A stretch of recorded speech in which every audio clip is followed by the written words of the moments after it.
presents The Brothers Karamazov by Fyodor Dostoyevsky. Part 1, Book 1, The History of a Family. Chapter 1, Fyodor Pavlovich Karamazov.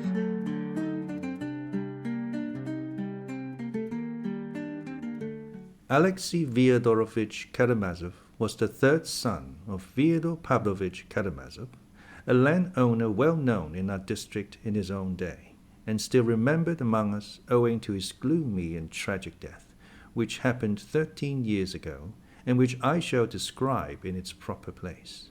For the present I will only say that this landowner, for so we used to call him, although he hardly spent a day of his life on his own estate, was a strange type, yet one pretty frequently to be met with, a type abject and vicious and at the same time senseless. But he was one of those senseless persons who are very well capable of looking after their worldly affairs, and apparently after nothing else. Fyodor Pavlovich, for instance, began with next to nothing. His estate was of the smallest. He ran to dine at other men's tables, and fastened on them as a toady. Yet at his death it appeared that he had 100,000 rubles in hard cash. At the same time, he was all his life one of the most senseless, fantastical fellows in the whole district. I repeat, it was not stupidity. The majority of these fantastical fellows are shrewd and intelligent enough, but just senselessness, and a peculiar national form of it. He was married twice and had 3 sons. The eldest, Dmitri, by his first wife, and 2, Ivan and Alexei, by his second. Fyodor Pavlovich's first wife, Alyosha Ivanovna, belonged to a fairly rich and distinguished noble family, also landowners in our district, the Musovs. How it came to pass that an heiress, who was also a beauty, and moreover one of those vigorous, intelligent girls so common in this generation, but sometimes also to be found in the last, could have married such a worthless, puny weakling as we all called him, I won't attempt to explain. I knew a young lady of the last romantic generation who, after some years of an enigmatic passion for a gentleman, whom she might quite easily have married at any moment, invented insuperable obstacles to their union, and ended by throwing herself one stormy night into a rather deep and rapid river from a high bank, almost a precipice, and so perished entirely to satisfy her own caprice, and to be like Shakespeare's Ophelia. Indeed, if this precipice, a chosen and favorite spot of hers, had been less picturesque, if there had been a prosaic flat bank in its place, most likely the suicide would never have taken place. This is a fact, and probably there have been not a few similar instances in the last 2 or 3 generations. Alyosha Ivanovna Musov's action was similarly, no doubt, an echo of other people's ideas, and was due to the irritation caused by lack of mental freedom. She wanted, perhaps, to show her feminine independence, to override class distinctions and the despotism of her family, and a pliable imagination persuaded her, we must suppose, for a brief moment that Fyodor Pavlovich, in spite of his parasitic position, was one of the bold and ironical spirits of that progressive epoch, though he was, in fact, an ill-natured buffoon and nothing more. What gave the marriage piquancy was that it was preceded by an elopement, and this greatly captivated Alyosha Ivanovna's fancy. Fyodor Pavlovich's position at the time made him specially eager for any such enterprise, for he was passionately anxious to make a career in one way or another. To attach himself to a good family and obtain a dowry was an alluring prospect. As for mutual love, it did not exist apparently, either in the bride or in him, in spite of Alyosha Ivanovna's beauty.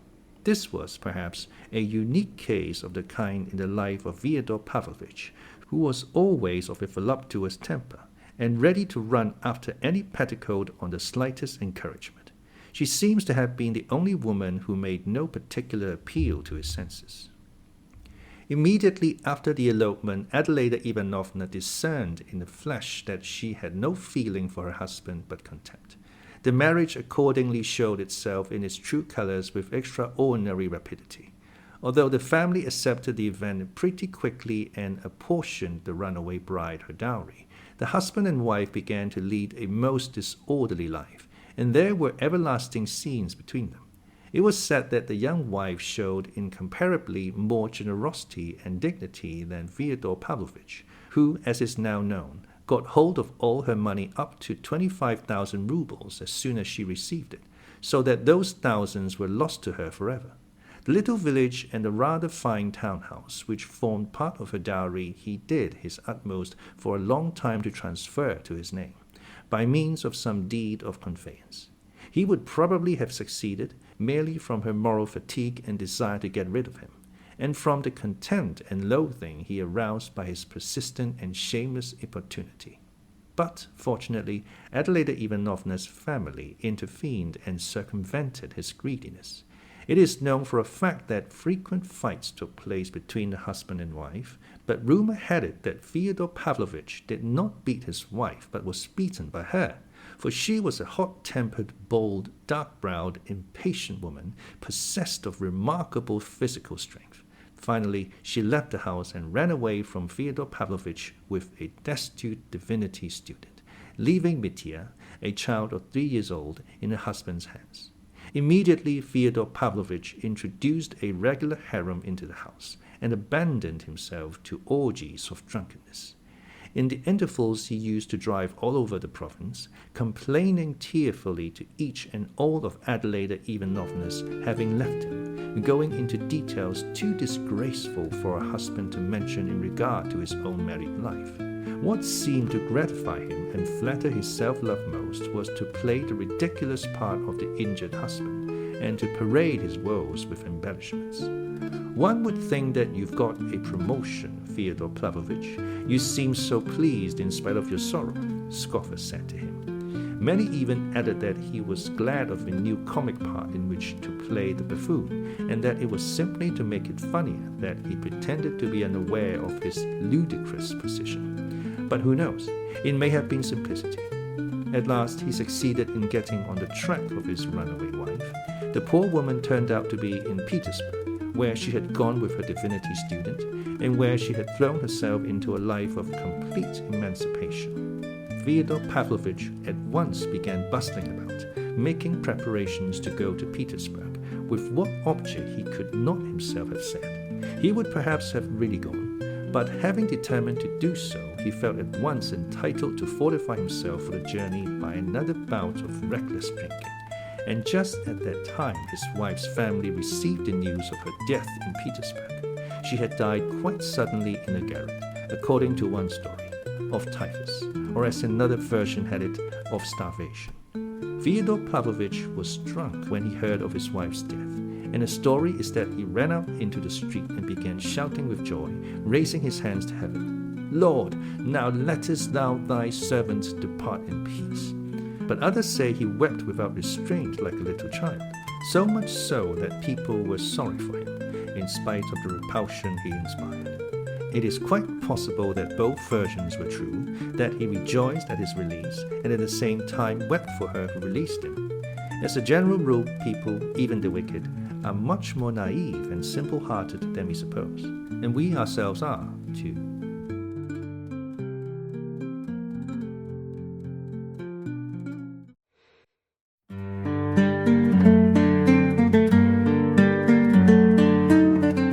Chapter 2. He gets rid of his eldest son.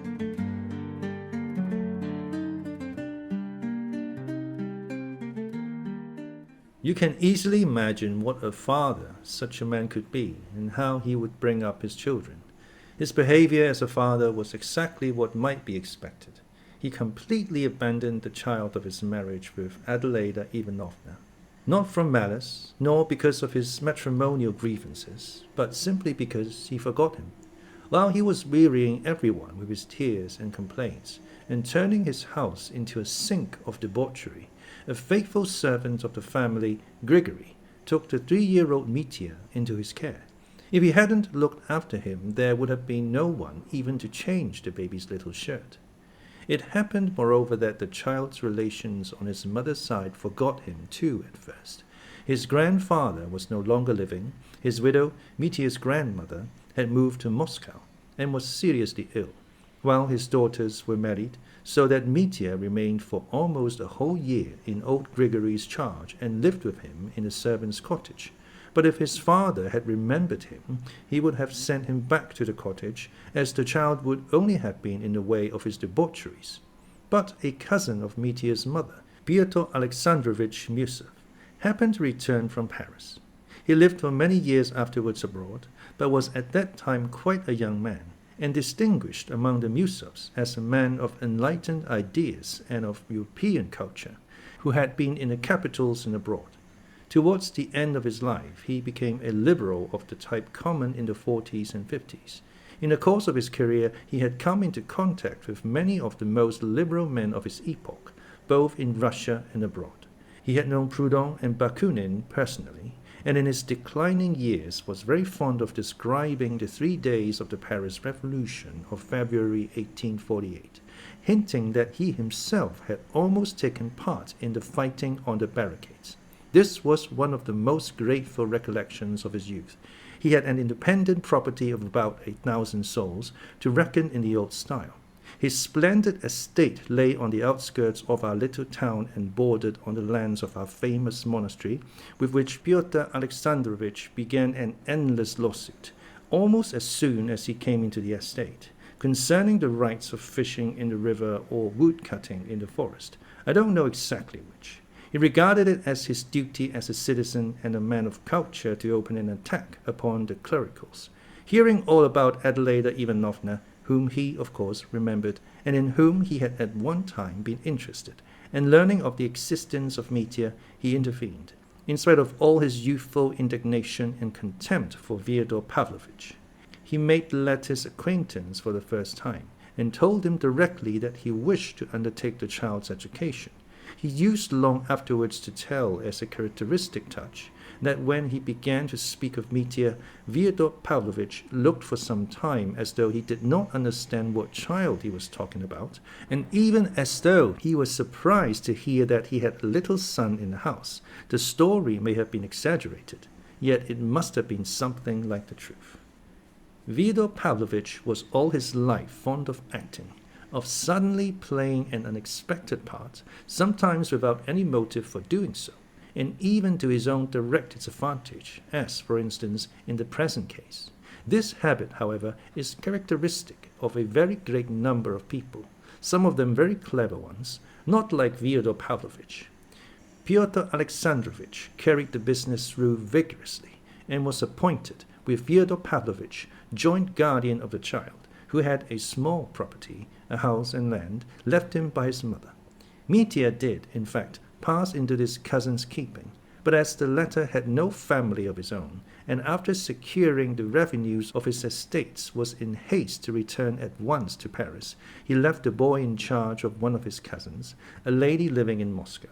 It came to pass that, settling permanently in Paris, he, too, forgot the child, especially when the Revolution of February broke out, making an impression on his mind that he remembered all the rest of his life.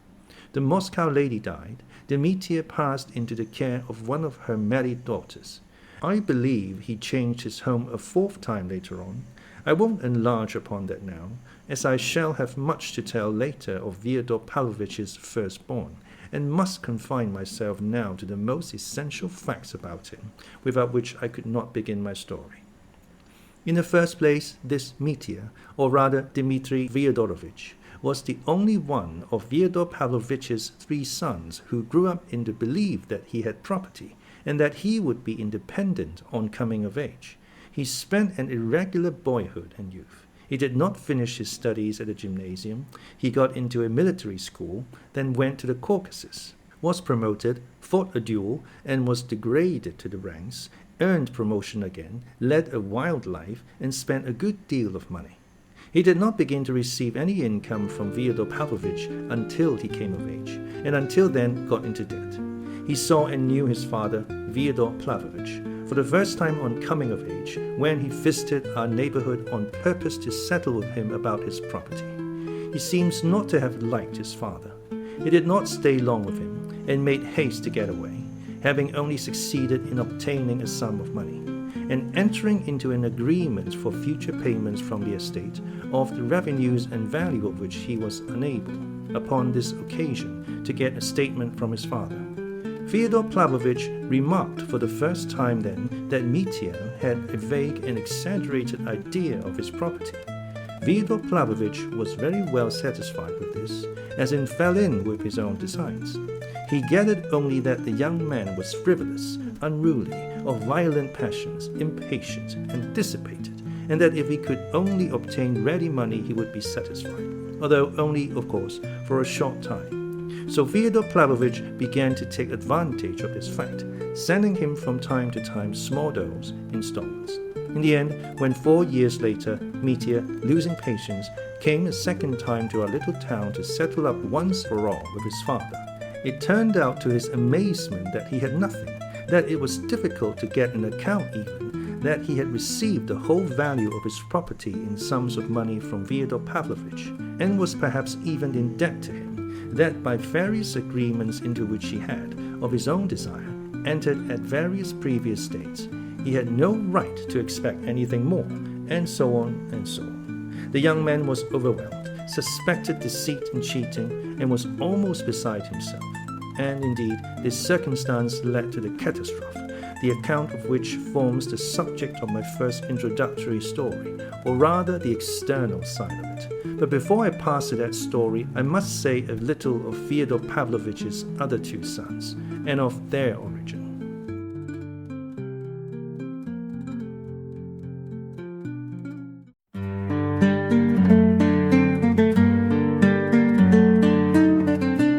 Chapter 3. The Second Marriage and the Second Founding.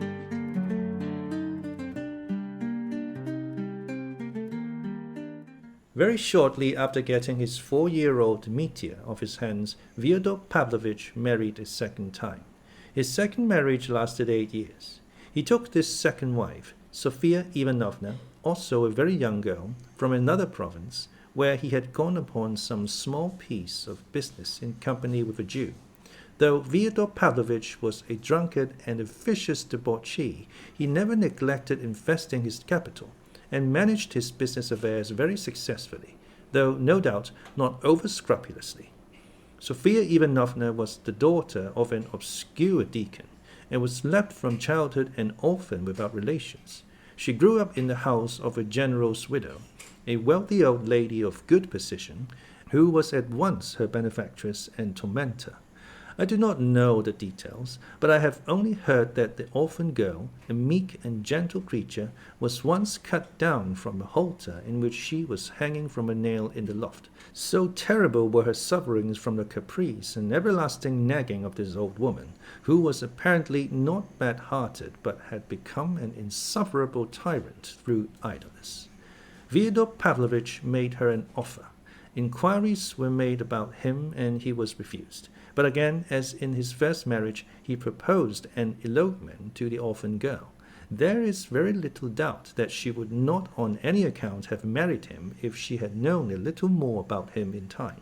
But she lived in another province. Besides, what could a little girl of 16 know about it, except that she would be better at the bottom of the river than remaining with her benefactress? So the poor child exchanged a benefactress for a benefactor.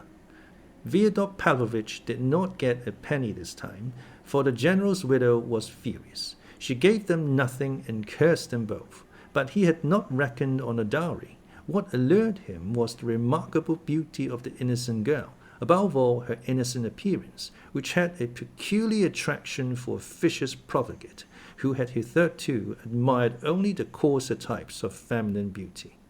Those innocent eyes lit my soul up like a razor, he used to say afterwards, with his loathsome snigger. In a man so depraved, this might, of course, mean no more than sensual attraction. As he had received no dowry with his wife, and had, so to speak, taken her from the halter, he did not stand on ceremony with her.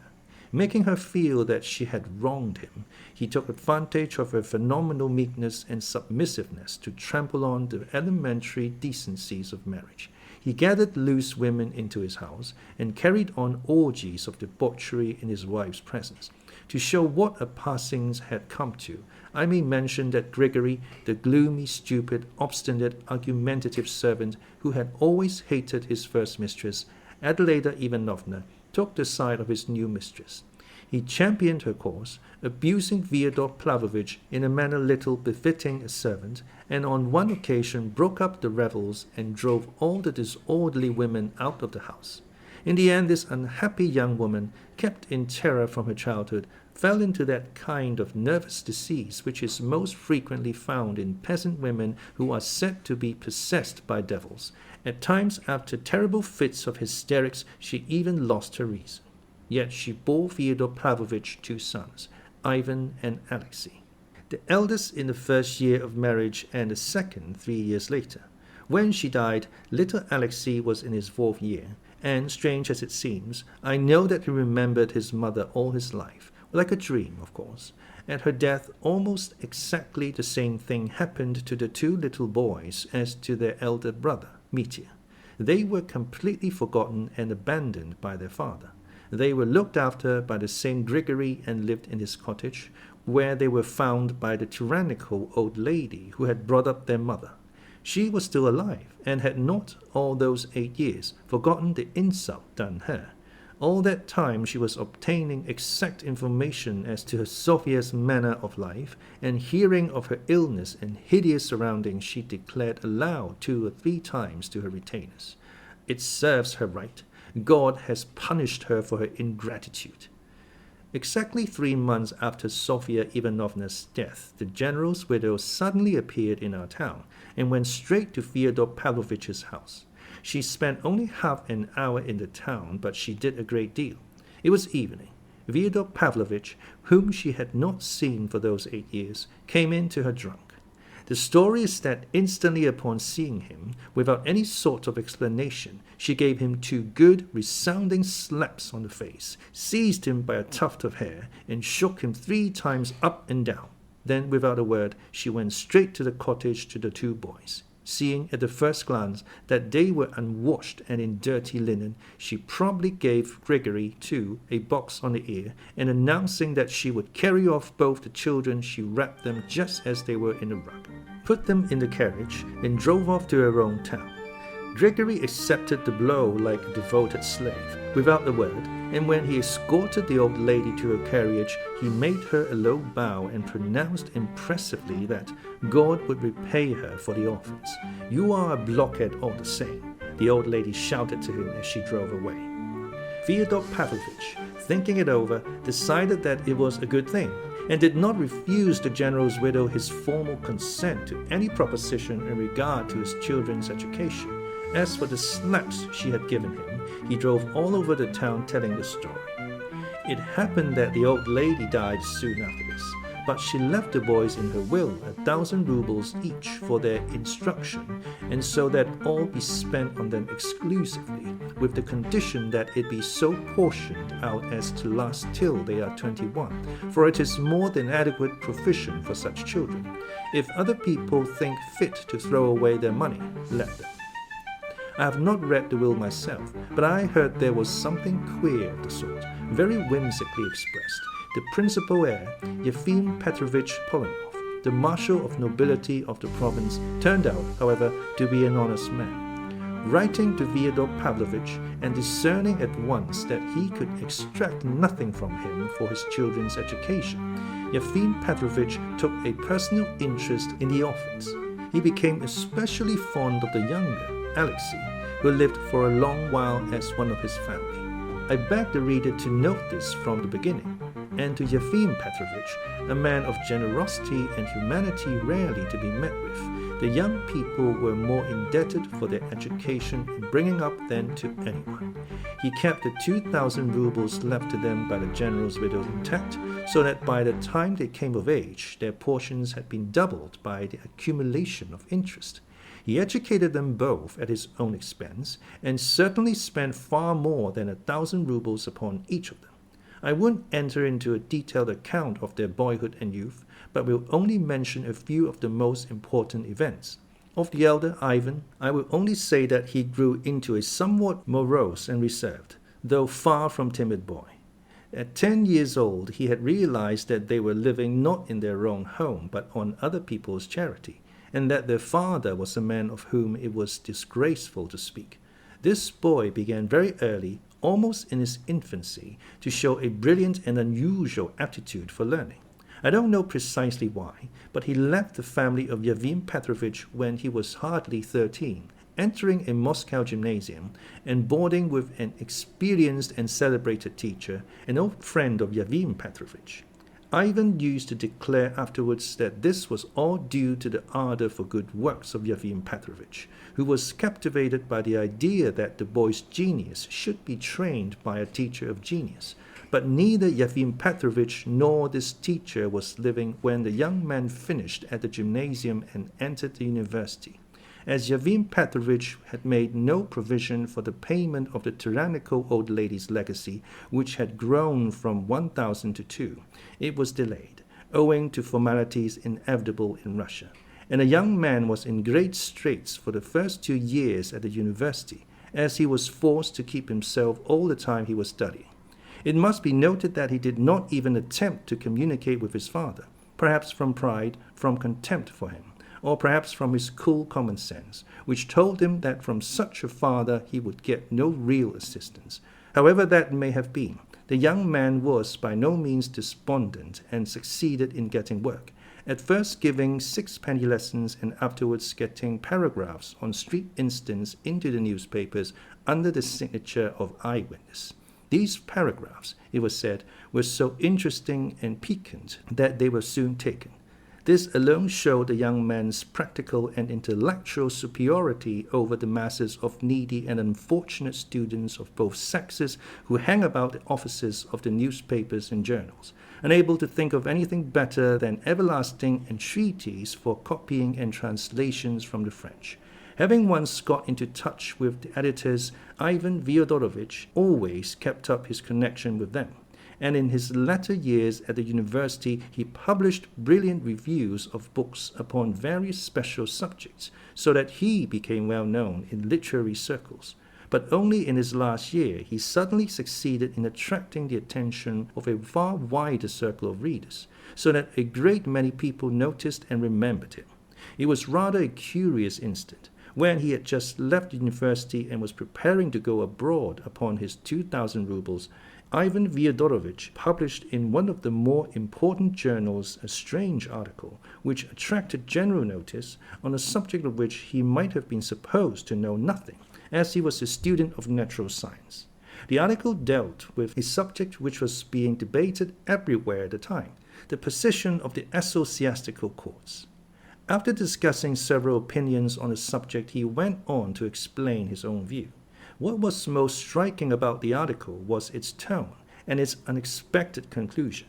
Many of the church party regarded him unquestioningly as on their side, and yet not only the secularists, but even atheists joined them in their applause. Finally, some sagacious persons opined that the article was nothing but an impudent satirical burlesque. I mention this incident particularly because this article penetrated into the famous monastery in our neighborhood, where the inmates, being particularly interested in the question of the ecclesiastical courts, were completely bewildered by it.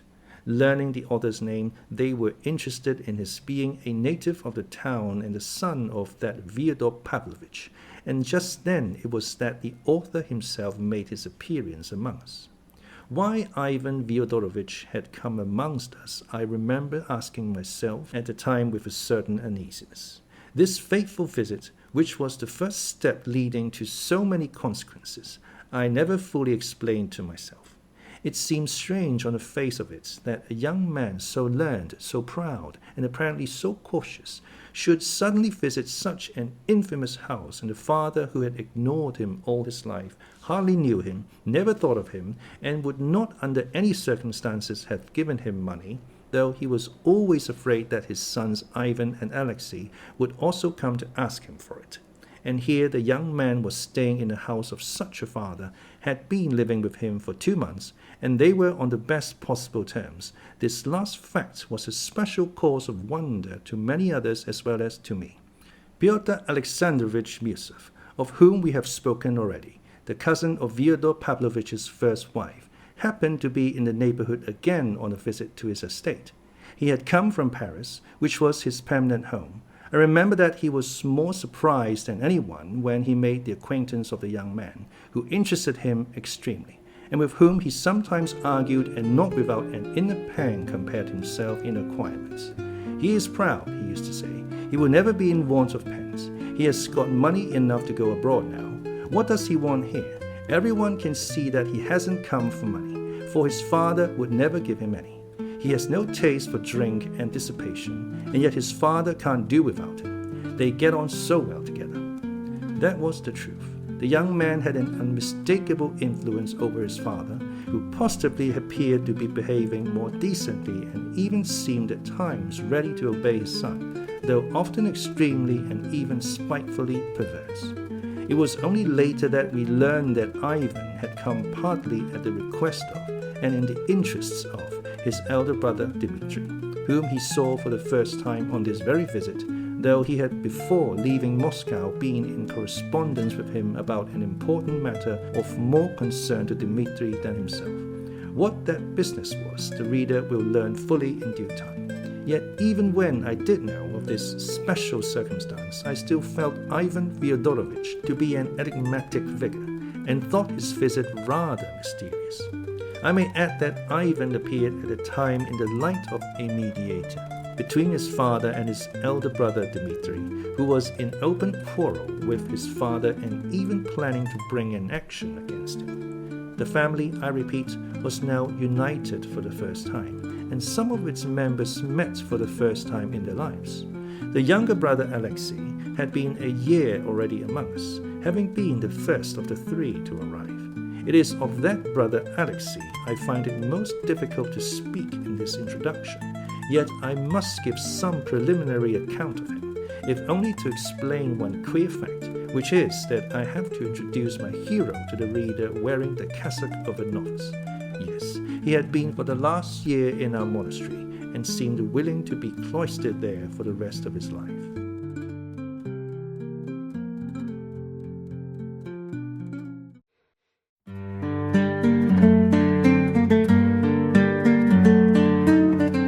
Chapter 4. The Third Son, Alyosha.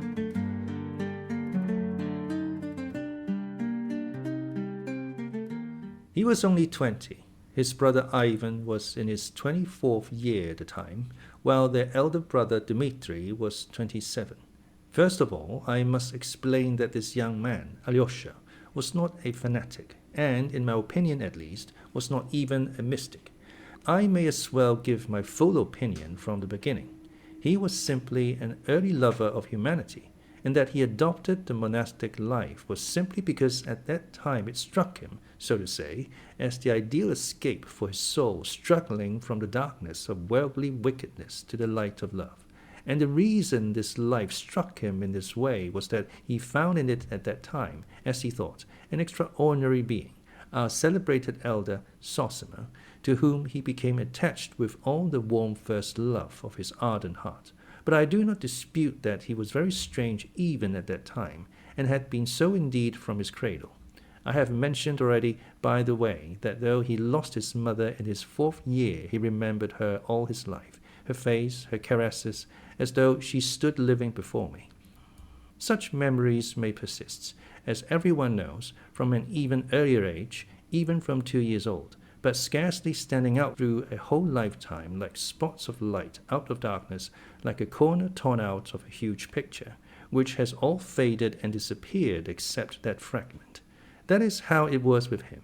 He remembered one still summer evening, an open window, the slanting rays of the setting sun, in a corner of the room the holy image, before it a lighted lamp, and on her knees before the image his mother, sobbing hysterically with cries and moans, snatching him up in both arms, squeezing him close till it hurt, and praying for him to the Mother of God, holding him out in both arms to the image as though to put him under the mother's protection. And suddenly a nurse runs in and snatches him from her in terror. That was the picture. And Alyosha remembered his mother's face at that minute. He used to say that it was frenzied but beautiful as he remembered. but he rarely cared to speak of this memory to anyone.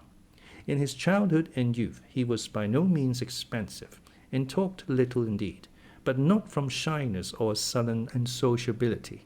Quite the contrary, from something different, from a sort of inner preoccupation entirely personal and unconcerned with other people, but so important to him that he seemed, as it were, to forget others on account of it. But he was fond of people. He seemed throughout his life to put implicit trust in people, yet no one ever looked on him as a simpleton or naive person. There was something about him which made one feel at once that he did not care to be a judge of others, that he would never take it upon himself to criticize, and would never condemn anyone for anything. He seemed, indeed, to accept everything without the least condemnation, though often grieving bitterly. And this was so much so that no one could surprise or frighten him even in his earliest youth. Coming at 20 to his father's house, which was a very sink of filthy debauchery, he, chaste and pure as he was, simply withdrew in silence when to look on was unbearable, but without the slightest sign of contempt or condemnation. His father, who had once been in a dependent position, and so was sensitive and ready to take offense, met him at first with distrust and sullenness. "He does not say much," he used to say, "and thinks the more." But soon, within a fortnight indeed, he took to embrace him and kissing him terribly often, with sottish sentimentality, yet he evidently felt a real and deep affection for him, such as he had never been capable of feeling for anyone before. Everyone, indeed, loved this young man wherever he went, and it was so from his earliest childhood. When he entered the household of his patron and benefactor, Yefim Petrovich Polanov, he gained the hearts of all the family, so that they looked on him quite as their own child. Yet he entered the house at such a tender age that he could not have acted from design nor artfulness in winning affection, so that the gift of making himself loved directly and unconsciously was inherent in him, in his very nature, so to speak. It was the same at school, though he seemed to be just one of those children who are distrusted, sometimes ridiculed, and even disliked by their schoolfellows. He was dreamy, for instance, and rather solitary. From his earliest childhood he was fond of creeping into a corner to read, and yet he was a general favorite all the while he was at school. He was rarely playful or merry, but anyone could see at the first glance that this was not from any sullenness. On the contrary, he was bright and good-tempered. He never tried to show off among his schoolfellows. Perhaps because of this, he was never afraid of anyone. Yet the boys immediately understood that he was not proud of his fearlessness, and seemed to be unaware that he was bold and courageous. He never resented an insult. It would happen that an hour after the offense he would address the offender or answer some question with as trustful and candid an expression as though nothing had happened between them. And it was not that he seemed to have forgotten or intentionally forgiven the affront, but simply that he did not regard it as an affront. And this completely conquered and captivated the boys. He had one characteristic which made all his schoolfellows from the bottom class to the top want to mock at him, not from malice, but because it amused them. This characteristic was a wild fanatical modesty and chastity. He could not bear to hear certain words and certain conversations about women.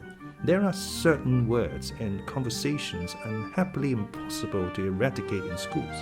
Boys, pure in mind and heart, almost children, are fond of talking in school among themselves, and even aloud of things, pictures and images of which even soldiers would sometimes hesitate to speak.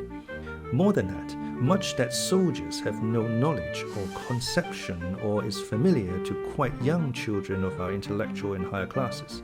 There is no moral depravity, no real corrupt inner cynicism in it, but there is the appearance of it, and it is often looked upon among them as something refined, subtle, daring, and worthy of imitation. Seeing that Alyosha Karamazov put his fingers in his ears when they talked of that, they used sometimes to crowd round him, pull his hands away, and shout nastiness into both ears, while he struggled, slipped to the floor, tried to hide himself without uttering one word of abuse, enduring their insults in silence. But at last they left him alone and gave up taunting him with being a regular girl, and what's more, they looked upon it with compassion as a weakness. He was always one of the best in the class, but was never first. At the time of Yefim Petrovich's death, Alyosha had 2 more years to complete at the provincial gymnasium.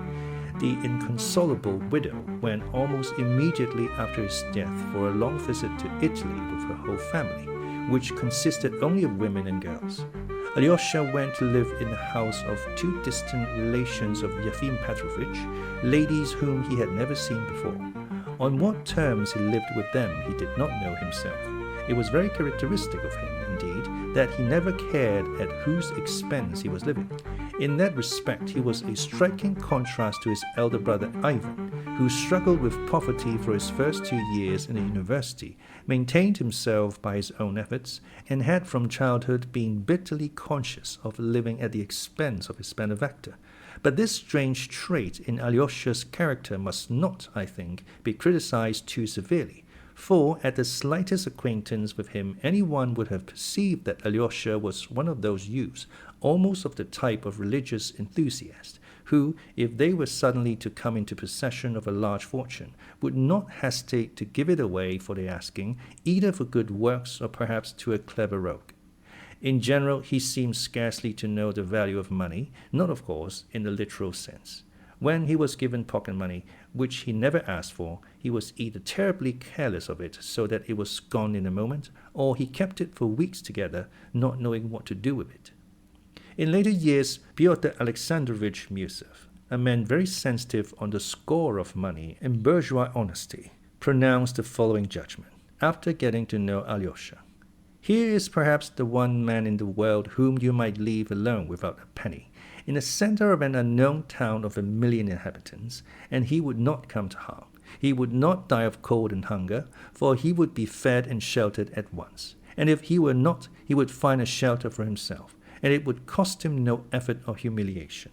And to shelter him would be no burden, but, on the contrary, would probably be looked on as a pleasure. He did not finish his studies at the gymnasium. A year before the end of the course, he suddenly announced to the ladies that he was going to see his father about a plan which had occurred to him. They were sorry and unwilling to let him go. The journey was not an expensive one, and the ladies would not let him pawn his watch, a parting present from his benefactor's family. They provided him liberally with money and even fitted him out with new clothes and linen. But he returned half the money they gave him, saying that he intended to go 3rd class.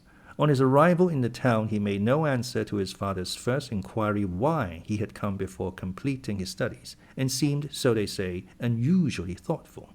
It soon became apparent that he was looking for his mother's tomb. He practically acknowledged at the time that that was the only object of his visit. But it can hardly have been the whole reason of it. It is more probable that he himself did not understand and could not explain what had suddenly arisen in his soul and drawn him irresistibly into a new, unknown, but inevitable path. Fyodor Pavlovich could not show him where his second wife was buried, for he had never visited her grave since he had thrown earth upon her coffin, and in the course of years had entirely forgotten where she was buried. Fyodor Pavlovich, by the way, had for some time previously not been living in our town. 3 or 4 years after his wife's death, he had gone to the south of Russia and finally turned up in Odessa, where he spent several years. He made the acquaintance at first, in his own words, of a lot of low Jews, Jewesses, and Jewkins, and ended by being received by Jews high and low alike. It may be presumed that at this period he developed a peculiar faculty for making and hoarding money. He finally returned to our town only 3 years before Alyosha's arrival. His former acquaintances found him looking terribly aged, although he was by no means an old man. He behaved not exactly with more dignity, but with more effrontery. The former buffoon showed an insolent propensity for making buffoons of others. His depravity with women was not simply what it used to be, but even more revolting. In a short time he opened a great number of new taverns in the district. It was evident that he had perhaps 100,000 rubles, or not much less. Many of the inhabitants of the town and district were soon in his debt, and, of course, had given good security.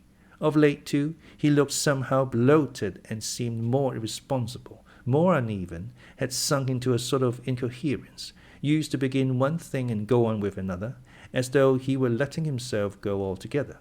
He was more and more frequently drunk, and if it had not been for the same servant Grigory, who by that time had aged considerably too, and used to look after him sometimes almost like a tutor, Fyodor Pavlovich might have got into terrible scrapes.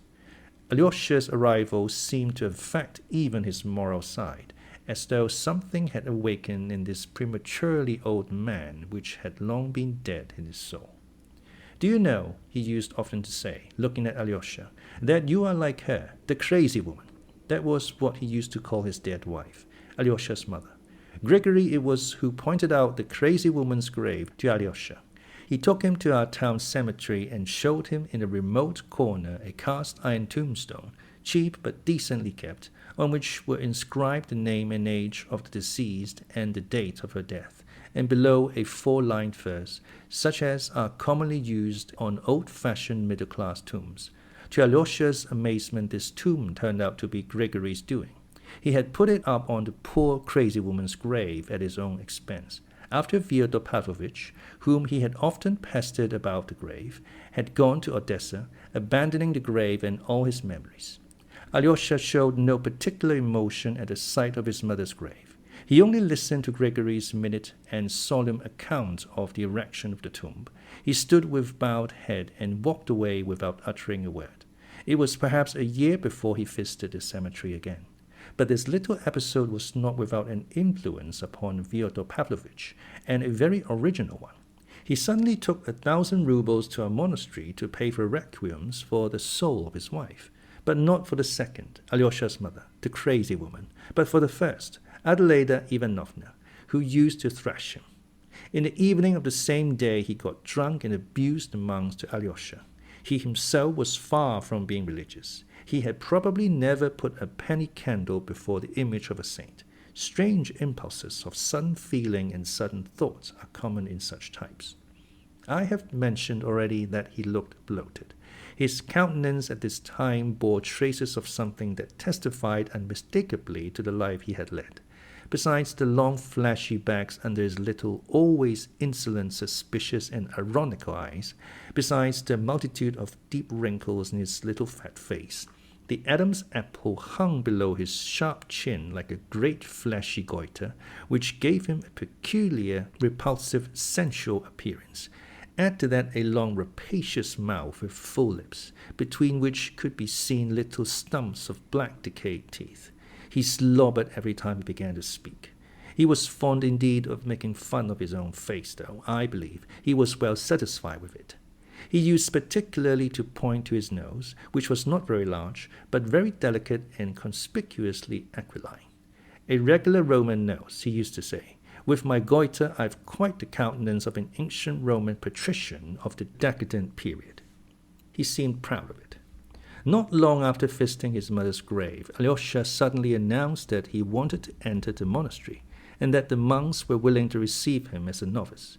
He explained that this was his strong desire, and that he was solemnly asking his consent as his father. The old man knew that the Elder Zosima, who was living in the monastery hermitage, had made a special impression upon his gentle boy. "That is the most honest monk among them, of course," he observed, after listening in thoughtful silence to Alyosha, and seeming scarcely surprised at his request. So that's where you want to be, my gentle boy." He was half drunk, and suddenly he grinned his slow, half-drunken grin, which was not without a certain cunning and tipsy slyness. I had a presentiment that you would end in something like this. Would you believe it? You were making straight for it. Well, to be sure you have your own 2,000. That's a dowry for you. And I'll never desert you, my angel, and I'll pay what's wanted for you there, if they ask for it. But, of course, if they don't ask, why should we worry them? What do you say? You know, you spend money like a canary. 2 grains a week. Do you know that near one monastery there's a place outside the town where every baby knows there are none but the monks' wives living, as they are called. 30 women, I believe. I've been there myself. You know, it's interesting in its own way, of course, as a variety. The worst of it is it's awfully Russian. There are no French women there. Of course, they could get them fast enough. They have plenty of money. If they get to hear of it, they'll come along. Well, there's nothing of that sort here. No monks' wives, and 200 monks. They're honest. They keep the fasts. I admit it. So you want to be a monk. And do you know I'm sorry to lose you, Alyosha. Would you believe it? I've really grown fond of you. Well, it's a good opportunity. You pray for us sinners. We have sinned too much here. I've always been thinking who would pray for me, and whether there's anyone in the world to do it. My dear boy, I'm awfully stupid about that. You won't believe it. Awfully. You see, however stupid I am about it, I keep thinking from time to time, of course, not all the while. It's impossible, I think, for the devils to forget to drag me down to hell with their hooks when I die. Then I wonder, hooks, where would they get them? What of? Iron hooks? Where did they forge them? Have they a foundry there of some sort? The monks in the monastery probably believe that there's a ceiling in hell, for instance. Now I'm ready to believe in hell, but without a ceiling. It makes it more refined, more enlightened, more Lutheran, that is. And after all, what does it matter whether it has a ceiling or hasn't? But, do you know, there's a damnable question involved in it. If there's no ceiling, there can be no hooks. And if there are no hooks, it all breaks down, which is unlikely again, for then there would be none to drag me down to hell. And if they don't drag me down, what justice is there in the world? Il faudrait les inventer. One would have to invent those hooks on purpose for me alone. For if you only knew, Alyosha, what a blackguard I am. But there are no hooks there, said Alyosha, looking gently and seriously at his father. Yes, only the shadows of hooks. I know. That's how a Frenchman described hell. J'ai vu l'ombre d'un cocher qui avec l'ombre d'une brosse frottait l'ombre d'une carrosse. How do you know there are no hooks, darling? When you've lived with the monks, you sing a different tune. But go and get at the truth there, and then come and tell me. Anyway, it's easier going to the other world if one knows what there is there. Besides, it will be more seemly for you with the monks than here with me, with a drunken old man and young harlots. Though you're like an angel, nothing touches you. And I dare say nothing will touch you there. That's why I let you go. Because I hope for that. You've got all your wits about you. You will burn and you will burn out. You will be healed and come back again. And I will wait for you. I feel that you're the only creature in the world who has not condemned me. My dear boy, I feel it. You know, I can't help feeling it. And he even began blubbering. He was sentimental. He was wicked and sentimental.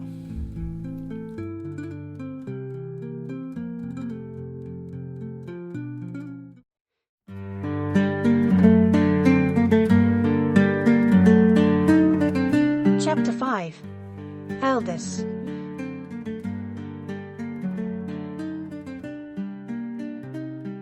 Some of my readers may imagine that my young man was a sickly, aesthetic, poorly developed creature, a pale, consumptive dreamer. On the contrary, Alyosha was at this time a well-grown, red-cheeked, clear-eyed lad of 19, radiant with health. He was very handsome too, graceful, moderately tall, with hair of a dark brown, with a regular, rather long, oval-shaped face, and wide-set, dark grey, shining eyes. He was very thoughtful, and apparently very serene. I shall be told, perhaps, that red cheeks are not incompatible with fanaticism and mysticism. But I fancy that Alyosha was more of a realist than anyone. Oh, no doubt. In the monastery he fully believed in miracles, but to my thinking, miracles are never a stumbling block to the realist. It is not miracles that dispose realists to believe.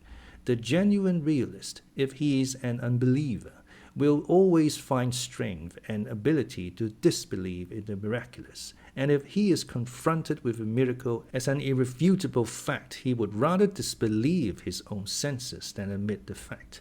Even if he admits it as a fact of nature till then unrecognized by him. Faith does not, in the realist, spring from the miracle, but the miracle from faith. If the realist once believes, then he is bound by his very realism to admit the miraculous also. The Apostle Thomas said that he would not believe till he saw, but when he did see, he said, "My Lord and my God." Was it the miracle forced him to believe? Most likely not, but he believed solely because he desired to believe, and possibly he fully believed in his secret heart, even when he said, "I do not believe till I see." I shall be told, perhaps, that Alyosha was stupid, undeveloped, had not finished his studies, and so on. That he did not finish his studies is true, but to say that he was stupid or dull would be a great injustice. I'll simply repeat what I have said above. He entered upon this path only because, at that time, it alone struck his imagination and presented itself to him as offering an ideal means of escape for a soul from darkness to light. Add to that he was to some extent a youth of our last epoch, that is, honest in nature, desiring the truth, seeking for it and believing in it, and seeking to deserve it at once with all the strength of his soul, seeking for immediate action and ready to sacrifice everything, life itself, for it. Though these young men unhappily fail to understand that the sacrifice of life is, in many cases, the easiest of all sacrifices, and that to sacrifice, for instance, 5 or 6 years of their seething youth to hard and tedious study, if only to multiply tenfold their powers of serving the truth and the cause they have set before them as their goal. Such a sacrifice is utterly beyond the strength of many of them. The path Alyosha chose was a path going in the opposite direction, but he chose it with the same thirst for swift achievement. As soon as he reflected seriously, he was convinced of the existence of God and immortality, and at once he instinctively said to himself, "I want to live for immortality, and I will accept no compromise." In the same way, if he had decided that God and immortality did not exist, he would at once have become an atheist and a socialist. For socialism is not merely the labor question. It is before all things the atheistic question, the question of the form taken by atheism today, the question of the Tower of Babel built without God, not to mount to heaven from earth, but to set up heaven on earth. Alyosha would have found it strange and impossible to go on living as before. It is written, "Give all that thou hast to the poor and follow me, if thou wouldst be perfect." Alyosha said to himself, "I can't give 2 rubles instead of all, and only go to Mass instead of following him." Perhaps his memories of childhood brought back our monastery, to which his mother may have taken him to Mass. Perhaps the slanting sunlight and the holy image to which his poor crazy mother had held him up still acted upon his imagination. Brooding on these things, he may have come to us perhaps only to see whether here he could sacrifice all, only 2 rubles. And in the monastery he met his elder. I must digress to explain what an elder is in Russian monasteries, and I am sorry that I do not feel very competent to do so. I will try, however, to give a superficial account of it in a few words. Authorities on the subject assert that the institution of elders is of recent date, not more than 100 years old in our monasteries, though in the Orthodox East, especially in Sinai and Athos, it has existed over 1,000 years. It is maintained that it existed in ancient times in Russia also, but through the calamities which overtook Russia, the Tatars, civil war, the interruption of relations with the East after the destruction of Constantinople, this institution fell into oblivion. It was revived among us towards the end of last century by one of the great ascetics, as they called him, Paisy Velishkovsky, and his disciples. But to this day it exists in few monasteries only, and has sometimes been almost persecuted as an innovation in Russia. It flourished especially in the celebrated Kozelsky-Optin monastery. When and how it was introduced into our monastery I cannot say. There had always been 3 such elders, and Zosima was the last of them. But he was almost dying of weakness and disease, and they had no one to take his place. The question for our monastery was an important one, for it had not been distinguished by anything in particular till then. They had neither relics of saints, nor wonder-working icons, nor glorious traditions, nor historical exploits.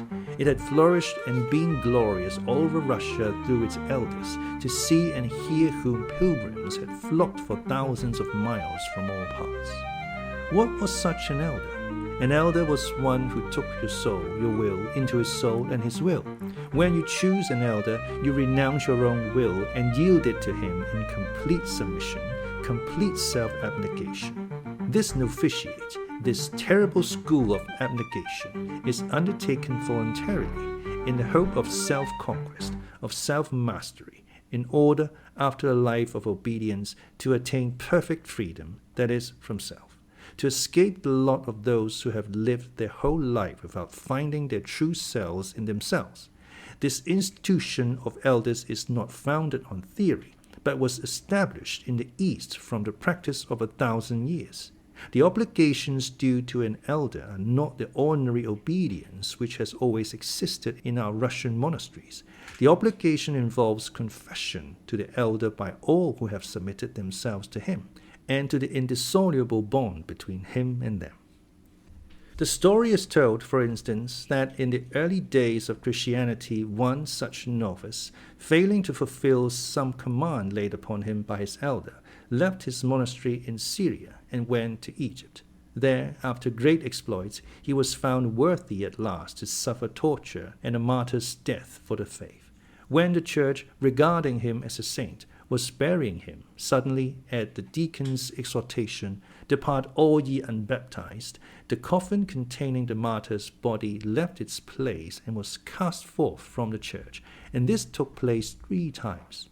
And only at last they learned that this holy man had broken his vow of obedience and left his elder, and therefore could not be forgiven without the elder's absolution in spite of his great deeds.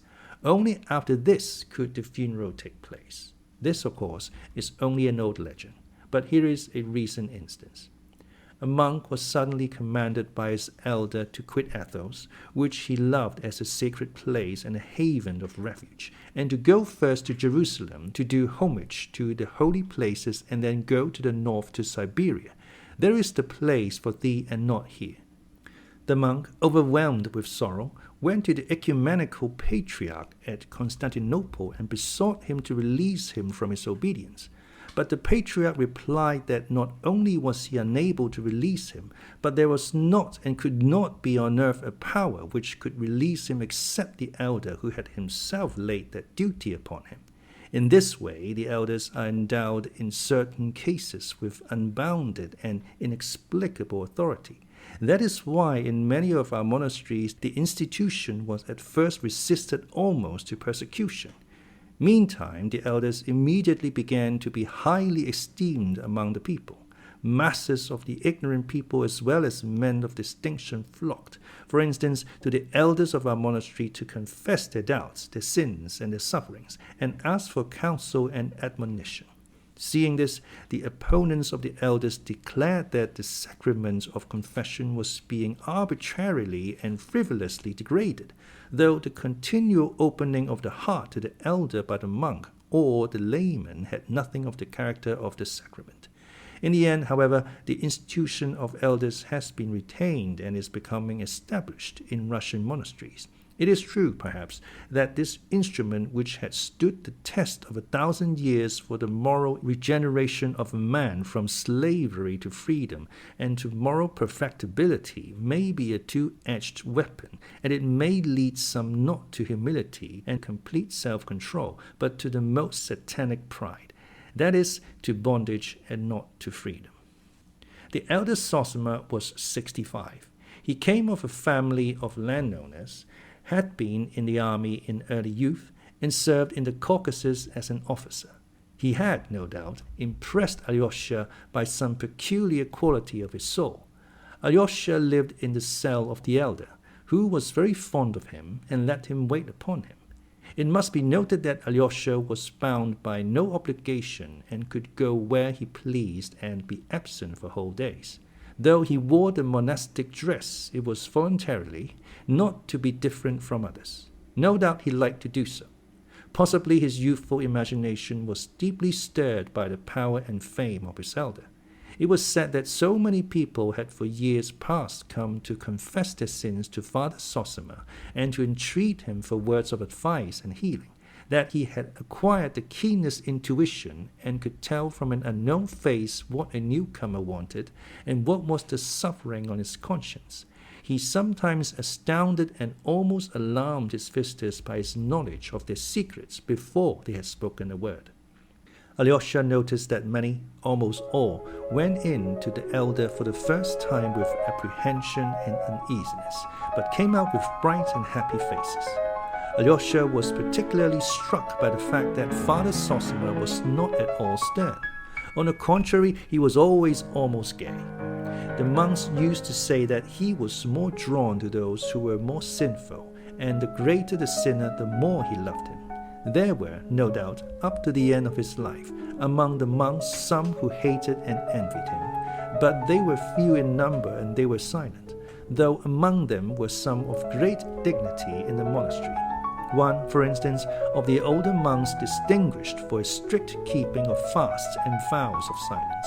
But the majority were on Father Zosima's side, and very many of them loved him with all their hearts, warmly and sincerely.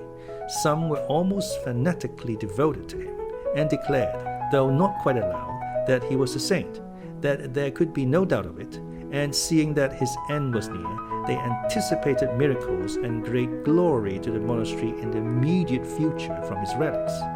Alyosha had unquestioning faith in the miraculous power of the elder, just as he had unquestioning faith in the story of the coffin that flew out of the church.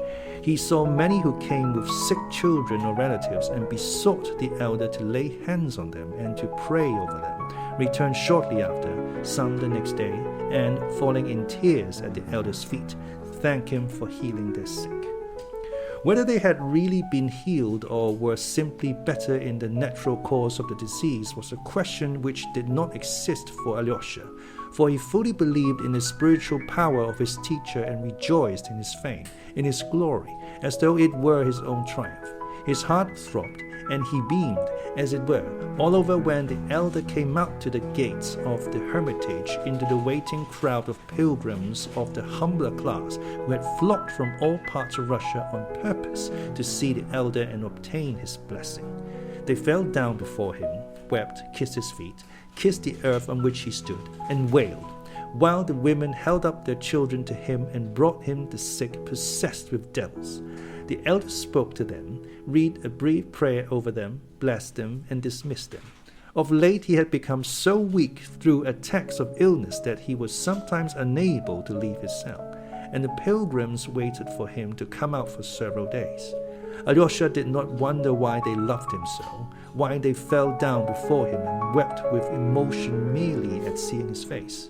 Oh, he understood that for the humble soul of the Russian peasant, worn out by grief and toil, and still more by the everlasting injustice and everlasting sin, his own and the world's, it was the greatest need and comfort to find someone or something holy to fall down before and worship.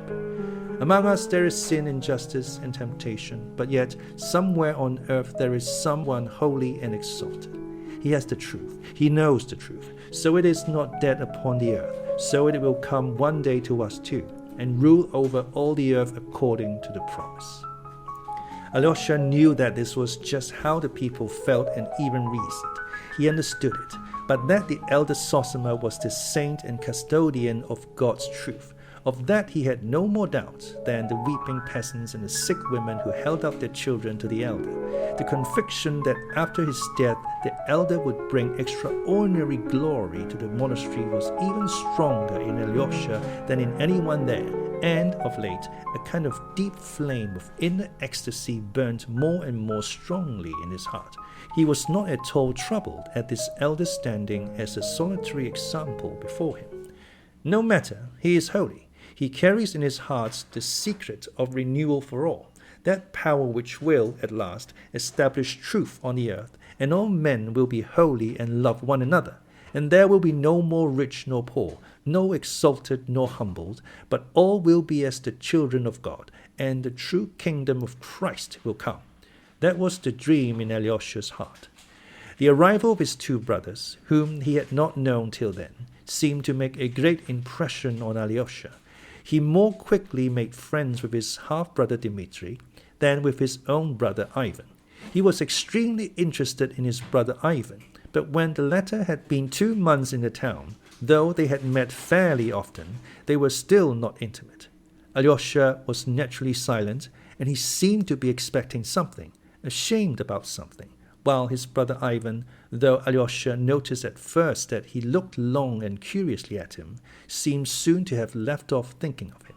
Alyosha noticed it with some embarrassment. He ascribed his brother's indifference at first to the disparity of their age and education, but he also wondered whether the absence of curiosity and sympathy in Ivan might be due to some other cause entirely unknown to him. He kept fancying that Ivan was absorbed in something inward and important, that he was striving towards some goal, perhaps very hard to attain, and that was why he had no thought for him.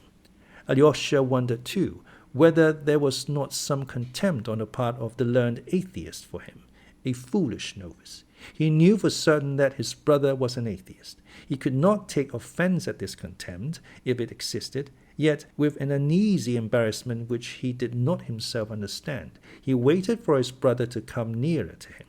Dmitri used to speak of Ivan with the deepest respect and with a peculiar earnestness.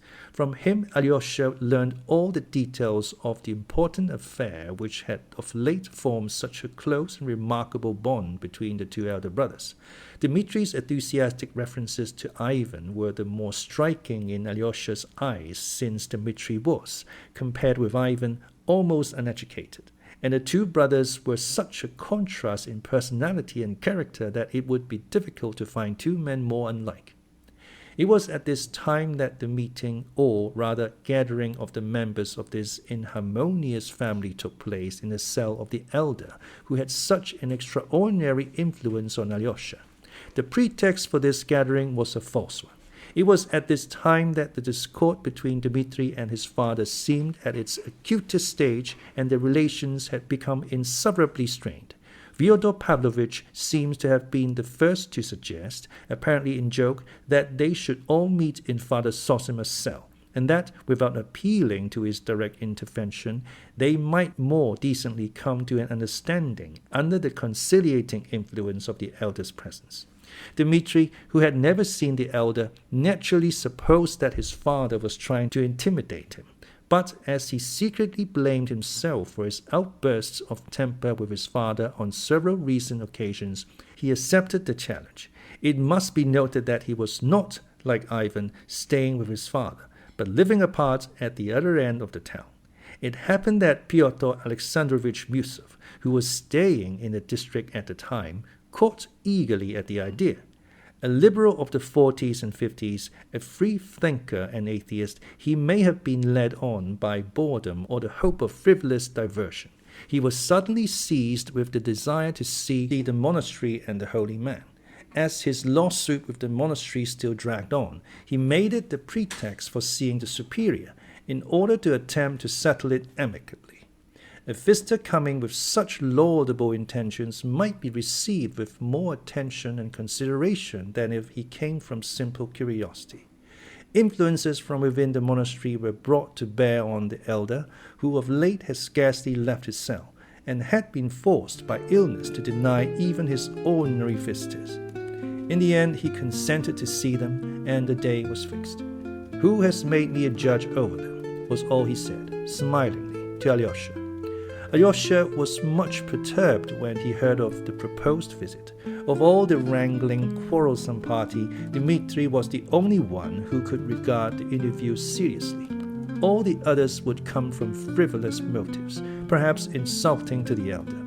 Alyosha was well aware of that. Ivan and Musov would come from curiosity, perhaps of the coarsest kind, while his father might be contemplating some piece of buffoonery. Though he said nothing, Alyosha thoroughly understood his father. The boy, I repeat, was far from being so simple as everyone thought him. He awaited the day with a heavy heart. No doubt he was always pondering in his mind how the family discord could be ended, but his chief anxiety concerned the elder. He trembled for him, for his glory, and dreaded any affront to him. especially the refined, courteous irony of Yusuf and the supercilious half-utterances of the highly educated Ivan. He even wanted to venture on warning the elder, telling him something about them, but on second thoughts said nothing. He only sent word the day before, through a friend, to his brother Dmitri, that he loved him and expected him to keep his promise. Dmitri wondered, for he could not remember what he had promised, but he answered by letter that he would do his utmost not to let himself be provoked by violence, but that, although he had a deep respect for the elder and for his brother Ivan, he was convinced that the meeting was either a trap for him or an unworthy farce. Nevertheless, I would rather bite out my tongue than be lacking respect to the sainted man whom you reverence so highly, he wrote in conclusion. Alyosha was not greatly cheered by the letter.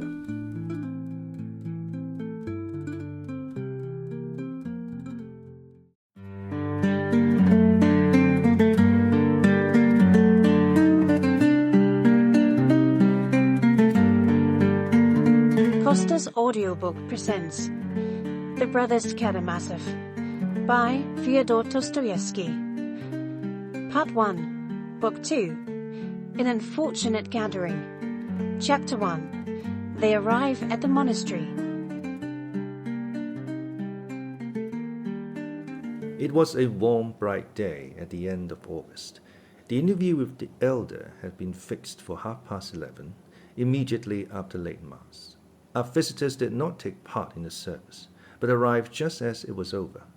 First, an elegant open carriage, drawn by two valuable horses, drove up with Yusuf and a distant relative of his, a young man of 20, called Fyodor Pavlovich Karganov. This young man was preparing to enter the university. Yusuf, with whom he was staying for the time, was trying to persuade him to go abroad to the University of Zurich or Jena. The young man was still undecided. He was thoughtful and absent-minded. He was nice-looking, strongly built, and rather tall. There was a strange fixity in his gaze at times. Like all very absent-minded people, he would sometimes stare at a person without seeing him. He was silent and rather awkward, but sometimes when he was alone with anyone, he became talkative and effusive, and would laugh at anything or nothing. But his animation vanished as quickly as it appeared. He was always well and even elaborately dressed. He had already some independent fortune and expectations of much more. He was a friend of Alyosha's. In an ancient, jolting but roomy hired carriage, with a pair of old pinkish-grey horses, a long way behind Yusuf's carriage, came Fyodor Pavlovich, with his son Ivan. Dmitri was late, though he had been informed of the time the evening before.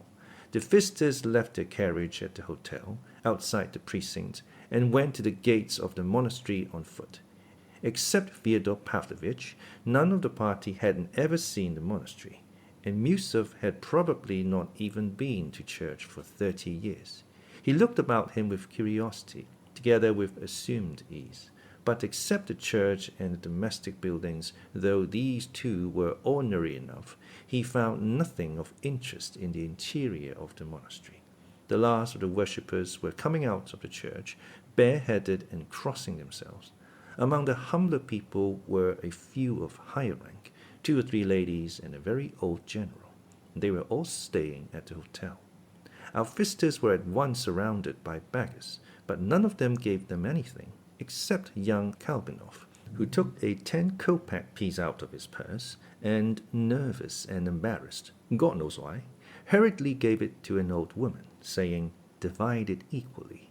None of his companions made any remark upon it, so that he had no reason to be embarrassed. But, perceiving this, he was even more overcome. It was strange that their arrival did not seem expected, and that they were not received with special honor, though one of them had recently made a donation of 1,000 rubles, while another was a very wealthy and highly cultured landowner, upon whom all in the monastery were in a sense dependent, as the decision of the lawsuit might at any moment put their fishing rights in his hands, yet no official personage met them. Miusov looked absent-mindedly at the tombstones round the church, and was on the point of saying that the dead buried here must have paid a pretty penny for the right of lying in this holy place, but refrained. His liberal irony was rapidly changing almost into anger. Who the devil is there to ask in this imbecile place? We must find out, for time is passing, he observed suddenly, as though speaking to himself. All at once there came up a bald-headed elderly man with ingratiating little eyes, wearing a full summer overcoat. Lifting his hat, he introduced himself with a honeyed lips as Maximov, a landowner of Tula. He at once entered into our visitor's difficulty. Father Zosima lives in the hermitage, apart 400 paces from the monastery, the other side of the copse.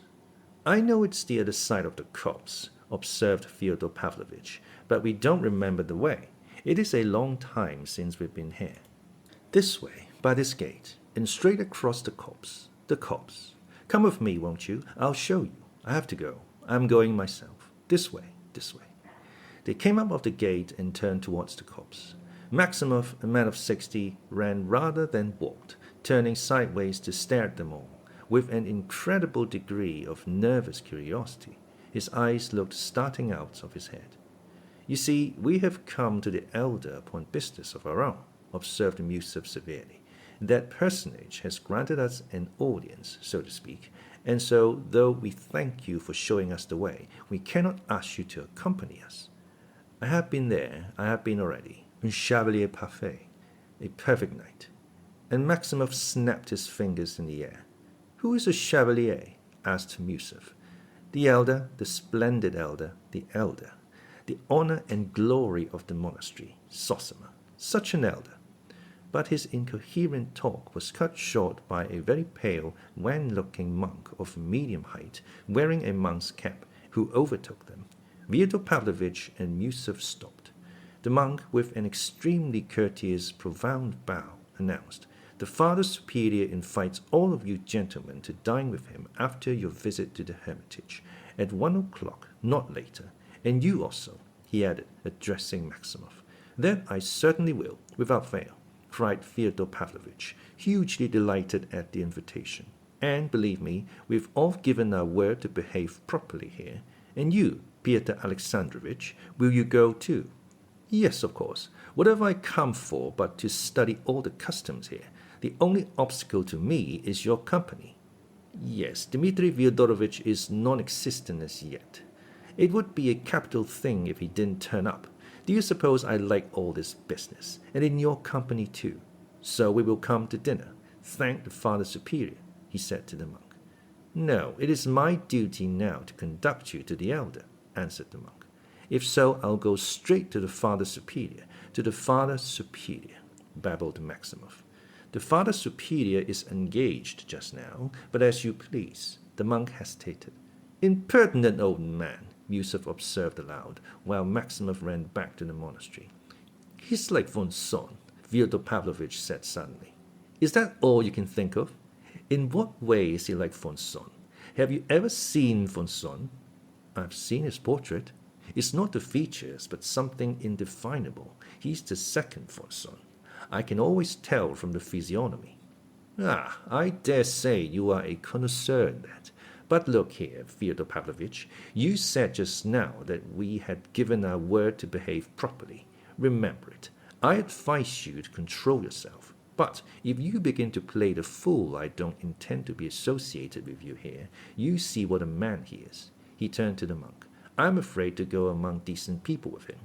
A fine smile, not without a certain slightness, came on to the pale, bloodless lips of the monk, but he made no reply, and was evidently silent from a sense of his own dignity. Miusov frowned more than ever. "Oh, devil take them all!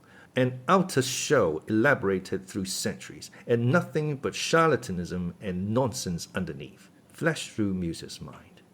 "Here's the hermitage. We've arrived," cried Fyodor Pavlovich. "The gates are shut." And he repeatedly made the sign of the cross to the saints painted above and on the sides of the gates. "When you go to Rome, you must do as the Romans do. Here in this hermitage there are 25 saints being saved.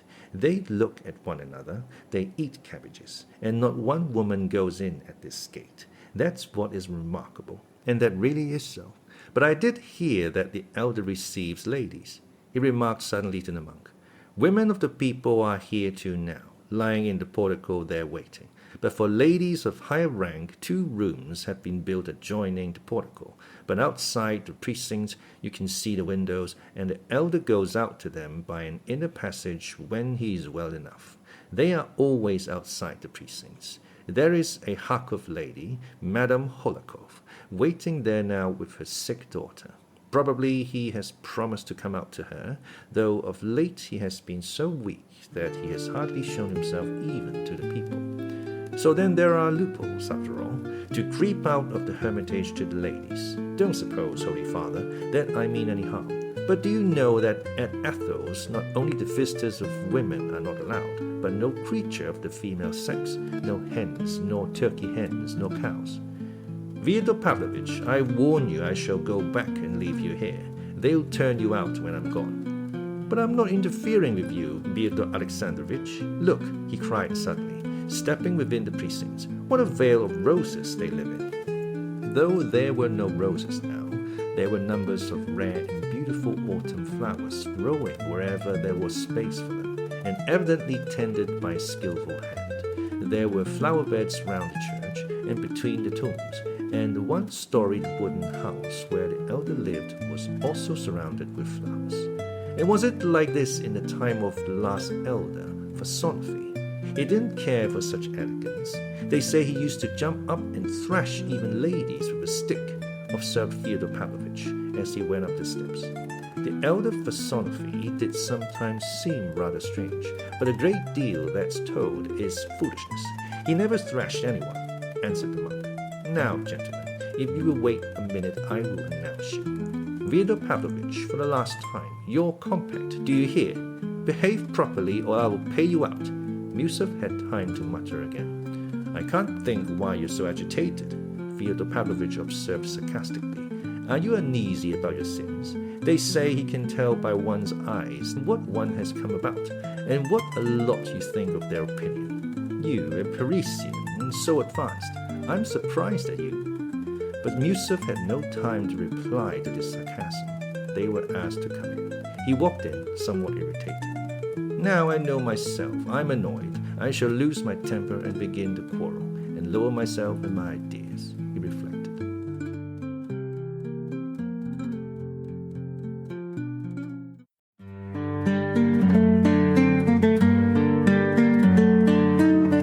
Chapter 2.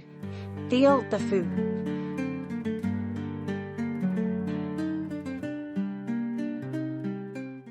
They entered the room almost at the same moment that the elder came in from his bedroom. There were already in the cell, awaiting the elder, 2 monks of the hermitage, one the father librarian and the other Father Pacey, a very learned man, so they said, in delicate health, though not old. There was also a tall young man, who looked about 22, standing in a corner throughout the interview. He had a broad, fresh face, and clever, observant, narrow brown eyes, and was wearing ordinary dress. He was a divinity student, living under the protection of the monastery. His expression was one of unquestioning, but self-respecting, reverence. Being in a subordinate and dependent position, and so not on an equality with the guests, he did not greet them with a bow. Father Zosima was accompanied by a novice and by Alyosha. The 2 monks rose and greeted him with a very deep bow, touching the ground with their fingers, then kissed his hand. Blessing them, the elder replied with as deep a reverence to them, and asked their blessing. The whole ceremony was performed very seriously and with an appearance of feeling, not like an everyday rite. But Musov fancied that it was all done with intentional impressiveness.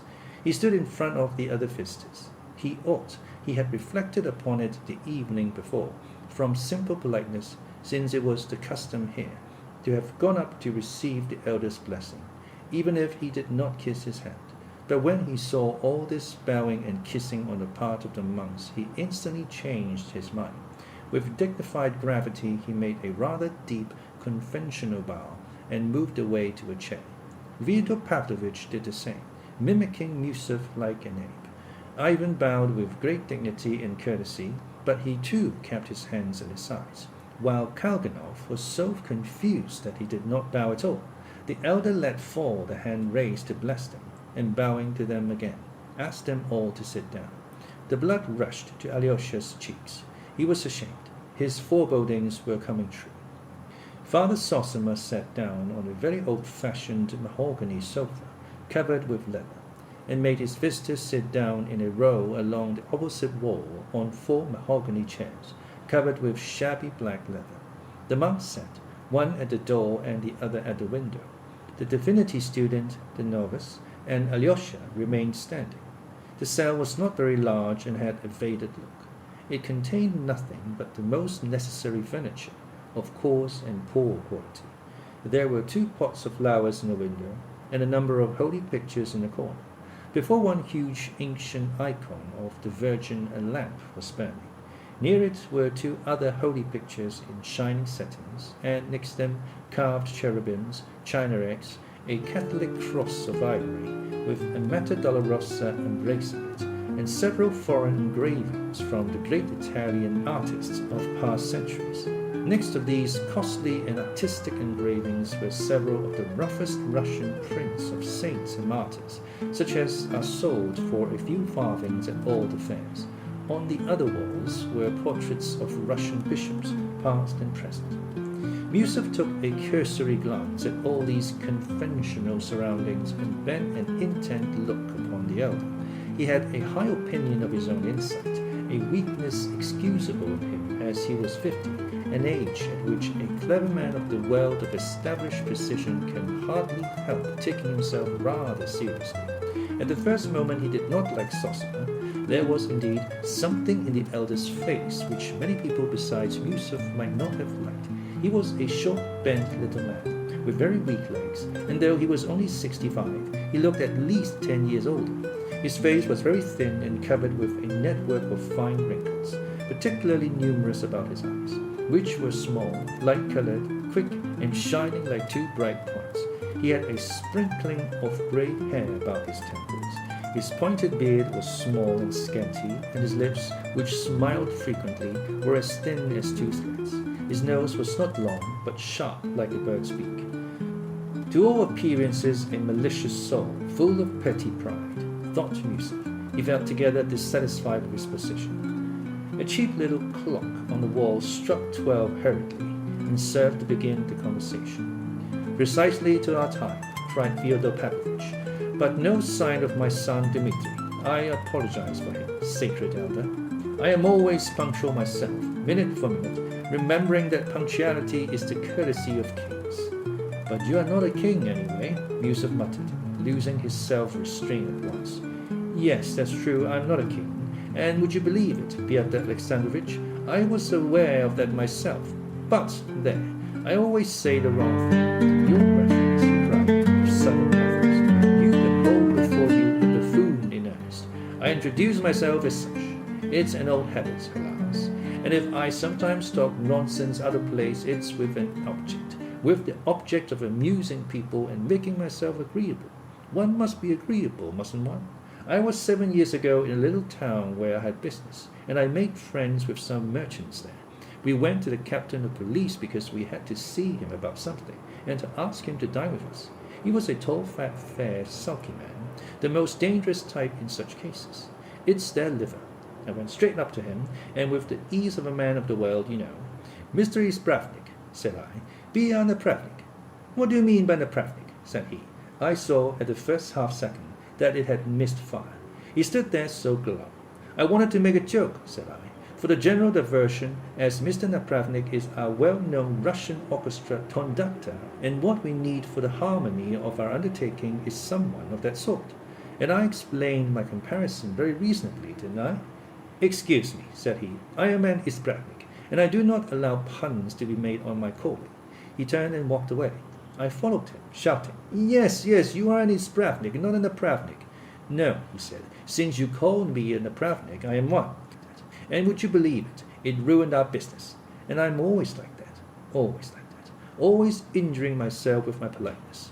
Once, many years ago, I said to an influential person, "Your wife is a ticklish lady, in an honourable sense of the moral qualities, so to speak." But he asked me, "Why, have you tickled her?" I thought I'd be polite, so I couldn't help saying yes, and he gave me a fine tickling on the spot. Only that happened long ago, so I'm not ashamed to tell the story. I'm always injuring myself like that. "You are doing it now," muttered Yusuf with disgust. Father Zosima scrutinized them both in silence. "Am I? Would you believe it? I was aware of that, too, Pyotr Alexandrovich, and let me tell you, indeed, I foresaw I should as soon as I began to speak. And do you know I foresaw, too, that you'd be the first to remark on it. The minute I see my joke isn't coming off, your reference, both my cheeks feel as though they were drawn down to the lower jaw, and there is almost a spasm in them. There's been so since I was young, when I had to make jokes for my living in noblemen's families. I am an inveterate buffoon, and have been from birth up, your reference. It's as though it were a craze in me. I dare say it's a devil within me, but only a little one. A more serious one would have chosen another lodging. But not your soul, Pyotr Alexandrovich. You are not a lodging worth having either. But I believe in God, though I have had doubts of late. But now I sit and await words of wisdom. I am like the philosopher, Diderot, your reference. Did you ever hear, most holy father, how Diderot went to see the Metropolitan Platon in the time of the Empress Catherine? He went in and said straight out, "There is no God." To which the great bishop lifted up his finger and answered, "The fool hath said in his heart there is no God." And he fell down at his feet on the spot. "I believe," he cried, "and will be christened." And so he was. Princess Dashkov was his godmother, and Potoyamkin his godfather. "Fyodor Pavlovich, this is unbearable. You know you're telling lies, and that stupid anecdote isn't true. Why are you playing the fool?" cried Yusuf in a shaking voice. "I suspected all my life that it wasn't true," Fyodor Pavlovich cried with conviction. "But I'll tell you the whole truth, gentlemen. Great elder, forgive me. The last thing about Diderot's christening I made up just now. I never thought of it before. I made it up to add piquancy. I play the fool, Pyotr Alexandrovich, to make myself agreeable, though I really don't know myself sometimes what I do it for. And as for Diderot, I heard as far as 'the fool hath said in his heart' 20 times from the gentry about here when I was young. I heard your aunt, Pyotr Alexandrovich, tell the story. They all believe to this day that the infidel Diderot came to dispute about God with the Metropolitan Platon." Yusuf got up, forgetting himself in his impatience. He was furious and conscious of being ridiculous. What was taking place in the cell was really incredible. For 40 or 50 years past, from the times of former elders, no visitors had entered that cell without feelings of the profoundest veneration. Almost everyone admitted to the cell felt that a great favor was being shown him. Many remained kneeling during the whole visit. Of those visitors, many had been men of high rank and learning, some even free thinkers, attracted by curiosity, but all without exception had shown the profoundest reverence and delicacy. For here there was no question of money, but only on the one side love and kindness, and on the other penitence and eager to decide some spiritual problem or crisis, so that such buffoonery amazed and bewildered the spectators, or at least some of them. The monks, with unchanged countenances, waited, with earnest attention, to hear what the elder would say, but seemed on the point of standing up, like Yusuf. Alyosha stood, with hanging head, on the verge of tears. What seemed to him strangest of all was that his brother Ivan, on whom alone he had rested his hopes, and who alone had such influence on his father that he could have stopped him, sat now quite unmoved, with downcast eyes, apparently waiting with interest to see how it would end, as though he had nothing to do with it. Alyosha did not dare to look at Ratikin, the divinity student, whom he knew almost intimately. He alone in the monastery knew Ratikin's thoughts. "Forgive me," began Yusuf, addressing Father Zosima, "for perhaps I seem to be taking part in this shameful foolery. I made a mistake in believing that even a man like Fyodor Pavlovich would understand what was due on a visit to so honored a personage. I did not suppose I should have to apologize simply for having come with him." Fyodor Alexandrovich could say no more, and was about to leave the room, overwhelmed with confusion. Don't distress yourself, I beg. The elder got on to his feeble legs, and taking Fyodor Alexandrovich by both hands, made him sit down again. I beg you not to disturb yourself, particularly beg you to be my guest. And with a bow he went back and sat down again on his little sofa. Great elder, speak. Do I annoy you by my vivacity? Fyodor Pavlovich cried suddenly, clutching the arms of his chair in both hands, as though ready to leap up from it if the answer were unfavorable. I earnestly beg you, too, not to disturb yourself and not to be uneasy, the elder said impressively. Do not trouble. Make yourself quite at home, and above all, do not be so ashamed of yourself, for that is at the root of it all. Quite at home, to be my natural self. Oh, that is much too much, but I accept it with grateful joy. Do you know, blessed Father, you'd better not invite me to be my natural self. Don't risk it. I will not go so far as that myself. I warn you for your own sake. Well, the rest is still plunged in the mists of uncertainty, though there are people who'd be pleased to describe me for you. I mean that for you, Fyodor Alexandrovich, but as for you, holy being, let me tell you, I am brimming over with ecstasy.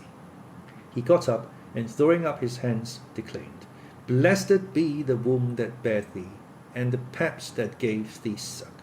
The paps especially. When you said just now, don't be so ashamed of yourself, for that is at the root of it all, you pierced right through me by that remark, and read me to the core. Indeed, I always feel when I meet people that I'm lower than all, and that they all take me for a buffoon. So I say, let me really play the buffoon. I'm not afraid of your opinion, for you are every one of you worse than I am. That is why I am a buffoon. It is from shame, great elder, from shame. It's simply oversensitiveness that makes me rowdy. If I had only been sure that everyone would accept me as the kindest and wisest of men, oh Lord, what a good man I should have been then. Teacher, he fell suddenly on his knees, what must I do to gain eternal life? It was difficult even now to decide whether he was joking or really moved. Father Zosima, lifting his eyes, looked at him and said with a smile, You have known for a long time what you must do. You have sense enough. Don't give way to drunkenness and incontinence of speech. Don't give way to sensual lust, and above all, to the love of money. And close your taverns. If you can't close all, at least 2 or 3. And above all, don't lie. You mean about Diderot? No, not about Diderot. Above all, don't lie to yourself. The man who lies to himself and listens to his own lie comes to such a pass that he cannot distinguish the truth within him or around him, and so loses all respect for himself and for others. And having no respect, he ceases to love, and in order to occupy and distract himself without love, he gives way to passions and coarse pleasures, and sinks to bestiality in his vices, all from continual lying to other men and to himself.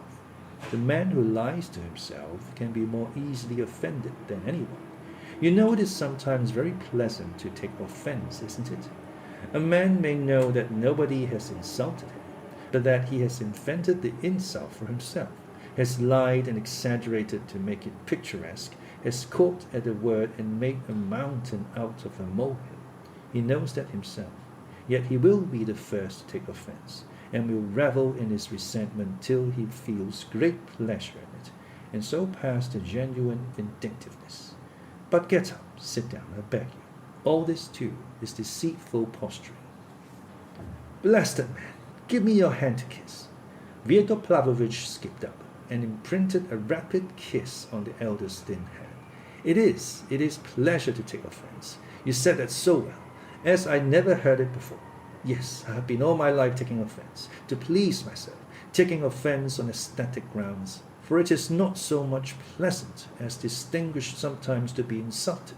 That you have forgotten, great elder, it is distinguished. I shall make a note of that. But I have been lying positively my whole life long, every day and hour of it. Of a truth, I am a lie, and the father of lies. Though I believe I am not the father of lies, I am getting mixed in my texts. Say the son of lies, and that will be enough. Only, my angel, I may sometimes talk about Diderot. Diderot will do no harm, though sometimes a word will do harm. Great elder, by the way, I was forgetting, though I had been meaning for the last 2 years to come here on purpose to ask and to find out something. Only do tell Fyodor Alexandrovich not to interrupt me.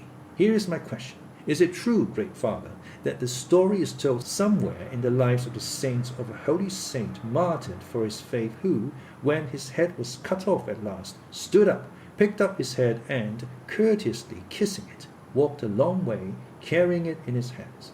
Is that true or not, honored father? No, it is untrue, said the elder. There is nothing of the kind in all the lives of the saints.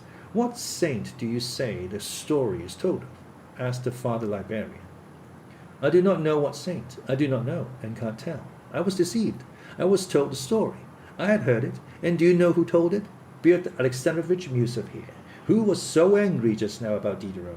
He it was who told the story. I have never told it to you. I never speak to you at all. It is true you did not tell me, but you told it when I was present. It was 3 years ago. I mentioned it because by that ridiculous story you shook my faith, Fyodor Alexandrovich. You knew nothing of it. But I went home with my faith shaken, and I have been getting more and more shaken ever since. Yes, Fyodor Alexandrovich, you were the cause of a great fall. That was not a Diderot. Fyodor Pavlovich got excited and pathetic, though it was perfectly clear to everyone by now that he was playing a part again. Yet Musov was stung by his words. What nonsense! And it is all nonsense, he muttered. I may really have told it, some time or other, but not to you. I was told it myself. I heard it in Paris from a Frenchman. He told me it was read at our Mass from the lives of the saints. He was a very learned man who had made a special study of Russian statistics and had lived a long time in Russia. I have not read the lives of the saints myself, and I'm not going to read them. All sorts of things are said at dinner. We were dining there. Yes, we were dining there, and so I lost my faith, said Fyodor Pavlovich, mimicking him. What do I care for your faith? Musov was on the point of shouting, but he suddenly checked himself and said with contempt, You defile everything you touch. The elder suddenly rose from his seat. Excuse me, gentlemen, for leaving you a few minutes, he said, addressing all his guests. I have visitors awaiting me who arrived before me, but don't you tell lies all the same, he added. Turning to Fyodor Pavlovich with a good-humoured face, he went out of the cell. Alyosha and the novice flew to escort him down the steps. Alyosha was breathless. He was glad to get away, but he was glad too that the elder was good-humoured and not offended. Father Zosima was going towards the portico to bless the people waiting for him there, but Fyodor Pavlovich persisted in stopping him at the door of the cell. Blasted man, he cried with feeling. Allow me to kiss your hand once more. Yes, with you I could still talk, I could still get on. Do you think I always lie and play the fool like this? Believe me, I have been acting like this all the time on purpose to try you. I have been testing you all the time to see whether I could get on with you. Is there room for my humility besides your pride? I'm ready to give you a testimonial that one can get on with you. But now I'll be quiet. I will keep quiet all the same. I'll sit in the chair and hold my tongue. Now it is for you to speak, Fyodor Alexandrovich. You are the principal person left now, for 10 minutes.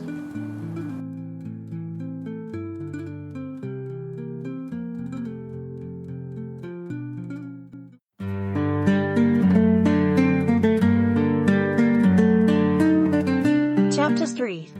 Peasant Women Who Have Faith. Near the wooden portico below, built on to the outer wall of the precinct, there was a crowd of about 20 peasant women. They had been told that the elder was at last coming out, and they had gathered together in anticipation.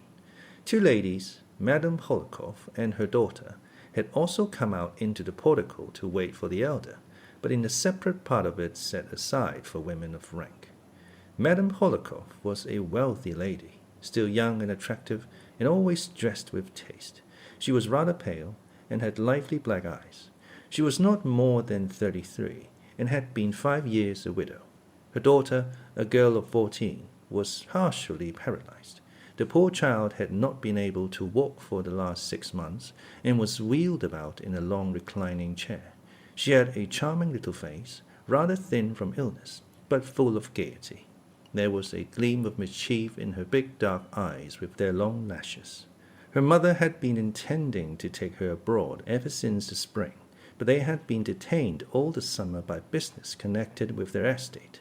They had been staying a week in our town, where they had come more for purposes of business than devotion, but had visited Father Zosima once already, 3 days before. Though they knew that the elder scarcely saw anyone, they had now suddenly turned up again, and urgently entreated the happiness of looking once again on the great healer. The mother was sitting on a chair by the side of her daughter's invalid carriage, and 2 paces from her stood an old monk, not one of our monastery, but a visitor from an obscure religious house in the far north. He too sought the elder's blessing. But Father Zosima, on entering the portico, went first straight to the peasants who were crowded at the foot of the 3 steps that led up into the portico. Father Zosima stood on the top step, put on his stole, and began blessing the women who thronged about him. One crazy woman was led up to him. As soon as she caught sight of the elder, she began shrieking and writhing as though in the pains of childbirth. Laying the stole on her forehead, he read a short prayer over her, and she was at once soothed and quieted. I do not know how it may be now, but in my childhood I often happened to see and hear these possessed women in the villages and monasteries. They used to be brought to Mass. They would squeal and bark like a dog so that they were heard all over the church. But when the sacrament was carried in and they were led up to it, at once the procession ceased, and the sick women were always soothed for a time. I was greatly impressed and amazed at this as a child. But then I heard from country neighbors and from my town teachers that the whole illness was simulated to avoid work, and that it could always be cured by suitable severity. Various anecdotes were told to confirm this. But later on I learned with astonishment from medical specialists that there is no pretense about it, that it is a terrible illness to which women are subject, especially prevalent among us in Russia, and that it is due to the hard lot of the peasant women. It is a disease, I was told, arising from exhausting toil too soon after hard, abnormal, and unassisted labor in childbirth, and from the hopeless misery, from beatings, and so on, which some women were not able to endure like others. The strange and instant healing of the frantic and struggling woman as soon as she was led up to the Holy Sacrament, which had been explained to me as due to malingering and the trickery of the clericals, arose probably in the most natural manner. Both the women who supported her and the invalid herself fully believed as a truth beyond question that the evil spirit in possession of her could not hold out if the sick woman were brought to the sacrament and made to bow down before it.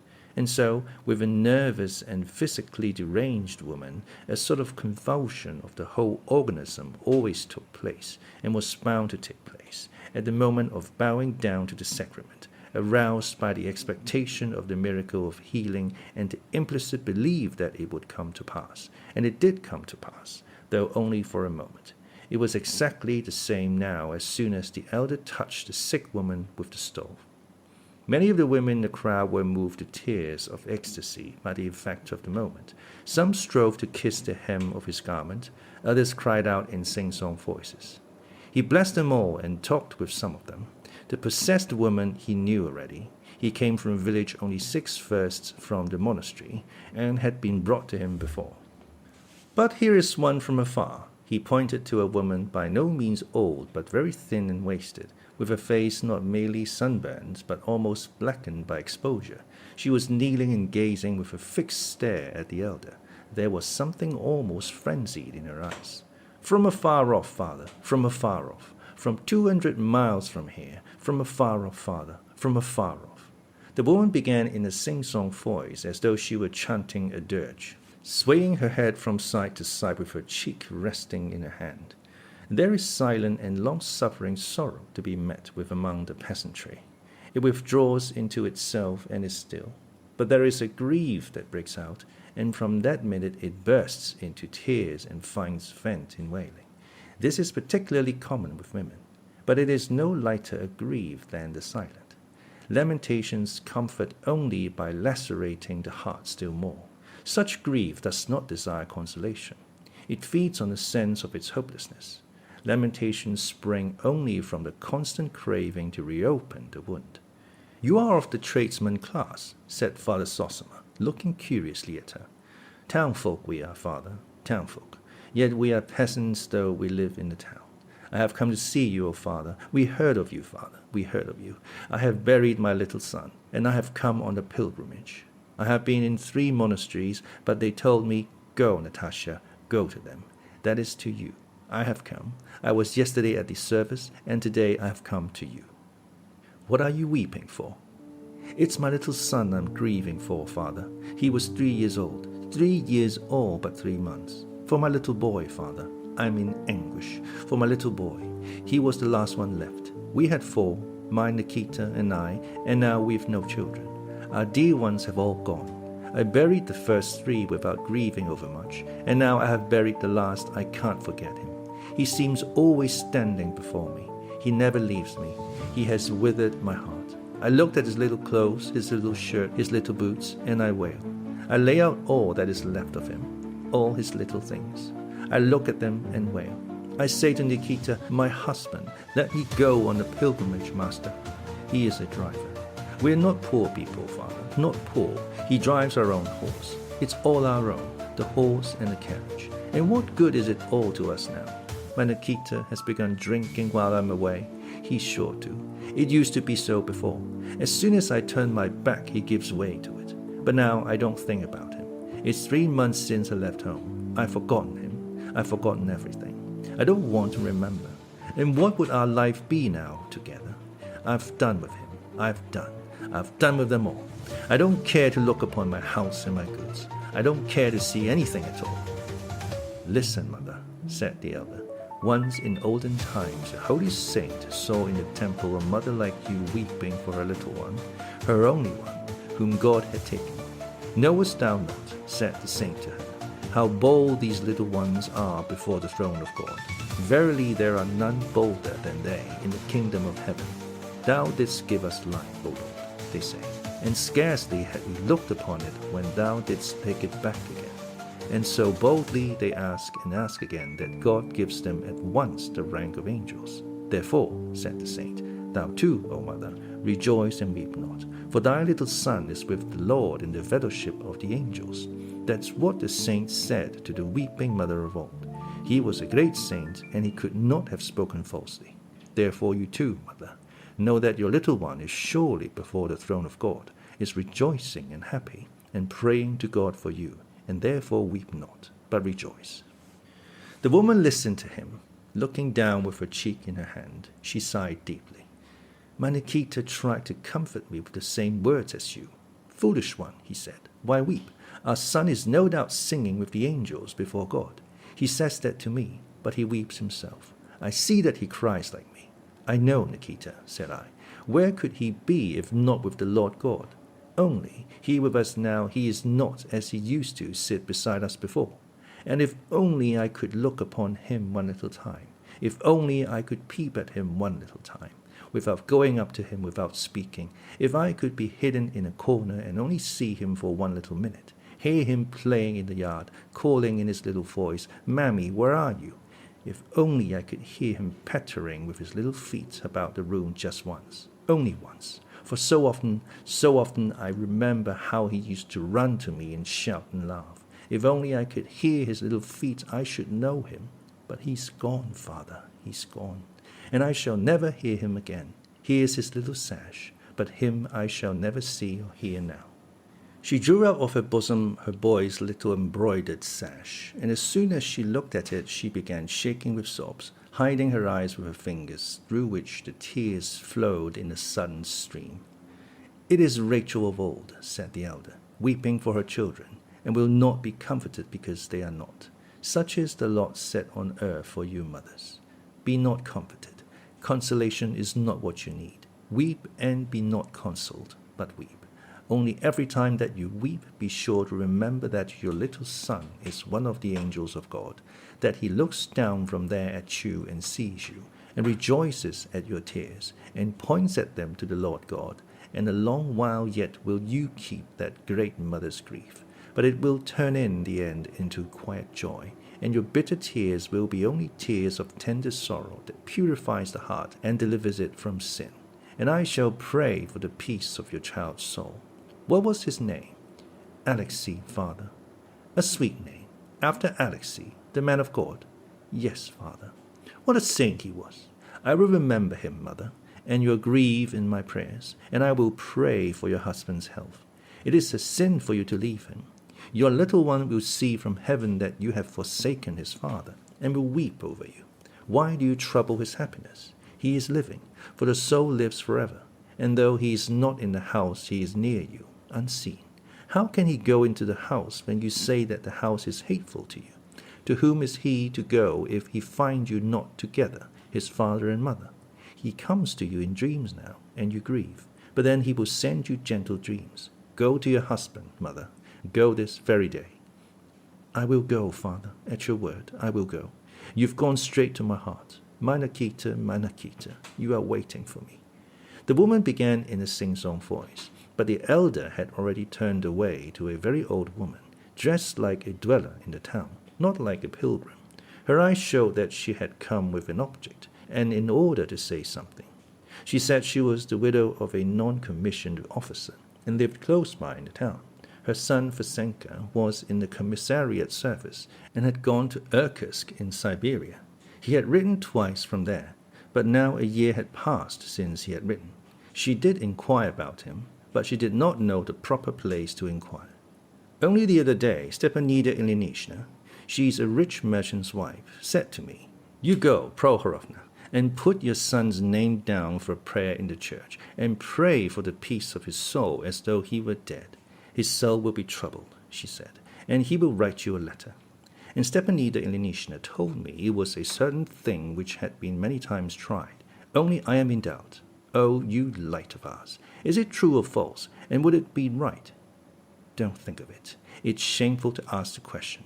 How is it possible to pray for the peace of a living soul, and his own mother too? It's a great sin, akin to sorcery. Only for your ignorance it is forgiven you. Better pray to the Queen of Heaven, our swift defense and help, for his good health, and that she may forgive you for your error. And another thing I will tell you, Prohorovna, either he will soon come back to you, your son, or he will be sure to send a letter. Go, and henceforward be in peace. Your son is alive, I tell you. Dear father, God reward you, our benefactor, who prays for all of us and for our sins. But the elder had already noticed in the crowd two glowing eyes fixed upon him. An exhausted, consumptive-looking, though young peasant woman was gazing at him in silence. Her eyes besought him, but she seemed afraid to approach. What is it, my child? Absolve my soul, father, she articulated softly, and slowly sank on her knees and bowed down at his feet. I have sinned, father. I am afraid of my sin. The elder sat down on the lower step. The woman crept closer to him, still on her knees. I am a widow these 3 years, she began in a half-whisper, with a sort of shudder.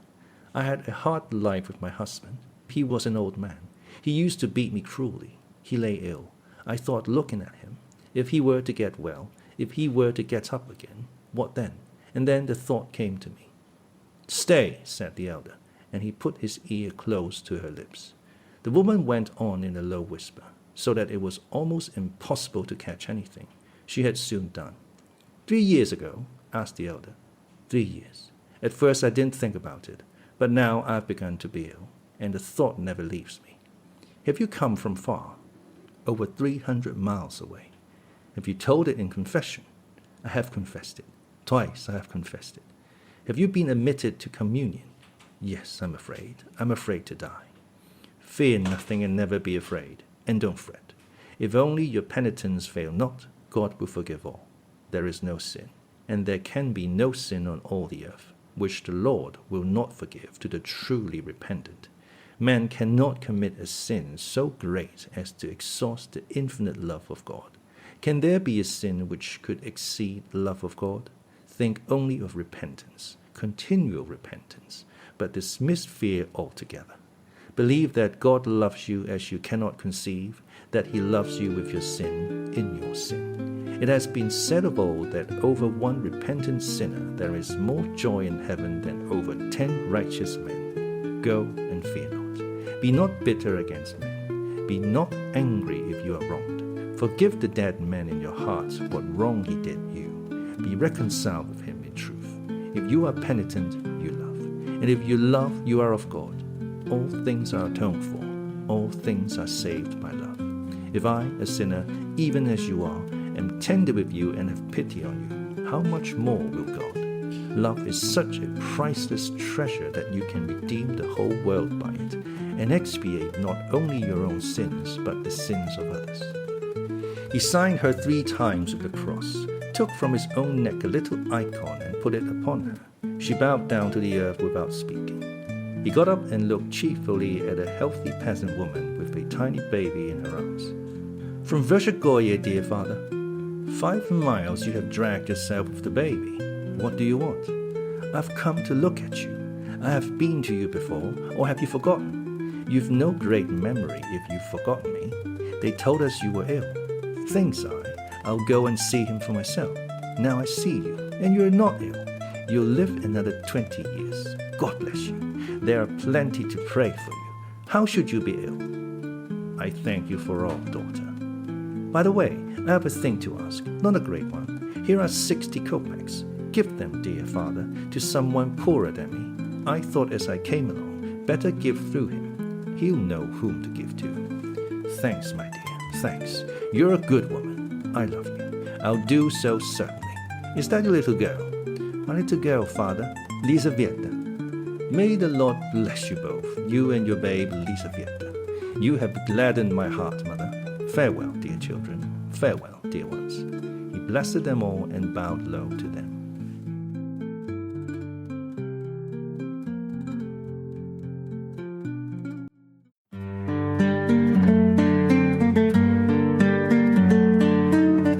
Chapter 4. A Lady of Little Faith.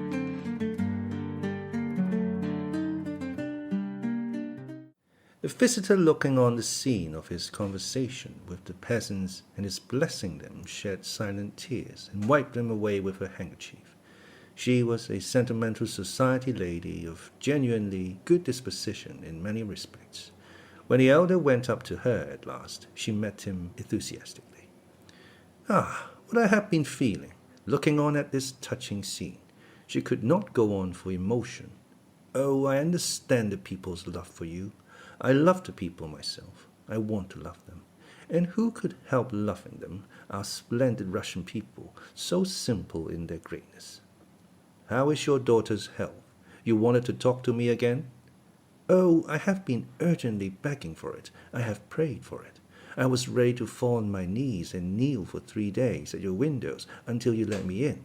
We have come, great healer, to express our ardent gratitude. You have healed my Lise, healed her completely, merely by praying over her last Thursday and laying your hands upon her. We have hastened here to kiss those hands, to pour out our feelings and our homage. What do you mean by healed? But she is still lying down in her chair. But her night fevers have entirely ceased ever since Thursday, said the lady with nervous haste. And that's not all. Her legs are stronger. This morning she got up well. She had slept all night. Look at her rosy cheeks, her bright eyes. She used to be always crying, but now she laughs and is gay and happy. This morning she insisted on my letting her stand up, and she stood up for a whole minute without any support.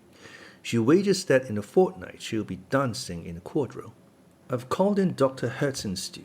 He shrugged his shoulders and said, I am amazed. I can make nothing of it. And would you have us not come here to disturb you, not fly here to thank you? Lise, thank him, thank him. Lisa's pretty little laughing face became suddenly serious. She rose in her chair as far as she could and, looking at the elder, clasped her hands before him, but could not restrain herself and broke into laughter. It's at him, she said, pointing to Alyosha, with childish vexation at herself for not being able to repress her mirth. If anyone had looked at Alyosha standing a step behind the elder, he would have caught a quick flush crimsoning his cheeks in an instant. His eyes shone and he looked down. She has a message for you, Alexey Fyodorovitch. How are you? The mother went on, holding out her exquisitely gloved hand to Alyosha. The elder turned round and all at once looked attentively at Alyosha. The latter went nearer to Lise and, smiling in a strangely awkward way, held out his hand to her too. Lise assumed an important air. Katerina Ivanovna has sent you this through me. She handed him a little note. She particularly begs you to go and see her as soon as possible, that you will not fail her, but will be sure to come. She asks me to go and see her? Me? What for? Alyosha muttered in great astonishment. His face at once looked anxious. Oh, it's all to do with Dmitri Fyodorovich and what has happened lately, the mother explained hurriedly. Katerina Ivanovna has made up her mind, but she must see you about it. Why, of course, I can't say, but she wants to see you at once. And you will go to her, of course. It is a Christian duty. I have only seen her once, Alyosha protested with the same perplexity. Oh, she's such a lofty, incomparable creature. If only for her suffering. Think what she has gone through, what she is enduring now. Think what awaits her. It's all terrible, terrible. Very well, I will come, Alyosha decided, after rapidly scanning the brief, enigmatic note, which consisted of an urgent entreaty that he would come, without any sort of explanation. Oh, how sweet and generous that would be of you, cried Lise with sudden animation. I told Mamma you'd sure not to go. I said you were saving your soul. How splendid you are. I've always thought you were splendid. How glad I am to tell you so. Lise, said her mother impressively, though she smiled after she had said it. You have quite forgotten us, Alexey Fyodorovich, she said. You never come to see us. Yet Lise had told me twice that she is never happy except with you. Alyosha raised his downcast eyes and again flushed, and again smiled without knowing why. But the elder was no longer watching him. He had begun talking to a monk who, as mentioned before, had been awaiting his entrance by Lise's chair. He was evidently a monk of the humblest, that is, of the peasant class, of a narrow outlook, but a true believer, and in his own way a stubborn one. He announced that he had come from the far north, from Obdorsk, from St. Sylvester, and was a member of a poor monastery, consisting of only 10 monks. The elder gave him his blessing and invited him to come to his cell whenever he liked. How can you presume to do such deeds? The monk asked suddenly, pointing solemnly and significantly at Lise. He was referring to her healing. It's too early, of course, to speak of that. Relief is not complete cure, and may proceed from different causes. But if there has been any healing, it is by no power but God's will. It's all from God. Visit me, Father, he added to the monk. It's not often I can see visitors. I'm ill, and I know that my days are numbered. Oh, no, no. God will not take you from us. You will live a long, long time yet, cried the lady. And in what way are you ill? You look so well, so gay and happy. I am extraordinarily better today, but I know that it's only for a moment. I understand my disease now thoroughly. If I seem so happy to you, you could never say anything that would please me so much. For men are made for happiness, and anyone who is completely happy has a right to say to himself, I am doing God's will on earth. All the righteous, all the saints, all the holy martyrs were happy. Oh, how you speak! What bold and lofty words! Cried the lady. You seem to pierce with your words, and yet happiness, happiness, where is it? Who can say of himself that he is happy? Oh, since you have been so good as to let us see you once more today, let me tell you what I could not utter last time, what I dared not say. Oh, I'm suffering and have been for so long. I'm suffering. Forgive me. I am suffering. And in the rush of fervent feeling, she clasped her hands before him. From what specially? I suffer from lack of faith. Lack of faith in God? No, no, no.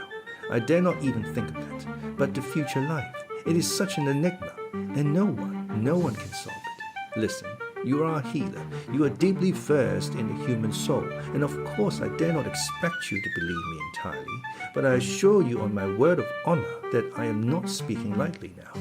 The thought of the life beyond the grave distracts me to anguish, to terror, and I don't know to whom to appeal, and have not dared to all my life.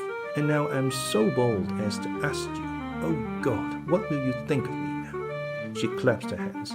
Don't distress yourself about my opinion of you, said the elder. I quite believe in the sincerity of your suffering. Oh, how thankful I am to you.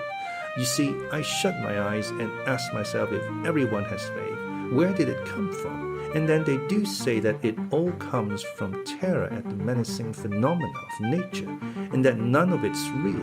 And I say to myself, what if I've been believing all my life, and when I come to die, there's nothing but the burdocks growing on my grave, as I read in some author.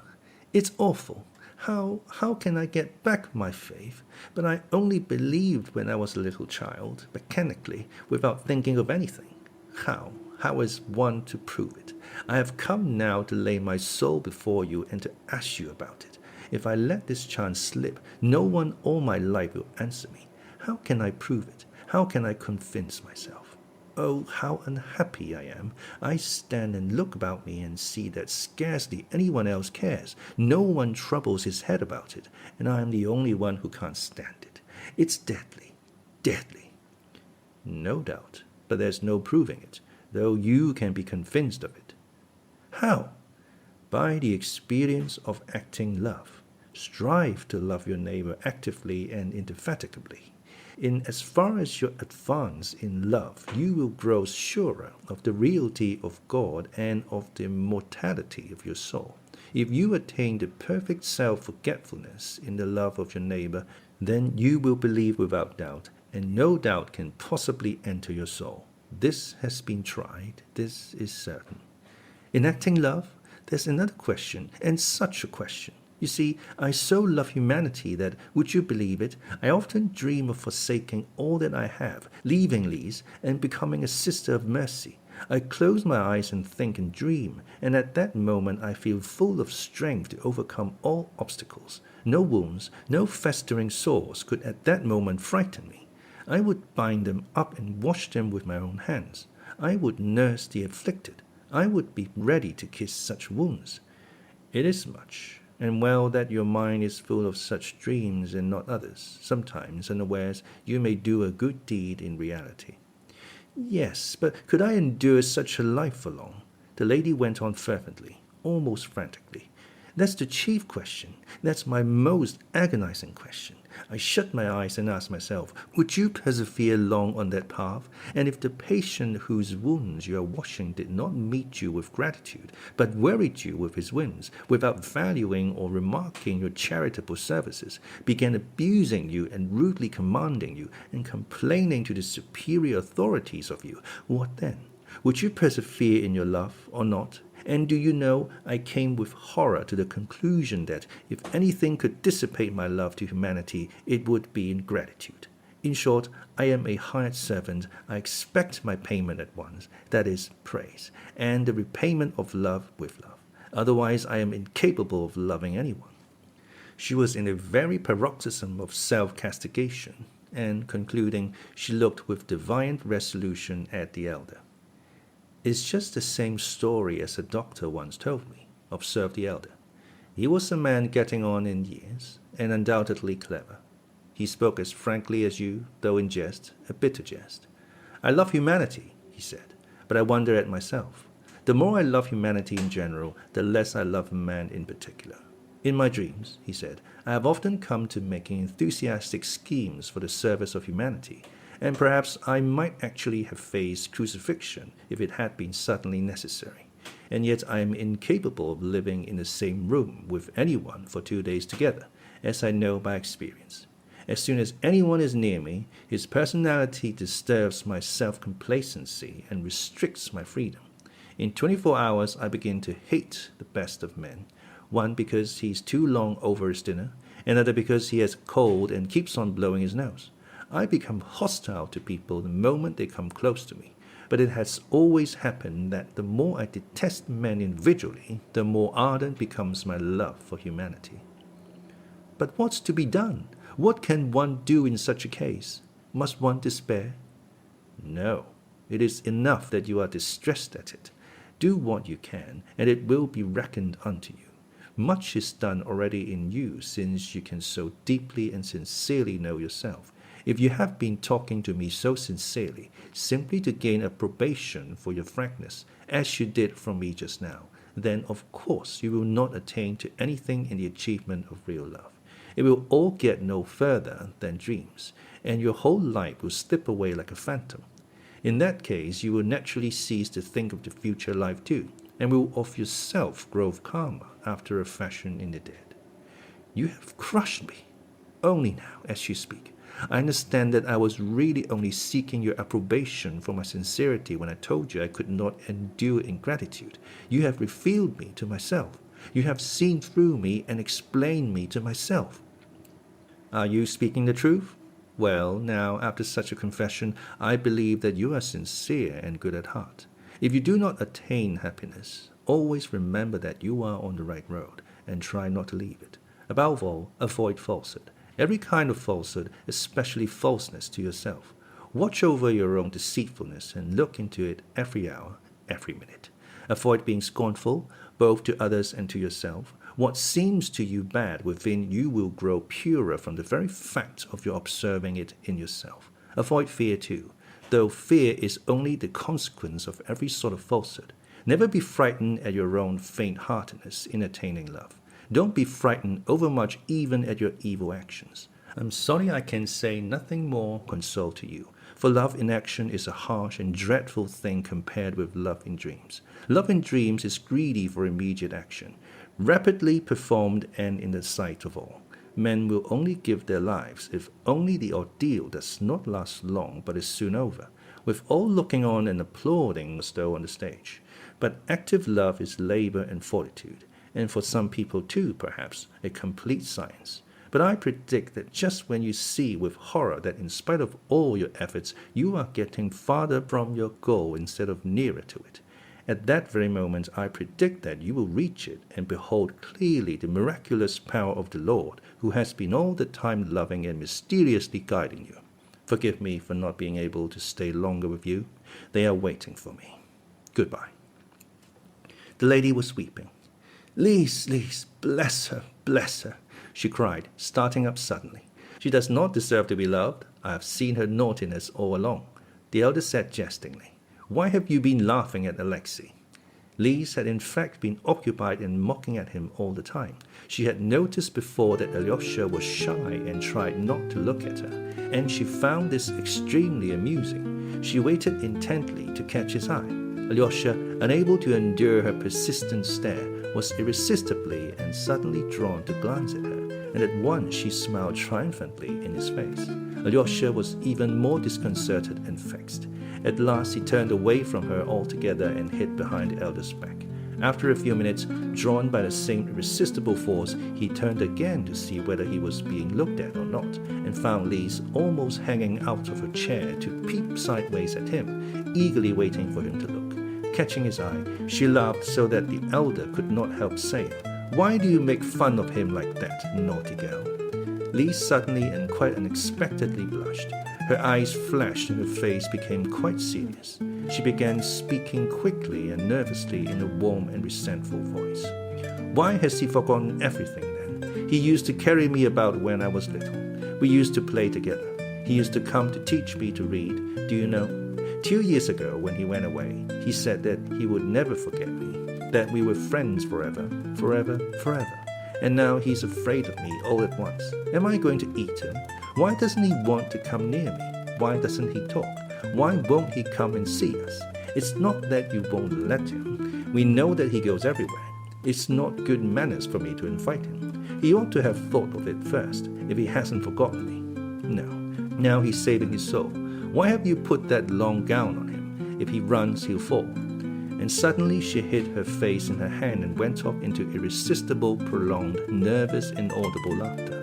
The elder listened to her with a smile, and blessed her tenderly. As she kissed his hand, she suddenly pressed it to her eyes and began crying. Don't be angry with me. I'm silly and good for nothing. And perhaps Alyosha is right, quite right, in not wanting to come and see such a ridiculous girl. I will certainly send him, said the elder.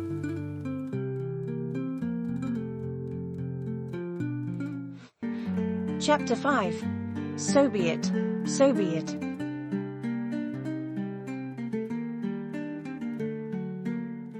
The elder's absence from his cell had lasted for about 25 minutes.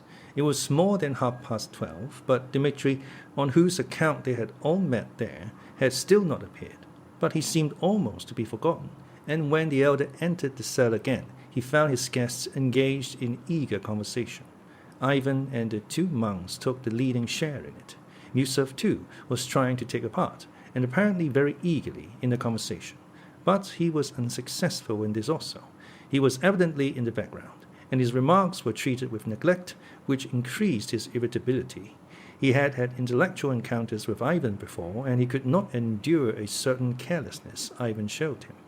Hitherto, at least, I have stood in the front ranks of all that is progressive in Europe, and here the new generation positively ignores us, he thought.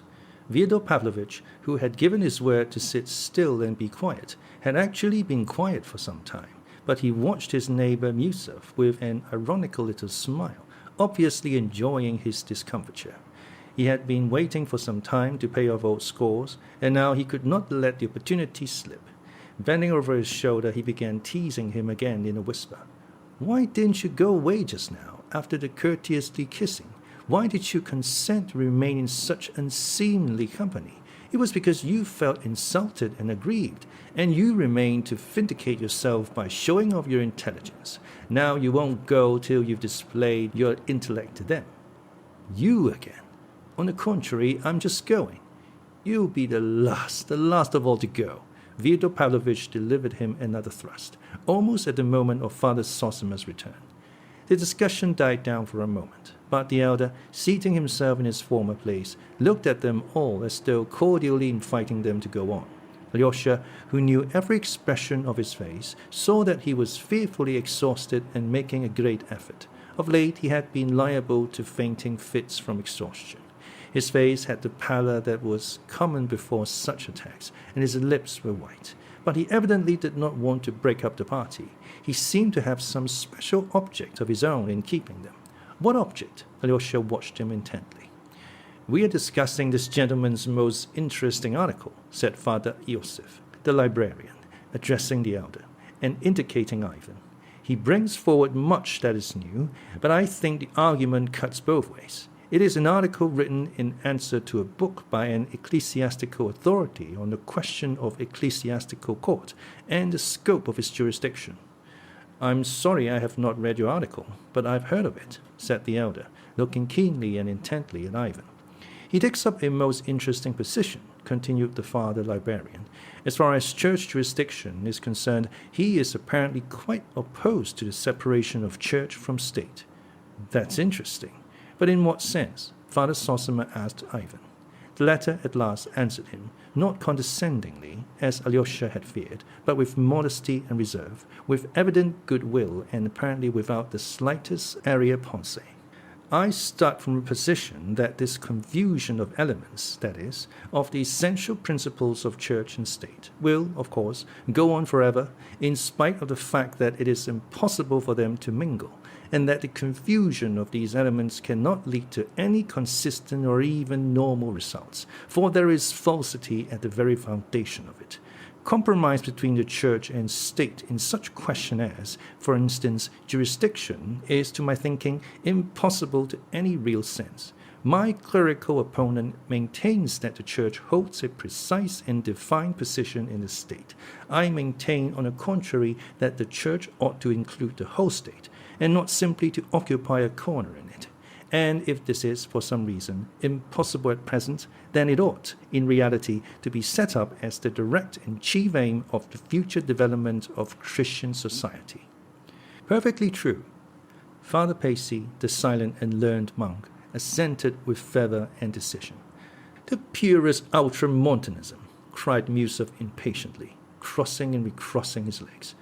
"Oh, well, we have no mountains," cried Father Iosif, and turning to the elder he continued, "Observe the answer he makes to the following fundamental and essential propositions of his opponent, who is, you must note, an ecclesiastic. First, that no social organization can or ought to arrogate to itself power to dispose of the civic and political rights of its members. Secondly, that criminal and civil jurisdiction ought not to belong to the church, and is inconsistent with its nature, both as a divine institution and as an organization of men for religious objects. And finally, in the third place, the church is a kingdom not of this world." A most unworthy play upon words for an ecclesiastic. Father Pacey could not refrain from breaking in again. "I have read the book which you have answered," he added, addressing Ivan, "and was astounded at the words, 'The church is a kingdom not of this world.' If it is not of this world, then it cannot exist on earth at all. In the gospel, the words 'not of this world' are not used in that sense. To play with such words is indefensible. Our Lord Jesus Christ came to set up the church upon earth. The kingdom of heaven, of course, is not of this world, but in heaven. But it is only entered through the church which has been founded and established upon earth. And so a frivolous play upon words in such a connection is unpardonable and improper. The church is, in truth, a kingdom and ordained to rule, and in the end must undoubtedly become the kingdom ruling over all the earth. For that we have the divine promise." He ceased speaking suddenly, as though checking himself. After listening attentively and respectfully, Ivan went on, addressing the elder with perfect composure and as before with ready cordiality. "The whole point of my article lies in the fact that during the first 3 centuries, Christianity only existed on earth in the church and was nothing but the church. When the pagan Roman Empire decided to become Christian, it inevitably happened that, by becoming Christian, it included the church but remained a pagan state in very many of its departments. In reality, this was bound to happen. But Rome as a state retained too much of the pagan civilization and culture as, for example, in the very objects and fundamental principles of the state. The Christian church entering into the state could, of course, surrender no part of its fundamental principles, the rock on which it stands, and could pursue no other aims than those which have been ordained and revealed by God himself, and among them that of drawing the whole world, and therefore the ancient pagan state itself, into the church. In that way, it is not the church that should seek a definite position in the state, like every social organization, or as an organization of men for religious purposes. But, on the contrary, every earthly state should be, in the end, completely transformed into the church and should become nothing else but the church, rejecting every purpose incongruous with the aims of the church. All this will not degrade it in any way or take from its honor and glory as a great state, nor from the glory of its rulers, but only turns it from a false, still pagan, and mistaken path to the true and rightful path, which alone leads to the eternal goal. This is why the author of the book on the foundations of church jurisdiction would have judged correctly if, in seeking and laying down those foundations, he had looked upon them as a temporary compromise inevitable in our sinful and imperfect days. But as soon as the author ventures to declare that the foundations which he predicates now, part of which Father Iosif just enumerated, are the permanent, essential, and eternal foundations, he is going directly against the church and its sacred and eternal vocation. That is the gist of my article. That is, in brief, Father Pacey began again, laying stress on each word. According to certain theories only too clearly formulated in the 19th century, the church ought to be transformed into the state, as though this would be an advance from a lower to a higher form, so as to disappear into it, making way for science, for the spirit of the age and civilization.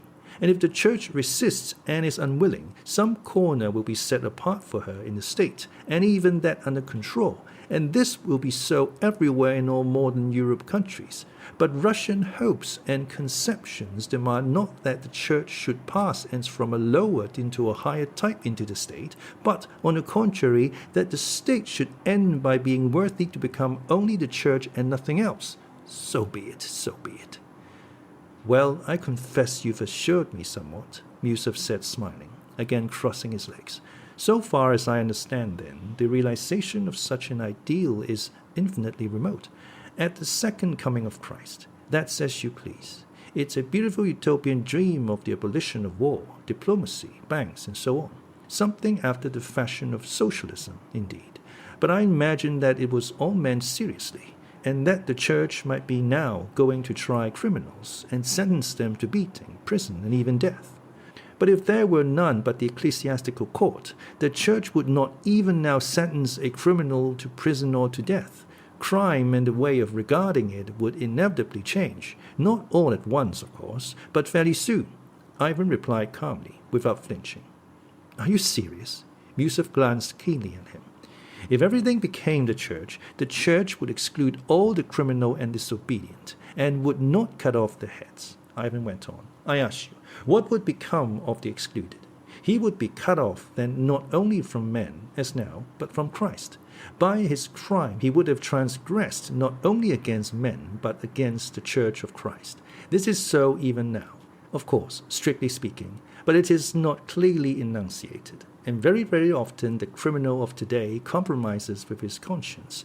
I steal, he says, but I don't go against the church. I'm not an enemy of Christ. That's what the criminal of today is continually saying to himself. But when the church takes the place of the state, it will be difficult for him, in opposition to the church all over the world, to say, all men are mistaken, all in error, all mankind are the false church. I, a thief and murderer, am the only true Christian church. It will be very difficult to say this to himself. It requires a rare combination of unusual circumstances. Now, on the other side, take the church's own view of crime. Is it not bound to renounce the present almost pagan attitude and to change from a mechanical cutting off of its tainted member for the preservation of society, as at present, into completely and honestly adopting the idea of the regeneration of the man, of his reformation and salvation? What do you mean? I fail to understand again, Yusuf interrupted. Some sort of dream again, something shapeless and even incomprehensible. What is excommunication? What sort of exclusion? I suspect you are simply amusing yourself, Ivan Fyodorovich. Yes, but in reality it is so now, said the elder suddenly, and all turned to him at once. If it were not for the Church of Christ, there would be nothing to restrain the criminal from evil doing, no real chastisement for it afterwards. None, that is, but mechanical punishment spoken of just now, which in the majority of cases only embitters the heart, and not the real punishment, the only effectual one, the only deterrent and softening one, which lies in the recognition of sin by conscience. How is that, may one inquire? Asked Yusuf, with lively curiosity. Why, began the elder, all these sentences to exile with hard labor, and formerly with flogging also, reform no one, and what's more, deter hardly a single criminal, and the number of crimes does not diminish but is continually on the increase. You must admit that. Consequently, the security of society is not preserved, for although the obnoxious member is mechanically cut off and sent far away out of sight, another criminal always comes to take his place at once, and often two of them. If anything does preserve society, even in our time, and thus regenerate and transform the criminal, it is only the law of Christ speaking in his conscience. It is only by recognizing his wrongdoing as the son of a Christian society, that is, of the church, that he recognizes his sin against society, that is, against the church, so that it is only against the church and not against the state, that the criminal of today can recognize that he has sinned. If society as a church had jurisdiction, then it would know when to bring back from exclusion and to reunite to itself.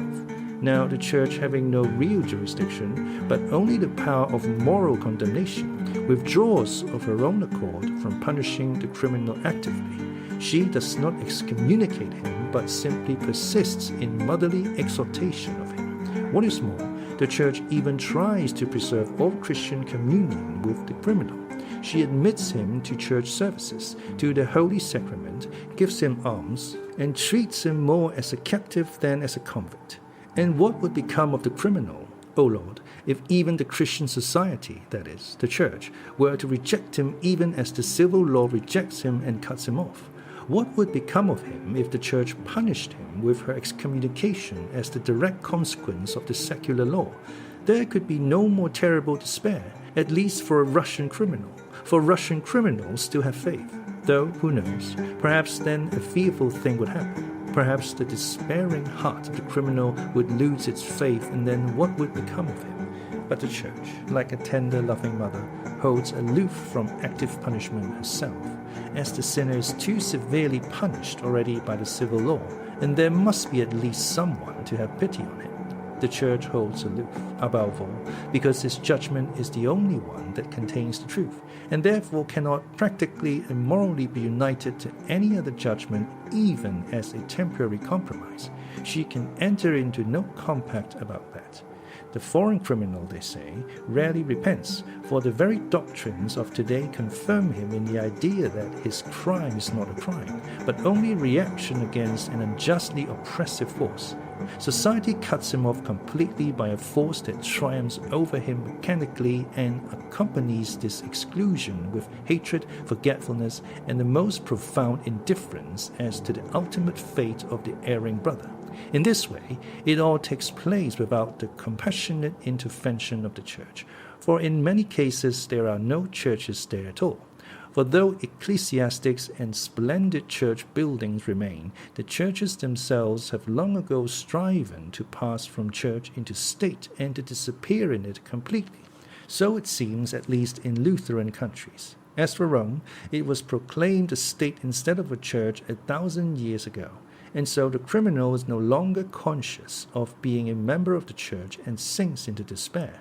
If he returns to society, often it is with such hatred that society itself instinctively cuts him off. You can judge for yourself how it must end. In many cases, it would seem to be the same with us, but the difference is that besides the established law courts, we have the church too, which always keeps up relations with the criminal as a dear and still precious son. And besides that, there is still preserved, though only in thought, the judgment of the Church, which though no longer existing in practice is still living as a dream for the future, and is, no doubt, instinctively recognized by the criminal in his soul. What was said here just now is true too. That is, that if the jurisdiction of the Church were introduced in practice in its full force, that is, if the whole of the society were changed into the Church, not only the judgment of the Church would have influence on the reformation of the criminal, such as it never has now, but possibly also the crimes themselves would be incredibly diminished, and there can be no doubt that the Church would look upon the criminal and the crime of the future in many cases quite differently, and would succeed in restoring the excluded, in restraining those who plan evil, and in regenerating the fallen. It is true, said Father Zosima with a smile. The Christian society now is not ready and is only resting on some 7 righteous men, but as they are never lacking, it will continue still unshaken in expectation of its complete transformation from a society almost heathen in character into a single universal and all-powerful church. So be it, so be it. Even though at the end of the ages, for it is ordained to come to pass, and there is no need to be troubled about times and seasons, for the secret of the times and seasons is in the wisdom of God, in his foresight and his love, and what in human reckoning seems still afar off, may by the divine ordinance be close at hand, on the eve of its appearance. And so be it, so be it. So be it, so be it, Father Pacey repeated austerely and reverently. Strange, extremely strange, Musa pronounced, not so much with heat as with latent indignation. What strikes you as so strange? Father Iosif inquired cautiously. Why, it's beyond anything, cried Musa, suddenly breaking out. The state is eliminated and the church is raised to the position of the state. It's not simply ultramontanism, it's arch-ultramontanism. It's beyond the dreams of Pope Gregory VII. You are completely misunderstanding it, said Father Pacey sternly. Understand, the church is not to be transformed into the state. That is Rome and its dream. That is the third temptation of the devil. On the contrary, the state is transformed into the church, will ascend and become a church over the whole world, which is the complete opposite of ultramontanism and Rome and your interpretation, and is only the glorious destiny ordained for the Orthodox Church. This star will arise in the east. Musov was significantly silent. His whole figure expressed extraordinary personal dignity. A supercilious and condescending smile played on his lips. Alyosha watched it all with a throbbing heart. The whole conversation stirred him profoundly. He glanced casually at Rakitin, who was standing immovable in his place by the door, listening and watching intently, though with downcast eyes. But from the color in his cheeks, Alyosha guessed that Rakitin was probably no less excited, and he knew what caused his excitement. "Allow me to tell you one little anecdote, gentlemen," Musov said impressively, with a peculiarly majestic air. "Some years ago, soon after the coup d'etat of December, I happened to be calling in Paris on an extremely influential personage in the government, and I met a very interesting man in his house. This individual was not precisely a detective, but was a sort of superintendent of a whole regiment of political detectives, a rather powerful position in its own way. I was prompted by curiosity to seize the opportunity of conversation with him, and as he had not come as a visitor but as a subordinate official bringing a special report, and as he saw the reception given me by his chief, he deigned to speak with some openness, to a certain extent only, of course. He was rather courteous than open, as Frenchmen know how to be courteous, especially to a foreigner. But I thoroughly understood him. The subject was the socialist revolutionaries who were at that time persecuted. I will quote only one most curious remark dropped by this person. "We are not particularly afraid," said he, "of all these socialists, anarchists, infidels, and revolutionists.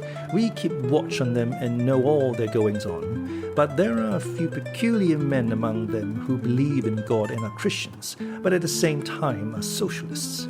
These are the people we are most afraid of. They are dreadful people. The socialist who is Christian is more to be dreaded than a socialist who is an atheist." The words struck me at the time, and now they have suddenly come back to me here, gentlemen. "You apply them to us, and look upon us as socialists?" Father Pacey asked directly, without beating about the bush. But before Pyotr Alexandrovich could think what to answer, the door opened, and the guest so long expected, Dmitri Fyodorovich, came in. They had, in fact, given up expecting him, and his sudden appearance caused some surprise for a moment.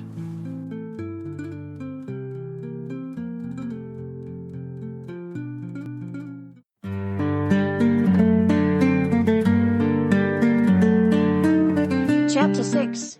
Why is such a man alive?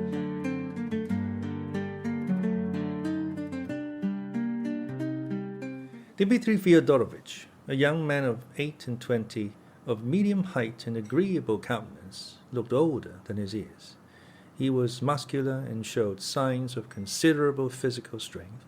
Yet there was something not healthy in his face. He was rather thin, his cheeks were hollow, and there was an unhealthy sallowness in their color.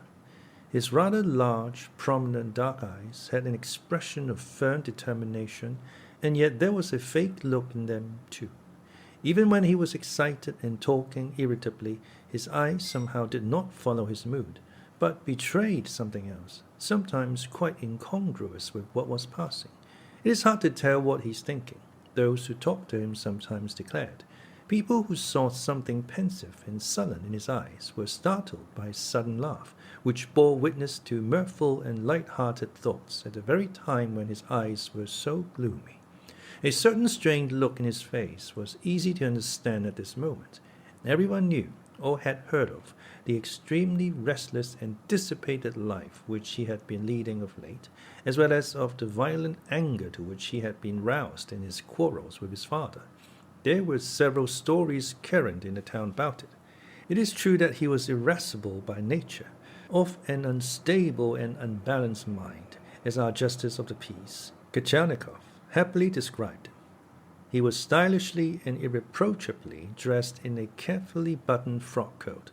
He wore black gloves and carried a top hat. Having only lately left the army, he still had moustaches and no beard. His dark brown hair was cropped short and combed forward on his temples. He had the long, determined stride of a military man. He stood still for a moment on the threshold, and glancing at the whole party, went straight up to the elder, guessing him to be their host. He made him a low bow and asked his blessing. Father Zosima, rising in his chair, blessed him. Dmitri kissed his hand respectfully, and with intense feeling, almost anger, he said, "Be so generous as to forgive me for having kept you waiting so long. But Smerdyakov, the valet sent me by my father, in reply to my inquiries, told me twice over that the appointment was for one. Now I suddenly learn. Don't disturb yourself, interposed the elder. No matter. You are a little late. It's of no consequence. I'm extremely obliged to you, and expected no less from your goodness. Saying this, Dmitri bowed once more.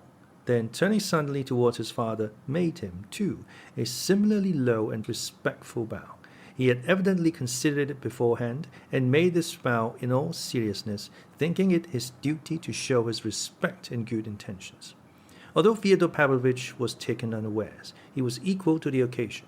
In response to Dmitri's bow, he jumped up from his chair and made his son a bow as low in return. His face was suddenly solemn and impressive, which gave him a positively malignant look. Dmitri bowed generally to all present, and without a word walked to the window with his long, resolute stride, sat down on the only empty chair, near Father Pacy, and, bending forward, prepared to listen to the conversation he had interrupted. Dmitri's entrance had taken no more than 2 minutes, and the conversation was resumed. But this time Yusuf thought it unnecessary to reply to Father Pacy's persistent and almost irritable question. Allow me to withdraw from this discussion, he observed with a certain well-bred nonchalance. It's a subtle question, too. Here Ivan Fyodorovich is smiling at us. He must have something interesting to say about that also. Ask him. Nothing special, except one little remark, Ivan replied at once. Europe liberals in general, and even our liberal dilettanti, often mix up the final results of socialism with those of Christianity. This wild notion is, of course, a characteristic feature. But it's not only liberals and dilettanti who mix up socialism and Christianity, but, in many cases, it appears, the police, the foreign police, of course, do the same. Your Paris anecdote is rather to the point, Pyotr Alexandrovich. I ask your permission to drop this subject altogether, Yusuf repeated. I will tell you instead, gentlemen, another interesting and rather characteristic anecdote of Ivan Fyodorovich himself. Only 5 days ago, in a gathering here, principally of ladies, he solemnly declared in arguments that there was nothing in the whole world to make men love their neighbors, that there was no law of nature that man should love mankind, and that if there had been any love on earth hitherto, it was not owing to a natural law, but simply because men have believed in immortality. Ivan Fyodorovich added in parenthesis that the whole natural law lies in that faith, and that if you were to destroy in mankind the belief in immortality, not only love but every living force maintaining the life of the world would at once be dried up. Moreover, nothing then would be immoral. Everything would be lawful, even cannibalism. That's not all. He ended by asserting that for every individual, like ourselves, who does not believe in God or immortality, the moral law of nature must immediately be changed into the exact contrary of the former religious law, and that egoism, even to crime, must become not only lawful but even recognized as the inevitable, the most rational, even honorable outcome of his position. From this paradox, gentlemen, you can judge of the rest of our eccentric and paradoxical friend Ivan Fyodorovich's theories.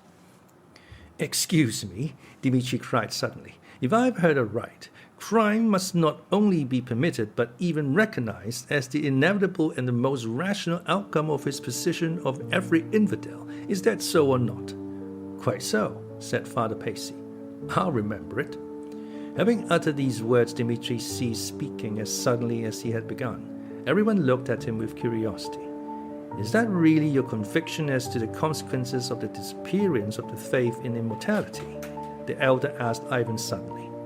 Yes, that was my contention. There is no virtue if there is no immortality. You are blessed in believing that, or else most unhappy. Why unhappy? Ivan asked, smiling.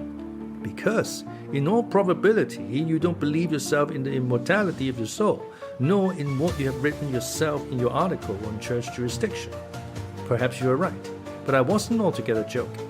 Ivan suddenly and strangely confessed, flushing quickly. You were not altogether joking, that's true. The question is still fretting your heart, and not answered. But the martyr likes sometimes to divert himself with his despair, as it were driven to it by despair itself. Meanwhile, in your despair, You, too, divert yourself with magazine articles and discussions in society, though you don't believe your own arguments, and with an aching heart mock at them inwardly. That question you have not answered, and it is your great grief, for it clamors for an answer. But can it be answered by me? Answered in the affirmative? Ivan went on asking strangely, still looking at the elder with the same inexplicable smile. If it can't be decided in the affirmative, it will never be decided in the negative.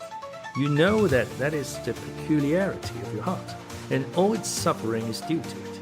But thank the Creator who has given you a lofty heart capable of such suffering, of thinking and seeking higher things, for our dwellings is in the heavens. God grant that your heart will attain the answer on earth, and may God bless your path. The elder raised his hand and would have made the sign of the cross over Ivan from where he stood, but the latter rose from his seat, went up to him, received his blessing, and kissing his hand went back to his place in silence. His face looked firm and earnest. This action and all the preceding conversation, which was so surprising from Ivan, impressed everyone by its strangeness and a certain solemnity, so that all were silent for a moment, and there was a look almost of apprehension in Alyosha's face. But Musov suddenly shrugged his shoulders, and at that same moment Fyodor Pavlovich jumped up from his seat. "Most pious and holy elder," he cried, pointing to Ivan, "that is my son, flesh of my flesh, the dearest of my flesh. He is my most dutiful Kalmor, so to speak, while this son who has just come in, Dmitri, against whom I am seeking justice from you, is the undutiful Franz Moore. They are both out of Schiller's robbers, and so I am the reigning Count von Moore. Judge and save us. We need not only your prayers, but your prophecies. Speak without buffoonery, and don't begin by insulting the members of your family," answered the elder in a faint, exhausted voice. He was obviously getting more and more fatigued, and his strength was failing. "An unseemly farce which I foresaw when I came here," cried Dmitri indignantly. He too leapt up. "Forgive it, reverend father," he added, addressing the elder. "I'm not a cultivated man, and I don't even know how to address you properly. But you have been deceived, and you have been too good-natured in letting us meet here. All my father wants is a scandal. Why he wants it only he can tell. He always has some motive, but I believe I know why." "They all blame me, all of them," cried Fyodor Pavlovich in his turn. "Pyotr Alexandrovich here blames me too. You have been blaming me, Pyotr Alexandrovich, you have." He turned suddenly to Musov, although the latter was not dreaming of interrupting him. "They all accuse me of having hidden the children's money in my boots and cheated them. But isn't there a court of law? There they will reckon out for you, Dmitri Fyodorovich, from your notes, your letters, and your agreements, how much money you had, how much you have spent, and how much you have left. Why does Pyotr Alexandrovich refuse to pass judgment? Dmitri is not a stranger to him, because they are all against me, while Dmitri Fyodorovich is in debt to me, and not a little, but some thousands of which I have documentary proof. The whole town is echoing with his debaucheries, and where he was stationed before, he several times spent 1,000 or 2 for the seduction of some respectable girl. We know all about that, Dmitri Fyodorovich, in its most secret details. I'll prove it. Would you believe it, Holy Father? He has captivated the hearts of the most honorable of young ladies of good family and fortune, daughter of a gallant colonel, formerly his superior officer, who had received many honors and had the Anna Order on his breast. He compromised the girl by his promise of marriage. Now she is an orphan, and here she is betrothed to him, yet before her very eyes he is dancing attendance on a certain enchantress. And although this enchantress has lived in, so to speak, civil marriage with a respectable man, yet she is of an independent character, an unapproachable fortress for everybody, just like a legal wife, for she is virtuous. Yes, Holy Fathers, she is virtuous. Dmitri Fyodorovich wants to open this fortress with a golden key, and that's why he is insolent to me now, trying to get money from me. Though he has wasted thousands on this enchantress already, he's continually borrowing money for the purpose. From whom, do you think? Shall I say, Mitya? Be silent, cried Dmitri. Wait till I'm gone. Don't dare in my presence to asperse the good name of an honorable girl. That you should utter a word about her is an outrage, and I won't permit it." He was breathless. "Mitya, Mitya," cried Fyodor Pavlovich hysterically, squeezing out a tear. "And is your father's blessing nothing to you? If I curse you, what then? Shameless hypocrite!" exclaimed Dmitri furiously. He says that to his father. His father! What would he be with others? Gentlemen, only fancy. There's a poor but honorable man living here, burdened with a numerous family, a captain who got into trouble and was discharged from the army, but not publicly, not by court-martial, with no slur on his honor. And 3 weeks ago, Dmitri seized him by the beard in a tavern, dragged him out into the street, and beat him publicly, and all because he is an agent in the little business of mine. It's all a lie.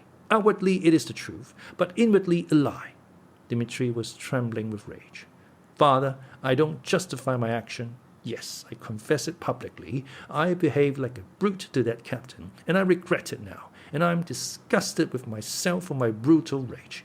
But this captain, this agent of yours, went to that lady whom you call an enchantress and suggested to her from you that she should take IOUs of mine which were in your possession and should sue me for the money so as to get me into prison by means of them if I persisted in claiming an account from you of my property.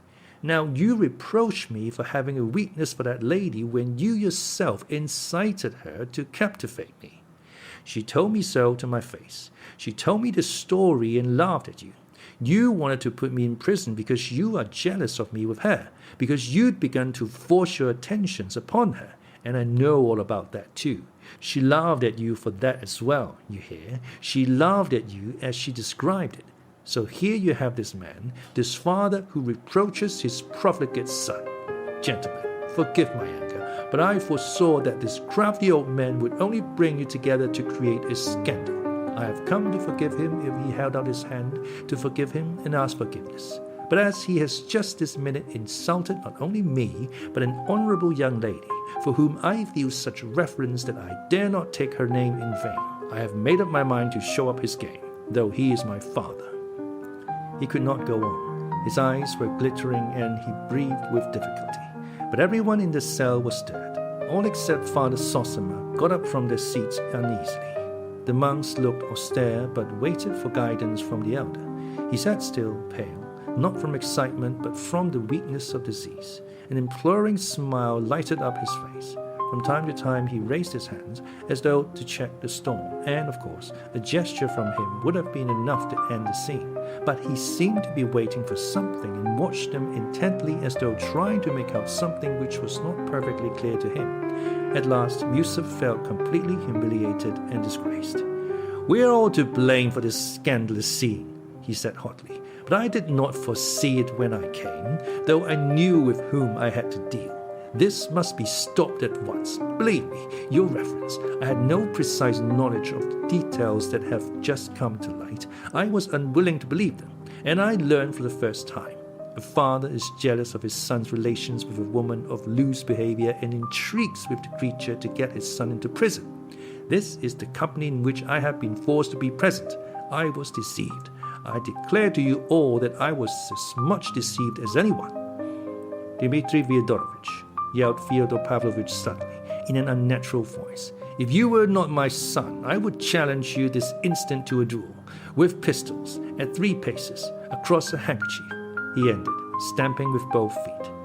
With old liars who have been acting all their lives, there are moments when they enter so completely into their part that they tremble or shed tears of emotion in earnest, although at that very moment or a second later they are able to whisper to themselves, "You know you are lying, you shameless old sinner. You are acting now, in spite of your holy wrath." Dmitri frowned painfully and looked with unutterable contempt at his father. I thought, he said, in a soft and, as it were, controlled voice, that I was coming to my native place with the angel of my heart, my betrothed, to cherish his old age, and I find nothing but a depraved profligate, a despicable clown. "A duel!" yelled the old wretch again, breathless and spluttering at each syllable. And you, Pyotr Alexandrovich Yusuf, let me tell you that there has never been in all your family a loftier and more honest, you hear, more honest woman than this creature, as you have dared to call her. And you, Dmitri Fyodorovich, have abandoned your betrothed for that creature, so you must yourself have thought that your betrothed couldn't hold a candle to her. That's the woman called a creature. Shameful, broke from Father Iosif. Shameful and disgraceful. Kalganov, flushing crimson, cried in a boyish voice, trembling with emotion. He had been silent till that moment. Why is such a man alive? Dmitri, beside himself with rage, growled in a hollow voice, hunching up his shoulders till he looked almost deformed. Tell me, can he be allowed to go on defiling the earth? He looked round at everyone and pointed at the old man. He spoke evenly and deliberately. Listen, listen, monks to the parricide, cried Fyodor Pavlovich, rushing up to Father Iosif. That's the answer to your shameful. What is shameful? That creature, that woman of loose behavior is perhaps holier than you are yourselves. You monks who are seeking salvation. She fell perhaps in her youth, ruined by her environment, but she loved much, and Christ himself forgave the woman who loved much.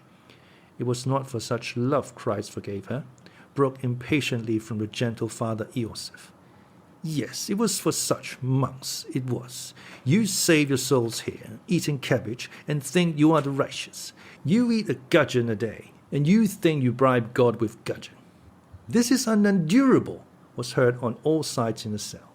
But this unseemly scene was cut short in the most unexpected way. Father Zosima rose suddenly from his seat. Almost distracted with anxiety for the elder and everyone else, Alyosha succeeded, however, in supporting him by the arm. Father Zosima moved towards Dmitri and, reaching him, sank on his knees before him. Alyosha thought that he had fallen from weakness, but this was not so. The elder distinctly and deliberately bowed down at Dmitri's feet till his forehead touched the floor. Alyosha was so astounded that he failed to assist him when he got up again. There was a faint smile on his lips. Goodbye, forgive me, all of you, he said, bowing on all sides to his guests. Dmitri stood for a few moments in amazement. Bowing down to him, what did it mean? Suddenly he cried aloud, "Oh God!" hid his face in his hands, and rushed out of the room. All the guests flocked out after him, in their confusion not saying goodbye or bowing to their host. Only the monks went up to him again for a blessing. What did it mean, falling at his feet like that? Was it symbolic or what? Said Fyodor Pavlovich, suddenly quieted and trying to reopen conversation without venturing to address anybody in particular. They were all passing out of the precincts of the hermitage at the moment. I can't answer for a madhouse and for madmen, Yusuf answered at once ill-humouredly. But I will spare myself your company, Fyodor Pavlovich, and trust me, forever. Where's that monk? That monk, that is, the monk who had invited them to dine with the superior, did not keep them waiting. He met them as soon as they came down the steps from the elder's cell, as though he had been waiting for them all the time. Reverend Father, kindly do me a favor. Convey my deepest respect to the Father Superior. Apologize for me, personally, Yusuf, to his reverence, telling him that I deeply regret that owing to unforeseen circumstances I am unable to have the honor of being present at his table, greatly as I should decide to do so, Yusuf said irritably to the monk.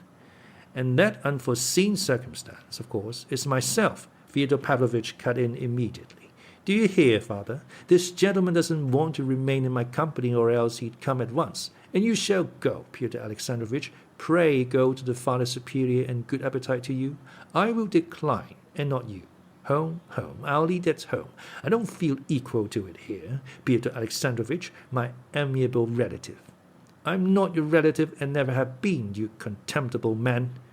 I said it on purpose to madden you, because you always disclaim the relationship, though you really are a relation in spite of your shuffling. I'll prove it by the church calendar. As for you, Ivan, stay if you like.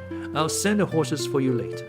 Propriety requires you to go to the Father Superior, Pyotr Alexandrovich, to apologize for the disturbance we've been making. Is it true that you are going home? Aren't you lying? Pyotr Alexandrovich, how could I dare after what's happened? Forgive me, gentlemen, I was carried away, and upset besides, and indeed I am ashamed. Gentlemen, one man has the heart of Alexander of Macedon and another the heart of the little dog Fido. Mine is that of the little dog Fido. I am ashamed. After such an escapade, how can I go to dinner to gobble up the monastery's sauces? I am ashamed. I can't. You must excuse me. The devil only knows. What if he deceives us? Thought Yusuf, still hesitating, and watching the retreating buffoon with distrustful eyes. The latter turned round, and noticing that Yusuf was watching him, waved him a kiss. Well, are you coming to the superior? Yusuf asked Ivan abruptly. Why not? I was especially invited yesterday. Unfortunately, I feel myself compelled to go to this confounded dinner, said Yusuf with the same irritability, regardless of the fact that the monk was listening. We ought, at least, to apologize for the disturbance and explain that it was not our doing. What do you think? Yes, we must explain that it wasn't our doing. Besides, Father won't be there, observed Ivan. Well, I should hope not. Confound this dinner. They all walked on, however. The monk listened in silence. On the road through the copse he made one observation, however, that the Father Superior had been waiting a long time, and that they were more than half an hour late. He received no answer. Yusuf looked with hatred at Ivan. Here he is, going to the dinner as though nothing had happened, he thought, a brazen face and the conscience of a Karamazov.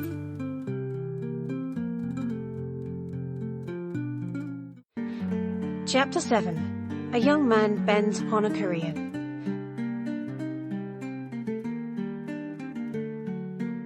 Alyosha helped Father Zosima to his bedroom and seated him on his bed. It was a little room furnished with the bare necessities. There was a narrow iron bedstead with a strip of felt for a mattress. In the corner, under the icons, was a reading desk with a cross and a gospel lying on it. The elder sank exhausted on the bed. His eyes glittered and he breathed hard. He looked intently at Alyosha, as though considering something. Go, my dear boy, go. Porphyry is enough for me. Make haste. You are needed there.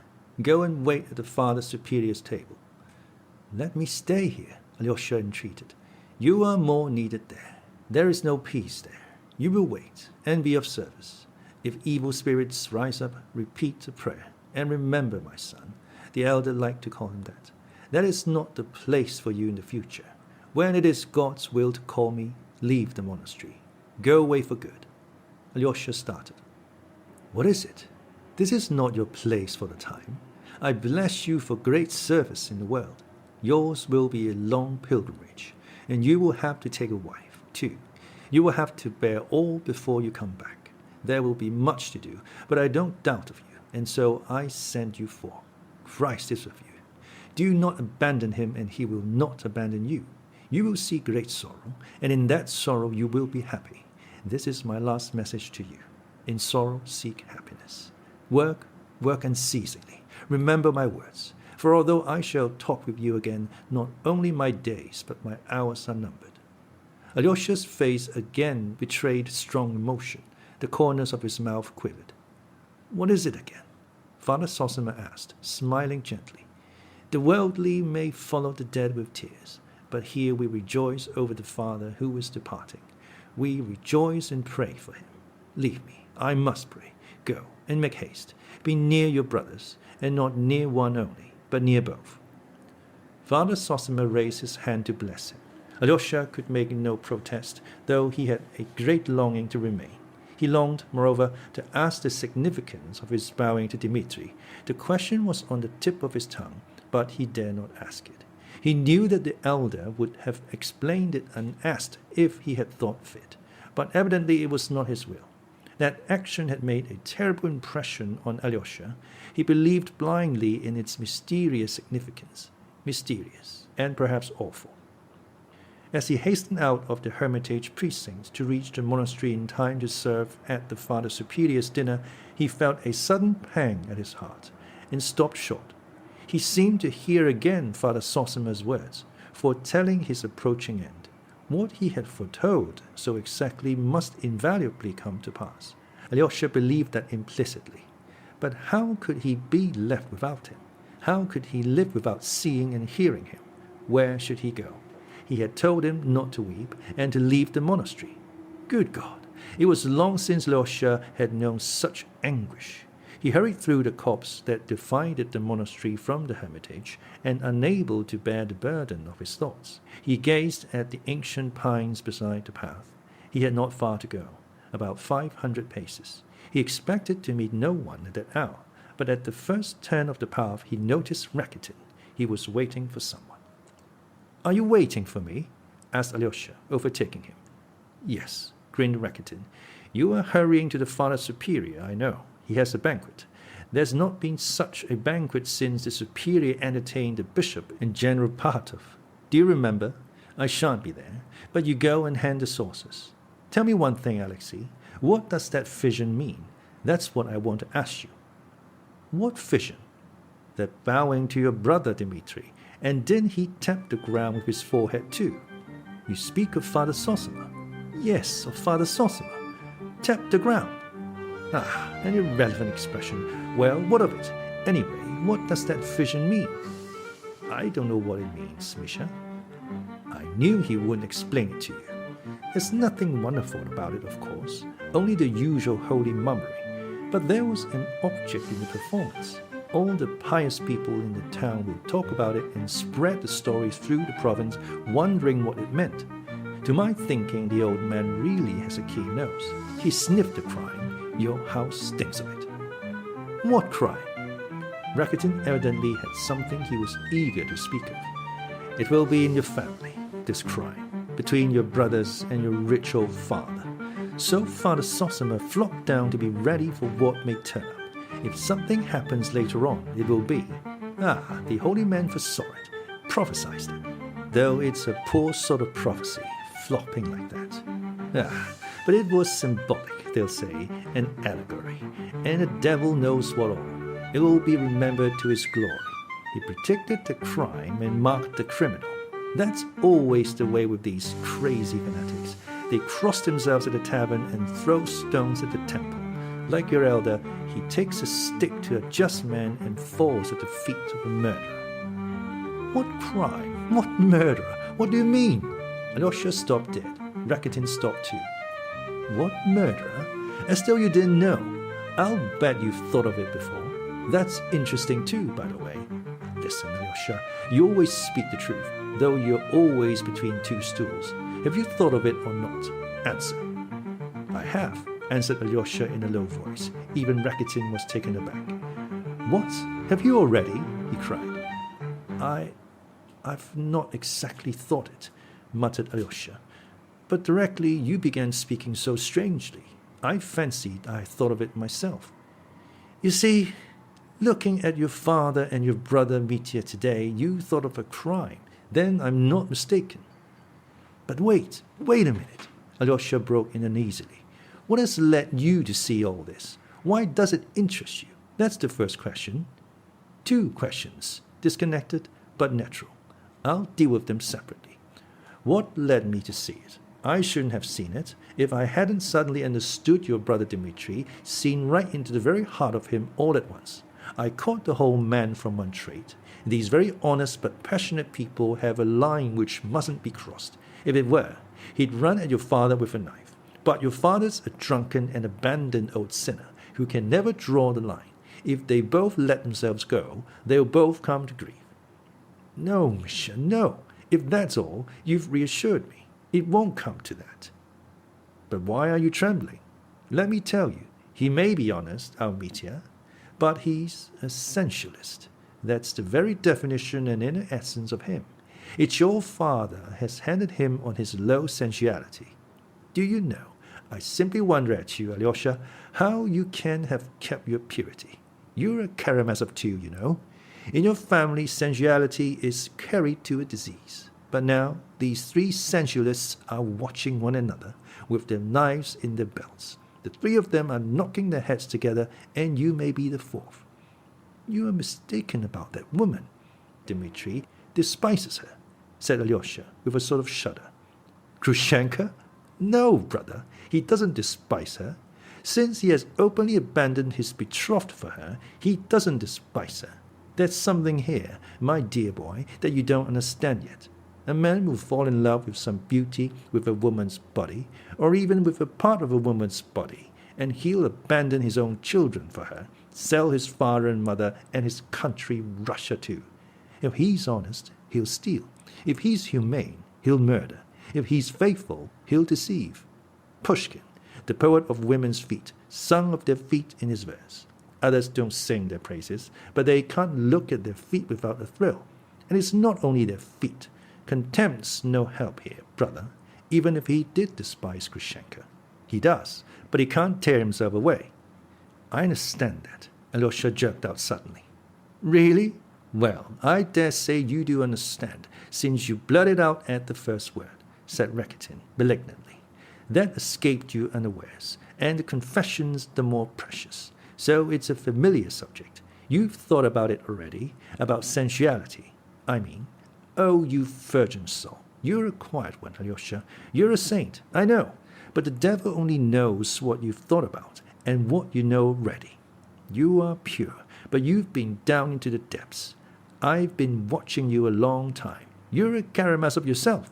You're a thorough Karamazov. No doubt birth and selection have something to answer for. You're a sensualist from your father, a crazy saint from your mother. Why do you tremble? Is it true then? Do you know, Grushenka has been begging me to bring you along. I'll pull off his cassock, she says. You can't think how she keeps begging me to bring you. I wondered why she took such an interest in you. Do you know, she's an extraordinary woman too. Thank her and say I'm not coming, said Alyosha with a strained smile. Finish what you were saying, Misha. I'll tell you my idea after. There's nothing to finish. It's all clear. It's the same old tune, brother. If even you are a sensualist at heart, what of your brother Ivan? He's a Karamazov too. What is at the root of all you Karamazovs is that you're all sensual, grasping, and crazy.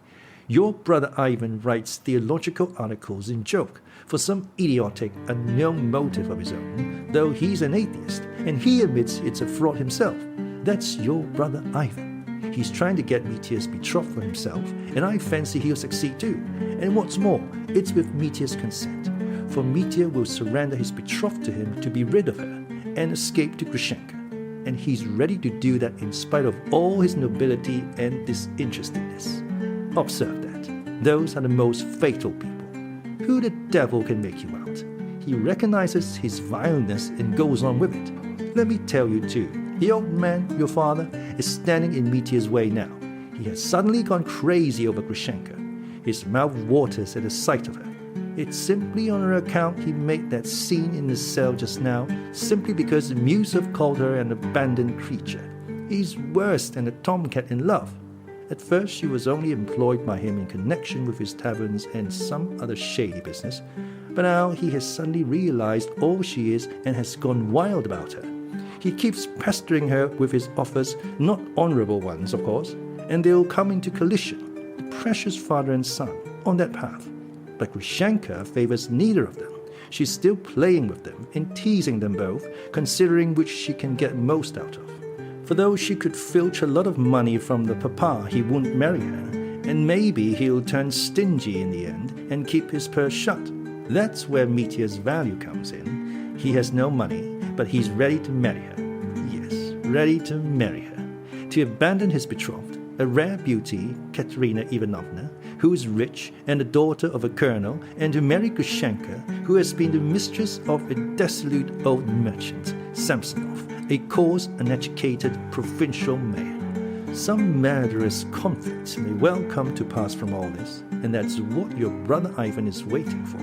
It will suit him down to the ground. He'll carry off Katerina Ivanovna, for whom he is languishing, and pocket her dowry of 60,000. That's very alluring to start with, for a man of no consequence and a beggar. And take note, he won't be wronging Mitya, but doing him the greatest service. For I know as a fact that Mitya only last week, when he was with some gypsy girls drunk in a tavern, cried out aloud that he was unworthy of his betrothed, Katya, but that his brother Ivan, he was the man who deserved her. And Katerina Ivanovna will not in the end refuse such a fascinating man as Ivan. She's hesitating between the two of them already. And how has that Ivan won you all so that you all worship him? He's laughing at you and enjoying himself at your expense. How do you know? How can you speak so confidently? Alyosha asked sharply, frowning. Why do you ask? And are frightened at my answer? It shows that you know I'm speaking the truth. You don't like Ivan. Ivan won't be tempted by money. Really? And the beauty of Katerina Ivanovna? It's not only the money, though a fortune of 60,000 is an attraction. Ivan is above that. He wouldn't make up to anyone for thousands. It is not money. It's not comfort Ivan is seeking. Perhaps it's suffering he's seeking. What wild dream now? Oh, you aristocrats. Ah, Misha, he has a stormy spirit. His mind is in bondage. He is haunted by a great unsolved doubt. He is one of those who don't want millions, but an answer to their questions. That's plagiarism, Alyosha.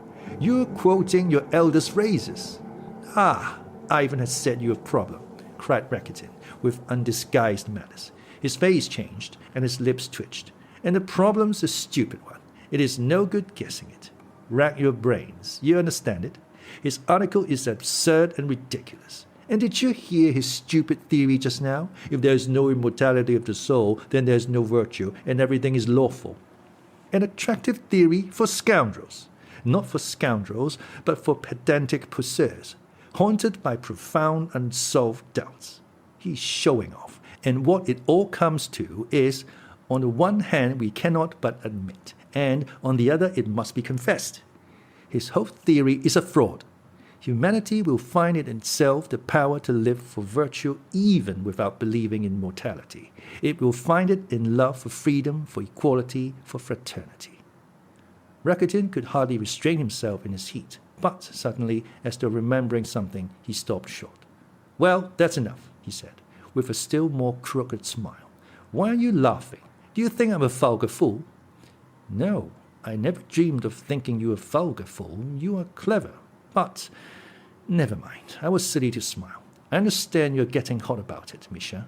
I guess from your warmth that you are not indifferent to Katerina Ivanovna yourself. I've suspected that for a long time, brother. That's why you don't like my brother Ivan. Are you jealous of him? And jealous of her money too? Won't you add that? I'll say nothing about money. I'm not going to insult you. I believe it, since you say so, but confound you, and your brother Ivan with you. Don't you understand that one might very well dislike him apart from Katerina Ivanovna? And why the devil should I like him? He condescends to abuse me, you know. Why haven't I a right to abuse him? I never heard of his saying anything about you, good or bad. He doesn't speak of you at all. But I heard that the day before yesterday at Katerina Ivanovna's, he was abusing me for all he was worth.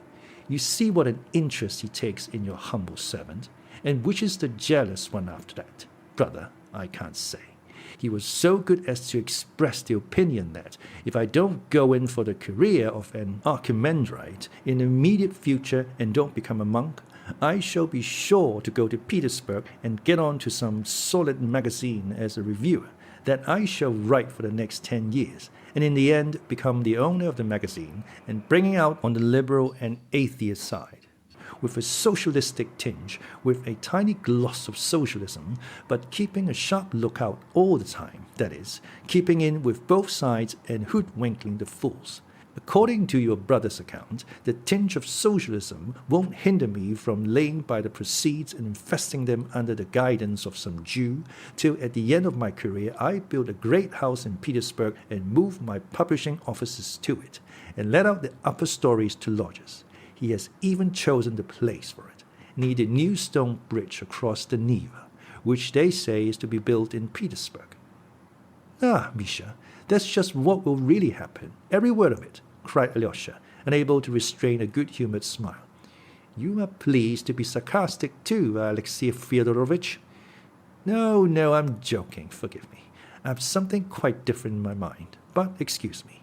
Who can have told you all this? You can't have been at Katerina Ivanovna's yourself when he was talking about you. I wasn't there, but Dmitri Fyodorovitch was, and I heard him tell it with my own ears. If you want to know, he didn't tell me, but I overheard him, unintentionally, of course, for I was sitting in Grushenka's bedroom, and I couldn't go away because Dmitri Fyodorovitch was in the next room. Oh, yes, I'd forgotten she was a relation of yours. A relation? That Grushenka relation of mine, cried Rakitin, turning crimson. Are you mad? You're out of your mind. Why, isn't she a relation of yours? I heard so. Where can you have heard it? You Karamazovs brag of being an ancient noble family, though your father used to run about playing the buffoon at other men's tables and was only admitted to the kitchen as a favor. I may be only a priest's son, and dirt in the eyes of noblemen like you, but don't insult me so lightly and wantonly. I have a sense of honor too, Alexei Fyodorovitch. I couldn't be a relation of Grushenka, a common harlot. I beg you to understand that. Rakitin was intensely irritated. Forgive me, for goodness sake, I had no idea. Besides, how can you call her a harlot? Is she the sort of woman? Alyosha flushed suddenly. I tell you again, I heard that she was a relation of yours. You often go to see her, and you told me yourself you're not her lover. I never dreamed that you of all people had such contempt for her. Does she really deserve it? I may have reasons of my own for fisting her. That's not your business. But as for relationship, your brother or even your father is more likely to make her yours than mine. Well, here we are. You'd better go to the kitchen. Hello, what's wrong? What is it? Are we late? They can't have finished dinner so soon.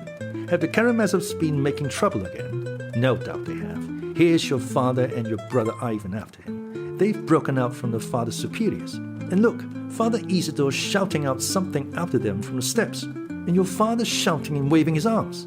I expect he's swearing. Ah, and there goes Musov driving away in his carriage. You see, he's going. And there's old Maximov running. There must have been a row. There can't have been any dinner. Surely they've not been beating the Father Superior. Or have they, perhaps, been beaten? It would serve them right.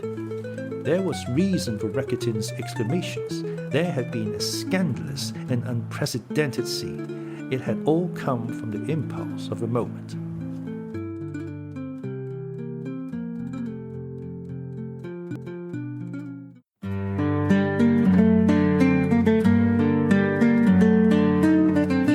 Chapter 8. The Scandalous Scene.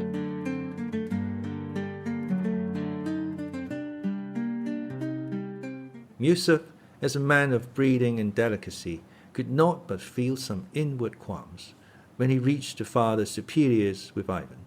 He felt ashamed of having lost his temper. He felt that he ought to have disdained that despicable wretch, Fyodor Pavlovich, too much to have been upset by him in Father Zosima's cell, and so to have forgotten himself. The monks were not to blame in any case, he reflected, on the steps, and if they're decent people here, why not be friendly and courteous with them? I won't argue. I'll fall in with everything. I'll win them by politeness, and show them that I've nothing to do with that Aesop, that buffoon, that Pierrot, and have merely been taken in over this affair, just as they have. He determined to drop his litigation with the monastery and relinquish his claims to the woodcutting and fishery rights at once.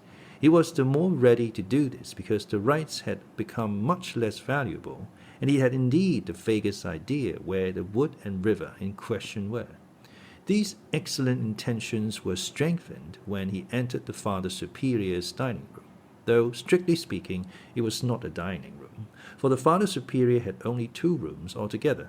They were, however, much larger and more comfortable than Father Zosima's. But there was no great luxury about the furnishing of these rooms either.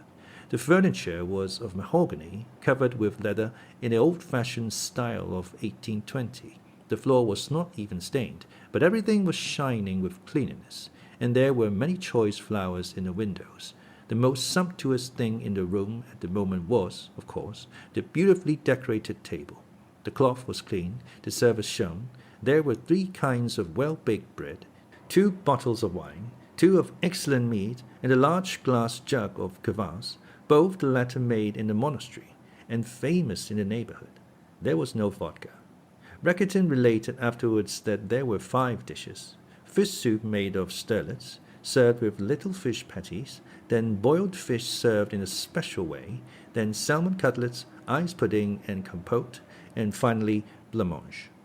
Rakitin found out about all these good things, for he could not resist peeping into the kitchen, where he already had a footing.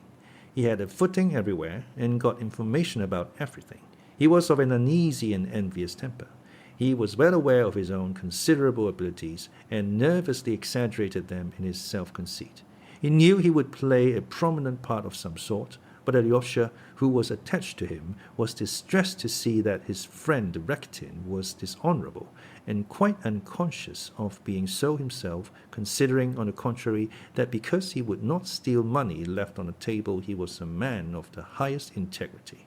Neither Alyosha nor anyone else could have influenced him in that. Rakitin, of course, was a person of too little consequence to be invited to the dinner, to which Father Iosif, Father Pacy, and one other monk were the only inmates of the monastery invited. They were already waiting when Musov, Kalganov, and Ivan arrived.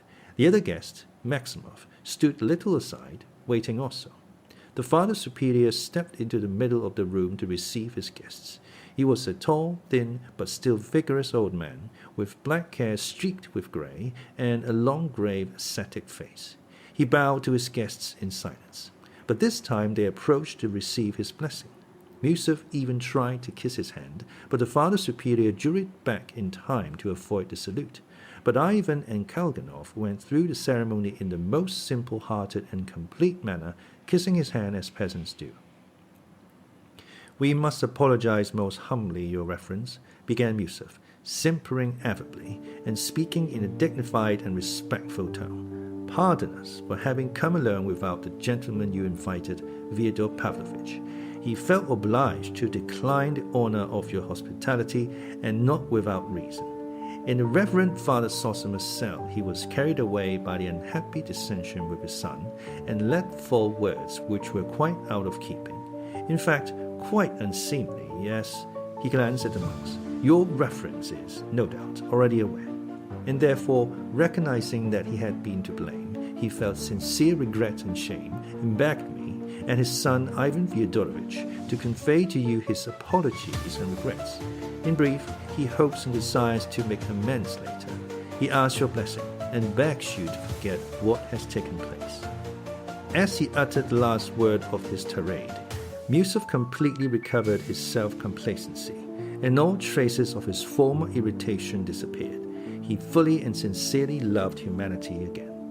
The Father Superior listened to him with dignity and, with a slight bend of the head, replied, "I sincerely deplore his absence. Perhaps at our table he might have learned to like us, and we him. Pray be seated, gentlemen." He stood before the holy image and began to say grace out loud. All bent their heads reverently, and Maximov clasped his hands before him with peculiar fervor. It was at this moment that Fyodor Pavlovich played his last prank. It must be noted that he really had meant to go home, and really had felt the impossibility of going to dine with the Father Superior as though nothing had happened, after his disgraceful behavior in the elder's cell. Not that he was so very much ashamed of himself, quite the contrary perhaps, but still he felt it would be unseemly to go to dinner. Yet his creaking carriage had hardly been brought to the steps of the hotel, and he had hardly got into it, when he suddenly stopped short. He remembered his own words at the elders. "I always feel when I meet people that I'm lower than all, and that they all take me for a buffoon. So I say, let me play the buffoon, for you are, every one of you, stupider and lower than I." He longed to revenge himself on everyone for his own unseemliness. He suddenly recalled now he had once in the past been asked, "Why do you hate so-and-so so much?"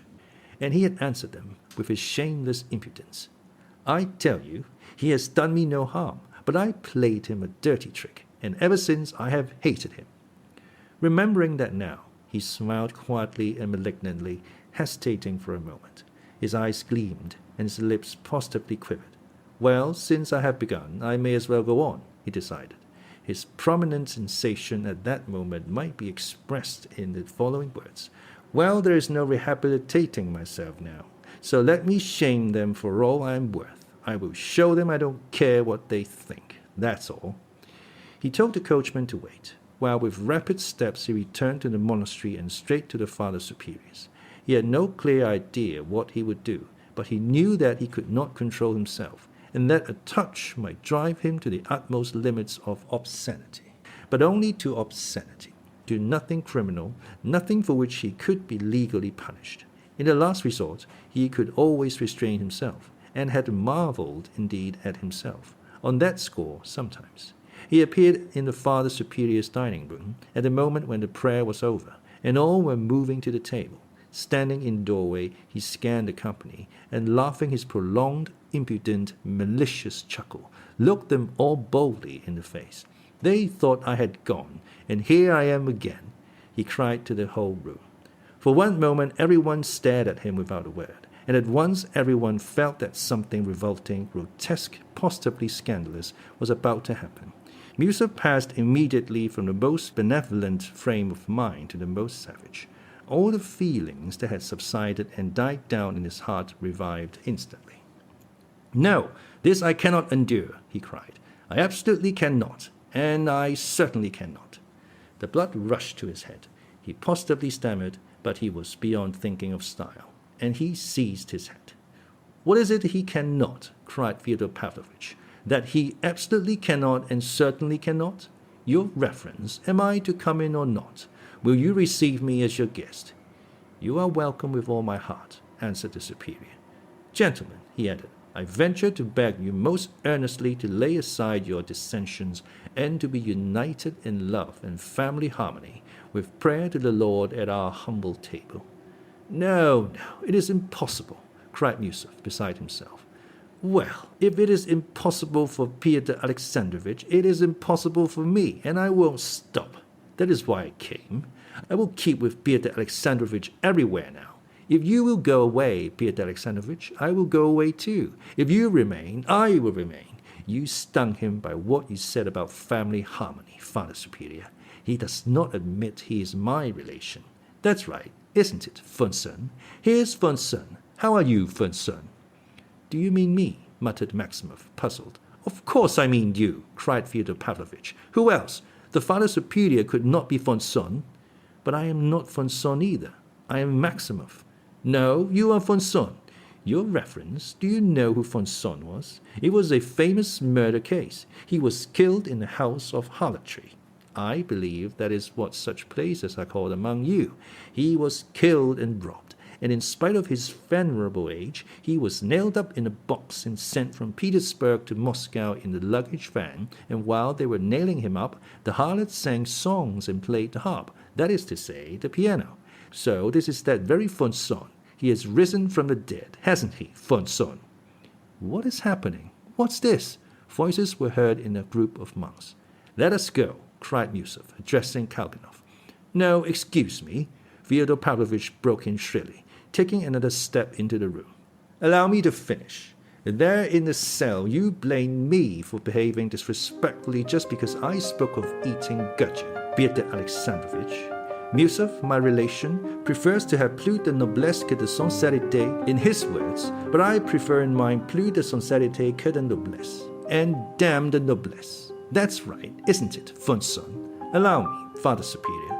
Though I am a buffoon and play the buffoon, yet I am the soul of honor, and I want to speak my mind. Yes, I am the soul of honor, while in Pyotr Alexandrovitch there is wounded vanity and nothing else. I came here perhaps to have a look and speak my mind. My son Alexei is here, being saved. I am his father. I care for his welfare, and it is my duty to care. While I've been playing the fool, I have been listening and having a look on the sly. And now I want to give you the last act of the performance. You know how things are with us? As a thing falls, so it lies. As a thing once has fallen, so it must lie forever. Not a bit of it. I want to get up again. Holy Father, I am indignant with you. Confession is a great sacrament, before which I am ready to bow down reverently. But there in the cell, they all kneel down and confess aloud. Can it be right to confess aloud? It was ordained by the Holy Fathers to confess in secret. Then only your confession will be a mystery, and so it was of old. But how can I explain to him before everyone that I did this and that? Well, you understand what. Sometimes it would not be proper to talk about it. So it is really a scandal. No, fathers, one might be carried along with you to the flagellants, I dare say. At the first opportunity I shall write to the Synod, and I shall take my son Alexei home. We must note here that Fyodor Pavlovich knew where to look for the weak spot. There had been at one time malicious rumors which had even reached the archbishop that too much respect was paid to the elders, even to the detriment of the authority of the superior, that the elders abused the sacrament of confession and so on and so on. Absurd charges which had died away of themselves everywhere. But the spirit of folly which had caught up Fyodor Pavlovich and was bearing him on the current of his own nerves into lower and lower depths of ignominy prompted him with this old slander. Fyodor Pavlovich did not understand a word of it, and he could not even put it sensibly, for on this occasion no one had been kneeling and confessing aloud in the elder cell, so that he could not have seen anything of the kind. He was only speaking from confused memory of old slanders. But as soon as he had uttered his foolish tirade, he felt he had been talking absurd nonsense, and at once longed to prove to his audience, and above all to himself, that he had not been talking nonsense. And though he knew perfectly well that with each word he would be adding more and more absurdity, he could not restrain himself, and plunged forward blindly. "How disgraceful!" cried Pyotr Alexandrovich. "Pardon me," said the Father Superior. "It was said of old, many have begun to speak against me and have uttered evil sayings about me. And hearing it, I have said to myself, it is the correction of the Lord, and he has sent it to heal my vain soul. And so we humbly thank you, honored guest." And he made Fyodor Pavlovich a low bow. "Tut, tut, tut. Sanctimoniousness and stock phrases, old phrases and old gestures, the old lies and formal prostrations. We know all about them. A kiss on the lips and a dagger in the heart, as in Schiller's robbers. I don't like falsehood, fathers. I want the truth. But the truth is not to be found in eating gudgeon, and that I proclaim aloud. Father monks, why do you fast? Why do you expect reward in heaven for that? Why, for reward like that I will come and fast too. No, saintly monk, you try being virtuous in the world, do good to society without shutting yourself up in the monastery at other people's expense and without expecting a reward up aloft for it. You find that a bit harder. I can talk sense too, Father Superior. What have they got here?" He went up to the table. "Old port wine, mead brewed by the Alyosha brothers. Fie, fathers, that is something beyond gudgeon. Look at the bottles the father have brought out. And who has provided it all? The Russian peasant, the laborer, brings here the farthing earned by his horny hand, wringing it from his family and the tax gatherer. You bleed the people, you know, holy fathers." "This is too disgraceful," said Father Iosif. Father Pacey kept obstinately quiet. Musov rushed from the room, and Kalganov after him. "Well, father, I will follow Pyotr Alexandrovich. I'm not coming to see you again. You may beg me on your knees. I shan't come. I sent you 1,000 rubles, so you have begun to keep your eye on me. No, I'll say no more. I am taking my revenge for my youth, for all the humiliation I endured." He thumped the table with his fist in a paroxysm of simulated feeling. "This monastery has played a great part in my life. It has cost me many bitter tears. Used to set my wife, the crazy one, against me. You cursed me with bell and book. You spread stories about me all over the place. Enough, fathers. This is the age of liberalism, the age of steamers and railways. Neither 1,000 nor 100 rubles, no, nor 100 farthings will you get out of me." It must be noted again that our monastery never had played any great part in his life, and he never had shed a bitter tear owing to it. But he was so carried away by his simulated emotion that he was for one moment almost believing it himself. He was so touched he was almost weeping, but at that very instant he felt that it was time to draw back. The Father Superior bowed his head at his malicious lie, and again spoke impressively. "It is written again, bear circumspectly, and gladly dishonor that cometh upon thee by no act of thine own. Be not confounded, and hate not him who hath dishonored thee. And so will we." Tut, tut, tut. Bethinking thyself and the rest of the rigmarole. Bethink yourselves, fathers. I will go. But I will take my son Alexei away from here forever, on my parental authority. Ivan Fyodorovich, my most dutiful son, permit me to order you to follow me. Funson, what have you to stay for? Come and see me now in the town. It is fun there. It is only one short verst. Instead of Lenten oil, I will give you suckling pig and kasha. We will have dinner with some brandy and liquor to it. I've cloudy berry wine. Hey, Funson, don't lose your chance. He went out, shouting and gesticulating. It was at that moment Rakitin saw him and pointed him out to Alyosha. Alexei, his father shouted from far off, catching sight of him. You come home to me today, for good, and bring your pillow and mattress, and leave no trace behind. Alyosha stood rooted to the spot, watching the scene in silence. Meanwhile, Fyodor Pavlovich had got into the carriage, and Ivan was about to follow him in grim silence without even turning to say goodbye to Alyosha. But at this point, another almost incredible scene of grotesque buffoonery gave the finishing touch to the episode. Maximov suddenly appeared by the side of the carriage. He ran up, panting, afraid of being too late. Rakitin and Alyosha saw him running. He was in such a hurry that in his impatience he put his foot on a step on which Ivan's left foot was still resting, and clutching the carriage he kept trying to jump in. I'm going with you, he kept shouting, laughing a thin, mirthful laugh with a look of reckless glee in his face. Take me too. There, cried Fyodor Pavlovich, delighted. Did I not say he was Funson? It is Funson himself, risen from the dead. Why, how did you tear yourself away? What did you Funson there? And how could you get away from the dinner? You must be a brazen-faced fellow. I am that myself, but I am surprised at you, brother. Jump in, jump in. Let him pass, Ivan. It will be fun. He can lie somewhere at our feet. Will you lie at our feet, Funson? Or perch in the box with the coachman? Skip onto the box, Funson. But Ivan, who had by now taken his seat, without a word gave Maximov a violent punch in the breast and sent him flying. It was quite by chance he did not fall. Drive on! Ivan shouted angrily to the coachman. Why? What are you doing? What are you about? Why did you do that? Fyodor Pavlovich protested. But the carriage had already driven away. Ivan made no reply. Well, you're a fellow, Fyodor Pavlovich said again. After a pause of 2 minutes, looking askance at his son. Why, it was you got up all this monastery business. You urged it. You approved of it. Why are you angry now? You've talked rot enough. You might rest a bit now. Ivan snapped suddenly. Fyodor Pavlovich was silent again for 2 minutes. A drop of brandy would be nice now, he observed sententiously, but Ivan made no response. You should have some too when we get home. Ivan was still silent. Fyodor Pavlovich waited another 2 minutes. But I shall take Alyosha away from the monastery, though you would dislike it so much, most honored Count von Moore. Ivan shrugged his shoulders contemptuously, and turning away stared at the road, and they did not speak again all the way home.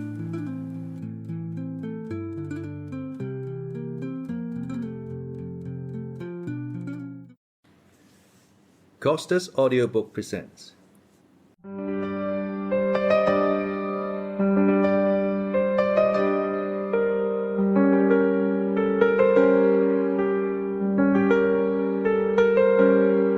The Brothers Karamazov by Fyodor Dostoyevsky. Book 3 The Sensualists. Chapter 1 In the Servants' Quarters. The Karamazovs' house was far from being in the center of the town, but it was not quite outside it. It was a pleasant-looking old house of 2 stories, painted gray, with a red iron roof. It was roomy and snug, and might still last many years. There were all sorts of unexpected little cupboards and closets and staircases. There were rats in it, but Fyodor Pavlovich did not altogether dislike them. One doesn't feel so solitary when one's left alone in the evening, he used to say. It was his habit to send the servants away to the lodge for the night and to lock himself up alone. The lodge was a roomy and solid building in the yard. Fyodor Pavlovich used to have the cooking done there, although there was a kitchen in the house. He did not like the smell of cooking, and, winter and summer alike, the dishes were carried in across the courtyard. The house was built for a large family. There was room for 5 times as many, with their servants. But at the time of our story there was no one living in the house but Fyodor Pavlovich and his son Ivan, and in the lodge there were only 3 servants. old Grigory and his old wife Marfa, and a young man called Smerdyakov. Of these three we must say a few words. Of old Grigory we have said something already. He was firm and determined and went blindly and obstinately for his object, if once he had been brought by any reasons to believe that it was immutably right. He was honest and incorruptible. His wife, Marfa Ignatievna, had obeyed her husband's will implicitly all her life, yet she had pestered him terribly after the emancipation of the serfs. She was set on leaving Fyodor Pavlovich and opening a little shop in Moscow with their small savings. But Grigory decided then, once for all, that the woman's talking nonsense, for every woman is dishonest, and that they ought not to leave their old master, whatever he might be, for that was now their duty. "Do you understand what duty is?" he asked Marfa Ignatievna. "I understand what duty means, Grigory Vassilievich, but why it's our duty to stay here I never shall understand," Marfa answered firmly. "Well, don't understand then, but so it shall be, and you hold your tongue." And so it was. They did not go away, and Fyodor Pavlovich promised them a small sum for wages, and paid it regularly. Grigory knew, too, that he had an indisputable influence over his master. It was true, and he was aware of it. Fyodor Pavlovich was an obstinate and cunning buffoon, yet, though his will was strong enough in some of the affairs of life, as he expressed it, he found himself, to his surprise, extremely feeble in facing certain other emergencies. He knew his weaknesses and was afraid of them. There are positions in which one has to keep a sharp lookout, and that's not easy without a trustworthy man, and Grigory was a most trustworthy man. Many times in the course of his life, Fyodor Pavlovich had only just escaped a sound thrashing through Grigory's intervention, and on each occasion the old servant gave him a good lecture. But it wasn't only thrashings that Fyodor Pavlovich was afraid of. There were graver occasions, and very subtle and complicated ones, when Fyodor Pavlovich could not have explained the extraordinary craving for someone faithful and devoted, which sometimes unaccountably came upon him all in a moment. It was almost a morbid condition, corrupt and often cruel in its lust, like some noxious insect.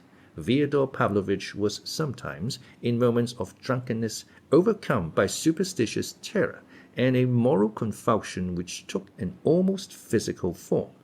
"My soul simply quaking in my throat at those times," he used to say.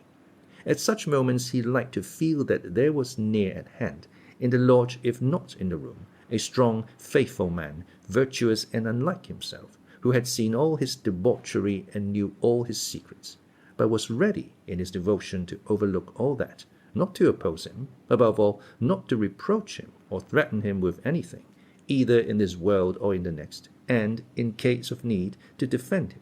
From whom? From somebody unknown, but terrible and dangerous. What he needed was to feel that there was another man, an old and tried friend, that he might call him in his sick moments merely to look at his face, or perhaps exchange some quite irrelevant words with him.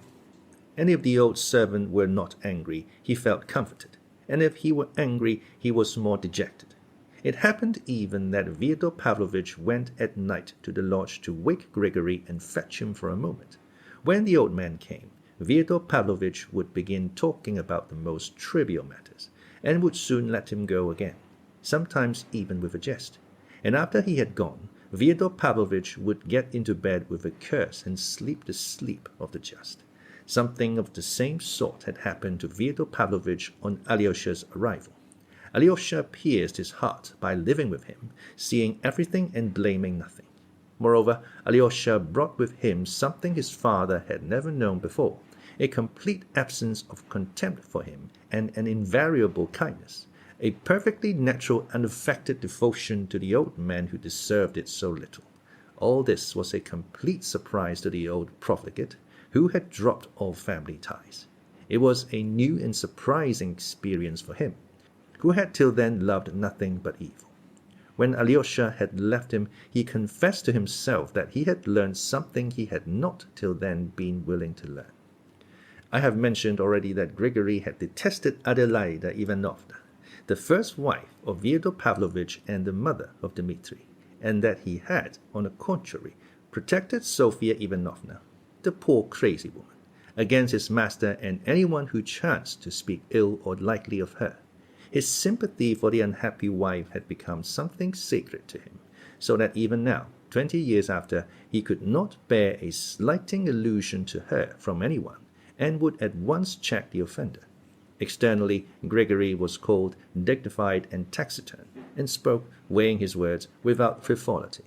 It was impossible to tell at first sight whether he loved his meek, obedient wife, but he really did love her, and she knew it.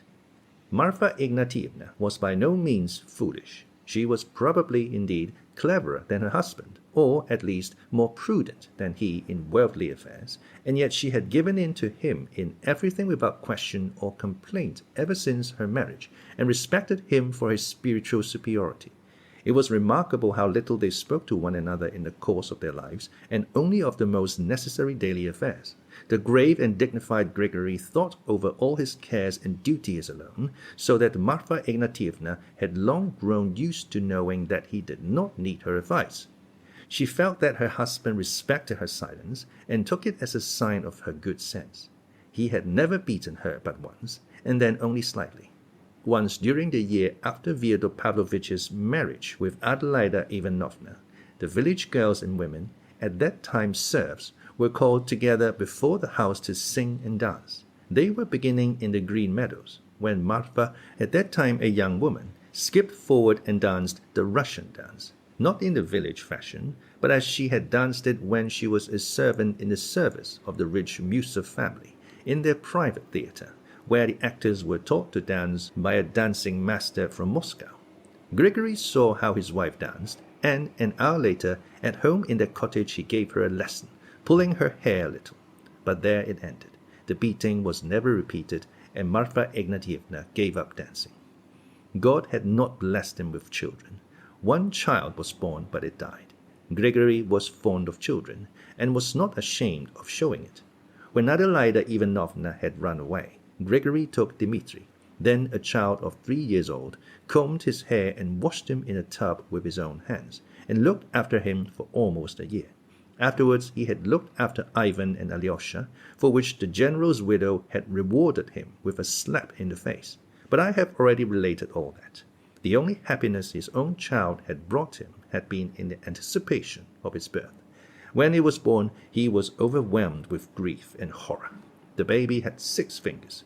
Gregory was so crushed by this that he was not only silent till the day of the christening, but kept away in the garden. It was spring, and he spent 3 days digging the kitchen garden.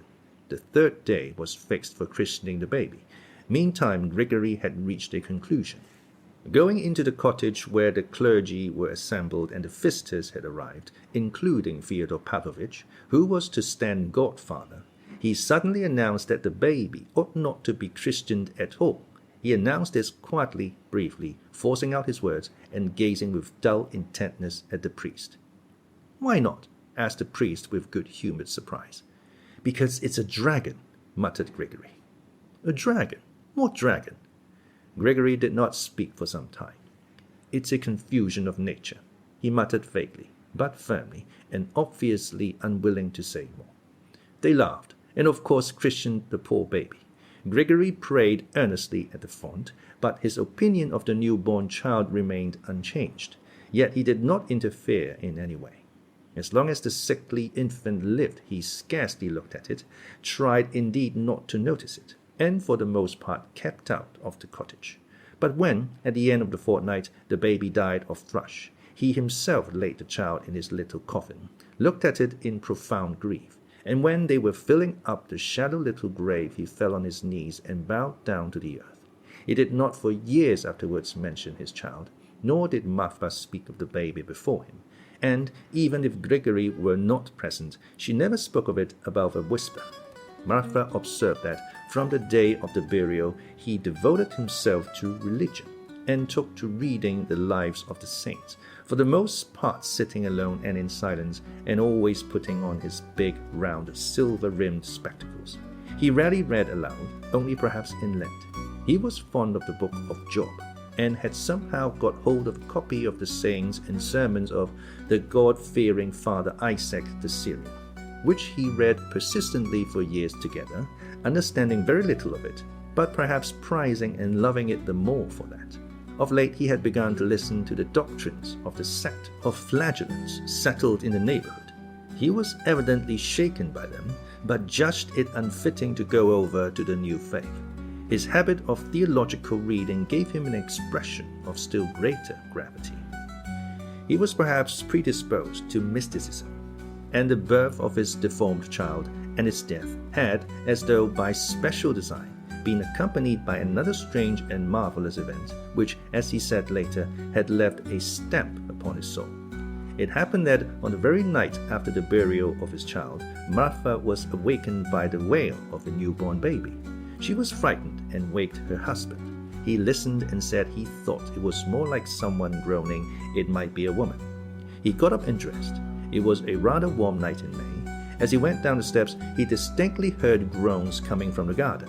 But the gate from the yard into the garden was locked at night, and there was no other way of entering it, for it was enclosed all round by a strong high fence. Going back into the house, Grigory lighted a lantern, took the garden key, and taking no notice of the hysterical fears of his wife, who was still persuaded that she heard a child crying, and that it was her own baby crying and calling for her, went into the garden in silence. There he heard at once that the groans came from the bathhouse that stood near the garden gate, and that they were the groans of a woman. Opening the door of the bathhouse, he saw a sight which petrified him. An idiot girl, who wandered about the streets and was known to the whole town by the nickname of Lizaveta Smerdyaskaya, had got into the bathhouse and had just given birth to a child. She lay dying with the baby beside her. She said nothing, for she had never been able to speak, but her story needs a chapter to itself.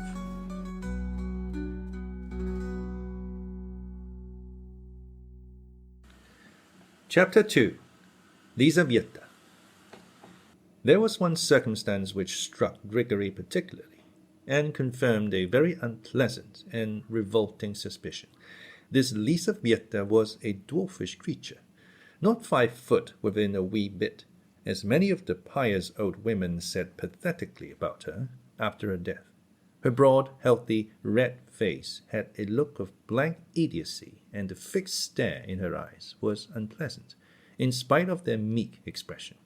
She wandered about, summer and winter alike, barefooted, wearing nothing but a hempen smock. Her coarse, almost black hair curled like lamb's wool, and formed a sort of huge cap on her head. It was always crusted with mud, and had leaves, bits of stick, and shavings clinging to it, as she always slept on the ground and in the dirt. Her father, a homeless, sickly drunkard called Ilya, had lost everything and lived many years as a workman with some well-to-do tradespeople. Her mother had long been dead. Spiteful and diseased, Ilya used to beat Lizaveta inhumanly whenever she returned to him, but she rarely did so, for everyone in the town was ready to look after her as being an idiot, and so specially dear to God. Ilya's employers and many others in the town, especially of the tradespeople, tried to clothe her better, and always rigged her out with high boots and sheepskin coat for the winter. But, although she allowed them to dress her up without resisting, she usually went away, preferably to the cathedral porch, and taking off all that had been given her, kerchief, sheepskin, skirt or boots, she left them there and walked away barefoot in her smock as before. It happened on one occasion that a new governor of the province, making a tour of inspection in our town, saw Lizaveta and was wounded in his tenderest susceptibilities.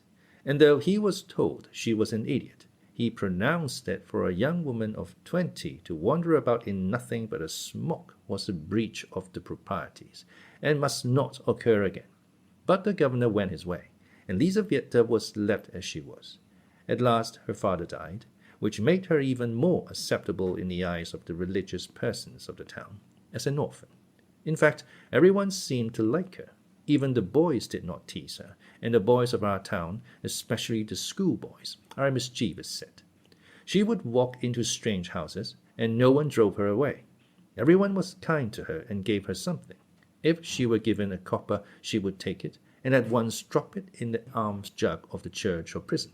If she were given a roll of bun in the market, she would hand it to the first child she met. Sometimes she would stop one of the richest ladies in the town and give it to her, and the lady would be pleased to take it. She herself never tasted anything but black bread and water. If she went into an expensive shop, where there were costly goods or money lying about, no one kept watch on her, for they knew that if she saw thousands of rubles overlooked by them, she would not have touched a farthing. She scarcely ever went to church. She slept either in the church porch or climbed over a hurdle into a kitchen garden.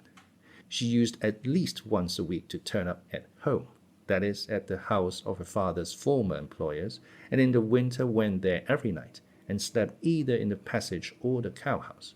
People were amazed that she could stand such a life, but she was accustomed to it, and although she was so tiny, she was of a robust constitution. Some of the townspeople declared that she did all this only from pride, but that is hardly credible. She could hardly speak, and only from time to time uttered an inarticulate grunt. How could she have been proud? It happened one clear, warm moonlight night in September. 5 or 6 drunken revelers were returning from the club at a very late hour, according to our provincial notions. They passed through the back way, which led between the back gardens of the houses, with hurdles on either side. This way leads out onto the bridge over the long stinking pool, which we were accustomed to call a river. Among the nettles and burdocks under the hurdle, our revelers saw Lizaveta asleep. They stopped to look at her, laughing, and began jesting with unbridled licentiousness. It occurred to one young gentleman to make the whimsical inquiry whether anyone could possibly look upon such an animal as a woman, and so forth. They all pronounced with lofty repugnance that it was impossible. But Fyodor Pavlovich, who was among them, sprang forward and declared that it was by no means impossible, and that indeed there was a certain piquancy about it, and so on. It is true that at that time he was overdoing his part as a buffoon. He liked to put himself forward and entertain the company, ostensibly on equal terms, of course, though in reality he was on a servile footing with them. It was just at the time when he had received the news of his first wife's death in Petersburg, and, with crape upon his hat, was drinking and behaving so shamelessly that even the most reckless among us were shocked at the sight of him. The revelers, of course, laughed at this unexpected opinion, and one of them even began challenging him to act upon it. The others repelled the idea even more emphatically, although still with the utmost hilarity, and at last they went on their way. Later on, Fyodor Pavlovich swore that he had gone with them, and perhaps it was so. No one knows for certain, and no one ever knew. But 5 or 6 months later, all the town was talking, with intense and sincere indignation, of Lizaveta's condition, and trying to find out who was the miscreant who had wronged her. Then suddenly a terrible rumor was all over the town that this miscreant was no other than Fyodor Pavlovich. Who set the rumor going? Of that drunken band, 5 had left the town, and the only one still among us was an elderly and much respected civil councillor, the father of grown-up daughters, who could hardly have spread the tale, even if there had been any foundation for it. But rumor pointed straight at Fyodor Pavlovich, and persisted in pointing at him. Of course, this was no grievance to him. He would not have troubled to contradict a set of tradespeople.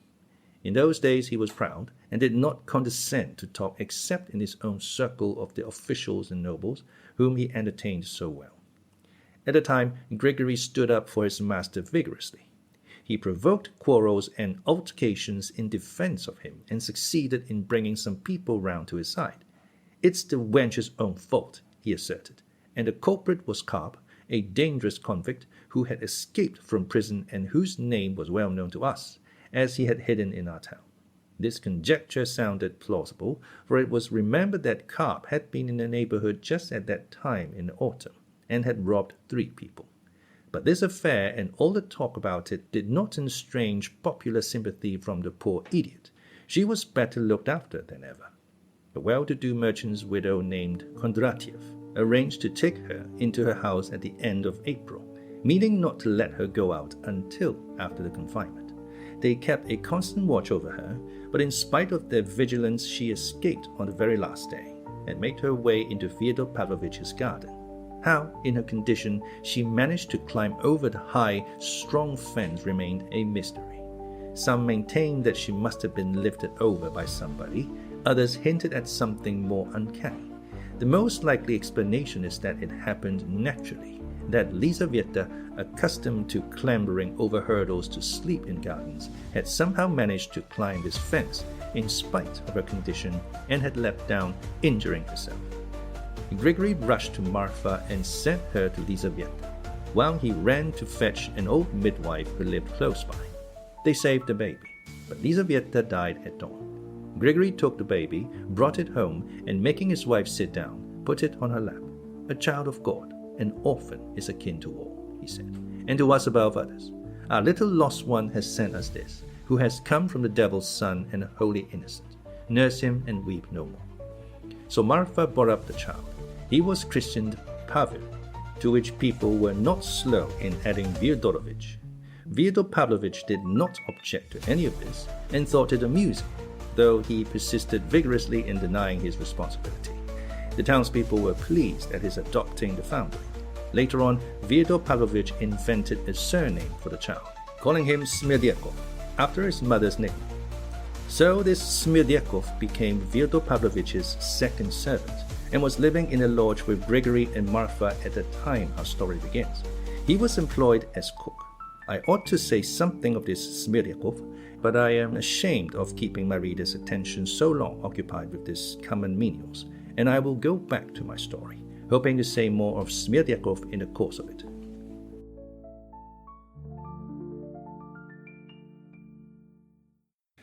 Chapter 3. The Confession of a Passionate Heart in Verse.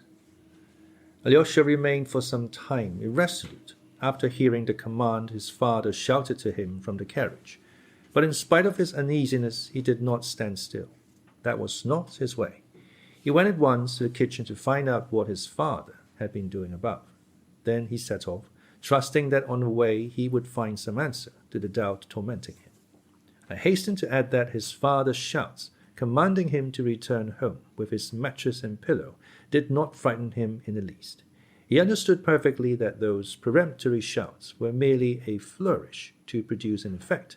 In the same way, a tradesman in our town who was celebrating his name day with a party of friends, getting angry at being refused more vodka, smashed up his own crockery and furniture and tore his own and his wife's clothes, and finally broke his windows, all for the sake of effect. Next day, of course, when he was sober, he regretted the broken cups and saucers. Alyosha knew that his father would let him go back to the monastery next day, possibly even that evening. Moreover, he was fully persuaded that his father might hurt anyone else, but would not hurt him. Alyosha was certain that no one in the whole world ever would want to hurt him, and, what is more, he knew that no one could hurt him. This was for him an axiom, assumed once for all without question, and he went his way without hesitation, relying on it. But at that moment an anxiety of a different sort disturbed him, and worried him the more because he could not formulate it. It was the fear of a woman, of Katerina Ivanovna, who had so urgently entreated him in the note handed to him by Madame Hohlakov to come and see her about something. This request and the necessity of going had at once aroused an uneasy feeling in his heart, and this feeling had grown more and more painful in the morning in spite of the scenes at the hermitage and at the Father Superior's. He was not uneasy because he did not know what she would speak of and what he must answer, and he was not afraid of her simply as a woman. Though he knew little of women, he had spent his life, from early childhood till he entered the monastery, entirely with women. He was afraid of that woman, Katerina Ivanovna. He had been afraid of her from the first time he saw her. He had only seen her 2 or 3 times, and had only chanced to say a few words to her. He thought of her as a beautiful, proud, imperious girl. It was not her beauty which troubled him, but something else. And the vagueness of his apprehension increased the apprehension itself. The girl's aims were of the noblest, he knew that. She was trying to save his brother Dmitri simply through generosity, though he had already behaved badly to her. Yet, although Alyosha recognized and did justice to all these fine and generous sentiments, a shiver began to run down his back as soon as he drew near her house. He reflected that he would not find Ivan, who was so intimate a friend with her, for Ivan was certainly now with his father. Dmitri he was even more certain not to find there, and he had a foreboding of the reason, and so his conversation would be with her alone. He had a great longing to run and see his brother Dmitri before that fateful interview. Without showing him the letter, he could talk to him about it. But Dmitri lived a long way off, and he was sure to be away from home too. Standing still for a minute, he reached a final decision. Crossing himself with a rapid and accustomed gesture, and at once smiling, he turned resolutely in the direction of his terrible lady. He knew her house. If he went by the high street and then across the marketplace, it was a long way round. Though our town is small, it is scattered, and the houses are far apart. And meanwhile his father was expecting him, and perhaps had not yet forgotten his command. He might be unreasonable, and so he had to make haste to get there and back. So he decided to take a short cut by the back way, for he knew every inch of the ground. This meant skirting fences, climbing over hurdles, and crossing other people's backyards, where everyone he met knew him and greeted him. In this way he could reach the high street in half the time. He had to pass the garden adjoining his father's, and belonging to a little tumble-down house with 4 windows. The owner of this house, as Alyosha knew, was a bedridden old woman, living with her daughter, who had been a genteel maid-servant in generals' families in Petersburg. Now she had been at home a year, looking after his sick mother. She always dressed up in fine clothes, though her old mother and she had sunk into such poverty that they went every day to Fyodor Pavlovich's kitchen for soup and bread, which Marfa gave readily. Yet, though the young woman came up for soup, she had never sold any of her dresses, and one of these even had a long train, a fact which Alyosha had learned from Rakitin, who always knew everything that was going on in the town. He had forgotten it as soon as he heard it, but now, on reaching the garden, he remembered the dress with the train, raised his head, which had been bowed in thought, and came upon something quite unexpected. Over the hurdle in the garden, Dmitri, mounted on something, was leaning forward, gesticulating violently, beckoning to him, obviously afraid to utter a word for fear of being overheard. Alyosha ran up to the hurdle. "It is a good thing you looked up. I was nearly shouting to you," Mitya said in a joyful, hurried whisper. "Climb in here quickly. How splendid that you've come. I was just thinking of you." Alyosha was delighted too, but he did not know how to get over the hurdle. Mitya put his powerful hand under his elbow to help him jump. Tucking up his cassock, Alyosha leapt over the hurdle with the agility of a bare-legged street urchin. "Well done. Now come along," said Mitya in an enthusiastic whisper. "Where?" whispered Alyosha, looking about him and finding himself in a deserted garden with no one near but themselves. The garden was small, but the house was at least 50 paces away. "There is no one here. Why do you whisper?" asked Alyosha. "Why do I whisper? Deuce take it," cried Dmitri at the top of his voice. "You see what silly tricks nature plays one. I'm here in secret and on the watch. I'll explain later on. But, knowing it's a secret, I begin whispering like a fool when there's no need. Let us go. Over there. Till then, be quiet. I want to kiss you. Glory to God in the world. Glory to God in me." I was just repeating that, sitting here, before you came.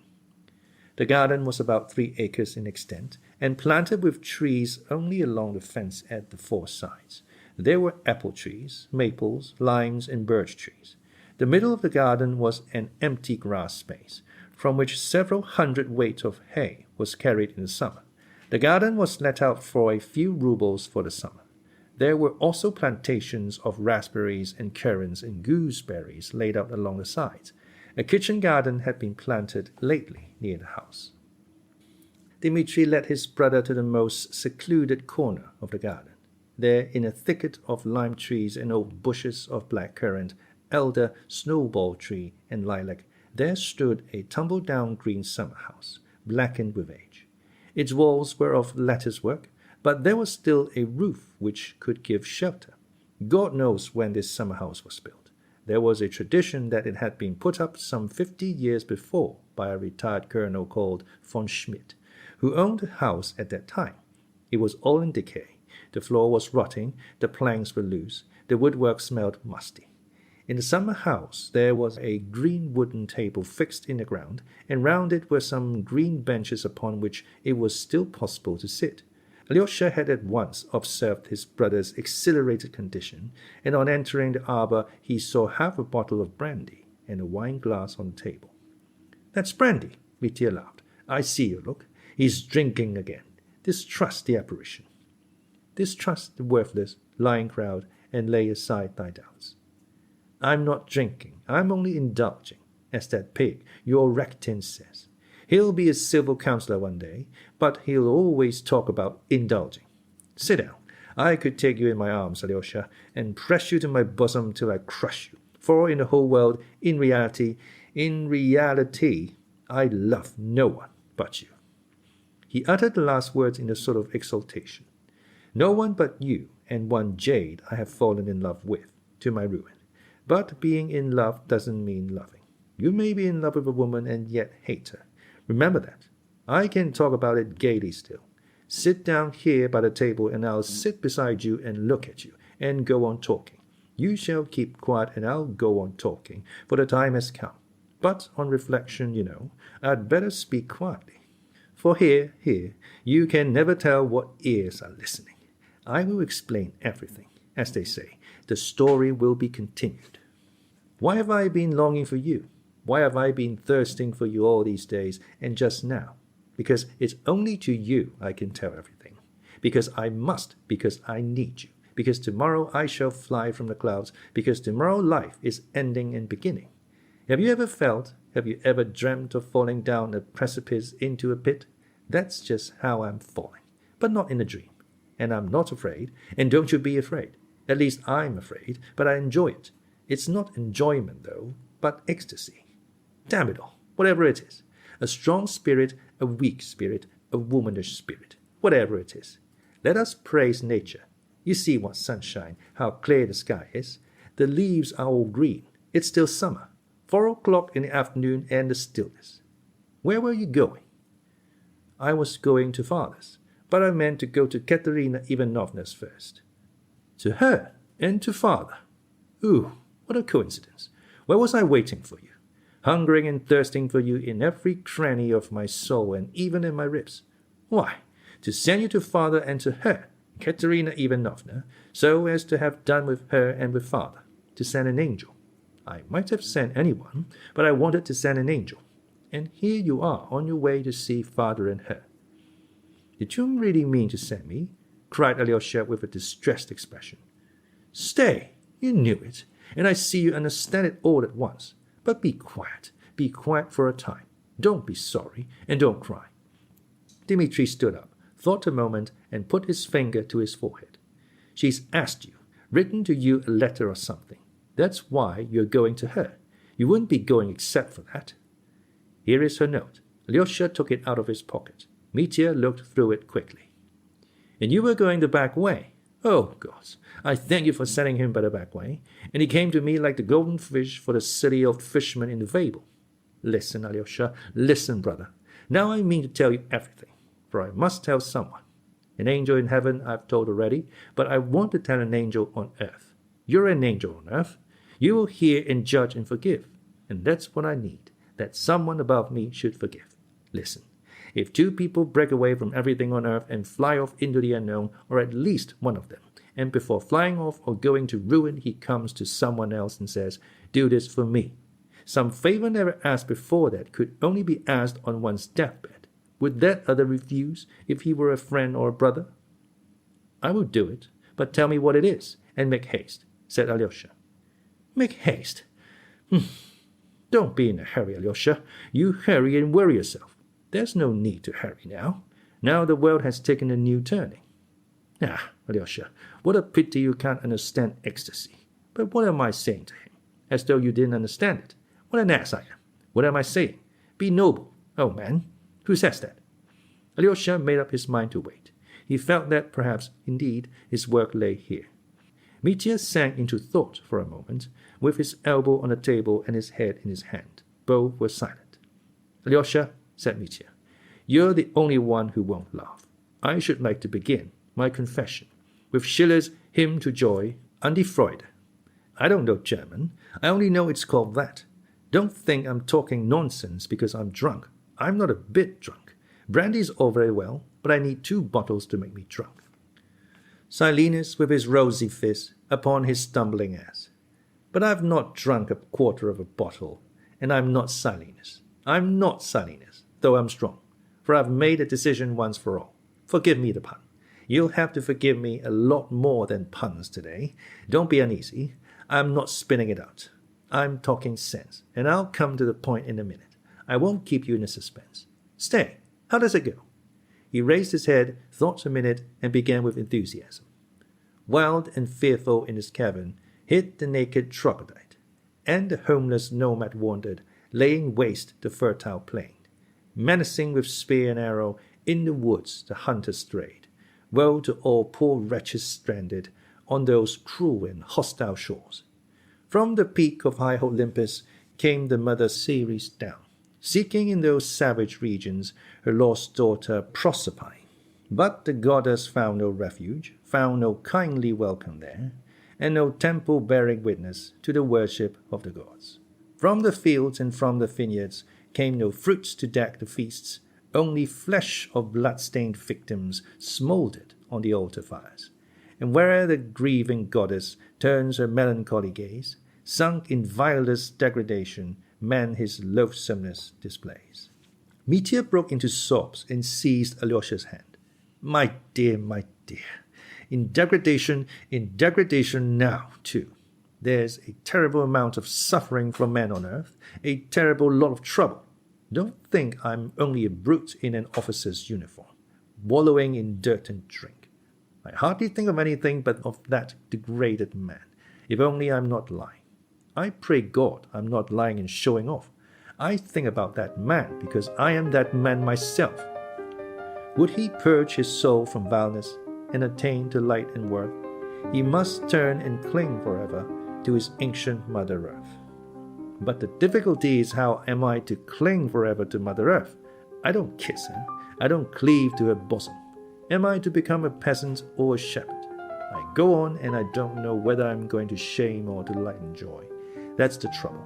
For everything in the world is a riddle, and whenever I've happened to sink into the vilest degradation, I always read the poem about Cyrus and men. Has it reformed me?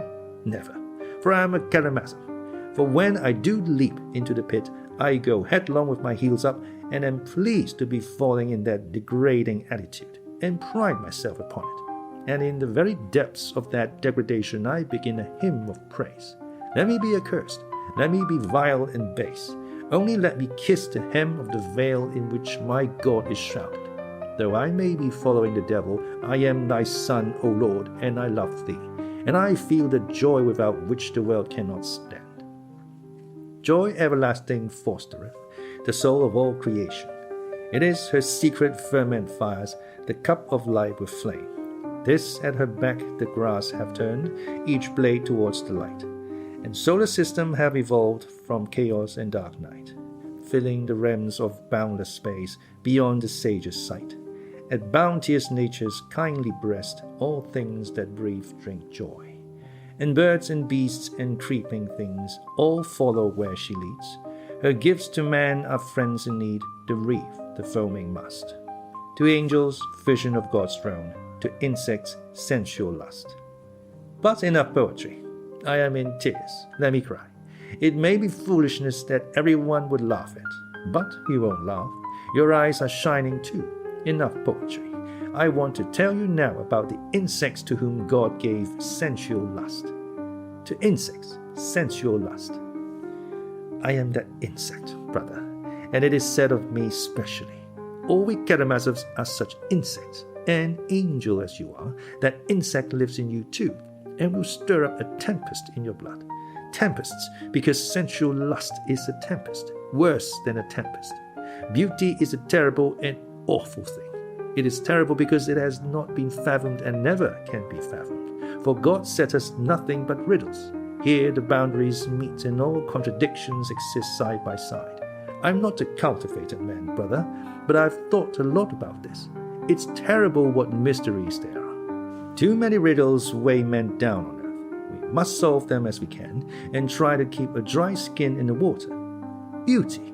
I can't endure the thought that a man of lofty mind and heart begins with the ideal of the Madonna and ends with the ideal of Sodom. What's still more awful is that a man with the ideal of Sodom in his soul does not renounce the ideal of the Madonna, and his heart may be on fire with that ideal, genuinely on fire, just as in his days of youth and innocence. Yes, man is broad, too broad indeed. I'd have him narrower. The devil only knows what to make of it. What to the mind is shameful is beauty and nothing else to the heart. Is there beauty in Sodom? Believe me, that's for the immense mass of mankind beauty is found in Sodom. Did you know that secret? The awful thing is that beauty is mysterious as well as terrible. God and the devil are fighting there, and the battlefield is the heart of man. But a man always talks of his own ache. Listen, now to come to facts.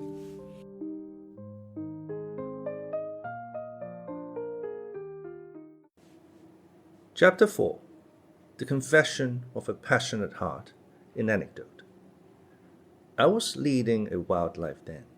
Father said just now that I spent several thousand rubles in seducing young girls. That's a swinish invention, and there was nothing of the sort. And if there was, I didn't need money simply for that. With the money is an accessory, the overflow of my heart, the framework. Today she would be my lady.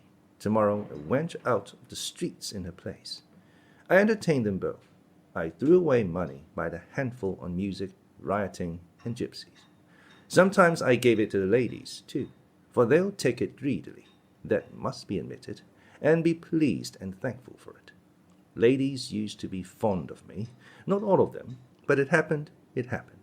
But I always liked side paths, like dark back alleys behind the main road. There one finds adventures and surprises, and precious metal in the dirt. I am speaking figuratively, brother. In the town I was in, there were no such back alleys in the literal sense, but morally there were. If you were like me, you'd know what that means. I loved vice. I loved the ignominy of vice. I loved cruelty. Am I not a bug? Am I not a noxious insect? In fact, at Karamazov, once we went, a whole lot of us, for a picnic in 7 sledges. It was dark, it was winter, and I began squeezing a girl's hand and forced her to kiss me. She was the daughter of an official, a sweet, gentle, submissive creature. She allowed me, and allowed me much in the dark. She thought, poor thing, that I should come next day to make her an offer, but I didn't say a word to her for 5 months. I used to see her in a corner at dances, her eyes watching me. I saw how they glowed with fire. A fire of gentle indignation. This game only tickled that insect lust I cherished in my soul. 5 months later she married an official and left the town, still angry and still, perhaps, in love with me. Now they live happily. Observe that I told no one. I didn't boast of it, though I'm full of low desires. In love what's low, I'm not dishonorable. You're blushing. Your eyes flashed. Enough of this filth with you. And all this was nothing much. Wayside blossoms à la Paul de Kock, though the cruel insect had already grown strong in my soul. I've a perfect album of reminiscences, brother. God bless them, the darlings. I tried to break it off without quarreling, and I never gave them away. I never bragged of one of them, but that's enough. You can't suppose I brought you here simply to talk of such nonsense. No, I'm going to tell you something more curious, and don't be surprised that I'm glad to tell you, instead of being ashamed. You say that because I blushed, Alyosha said suddenly. I wasn't blushing at what you were saying or at what you've done. I blushed because I am the same as you are. You? Come, that's going a little too far. No, it's not too far, said Alyosha warmly. The ladder's the same. I'm at the bottom step and you're above, somewhere about the 13th. That's how I see it. But it's all the same. Absolutely the same in kind. Anyone on the bottom step is bound to go up to the top one. Then one ought not to step on at all. Anyone who can help it had better not. But can you? I think not. Hush, Alyosha. Hush, darling. I could kiss your hand, you touch me so. That rogue Grushenka has an eye for men.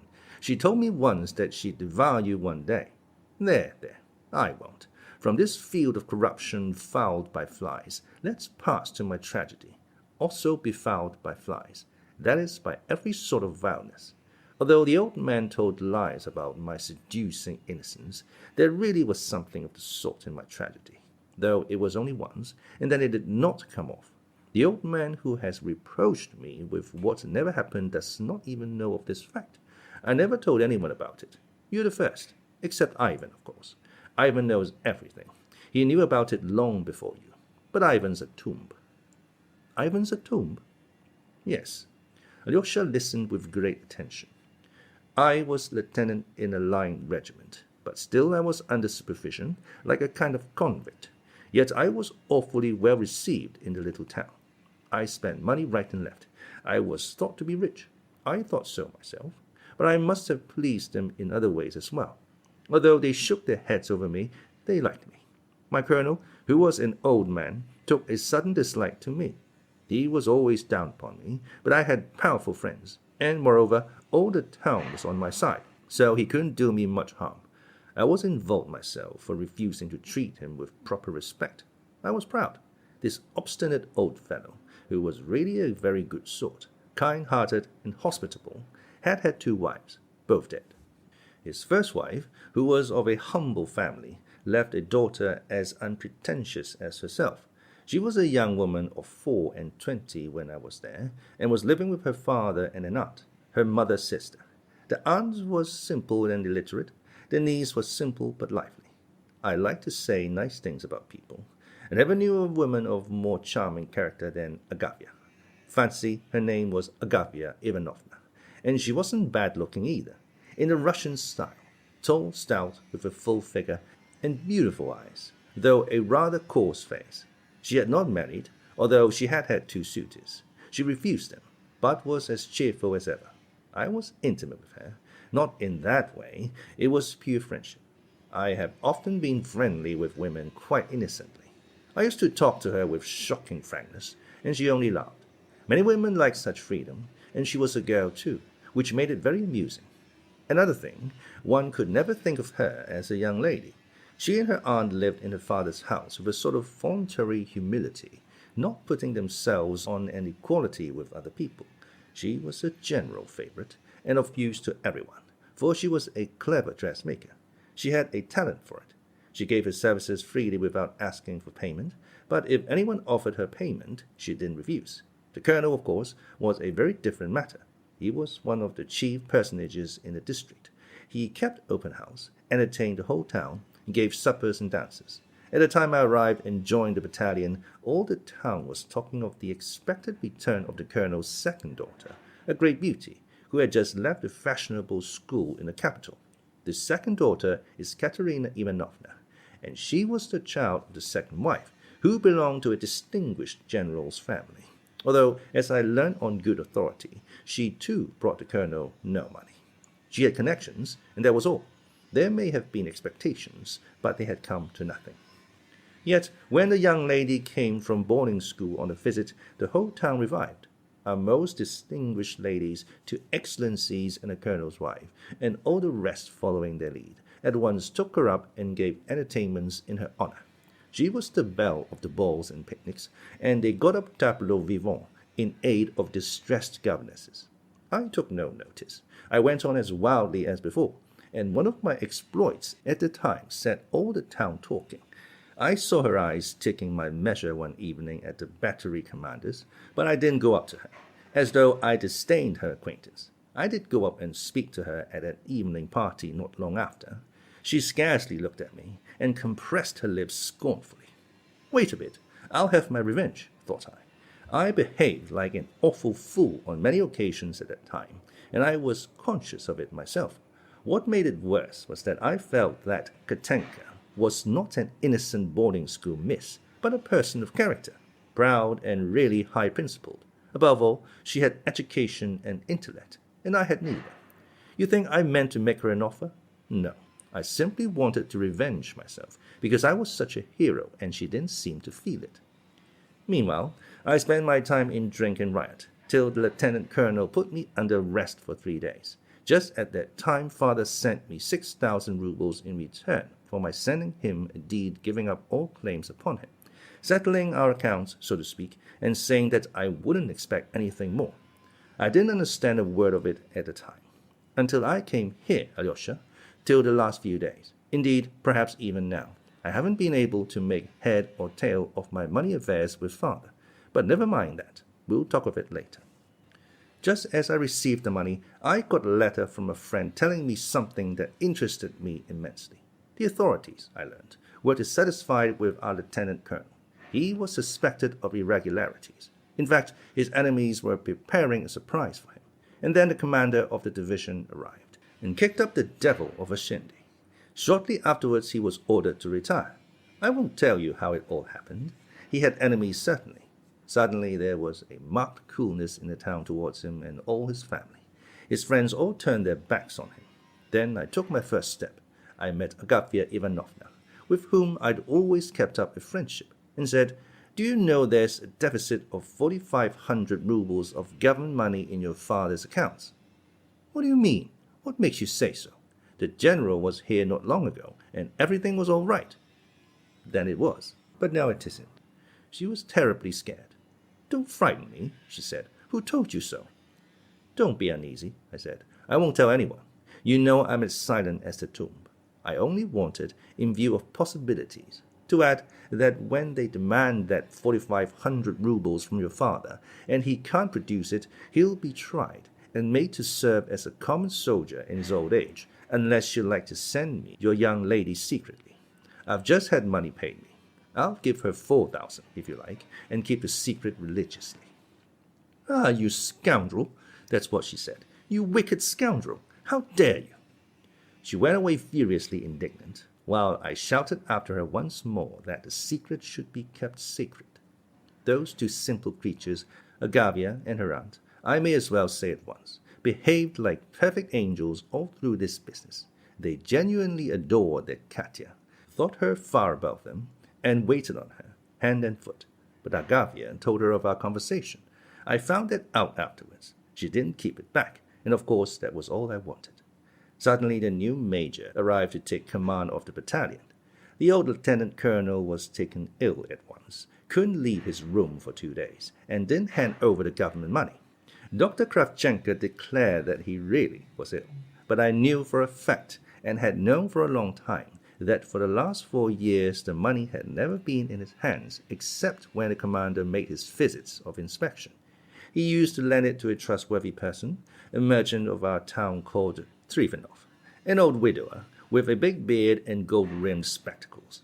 He used to go to the fair, do a profitable business with the money, and return the whole sum to the colonel, bringing with it a present from the fair, as well as interest on the loan. But this time, I say, Trifonov brought nothing back from the fair. The lieutenant colonel flew to him. "I've never received any money from you, and couldn't possibly have received any." That was all the answer he got. So now our lieutenant colonel is confined to the house with a towel round his head while they're all three busy putting ice on it. All at once an orderly arrives on the scene with the book and the order to hand over the battalion money immediately within 2 hours. He signed the book, stood up, saying he would put on his uniform, ran to his bedroom, loaded his double-barreled gun with a service bullet, took the boot off his right foot, fixed the gun against his chest, and began feeling for the trigger with his boot. But Agafya, remembering what I had told her, had her suspicions. She stole up and peeped into the room just in time. She rushed in, flung herself upon him from behind, threw her arms round him, and the gun went off, hit the ceiling, but hurt no one. The others ran in, took away the gun, and held him by the arms. I heard all about this afterwards. I was at home. It was getting dusk, and I was just preparing to go out. I had dressed, brushed my hair, scented my handkerchief, and taken up my cap when suddenly the door opened, and facing me in the room stood Katerina Ivanovna. It's strange how things happen sometimes. No one had seen her in the street, so that no one knew of it in the town. I lodged with 2 decrepit old ladies who looked after me. They were most obliging old things, ready to do anything for me, and at my request were as silent afterwards as 2 cast-iron posts. Of course, I grasped the position at once. She walked in and looked straight at me. her dark eyes determined, even defiant, but on her lips and round her mouth I saw uncertainty. "My sister told me," she began, "that you would give me 4,500 rubles if I came to you for it. Myself. I have come. Give me the money." She couldn't keep it up. She was breathless, frightened. Her voice failed her, and the corners of her mouth and the lines round it quivered. "Alyosha, are you listening or are you asleep?" "Mitya, I know you will tell the whole truth," said Alyosha in agitation. "I'm telling it. If I tell the whole truth just as it happened, I shan't spare myself. My first idea was a Karamazov one. Once I was bitten by a centipede, brother, and laid up a fortnight with fever from it. Well, I felt a centipede biting at my heart then. A noxious insect, you understand? I looked her up and down. You've seen her. She's a beauty. But she was beautiful in another way then. At that moment she was beautiful because she was noble, and I was a scoundrel. She in all the grandeur of her generosity and sacrifice for her father, and I a bug. And scoundrel as I was, she was altogether at my mercy, body and soul. She was hemmed in. I tell you frankly, that thought, that venomous thought, so possessed my heart that it almost swooned with suspense. It seemed as if there could be no resisting it, as though I should act like a bug, like a venomous spider, without a spark of pity. I could scarcely breathe. Understand, I should have gone next day to ask for her hand, so that it might end honorably, so to speak, and that nobody would or could know. For though I am a man of base desires, I am honest, and at that very second some voice seemed to whisper in my ear, "But when you come tomorrow to make the proposal, that girl won't even see you. She'll order her coachman to kick you out of the yard. Publish it through all the town," she would say. "I'm not afraid of you." I looked at the young lady. My voice had not deceived me. That is how it would be, not a doubt of it. I could see from her face now that I should be turned out of the house. My spite was roused. I longed to play her the nastiest swinish cat's trick, to look at her with a sneer, and on a spot where she stood before me to stun her with a tone of voice that only a shopman could use. 4,000. What do you mean? I was joking. You've been counting your chickens too easily, madam. 200, if you like, with all my heart. But 4,000 is not a sum to throw away on such frivolity. You've put yourself out to no purpose. I should have lost the game, of course. She'd have run away. But it would have been an infernal revenge. It would have been worth it all. I'd have howled with regret all the rest of my life, only to have played that trick. Would you believe it? It has never happened to me with any other woman, not one, to look at her at such a moment with hatred. But on my oath, I looked at her for 3 seconds, or 5 perhaps, with fearful hatred. That hate which is only a hair's breadth from love, from the maddest love. I went to the window, put my forehead against the frozen pane, and I remember the ice burnt my forehead like fire. I did not keep her long, don't be afraid. I turned round, went up to the table, opened the drawer and took out a banknote for 5,000 rubles. Then I showed it her in silence, folded it, handed it to her, opened the door into the passage, and, stepping back, made her a deep bow, a most respectful, a most impressive bow. Believe me, she shuddered all over, gazed at me for a second, turned horribly pale, white as a sheet, in fact, and all at once, not impetuously, but softly, gently, bowed down to my feet, not a boarding school curtsy, but a Russian bow, with her forehead to the floor. She jumped up and ran away. I was wearing my sword. I drew it and nearly stabbed myself with it on the spot. Why, I don't know. It would have been frightfully stupid, of course. I suppose it was from delight. Can you understand that one might kill oneself from delight? But I didn't stab myself. I only kissed my sword and put it back in the scabbard, which there was no need to have told you, by the way. And I fancy that in telling you about my inner conflict, I have laid it on rather thick to glorify myself. But let it pass, and to hell with all who pry into the human heart. Well, so much for that adventure with Katerina Ivanovna. So now Ivan knows of it, and you, no one else. Dmitri got up, took a step or two in his excitement, pulled out his handkerchief and mopped his forehead, then sat down again, not in the same place as before, but on the opposite side, so that Alyosha had to turn quite round to face him.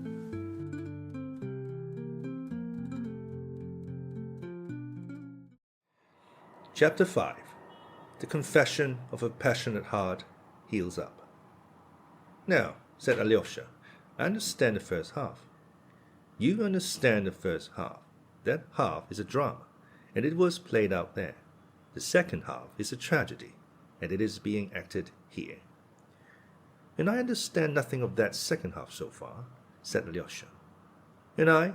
Do you suppose I understand it?" "Stop, Dmitri. There's one important question. Tell me, you were betrothed.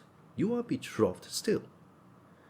"We weren't betrothed at once, not for 3 months after that adventure. The next day I told myself that the incident was closed, concluded, that there would be no sequel. It seemed to me caddish to make her an offer. On her side, she gave no sign of life for the 6 weeks that she remained in the town, except, indeed, for one action. The day after her visit, the maid-servant slipped round with an envelope addressed to me. I tore it open. It contained a change out of the banknote. Only 4,500 rubles was needed, but there was a discount of about 200 on changing it. She only sent me about 260. I don't remember exactly, but not a note, not a word of explanation. I searched the packet for a pencil mark. Nothing. Well, I spent the rest of the money on such an orgy that the new major was obliged to reprimand me. Well, the lieutenant colonel produced the battalion money, to the astonishment of everyone, for nobody believed that he had the money untouched. He'd no sooner paid it than he fell ill, took to his bed, and 3 weeks later, softening of the brain set in, and he died 5 days afterwards. He was buried with military honors, for he had not had time to receive his discharge. 10 days after his funeral, Katerina Ivanovna, with her aunt and sister, went to Moscow. And, behold, on the very day they went away, I received a tiny note, a sheet of thin blue paper, and on it only one line in pencil. "I will write to you. Wait. K." And that was all. I'll explain the rest now, in 2 words. In Moscow, their fortunes changed with the swiftness of lightning and the unexpectedness of an Arabian fairy tale. That general's widow, their nearest relation, suddenly lost the 2 nieces who were her heiresses and next of kin. Both died in the same week of smallpox. The old lady, prostrated with grief, welcomed Katya as a daughter, as her one hope, clutched at her, altered her will in Katya's favor, but that concerned the future. Meanwhile, she gave her, for present use, 80,000 rubles as a marriage portion, to do what she liked with. She was an hysterical woman. I saw something of her in Moscow later. Well, suddenly I received by post 4,500 rubles. I was speechless with surprise, as you may suppose. 3 days later came the promised letter. I have it with me now. You must read it. She offers to be my wife, offers herself to me. "I love you madly," she says. "Even if you don't love me, never mind. Be my husband. Don't be afraid. I won't hamper you in any way. I will be your chattel. I will be the carpet under your feet. I want to love you forever. I want to save you from yourself."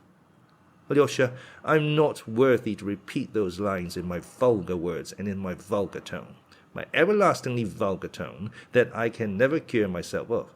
That letter stabs me even now. Do you think I don't mind, that I don't mind still? I wrote her an answer at once, as it was impossible for me to go to Moscow. I wrote to her with tears, one thing I shall be ashamed of forever. I referred to her being rich and having a dowry while I was only a stuck-up beggar. I mentioned money. I ought to have borne it in silence, but it slipped from my pen.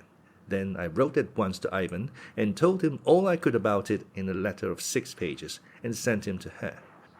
Why do you look like that? Why are you staring at me? Yes, Ivan fell in love with her. He's in love with her still. I know that. I did a stupid thing, in the world's opinion, but perhaps that one stupid thing may be the saving of us all now. Oh, don't you see what a lot she thinks of Ivan, how she respects him? When she compares us, do you suppose she can love a man like me, especially after all that has happened here? But I'm convinced that she does love a man like you, and not a man like him. She loves her own virtue, not me. The words broke involuntarily, and almost malignantly, from Dmitri. He laughed, but a minute later his eyes gleamed. He flushed crimson and struck the table violently with his fist. "I swear, Alyosha," he cried, with intense and genuine anger at himself, "you may not believe me, But as God is holy and as Christ is God, I swear that though I smiled at her lofty sentiments just now, I know that I am 1,000,000 times baser in soul than she, and that these lofty sentiments of hers are as sincere as a heavenly angel's. That's the tragedy of it, that I know that for certain. What if anyone does show off a bit? Don't I do it myself? And yet I'm sincere. I'm sincere. As for Ivan, I can understand how he must be cursing nature now, with his intellect too, to see the preference given, to whom, to what, to a monster who, though he is betrothed and all eyes are fixed on him, can't restrain his debaucheries, and before the very eyes of his betrothed. And a man like me is preferred, while he is rejected. And why? Because a girl wants to sacrifice her life and destiny out of gratitude. It's ridiculous. I've never said a word of this to Ivan, and Ivan, of course, has never dropped a hint of the sort to me.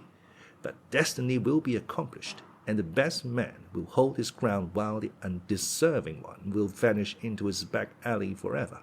His filthy back alley, his beloved back alley, where he is at home and where he will sink in filth and stench at his own free will and with enjoyment.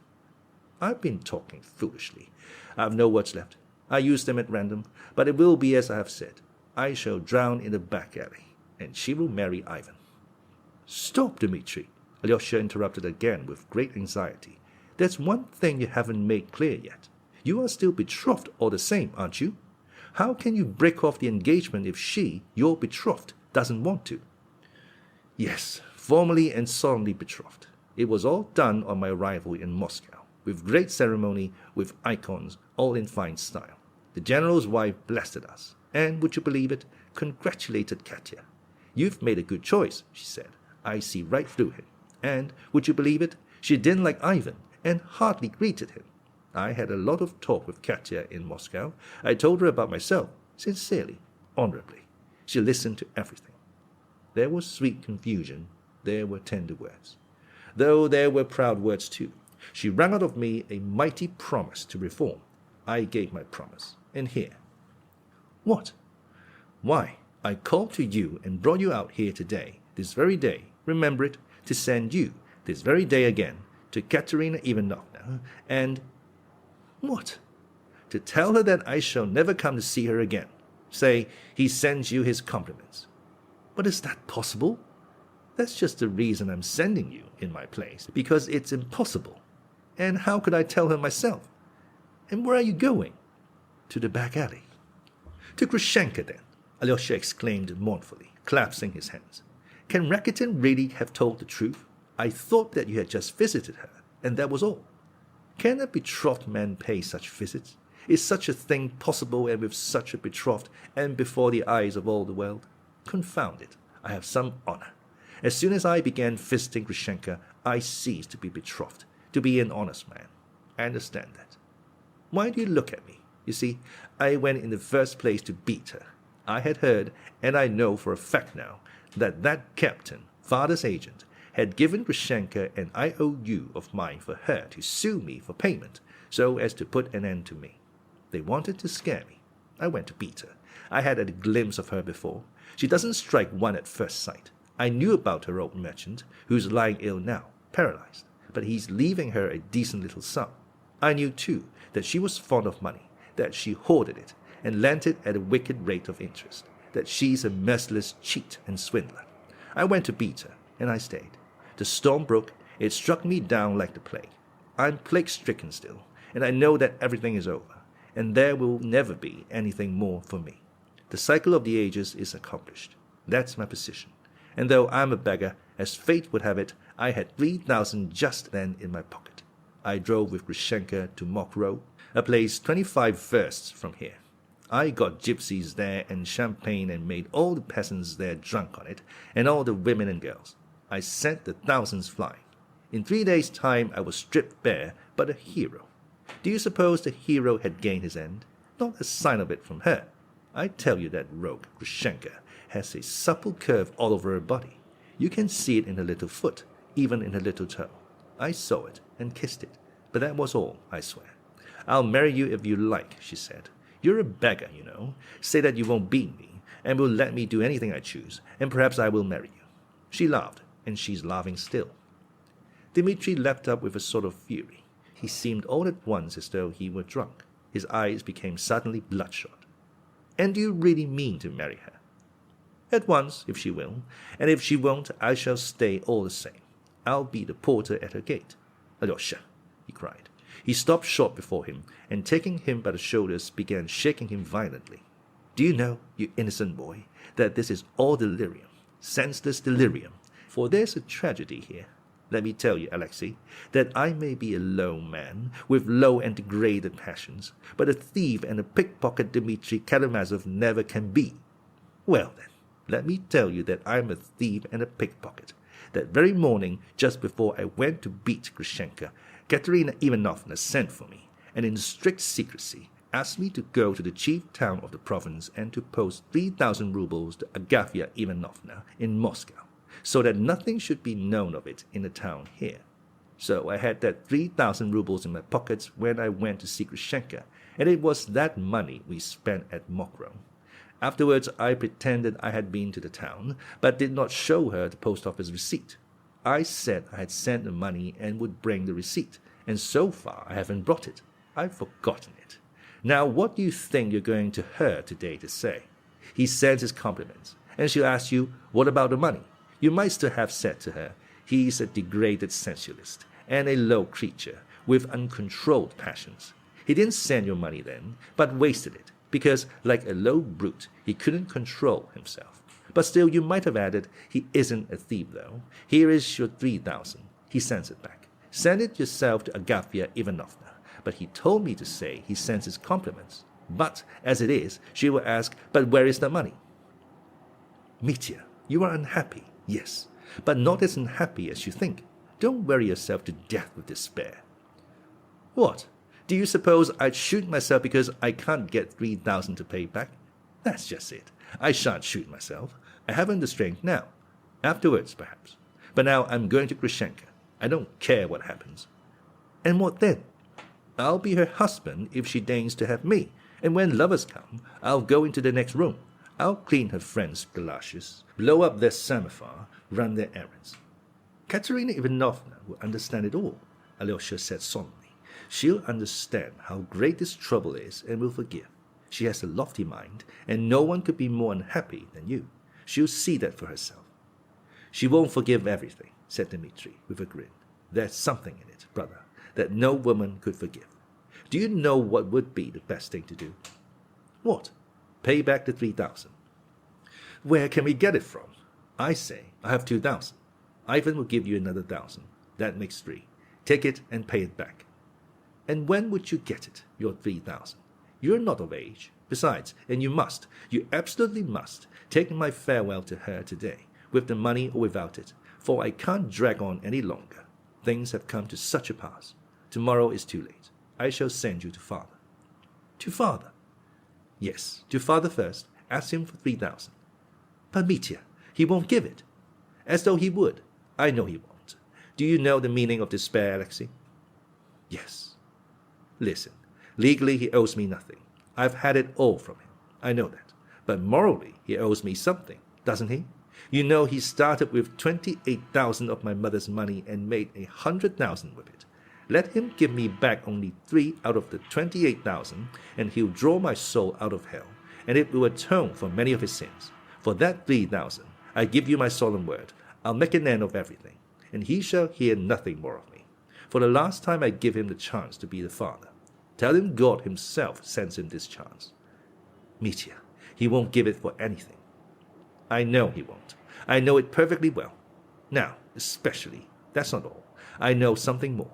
Now, only a few days ago, perhaps only yesterday, he found out for the first time in earnest that Grushenka is really perhaps not joking, and really means to marry me. He knows her nature. He knows the cat. And do you suppose he's going to give me money to help to bring that about when he's crazy about her himself? That's not all either. I can tell you more than that. I know that for the last 5 days he has had 3,000 drawn out of the bank, changed into notes of 100 rubles, packed into a large envelope, sealed with 5 seals, and tied across with red tape. You see how well I know all about it. On the envelope is written, "To my angel Grushenka, when she will come to me. He scrawled it himself in silence and in secret, and no one knows that the money is there except the valet, Smedyakov, whom he trusts like himself. So now he has been expecting Grushenka for the last 3 or 4 days. He hopes she'll come for the money. He has sent her word of it, and she has sent him word that perhaps she'll come. And if she does go to the old man, can I marry her after that? You understand now why I'm here in secret and what I'm on the watch for. For her. Yes, for her. Foma has a room in the house of these sluts here. Foma comes from our parts. He was a soldier in our regiment. He does jobs for them. He's watchman at night and goes grouse shooting in the daytime. And that's how he lives. I've established myself in his room. Neither he nor the women of the house know the secret. That is, that I am on the watch here. No one but Smedyakov knows that. No one else. He'll let me know if she goes to the old man. It was he told you about the money then? Yes, it's a dead secret. Even Ivan doesn't know about the money or anything. The old man is sending Ivan to Chechnya on a 2 or 3 days' journey. A purchaser has turned up for the corpse. He'll give 8,000 for the timber. So the old man keeps asking Ivan to help him by going to arrange it. It will take him 2 or 3 days. That's what the old man wants, so that Grushenka can come while he's away. Then he's expecting Grushenka today? No, she won't come today. There are signs. She's certain not to come, cried Mitya suddenly. Smedyakov thinks so too. Father's drinking now.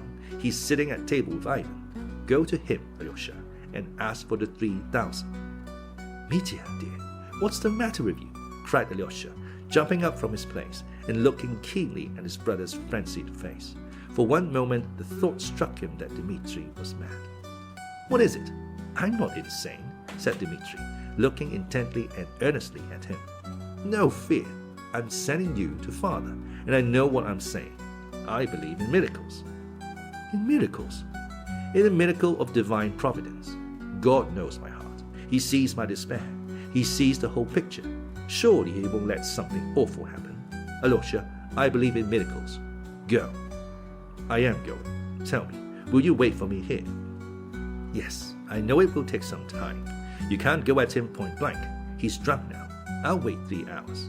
4, 5, 6, 7. Only remember you must go to Katerina Ivanovna today, if it has to be at midnight, with the money or without the money, and say he sends his compliments to you. I want you to say that verse to her. He sends his compliments to you. Mitya, and what if Grushenka comes today? If not today, tomorrow or the next day? Grushenka? I shall see her. I shall rush out and prevent it. And if there's an if, it will be murder. I couldn't endure it. Who will be murdered? The old man. I shan't kill her. Brother, what are you saying? Oh, I don't know. I don't know. Perhaps I shan't kill, and perhaps I shall. I'm afraid that he will suddenly become so loathsome to me with his face at that moment. I hate his ugly throat, his nose, his eyes, his shameless snigger. I feel a physical repulsion. That's what I'm afraid of. That's what may be too much for me. I'll go, Mitya. I believe that God will order things for the best, that nothing awful may happen. And I will sit and wait for the miracle, and if it doesn't come to pass. Alyosha went thoughtfully towards his father's house.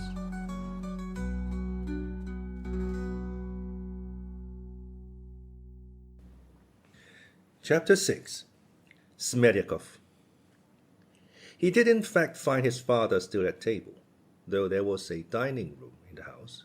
The table was laid as usual in the drawing room, which was the largest room, and furnished with old-fashioned ostentation. The furniture was white and very old, upholstered in old red silky material. In the spaces between the windows there were mirrors in elaborate white and gilt frames of old-fashioned carving. On the walls, covered with white paper, which was torn in many places, there hung 2 large portraits, one of some prince who had been governor of the district 30 years before, and the other of some bishop, also long since dead.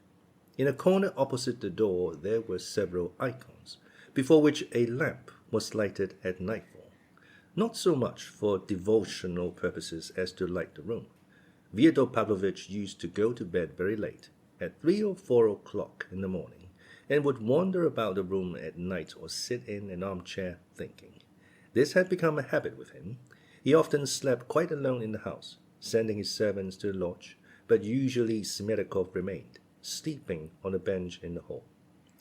When Alyosha came in, dinner was over, but coffee and preserves had been served. Fyodor Pavlovich liked sweet things with brandy after dinner. Ivan was also at table, sipping coffee. The servants, Grigory and Smerdyakov, were standing by. Both the gentleman and his servant seemed in singularly good spirits. Fyodor Pavlovich was roaring with laughter. Before he entered the room, Alyosha heard the shrill laugh he knew so well, and could tell from the sound of it that his father had only reached a good-humored stage, and was far from being completely drunk. Here he is, yelled Fyodor Pavlovich, highly delighted at seeing Alyosha. Join us. Sit down. Coffee is a Lenten dish, but it's hot and good. I don't offer you brandy. You're keeping the fast. But would you like some? No. I'd better give you some of our famous liquor. Smerdyakov, go to the cupboard, the second shelf on the right. Here are the keys. Look sharp. Alyosha began refusing the liquor. Never mind. If you won't have it, we will, said Fyodor Pavlovich, beaming. But stay. Have you dined? Yes, answered Alyosha, who had in truth only eaten a piece of bread and drunk a glass of kvass in the Father Superior's kitchen. Though I should be pleased to have some hot coffee. Bravo, my darling. He'll have some coffee. Does it want warming? No, it's boiling. It's capital coffee. Smerdyakov's making. My Smerdyakov's an artist at coffee and at fish patties, and at fish soup too. You must come one day and have some fish soup. Let me know beforehand.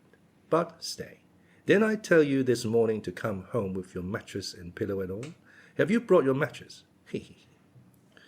No, I haven't, said Alyosha, smiling too. Ah, but you were frightened. You were frightened this morning, weren't you? There, my darling, I couldn't do anything to vex you. Do you know, Ivan, I can't resist the way he looks one straight in the face and laughs. It makes me laugh all over. I'm so fond of him. Alyosha, let me give you my blessing, a father's blessing. Alyosha rose, but Fyodor Pavlovich had already changed his mind. No, he said. I'll just make the sign of the cross over you for now. Sit still. Now we've a treat for you, in your own line too. It will make you laugh. Balaam's ass has begun talking to us here, and how he talks.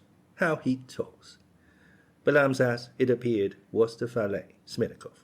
He was a young man of about 24, remarkably unsociable and taciturn. Not that he was shy or bashful. On the contrary, he was conceited and seemed to despise everybody. But we must pause to say a few words about him now. He was brought up by Grigory and Martha, but the boy grew up with no sense of gratitude, as Grigory expressed it. He was an unfriendly boy, and seemed to look at the world mistrustfully. In his childhood he was very fond of hanging cats, and burying them with great ceremony. He used to dress up in a sheet as though it were a circus, and sang and waved some object over the dead cat as though it were a censer. All this he did on the sly with the greatest secrecy. Grigory caught him once at this diversion and gave him a sound beating. He shrank into a corner and sulked there for a week. He doesn't care for you or me, the monster, Grigory used to say to Martha, and he doesn't care for anyone. Are you a human being? He said, addressing the boy directly. You're not a human being. You grew from the mildew in the bathhouse. That's what you are. Smerdyakov, it appeared afterwards, could never forgive him those words. Grigory taught him to read and write, and when he was 12 years old, began teaching him the scriptures. But this teaching came to nothing. At the second or third lesson, the boy suddenly grinned. What's that for? Asked Grigory, looking at him threateningly from under his spectacles. Oh, nothing. God created light on the first day, and the sun, moon, and stars on the fourth day. Where did the light come from on the first day? Grigory was thunderstruck. The boy looked sarcastically at his teacher. There was something positively condescending in his expression. Grigory could not restrain himself. I'll show you where, he cried, and gave the boy a violent slap on the cheek. The boy took the slap without a word, but withdrew into his corner again for some days. A week later he had his first attack of the disease to which he was subject all the rest of his life, epilepsy. When Fyodor Pavlovich heard of it, his attitude to the boy seemed changed at once. Till then he had taken no notice of him. though he never scolded him, and always gave him a coat back when he met him. Sometimes, when he was in good humor, he would send the boy something sweet from his table. But as soon as he heard of his illness, he showed an active interest in him, sent for a doctor, and tried remedies, but the disease turned out to be incurable. The fits occurred, on an average, once a month, but at various intervals. The fits varied, too, in violence. Some were light, and some were very severe. Fyodor Pavlovich strictly forbade Grigory to use corporal punishment to the boy, and began allowing him to come upstairs to him. He forbade him to be taught anything whatever for a time, too. One day, when the boy was about 15, Fyodor Pavlovich noticed him lingering by the bookcase and reading the titles through the glass. Fyodor Pavlovich had a fair number of books, over 100, but no one ever saw him reading. He at once gave Smetakov the key of the bookcase. "Come, read. You shall be my librarian. You'll be better sitting reading than hanging about the courtyard. Come, read this." And Fyodor Pavlovich gave him Evenings in the Cottage near Dikanka. He read a little, but didn't like it. He did not once smile, and ended by frowning. "Why, isn't it funny?" asked Fyodor Pavlovich. Smetakov did not speak. "Answer, stupid." "It's all untrue," mumbled the boy, with a grin. "Then go to the devil. You have the soul of a lackey. Stay, here's Smeradov's Universal History. That's all true. Read that." But Smetakov did not get through 10 pages of Smeradov. He thought it dull, so the bookcase was closed again. Shortly afterwards, Marfa and Grigory reported to Fyodor Pavlovich that Smetakov was gradually beginning to show an extraordinary fastidiousness. He would sit before his soup, take up his spoon and look into the soup, bend over it, examine it, take a spoonful and hold it to the light. "What is it, a beetle?" Grigory would ask. "A fly, perhaps," observed Marfa. The squeamish youth never answered, but he did the same with his bread, his meat, and everything he ate. He would hold a piece on his fork to the light, scrutinize it microscopically, and only after long deliberation decide to put it in his mouth. "Ah, what fine gentleman's ass," Grigory muttered, looking at him. When Fyodor Pavlovich heard of this development in Smetakov, he determined to make him his cook, and sent him to Moscow to be trained. He spent some years there and came back remarkably changed in appearance. He looked extraordinarily old for his age. His face had grown wrinkled, yellow, and strangely emasculate. In character, he seemed almost exactly the same as before he went away. He was just as unsociable, and showed not the slightest inclination for any companionship. In Moscow, too, as we heard afterwards, he had always been silent. Moscow itself had little interest for him. He saw very little there, and took scarcely any notice of anything. He went once to the theatre, but returned silent and displeased with it. On the other hand, he came back to us from Moscow well-dressed, in a clean coat and clean linen. He brushed his clothes most scrupulously twice a day invariably, and was very fond of cleaning his smart calf boots with a special English polish, so that they shone like mirrors. He turned out a first-rate cook. Fyodor Pavlovich paid him a salary, almost the whole of which Smetakov spent on clothes, pomade, perfumes, and such things. But he seemed to have as much contempt for the female sex as for men. He was discreet, almost unapproachable with them. Fyodor Pavlovich began to regard him rather differently. His fits were becoming more frequent, and on the days he was ill, Marfa cooked, which did not suit Fyodor Pavlovich at all. "Why are your fits getting worse?" asked Fyodor Pavlovich, looking askance at his new cook. "Would you like to get married? Shall I find you a wife?" But Smetakov turned pale with anger, and made no reply. Fyodor Pavlovich left him with an impatient gesture. The great thing was that he had absolute confidence in his honesty. It happened once, when Fyodor Pavlovich was drunk, that he dropped in the muddy courtyard 300-ruble notes which he had only just received. He only missed them next day, and was just hastening to search his pockets when he saw the notes lying on the table. Where had they come from? Smetakov had picked them up and brought them in the day before. "Well, my lad, I've never met anyone like you," Fyodor Pavlovich said shortly, and gave him 10 rubles. We may add that he not only believed in his honesty, but had, for some reason, a liking for him, although the young man looked as morosely at him as at everyone and was always silent. He rarely spoke. If it had occurred to anyone to wonder at the time what the young man was interested in, and what was in his mind it would have been impossible to tell by looking at him. Yet he used sometimes to stop suddenly in the house, or even in a yard or street, and would stand still for 10 minutes, lost in thought. A physiognomist studying his face would have said that there was no thought in it, no reflection, but only a sort of contemplation. There is a remarkable picture by the painter Kramskoy called Contemplation. There is a forest in winter, and on a roadway through the forest, in absolute solitude, stands a peasant in a torn caftan and bark shoes. He stands, as it were, lost in thought. Yet he is not thinking, he is contemplating. If anyone touched him, he would start and look at one as though awakening and bewildered. It's true he would come to himself immediately, but if he were asked what he had been thinking about, he would remember nothing. Yet probably he has, hidden within himself, the impression which had dominated him during the period of contemplation. Those impressions are dear to him, and no doubt he hoards them imperceptibly, and even unconsciously. How and why, of course, he does not know either. He may suddenly, after hoarding impressions for many years, abandon everything and go off to Jerusalem on the pilgrimage for his soul's salvation. Or perhaps he will suddenly set fire to his native village, and perhaps do both. There are a good many contemplatives among the peasantry. Well, Smetakov was probably one of them, and he probably was greedily hoarding up his impressions, hardly knowing why.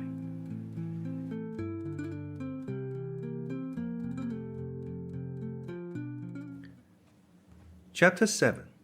The Controversy. But Balaam's ass had suddenly spoken. The subject was a strange one. Grigory had gone in the morning to make purchases, and had heard from the shopkeeper Lyukyanov the story of a Russian soldier which had appeared in a newspaper of that day. This soldier had been taken prisoner in some remote parts of Asia, and was threatened with an immediate agonizing death if he did not renounce Christianity and follow Islam. He refused to deny his faith, and was tortured, flayed alive, and died, praising and glorifying Christ. Grigory had related the story at table. Fyodor Pavlovich always liked, over the dessert after dinner, to laugh and talk, if only with Grigory. This afternoon he was in a particularly good-humored and expansive mood, sipping his brandy and listening to the story. He observed that they ought to make a saint of a soldier like that, and to take his skin to some monastery. That would make the people flock and bring the money in. Grigory frowned, seeing that Fyodor Pavlovich was by no means touched, but, as usual, was beginning to scoff. At that moment Smetakov, who was standing by the door, smiled. Smetakov often waited at table towards the end of dinner, and since Ivan's arrival in our town he had done so every day. "What are you grinning at?" asked Fyodor Pavlovich, catching the smile instantly, and knowing that it referred to Grigory. "Well, my opinion is," Smetakov began suddenly and unexpectedly in a loud voice, "that if that laudable soldier's exploit was so very great there would have been, to my thinking, no sin in it if he had on such an emergency renounced, so to speak, the name of Christ and his own christening, to save by that same his life, for good deeds by which, in the course of years, to expiate his cowardice." "How could it not be a sin? You're talking nonsense.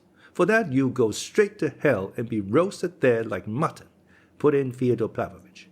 It was at this point that Alyosha came in, and Fyodor Pavlovich, as we have seen, was highly delighted at his appearance.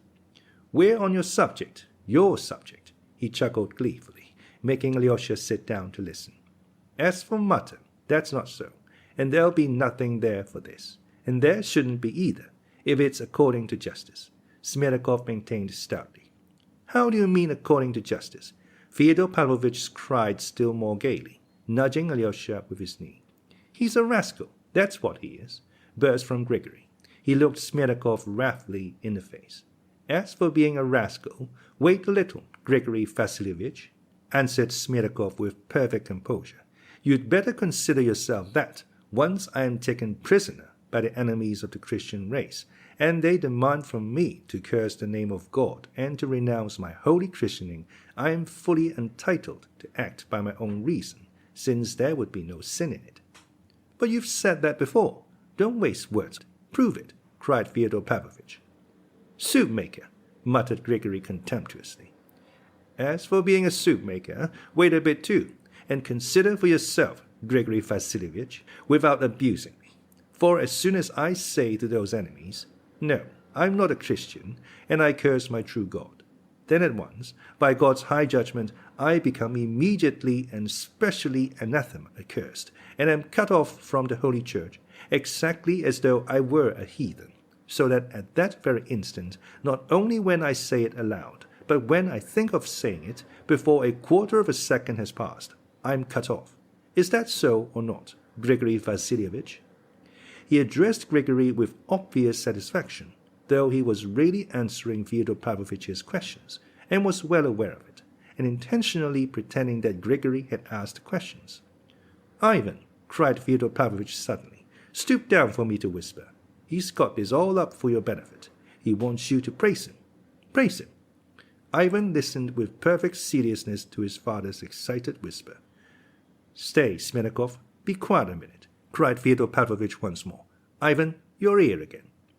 Ivan bent down again with a perfectly grave face. "I love you as I do Alyosha. Don't think I don't love you. Some brandy?" "Yes, but you're rather drunk yourself," thought Ivan, looking steadily at his father. He was watching Smenikov with great curiosity. "You're anathema accursed, as it is," Grigory suddenly burst out. "And how dare you argue, you rascal, after that, if—" "Don't scold him, Grigory, don't scold him," Fyodor Pavlovich cut him short. "You should wait, Grigory Vassilievich, if only a short time, and listen, for I haven't finished all I had to say. For at the very moment I become accursed, at that same highest moment I become exactly like a heathen, and my christening is taken off me and becomes of no avail. Isn't that so?" "Make haste and finish, my boy," Fyodor Pavlovich urged him, sipping from his wine-glass with relish. "And if I've ceased to be a Christian, then I told no lie to the enemy when they asked whether I was a Christian or not Christian, seeing I had already been relieved by God himself of my Christianity by reason of the thought alone, before I had time to utter a word to the enemy. And if I have already been discharged, in what manner and with what sort of justice can I be held responsible as a Christian in the other world for having denied Christ, when, through the very thought alone, before denying him I had been relieved from my christening? If I'm no longer a Christian, then I can't renounce Christ, for I have nothing then to renounce. Who will hold an unclean Tatar responsible, Grigory Vassilievich, even in heaven, for not having been born a Christian? And who would punish him for that, considering that you can't take two skins off one ox? For God Almighty himself, even if he did make the Tatar responsible, when he dies would give him the smallest possible punishment, I imagine, judging that he is not to blame if he has come into the world an unclean heathen, from heathen parents. The Lord God can't surely take a Tatar and say he was a Christian. That would mean that the Almighty would tell the real untruth. And can the Lord of heaven and earth tell a lie, even in one word? Grigory was thunderstruck and looked at the orator, his eyes nearly starting out of his head.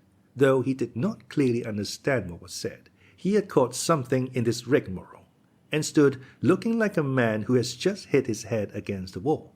Fyodor Pavlovich emptied his glass and went off into his shrill laugh. "Alyosha, Alyosha, what do you say to that? Ah, you casuist! He must have been with the Jesuits somewhere, Ivan. Oh, you stinking Jesuit, who taught you? But you're talking nonsense, you casuist. Nonsense, nonsense, nonsense. Don't cry, Grigory. We'll reduce him to smoke and ashes in a moment. Tell me this, O ass. You may be right before your enemies, but you have renounced your faith all the same in your own heart, and you say yourself that in that very hour you became anathema accursed. And if once you're anathema, they won't pat you on the head for it in hell. What do you say to that, my fine Jesuit?" "There is no doubt that I have renounced it in my own heart. But there was no special sin in that. Or if there was sin, it was the most ordinary." "How's that the most ordinary?"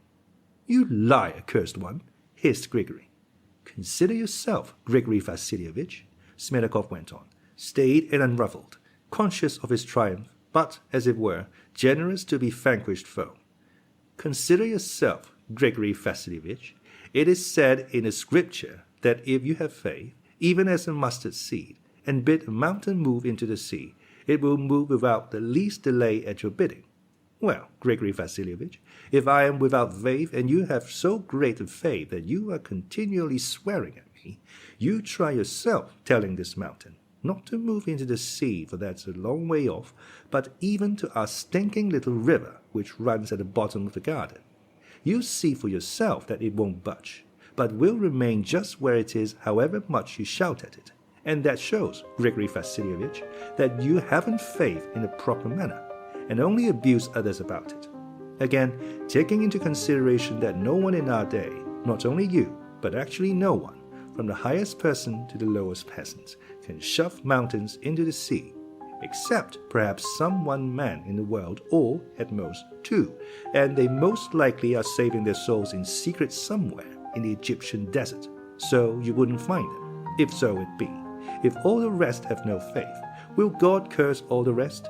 That is, the population of the whole earth, except about 2 hermits in the desert, and in his well-known mercy will he not forgive one of them? And so I'm persuaded that though I may once have doubted, I shall be forgiven if I shed tears of repentance. Stay, cried Fyodor Pavlovich, in a transport of delight. So you do suppose there are 2 who can move mountains? Ivan, make a note of it. Write it down. There you have the Russian all over. You're quite right in saying it's characteristic of the people's faith, Ivan assented, with an approving smile. You agree? Then it must be so, if you agree.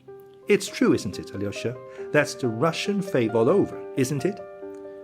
No, Smirnakov has not the Russian faith at all, said Alyosha firmly and gravely. I'm not talking about his faith. I mean those 2 in the desert. Only that idea. Surely that's Russian, isn't it? Yes, that's purely Russian, said Alyosha, smiling. Your words are worth a gold piece, so as, and I'll give it to you today. But as to the rest, you talk nonsense, nonsense, nonsense. Let me tell you, stupid, that we here are all of little faith, only from carelessness, because we haven't time.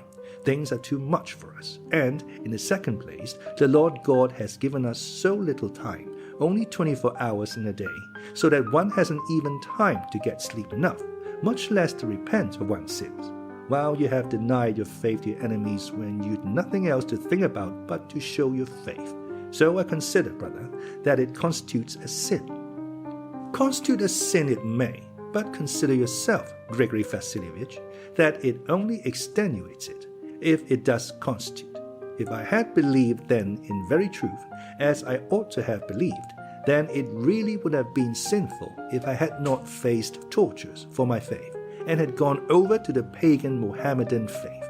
But, of course, it wouldn't have come to torture then, because I should only have had to say at that instant to the mountain, move and crush the tormentor, and it would have moved and at that very instant have crushed him like a black beetle, and I should have walked away as though nothing had happened, praising and glorifying God. But suppose at that very moment I had tried all that, and cried to that mountain, crush these tormentors, and it hadn't crushed them, how could I have helped doubting, pray at such a time, and at such a dread hour of mortal terror? And apart from that, I should know already that I could not attain to the fullness of the kingdom of heaven. So why should I let them flay the skin off me as well, and to no good purpose? For, even though they had flayed my skin half off my back, even then the mountain would not have moved at my word or at my cry. And at such a moment not only doubt might come over one, but one might lose one's reason from fear, so that one would not be able to think at all. And, therefore, how should I be particularly to blame if not seeing my advantage or reward there or here, I should, at least, save my skin. And so, trusting fully in the grace of the Lord, I should cherish the hope that I might be altogether forgiven.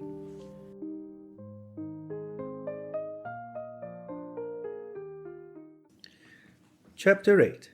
Over the Brandy. The controversy was over, but, strange to say, Fyodor Pavlovich, who had been so gay, suddenly began frowning. He frowned and gulped brandy, and it was already a glass too much. "Get along with you, Jesuits," he cried to the servants. "Go away, Smirnakov. I'll send you the gold piece I promised you today, but be off. Don't cry, Grigory. Go to Martha.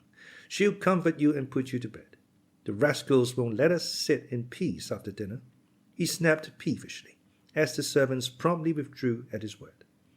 "Smelikov always pokes himself in now, after dinner. It's you he's so interested in. What have you done to fascinate him?" he added to Ivan. "Nothing whatever," answered Ivan. "He's pleased to have a high opinion of me. He's a lackey and a mean soul. Raw material for revolution, however, when the time comes." "For revolution?" "There will be others and better ones, but there will be some like him as well. His kind will come first, and better ones after." "And when will the time come?" "The rocket will go off and fizzle out, perhaps. The peasants are not very fond of listening to these suit makers so far." "Ah, brother, but a Balaam's ass like that thinks and thinks, and the devil knows where he gets to." "He's storing up ideas," said Ivan, smiling. "You see, I know he can't bear me, nor anyone else, even you, though you fancy that he has a high opinion of you. Worse still with Alyosha. He despises Alyosha, but he doesn't steal, that's one thing, and he's not a gossip. He holds his tongue, and doesn't wash our dirty linen in public. He makes capital fish pasties too, but, damn him, is he worth talking about so much? Of course he isn't. And as for the ideas he may be hatching, the Russian peasant, generally speaking, needs thrashing. That I've always maintained. Our peasants are swindlers, and don't deserve to be pitied. And it's a good thing they're still flogged sometimes. Russia is rich in birches. If they destroyed the forests, it would be the ruin of Russia. I stand up for the clever people. We've left off thrashing the peasants. We've grown so clever. But they go on thrashing themselves, and a good thing too. For with what measure ye met it shall be measured to you again. Or how does it go? Anyhow, it will be measured. But Russia's all swinishness. My dear, if you only knew how I hate Russia. That is, not Russia, but all this vice. But maybe I mean Russia. Tout cela c'est de la cochonnerie. Do you know what I like? I like wit. You've had another glass. That's enough. Wait a bit. I'll have one more, and then another, and then I'll stop. No, stay. You interrupted me.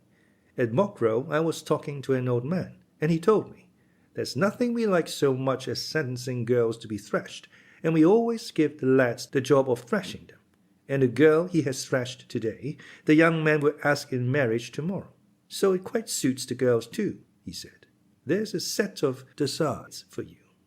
But it's clever, anyway. Shall we go over and have a look at it, eh? Alyosha, are you blushing? Don't be bashful, child. I'm sorry I didn't stay to dinner at the superior's and tell the monks about the girls at Mokrow. Alyosha, don't be angry that I offended your superior this morning. I lost my temper. If there is a God, if he exists, then, of course, I am to blame, and I shall have to answer for it. But if there isn't a God at all, what do they deserve? Your fathers. It's not enough to cut their heads off, for they keep back progress. Would you believe it, Ivan, that lacerates my sentiments? No, you don't believe it as I see from your eyes. You believe what people say, that I'm nothing but a buffoon. Alyosha, do you believe that I'm nothing but a buffoon? No, I don't believe it. And I believe you don't, and that you speak the truth. You look sincere, and you speak sincerely, but not Ivan. Ivan's supercilious. I'd make an end of your monks, though, all the same. I'd take all that mystic stuff and suppress it, once for all over Russia, so as to bring all the fools to reason, and the gold and silver that would flow into the mint. But why suppress it? Asked Ivan. That truth may prevail, that's why. Well, if truth were to prevail, you'd be the first to be robbed and suppressed. Ah, I dare say you're right. Ah, I'm an ass, burst out Fyodor Pavlovich, striking himself lightly on the forehead. Well, your monastery may stand then, Alyosha, if that's how it is, and we clever people will sit snug and enjoy our brandy. Ivan, it must have been so ordained by the Almighty himself. Ivan, speak. Is there a God or not? Stay. Speak the truth. Speak seriously. Why are you laughing again? I'm laughing that you should have made a clever remark just now about Smelikov's belief in the existence of two saints who could move mountains. Why, am I like him now, then? Very much. Well, that shows I'm a Russian too, and I have a Russian characteristic. And you may be caught in the same way, though you are a philosopher. Shall I catch you? What do you bet that I'll catch you tomorrow? Speak, all the same. Is there a God or not? Only be serious. I want you to be serious now. No, there is no God. Alyosha, is there a God? There is.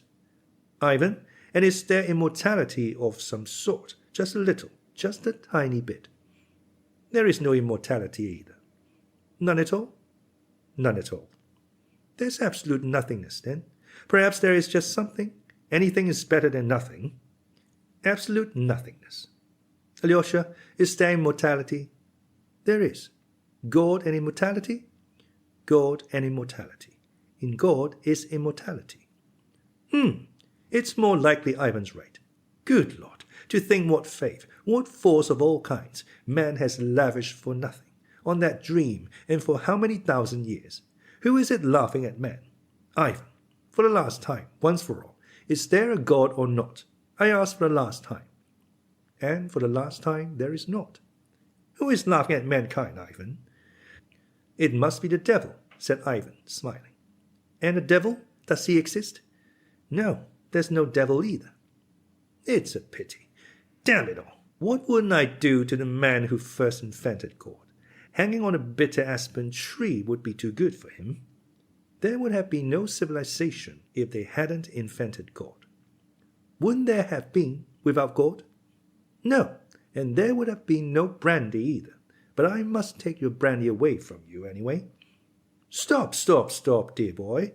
One more little glass. I've hurt Alyosha's feelings. You're not angry with me, Alyosha, my dear little Alexei. No, I'm not angry. I know your thoughts. Your heart is better than your head. My heart better than my head, is it? Oh, Lord, and that from you. Ivan, do you love Alyosha? Yes, you must love him.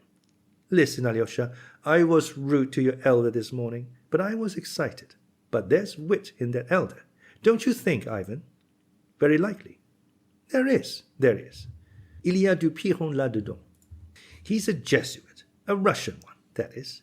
As he's an honorable person, there's a hidden indignation boiling within him at having to pretend and affect holiness. But, of course, he believes in God. Not a bit of it. Didn't you know? Why, he tells everyone so, himself. That is, not everyone, but all the clever people who come to him. He said straight out to Governor Schultz not long ago. Credo, but I don't know in what. Really?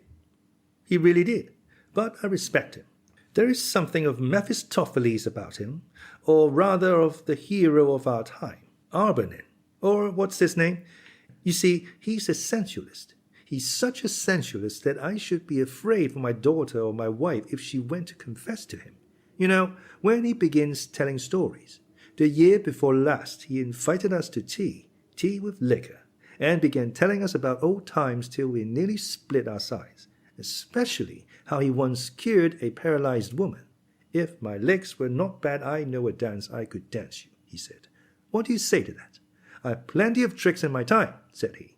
He did Dionidov, the merchant, out of 60,000. What? He stole it. He brought him the money as a man he could trust, saying, "Take care of it for me, friend. There'll be a police search at my place tomorrow." And he kept it. "You have given it to the church," he declared. I said to him, "You're a scoundrel." I said. "No," said he, "I'm not a scoundrel, but I'm a broad-minded." But that wasn't he. That was someone else. I have muddled him with someone else, without noticing it. Come, another glass and that's enough. Take away the bottle, Ivan. I've been telling lies. Why didn't you stop me, Ivan, and tell me I was lying? I knew you'd stop of yourself. That's a lie. You did it from spite, from simple spite against me. You despise me. You have come to me and despised me in my own house. Well, I'm going away. You've had too much brandy. I've begged you for Christ's sake to go to Shemashnia for a day or two, and you don't go. I'll go tomorrow if you're so upset upon it. You won't go. You want to keep an eye on me. That's what you want. Spiteful fellow. That's why you won't go. The old man persisted. He had reached a state of drunkenness when the drunkard who has till then been offensive tries to pick a quarrel and to assert himself. "Why are you looking at me? Why do you look like that? Your eyes look at me and say, 'You ugly drunkard.' Your eyes are mistrustful. They're contemptuous. You've come here with some design. Alyosha, here, looks at me and his eyes shine. Alyosha doesn't despise me. Alexei, you mustn't love Ivan. Don't be ill-tempered with my brother. Leave off attacking him," Alyosha said emphatically. "Oh, all right. My head aches. Take away the brandy, Ivan. It's the third time I've told you." He mused, and suddenly a slow, cunning grin spread over his face. "Don't be angry with a feeble old man, Ivan. I know you don't love me, but don't be angry all the same. You've nothing to love me for. You go to Shemashnia. I'll come to you myself and bring you a present. I'll show you a little wench there. I've had my eye on her a long time. She's still running about barefoot. Don't be afraid of barefooted wenches. Don't despise them. They're pearls." And he kissed his hand with a smack. "To my thinking," he revived at once, seeming to grow sober the instant he touched on his favorite topic. "To my thinking. You boys, you children, little sucking pigs, to my thinking. I never thought a woman ugly in my life. That's been my rule. Can you understand that? How could you understand it? You've milk in your veins, not blood. You're not out of your shells yet. My rule has been that you can always find something devilishly interesting in every woman that you wouldn't find in any other. Only one must know how to find it. That's the point. That's a talent. To my mind, there are no ugly women. The very fact that she is a woman is half the battle. But how could you understand that? Even in filles, even in them, you may discover something that makes you simply wonder that men have been such fools as to let them grow old without noticing them. Barefooted girls or unattractive ones, you must take by surprise. Didn't you know that? You must astound them till they're fascinated, upset, ashamed that such a gentleman should fall in love with such a little slut. It's a jolly good thing that there always are and will be masters and slaves in the world, so there always will be a little maid of all work and her master. And you know, that's all that's needed for happiness. Stay, listen. Alyosha, I always used to surprise your mother, but in a different way. I paid no attention to her at all, but all at once, when the minute came, I'd be all devotion to her, crawl on my knees, kiss her feet, and I always, I remember it as though it were today, reduced her to that tinkling, quiet, nervous, queer little laugh. It was peculiar to her. I knew her attacks always used to begin like that. The next day she would begin shrieking hysterically, and this little laugh was not a sign of delight, though it made a very good counterfeit. That's the great thing, to know how to take everyone. Once Belyavsky, he was a handsome fellow and rich, used to like to come here and hang about her, suddenly gave me a slap in the face in the presence. And she, such a mild sheep, why, I thought she would have knocked me down for that blow. How she sat on me. "You're beaten now," she said. "You've taken a blow from him. You have been trying to sell me to him," she said. "And how dared he strike you in my presence? Don't dare come near me again. Never, never. Run at once. Challenge him to a duel." I took her to the monastery then to bring her to her senses. The Holy Fathers prayed her back to reason. But I swear by God, Alyosha, I never insulted the poor crazy girl. Only once, perhaps, in the first year. Then she was very fond of praying. She used to keep the feasts of Our Lady particularly and used to turn me out of her room then. I'll knock that mysticism out of her, thought I. "Here," said I, "you see your holy image. Here it is. Here I take it down.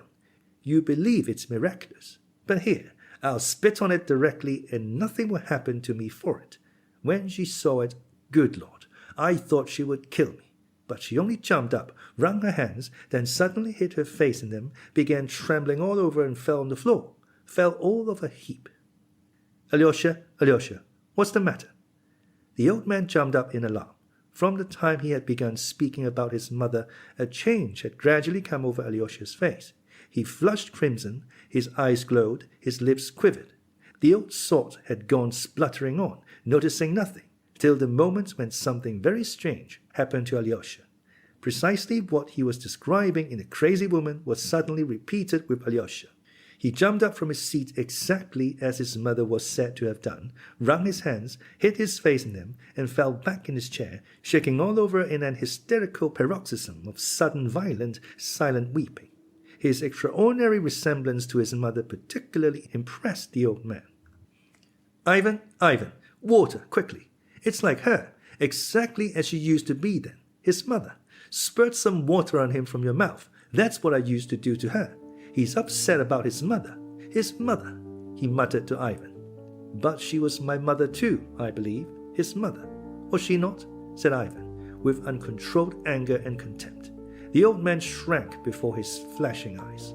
But something very strange had happened, though only for a second it seemed really to have escaped the old man's mind that Alyosha's mother actually was the mother of Ivan too.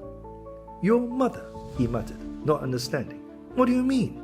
What mother are you talking about? Was she... Why, damn it, of course she was yours too.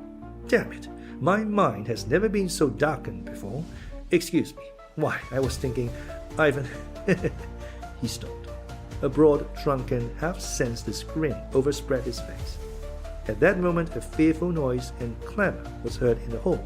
There were violent shouts. The door was flung open, and Dmitri burst into the room. The old man rushed to Ivan in terror. He'll kill me! He'll kill me! Don't let him get at me! He screamed, clinging to the skirt of Ivan's coat.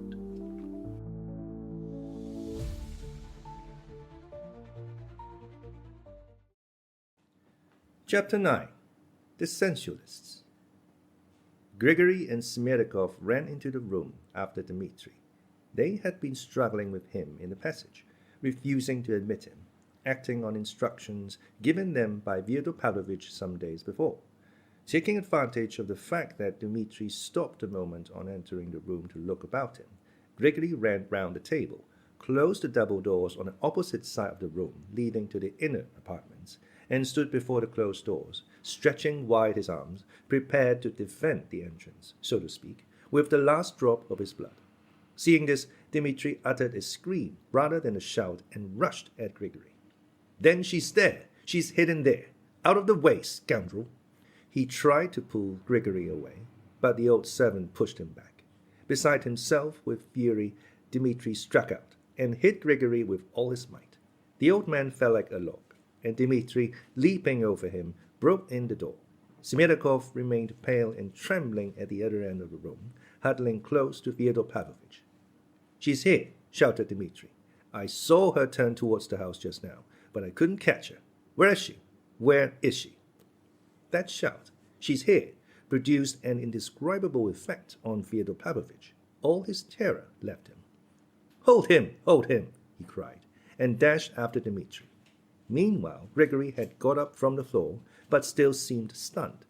Ivan and Alyosha ran after their father. In the third room, something was heard to fall on the floor with a ringing crash. It was a large glass vase, not an expensive one, on a marble pedestal which Dmitri had upset as he ran past it. At him, shouted the old man. Help! Ivan and Alyosha caught the old man and were forcibly bringing him back. Why do you run after him? He'll murder you outright, Ivan cried wrathfully at his father. Ivan, Alyosha, she must be here. Grushenka's here. He said he saw her himself, running. He was choking. He was not expecting Grushenka at the time, and the sudden news that she was here made him beside himself. He was trembling all over. He seemed frantic. But you've seen for yourself that she hasn't come, cried Ivan. But she may have come by that other entrance. You know that entrance is locked, and you have the key. Dmitri suddenly reappeared in the drawing room. He had, of course, found the other entrance locked, and the key actually was in Fyodor Pavlovich's pocket. The windows of all the rooms were also closed, so Grushenka could not have come in anywhere, nor have run out anywhere. Hold him! Shrieked Fyodor Pavlovich, as soon as he saw him again. He's been stealing money in my bedroom. And tearing himself from Ivan, he rushed again at Dmitri. But Dmitri threw up both hands and suddenly clutched the old man by the two tufts of hair that remained on his temples, tugged at them, and flung him with a crash on the floor. He kicked him 2 or 3 times with his heel in the face. The old man moaned shrilly. Ivan, though not so strong as Dmitri, threw his arms round him, and with all his might pulled him away. Alyosha helped him with his slender strength, holding Dmitri in front. "Madman! You've killed him!" cried Ivan. "Serve him right!" shouted Dmitri breathlessly. "If I haven't killed him, I'll come again and kill him. You can't protect him." "Dmitri, go away at once!" cried Alyosha commandingly. "Alexei, you tell me. It's only you I can believe. Was she here just now, or not? I saw her myself creeping this way by the fence from the lane. I shouted. She ran away." "I swear she's not been here, and no one expected her. But I saw her, so she must. I'll find out at once where she is. Goodbye, Alexei. Not a word to Aesop about the money now. But go to Katerina Ivanovna at once, and be sure to say he sent his compliments to you. Compliments. His compliments. Just compliments and farewell. Describe the scene to her." Meanwhile, Ivan and Grigory had raised the old man and seated him in an armchair. His face was covered with blood, but he was conscious and listened greedily to Dmitri's cries. He was still fancying that Grushenka really was somewhere in the house. Dmitri looked at him with hatred as he went out. "I don't repent shedding your blood," he cried. "Beware, old man, beware of your dream, for I have my dream too. I curse you and disown you altogether." He ran out of the room. "She's here. She must be here. Smerdyakov, Smerdyakov!" The old man wheezed, scarcely audibly, beckoning to him with his finger. "No, she's not here, you old lunatic," Ivan shouted at him angrily. "Here, he's fainting. Water, a towel. Make haste, Smerdyakov." Smerdyakov ran for water. At last they got the old man undressed and put him to bed. They wrapped a wet towel round his head. Exhausted by the brandy, by his violent emotion, and the blows he had received, he shut his eyes and fell asleep as soon as his head touched the pillow. Ivan and Alyosha went back to the drawing room. Smerdyakov removed the fragments of the broken vase, while Grigory stood by the table looking gloomily at the floor. "Shouldn't you put a wet bandage on your head and go to bed too?" Alyosha said to him. "We'll look after him. My brother gave you a terrible blow on the head." "He's insulted me," Grigory articulated gloomily and distinctly. "He's insulted his father, not only you," observed Ivan with a forced smile. "I used to wash him in his tub. He's insulted me," repeated Grigory. "Damn it all. If I hadn't pulled him away, perhaps he'd have murdered him. It wouldn't take much to do for Aesop, would it?" whispered Ivan to Alyosha. "God forbid," cried Alyosha. "Why should he forbid?" Ivan went on in the same whisper, with a malignant grimace. "One reptile will devour the other, and serve them both right, too." Alyosha shuddered. "Of course I won't let him be murdered as I didn't just now. Stay here, Alyosha. I'll go for a turn in the yard. My head's begun to ache." Alyosha went to his father's bedroom and sat by his bedside behind the screen for about an hour. The old man suddenly opened his eyes and gazed for a long while at Alyosha, evidently remembering and meditating. All at once his face betrayed extraordinary excitement.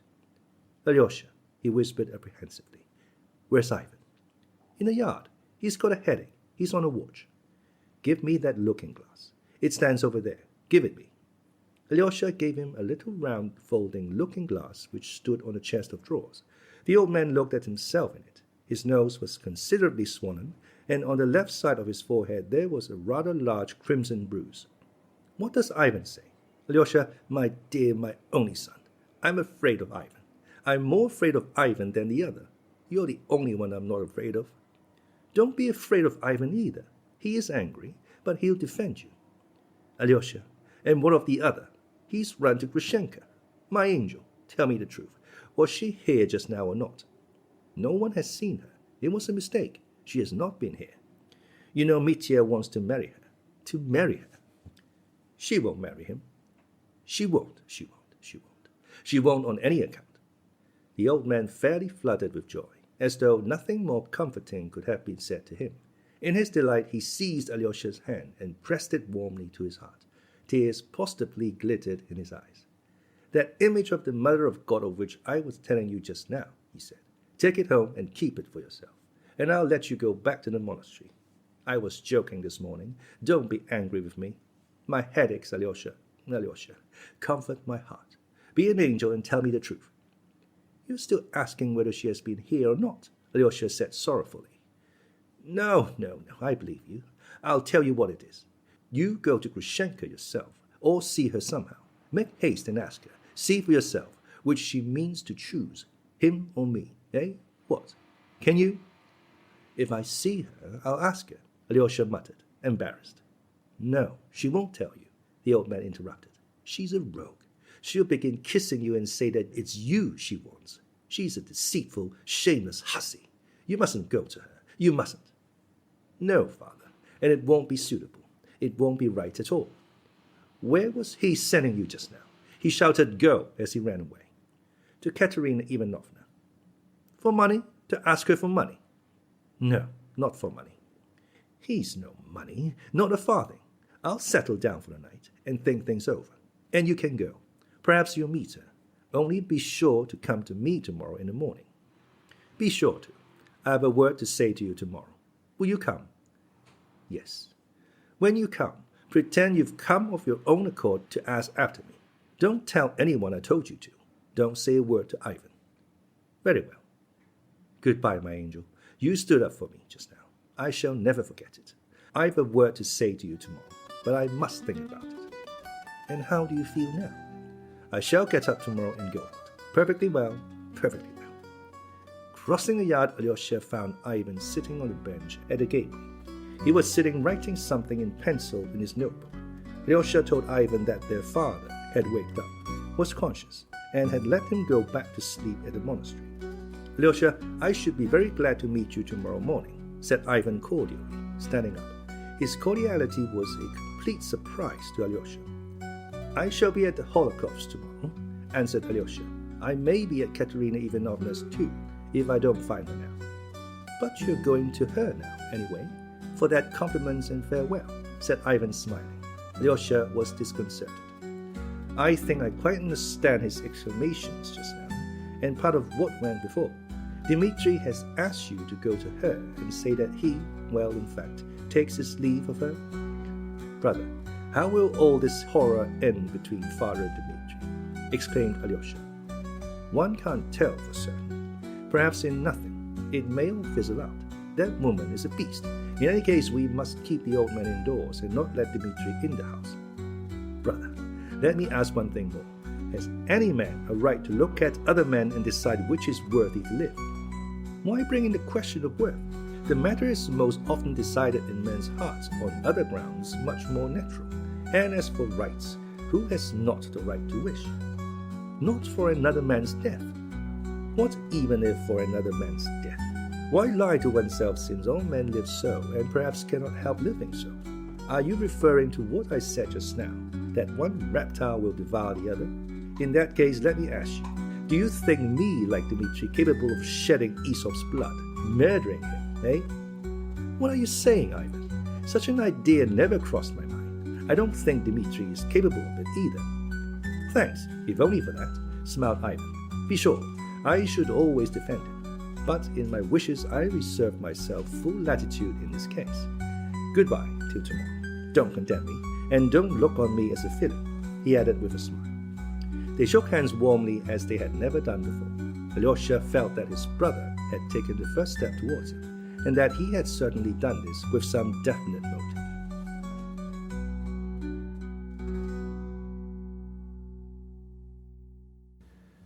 Chapter 10. Both Together.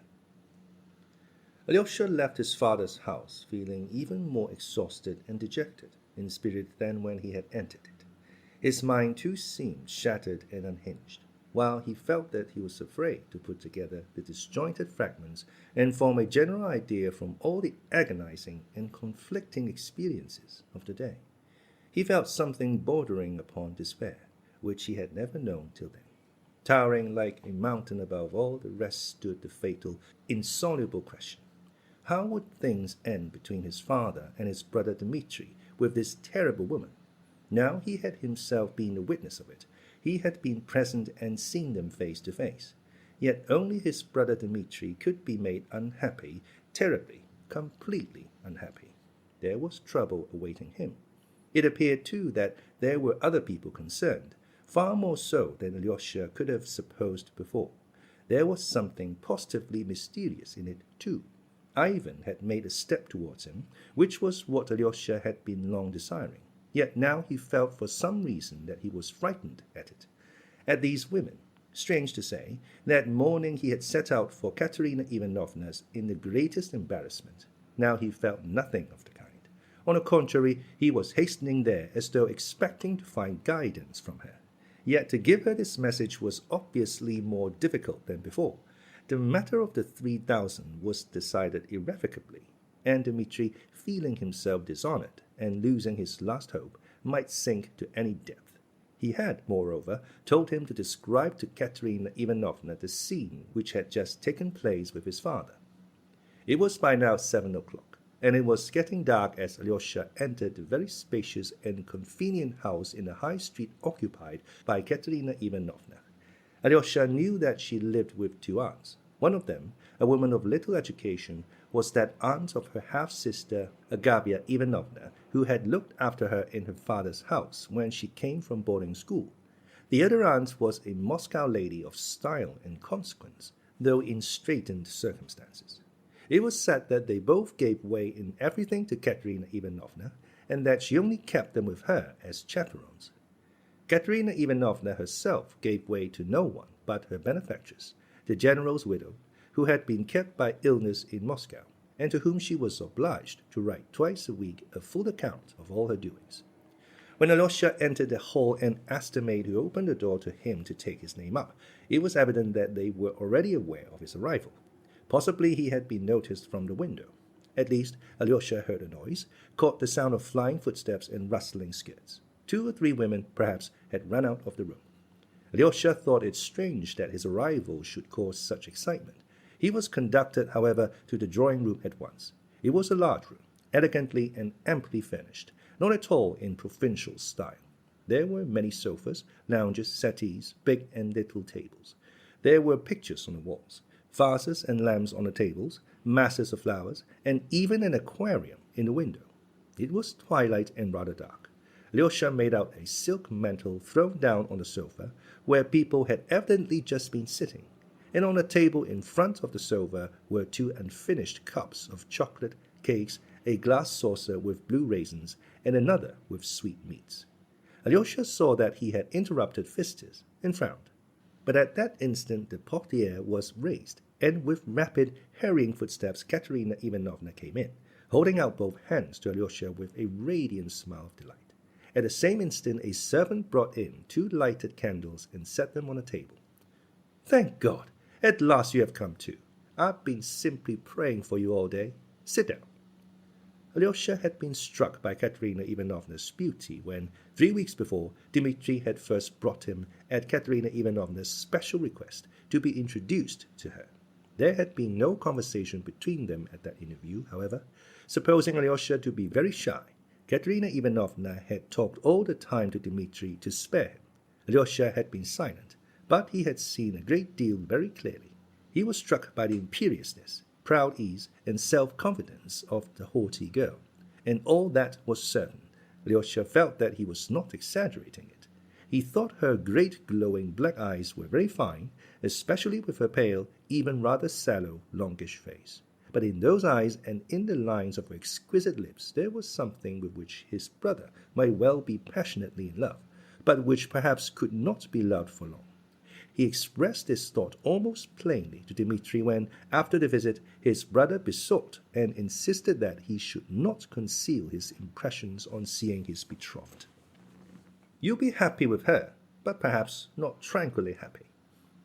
"Quite so, brother. Such people remain always the same. They don't yield to fate. So you think I shan't love her forever?" "No. Perhaps you will love her forever, but perhaps you won't always be happy with her." Alyosha had given his opinion at the time, blushing and angry with himself for having yielded to his brother's entreaties and put such foolish ideas into words. For his opinion had struck him as awfully foolish immediately after he had uttered it. He felt ashamed, too, of having given so confident an opinion about a woman. It was with the more amazement that he felt now, at the first glance at Katerina Ivanovna as she ran into him, that he had perhaps been utterly mistaken. This time her face was beaming with spontaneous good-natured kindliness and direct warm-hearted sincerity. The pride and haughtiness which had struck Alyosha so much before was only betrayed now in a frank, generous energy and a sort of bright, strong faith in herself.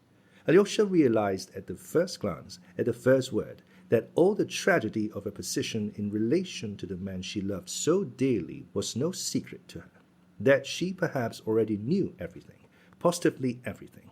And yet, in spite of that, there was such brightness in her face, such faith in the future.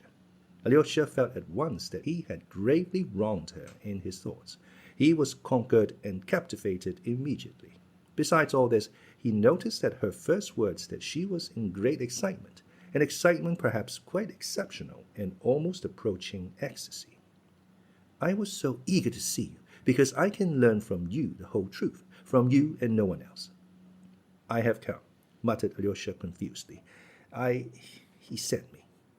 "Ah, he sent you. I foresaw that. Now I know everything." "Everything," cried Katerina Ivanovna, her eyes flashing. "Wait a moment, Alexey Fyodorovitch. I'll tell you why I've been so longing to see you. You see, I know perhaps far more than you do yourself, and there's no need for you to tell me anything. I'll tell you what I want from you. I want to know your own last impression of him. I want you to tell me most directly, plainly, coarsely even, what you thought of him just now and of his position after your meeting with him today. That will perhaps be better than if I had a personal explanation with him, as he does not want to come to me. Do you understand what I want from you? Now, tell me simply. Tell me every word of the message he sent you with." "He told me to give you his compliments, and to say that he would never come again, but to give you his compliments." "His compliments? Was that what he said? His own expression?" "Yes." "Accidentally, perhaps he made a mistake in the word. Perhaps he did not use the right word?" "No, he told me precisely to repeat that word. He begged me 2 or 3 times not to forget to say so." Katerina Ivanovna flushed hotly. "Help me now, Alexey Fyodorovitch. Now I really need your help. I'll tell you what I think, and you must simply say whether it's right or not. Listen, if he had sent me his compliments in passing, without insisting on your repeating the words, without emphasizing them, that would be the end of everything. But if he particularly insisted on those words, if he particularly told you not to forget to repeat them to me, then perhaps he was in excitement, beside himself. He had made his decision and was frightened at it. He wasn't walking away from me with resolute step, but leaping headlong. The emphasis on that phrase may have been simply bravado." Yes, cried Alyosha warmly. "I believe that is it. And if so, he's not altogether lost. I can still save him. Say, did he not tell you anything about money, about 3,000 rubles?" "He did speak about it, and it's that more than anything that's crushing him. He said he had lost his honor and that nothing matters now," Alyosha answered warmly, feeling a rush of hope in his heart and believing that there really might be a way of escape and salvation for his brother. "But do you know about the money?" he added, and suddenly broke off. "I've known of it a long time. I telegraphed to Moscow to inquire, and heard long ago that the money had not arrived. He hadn't sent the money, but I said nothing. Last week I learned that he was still in need of money. My only object in all this was that he should know to whom to turn, and who was his true friend. No, he won't recognize that I am his truest friend. He won't know me, and looks on me merely as a woman. I've been tormented all the week, trying to think how to prevent him from being ashamed to face me because he spent that 3,000. Let him feel ashamed of himself. Let him be ashamed of other people's knowing, but not of my knowing. He can tell God everything without shame. Why is it he still does not understand how much I am ready to bear for his sake? Why doesn't he know me? How dare he not know me after all that has happened? I want to save him forever. Let him forget me as his betrothed. And here he fears that he is dishonored in my eyes. Why, he wasn't afraid to be open with you, Alexey Fyodorovitch. How is it that I don't deserve the same?" The last words she uttered in tears. Tears gushed from her eyes. "I must tell you," Alyosha began, his voice trembling too, "what happened just now between him and my father." And he described the whole scene, how Dmitri had sent him to get the money, how he had broken in, knocked his father down, and after that had again specially and emphatically begged him to take his compliments and farewell. He went to that woman. Alyosha added softly, "And do you suppose that I can't put up with that woman? Does he think I can't? But he won't marry her." She suddenly laughed nervously. Could such a passion last forever in a Karamazov? It's passion, not love. He won't marry her because she won't marry him. Again, Katerina Ivanovna laughed strangely. "He may marry her," said Alyosha mournfully, looking down. "He won't marry her, I tell you. That girl is an angel. Do you know that? Do you know that?" Katerina Ivanovna exclaimed suddenly with extraordinary warmth. "She is one of the most fantastic of fantastic creatures. I know how bewitching she is, but I know too that she is kind, firm, and noble. Why do you look at me like that, Alexey Fyodorovitch? Perhaps you are wondering at my words. Perhaps you don't believe me." "Agraphena Alexandrovna, my angel," she cried suddenly to someone, peeping into the next room. "Come in to us. This is a friend. This is Alyosha.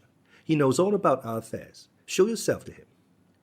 "I've only been waiting behind the curtain for you to call me," said a soft, one might even say sugary, feminine voice. The portiere was raised, and Grushenka herself, smiling and beaming, came up to the table. A violent revulsion passed over Alyosha.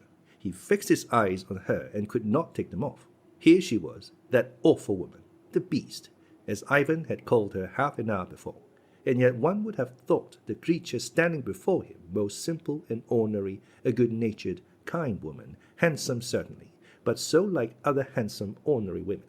It is true she was very, very good-looking, with that Russian beauty so passionately loved by many men. She was a rather tall woman, though a little shorter than Katerina Ivanovna, who was exceptionally tall. She had a full figure, with soft, as it were, noiseless movements, softened to a peculiar over-sweetness, like her voice. She moved, not like Katerina Ivanovna, with a vigorous, bold step, but noiselessly. Her feet made absolutely no sound on the floor. She sank softly into a low chair, softly rustling her sumptuous black silk dress, and delicately nestling her milk-white neck and broad shoulders in a costly cashmere shawl. She was 22 years old, and her face looked exactly that age. She was very white in the face, with a pale pink tint on her cheeks. The modeling of her face might be said to be too broad, and the lower jaw was set a trifle forward. Her upper lip was thin, but the slightly prominent lower lip was at least twice as full, and looked pouting. But her magnificent, abundant dark brown hair, her sable-colored eyebrows, and charming grey-blue eyes with their long lashes would have made the most indifferent person meeting her casually in a crowd in the street stop at the sight of her face and remember it long after. What struck Alyosha most in that face was its expression of childlike good nature. There was a childlike look in her eyes, a look of childish delight. She came up to the table, beaming with delight and seeming to expect something with childish, impatient, and confiding curiosity. The light in her eyes gladdened the soul. Alyosha felt that. There was something else in her which he could not understand, or would not have been able to divine, and which yet perhaps unconsciously affected him. It was that softness, that voluptuousness of her bodily movements, that cat-like noiselessness. Yet it was a vigorous, ample body. Under the shawl could be seen full broad shoulders, a high, still quite girlish bosom. Her figure suggested the lines of the Venus of Milo, though already in somewhat exaggerated proportions. That could be divined. Connoisseurs of Russian beauty could have foretold with certainty that this fresh, still youthful beauty would lose its harmony by the age of 30, would spread, that the face would become puffy, and that wrinkles would very soon appear upon her forehead and round the eyes. The complexion would grow coarse and red perhaps. In fact, that it was the beauty of the moment, the fleeting beauty which is so often met with in Russian women. Alyosha, of course, did not think of this, but though he was fascinated, yet he wondered with an unpleasant sensation, and as it were regretfully, why she drawled in that way and could not speak naturally. She did so evidently feeling there was a charm in the exaggerated, honeyed modulation of the syllables. It was, of course, only a bad, underbred habit that showed bad education and a false idea of good manners. And yet this intonation and manner of speaking impressed Alyosha as almost incredibly incongruous with the childishly simple and happy expression of her face, the soft babyish joy in her eyes. Katerina Ivanovna at once made her sit down in an armchair facing Alyosha, and ecstatically kissed her several times on her smiling lips. She seemed quite in love with her. "This is the first time we've met, Alexey Fyodorovich," she said rapturously. "I wanted to know her, to see her. I wanted to go to her, but I'd no sooner expressed the wish than she came to me.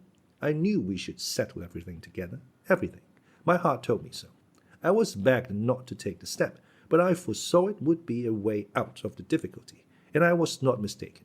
Grushenka has explained everything to me, told me all she means to do. She flew here like an angel of goodness and brought us peace and joy." "You did not disdain me, sweet, excellent young lady," drawled Grushenka in her sing-song voice, still with the same charming smile of delight. "Don't dare to speak to me like that, you sorceress, you witch. Disdain you. Here, I must kiss your lower lip once more. It looks as though it were swollen, and now it will be more so, and more and more. Look how she laughs, Alexey Fyodorovich. It does one's heart good to see the angel." Alyosha flushed and faint. Imperceptible shivers kept running down him. "You make so much of me, dear young lady, and perhaps I am not at all worthy of your kindness." "Not worthy? She's not worthy of it," Katerina Ivanovna cried again with the same warmth. "You know, Alexey Fyodorovich, we're fanciful, we're self-willed, but proudest of the proud in our little heart. We're noble, we're generous, Alexey Fyodorovich, let me tell you. We have only been unfortunate. We were too ready to make every sacrifice for an unworthy, perhaps a fickle man. There was one man, an officer too. We loved him. We sacrificed everything to him. That was long ago, 5 years ago, and he has forgotten us. He has married. Now he is a widower, he has written, he is coming here, and, do you know, we've loved him, none but him, all this time, and we've loved him all our life. He will come, and Grushenka will be happy again. For the last 5 years she's been wretched. But who can reproach her? Who can boast of her favor? Only that bedridden old merchant, but he is more like her father, her friend, her protector.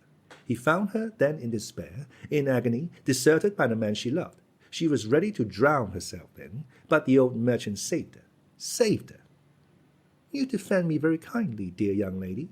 You are in a great hurry about everything, Grushenka drawled again. Defend you? Is it for me to defend you? Should I dare to defend you? Grushenka, angel, give me your hand. Look at that charming, soft little hand, Alexey Fyodorovich. Look at it. It has brought me happiness and has lifted me up, and I'm going to kiss it, outside and inside. Here, here, here. And 3 times she kissed the certainly charming, though rather fat, hand of Grushenka in a sort of rapture. She held out her hand with a charming, musical, nervous little laugh, watched the sweet young lady, and obviously liked having her hand kissed. Perhaps there's rather too much rapture, thought Alyosha. He blushed. He felt a peculiar uneasiness at heart the whole time. You won't make me blush, dear young lady, kissing my hand like this before Alexey Fyodorovich. Do you think I meant to make you blush? Said Katerina Ivanovna, somewhat surprised. Ah, my dear, how little you understand me. Yes, and you too perhaps quite misunderstand me, dear young lady. Maybe I'm not so good as I seem to you. I've a bad heart. I will have my own way. I fascinated poor Dmitri Fyodorovich that day simply for fun. But now you'll save him. You've given me your word. You'll explain it all to him. You break to him that you have long loved another man, who is now offering you his hand. Oh, no, I didn't give you my word to do that. It was you kept talking about that. I didn't give you my word. Then I didn't quite understand you, said Katerina Ivanovna slowly, turning a little pale. You promised.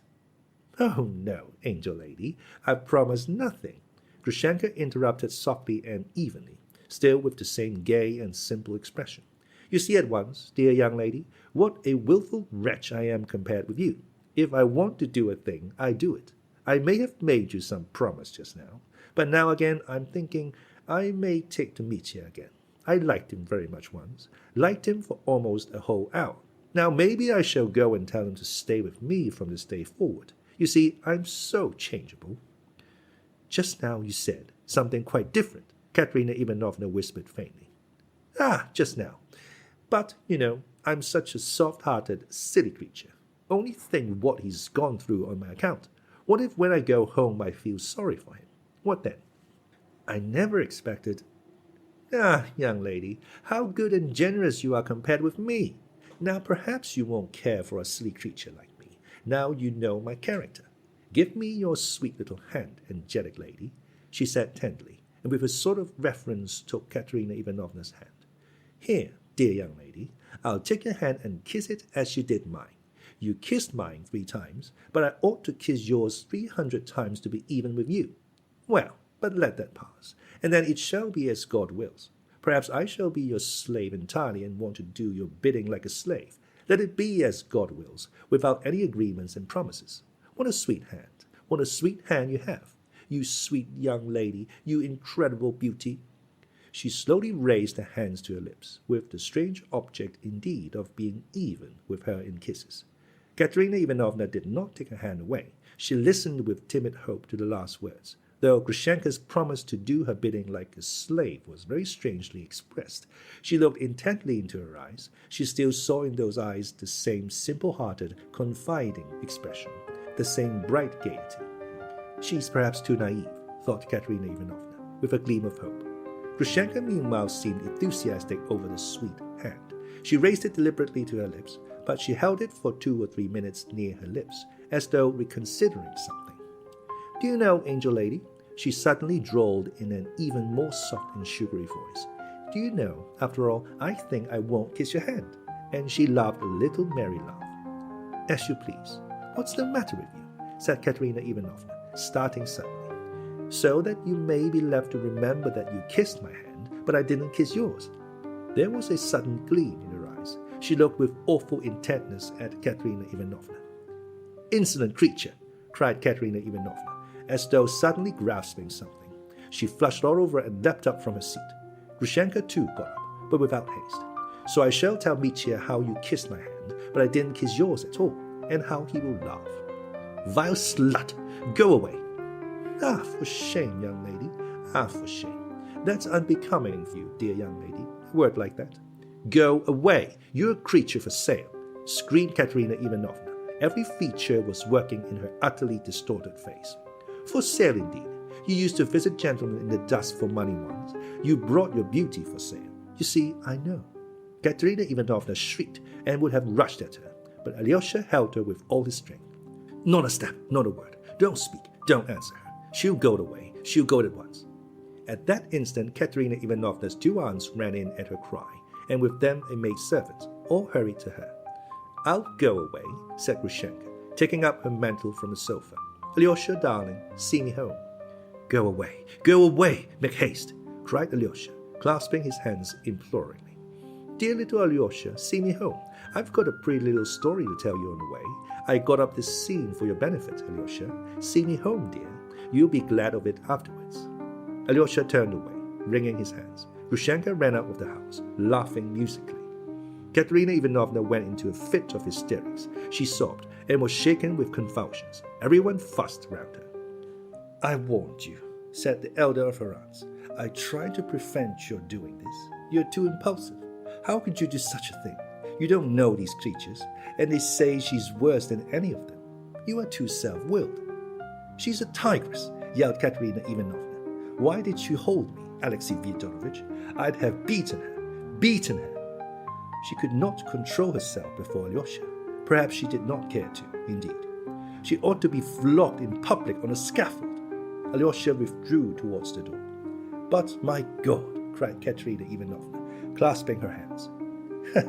He could be so dishonorable, so inhuman. Why, he told that creature what happened on that fatal, accursed day. You brought your beauty for sale, dear young lady.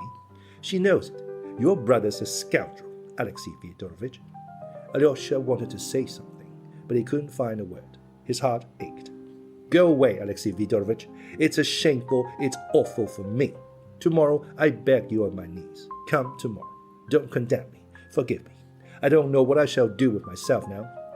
Alyosha walked out into the street reeling. He could have wept as she did. Suddenly he was overtaken by the maid. The young lady forgot to tell you this letter from Madame Horakov. It's been left with us since dinner time. Alyosha took the little pink envelope mechanically and put it almost unconsciously into his pocket.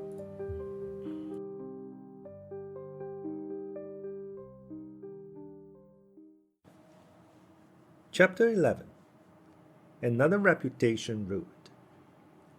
It was not much more than 3/4 of a mile from the town to the monastery. Alyosha walked quickly along the road, at that hour deserted. It was almost night, and too dark to see anything clearly at 30 paces ahead. There were crossroads halfway. The figure came into sight under a solitary willow at the crossroads. As soon as Alyosha reached the crossroads, the figure moved out and rushed at him, shouting savagely, "Your money or your life!" "So is you, Mitya," cried Alyosha, in surprise, violently startled, however. "Ha ha! You didn't expect me. I wondered where to wait for you. By her house? There are 3 ways from it, and I might have missed you. At last I thought of waiting here, for you had to pass here. There's no other way to the monastery. Come, tell me the truth. Crush me like a beetle. But what's the matter?" "Nothing, brother. It's the fright you gave me. Oh, Dmitri, father's blood just now. You almost killed him, cursed him, and now here, you're making jokes. Your money or your life." "Well, what of that? It's not seemly, is that it? Not suitable in my position?" "No, I only—" "Stay, look at the night. You see what a dark night, what clouds, what a wind has risen. I hid here under the willow waiting for you. And as gods above, I suddenly thought, why go on in misery any longer? What is there to wait for? Here I have a willow, a handkerchief, a shirt. I can twist them into a rope in a minute, and braces besides, and why go on burdening the earth, dishonoring it with my vile presence? And then I heard you coming. Heavens, it was as though something flew down to me suddenly. So there is a man, then, whom I love. Here he is, that man, my dear little brother, whom I love more than anyone in the world, the only one I love in the world. And I loved you so much at that moment that I thought, I'll fall on his neck at once. Then a stupid idea struck me, to have a joke with you and scare you. I shouted, like a fool, 'Your money!' Forgive my foolery, it was only nonsense, and there's nothing unseemly in my soul. Damn it all, tell me what's happened. What did she say? Strike me, crush me, don't spare me. Was she furious?" "No, not that. There was nothing like that, Mitya. I found them both there." "Both? Whom?" "Grushenka and Katerina Ivanovna's." Dmitri was struck dumb. "Impossible!" he cried. "You're raving. Grushenka with her!" Alyosha described all that had happened from the moment he went in to Katerina Ivanovna's. He was 10 minutes telling his story. He can't be said to have told it fluently and consecutively, but he seemed to make it clear, not omitting any word or action of significance, and vividly describing, often in one word, his own sensations. Dmitri listened in silence, gazing at him with a terrible fixed stare, but it was clear to Alyosha that he understood it all, and had grasped every point. But as the story went on, his face became not merely gloomy, but menacing. He scowled, he clenched his teeth, and his fixed stare became still more rigid, more concentrated, more terrible, when suddenly, with incredible rapidity, his wrathful, savage face changed, his tightly compressed lips parted, and Dmitri Fyodorovitch broke into uncontrolled, spontaneous laughter. He literally shook with laughter. For a long time he could not speak. So she wouldn't kiss her hand, so she didn't kiss it, so she ran away. He kept exclaiming with hysterical delight, insolent delight it might have been called, if it had not been so spontaneous. So the other one called her tigress, and a tigress she is. So she ought to be flogged on a scaffold. Yes, so she ought. That's just what I think. She ought to have been long ago. It's like this, brother. Let her be punished. But I must get better first. I understand the queen of impudence. That's her all over. You saw her all over in that hand-kissing, the she-devil. She's magnificent in her own line. So she ran home. I'll go. I'll run to her. Alyosha, don't blame me. I agree that hanging is too good for her." "But Katerina Ivanovna!" exclaimed Alyosha sorrowfully. "I see her too. I see right through her, as I've never done before. It's a regular discovery of the 4 continents of the world, that is, of the 5. What a thing to do. That's just like Katya, who was not afraid to face a coarse, unmannerly officer and risk a deadly insult on a generous impulse to save her father. but the pride, the recklessness, the defiance of fate, the unbounded defiance. You say that aunt tried to stop her. That aunt, is overbearing herself. She's the sister of the general's widow in Moscow, and even more stuck-up than she. But her husband was caught stealing government money.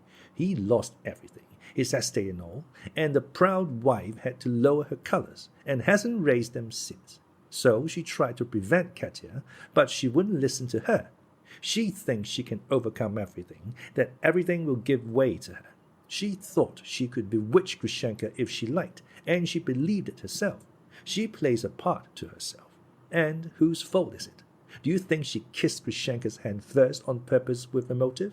No, she really was fascinated by Grushenka. That's to say, not by Grushenka, but by her own dream, her own delusion, because it was her dream, her delusion. Alyosha, darling, how did you escape from them, those women? Did you pick up your cassock and run? Brother, you don't seem to have noticed how you've insulted Katerina Ivanovna by telling Grushenka about that day. And she flung it in her face just now that she had gone to gentlemen in secret to sell her beauty. Brother, what could be worse than that insult? What worried Alyosha more than anything was that, incredible as it seemed, his brother appeared pleased at Katerina Ivanovna's humiliation.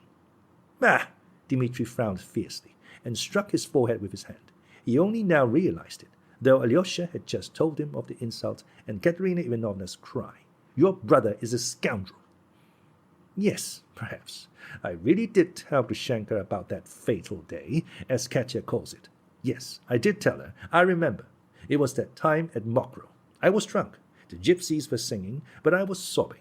I was sobbing then, kneeling and praying to Katya's image, and Grushenka understood it. She understood it all then. I remember. She cried herself. Damn it all. But it's bound to be so now. Then she cried, but now the dagger in the heart. That's how women are. He looked down and sank into thought. Yes, I'm a scoundrel, a thorough scoundrel, he said suddenly, in a gloomy voice. It doesn't matter whether I cried or not. I'm a scoundrel. Tell her I accept the name, if that's any comfort. Come, that's enough. Goodbye. It's no use talking. It's not amusing. You go your way and I mine. And I don't want to see you again except as a last resource. Goodbye, Alexei.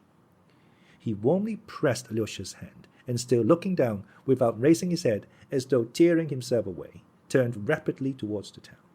Alyosha looked after him, unable to believe he would go away so abruptly. Stay, Alexei. One more confession to you alone, cried Dmitri, suddenly turning back. Look at me well. You see here, there's terrible disgrace in store for me.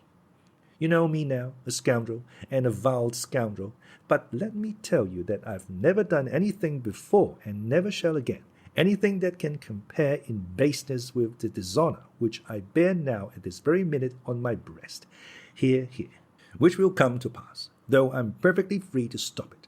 I can stop it or carry it through, note that. Well, let me tell you, I shall carry it through. I shan't stop it. I told you everything just now, but I didn't tell you this, because even I had not brass enough for it. I can still pull up, if I do. I can give back the full half of my lost honor tomorrow. But I shan't pull up.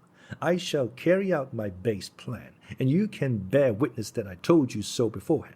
Darkness and destruction. No need to explain. You'll find out in due time. The filthy back alley and the she-devil. Goodbye. Don't pray for me. I'm not worth it. And there's no need at all. I don't need it. Away. And he suddenly retreated, this time finally. Alyosha went towards the monastery. What? I shall never see him again. What is he saying? He wondered wildly. Why, I shall certainly see him tomorrow. I shall look him up. I shall make a point of it. What does he mean?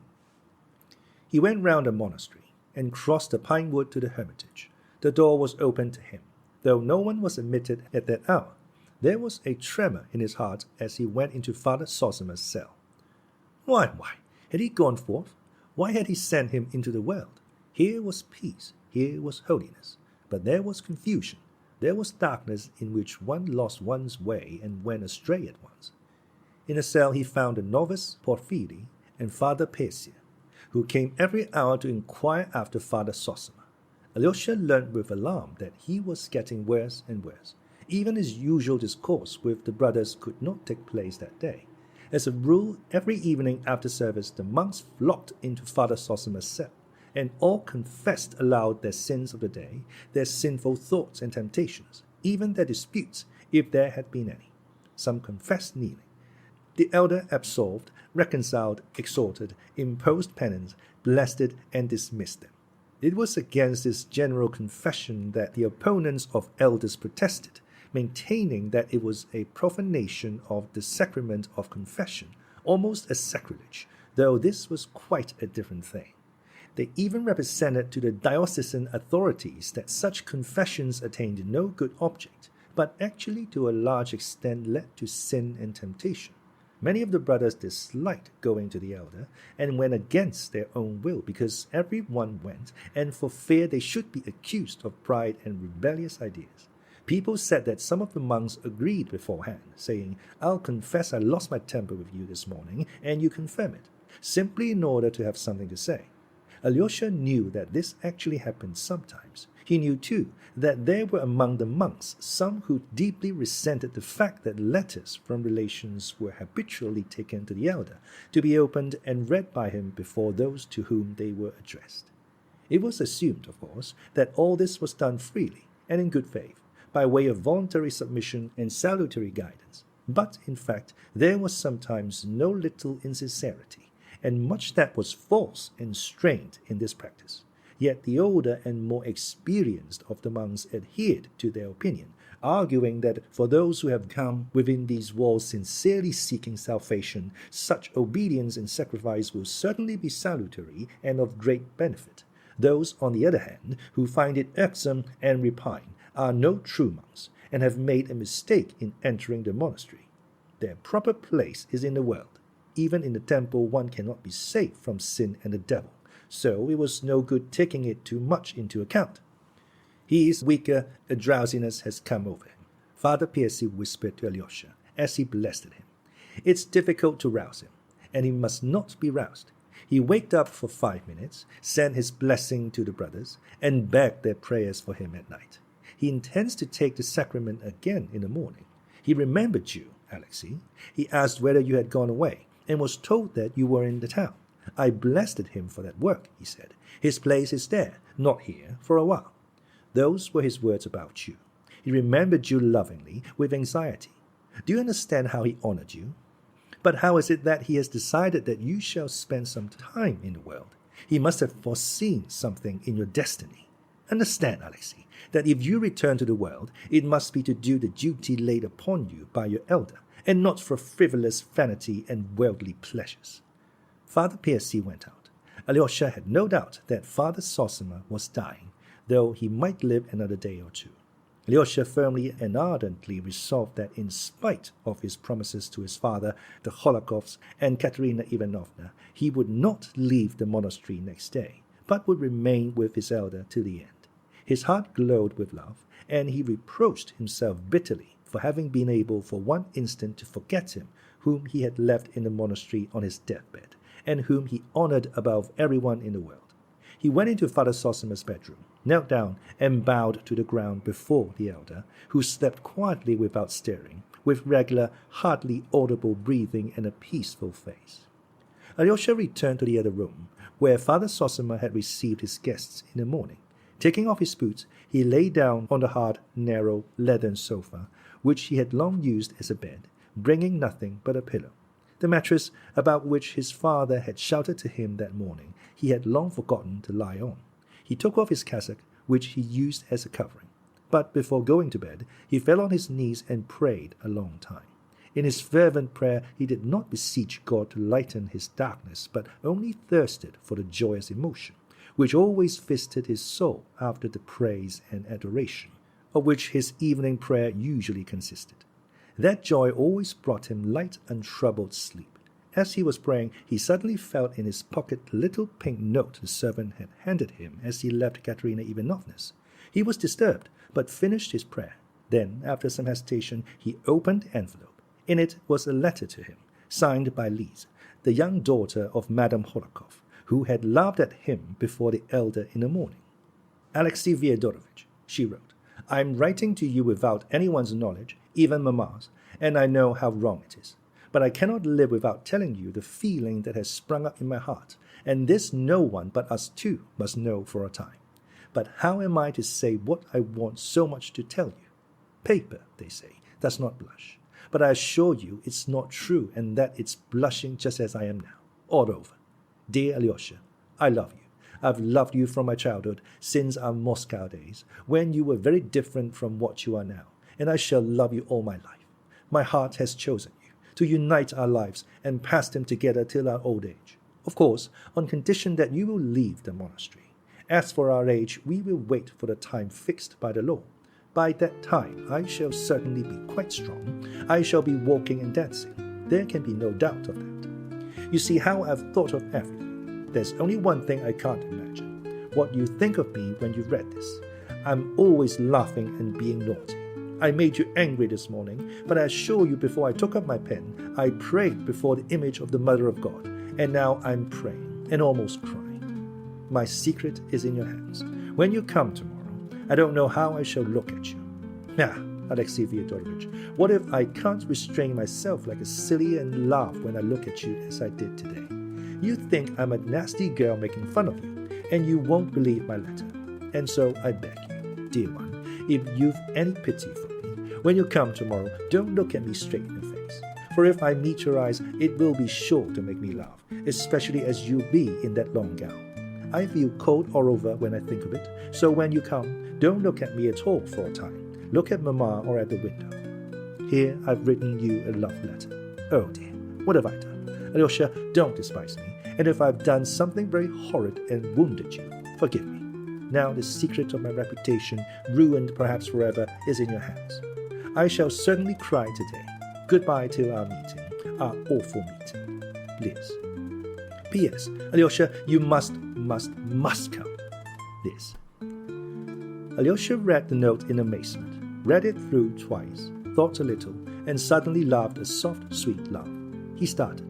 That laugh seemed to him sinful. But a minute later he laughed again, just as softly and happily. He slowly replaced the note in the envelope, crossed himself, and lay down. The agitation in his heart passed at once. God, have mercy upon all of them. Have all these unhappy and turbulent souls in thy keeping, and set them in the right path. All ways are thine. Save them according to thy wisdom. Thou art love. Thou wilt send joy to all. Alyosha murmured, crossing himself and falling into peaceful sleep.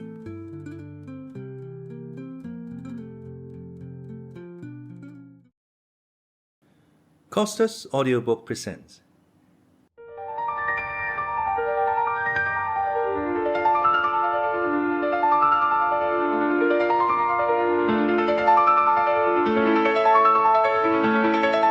The Brothers Karamazov by Fyodor Dostoyevsky.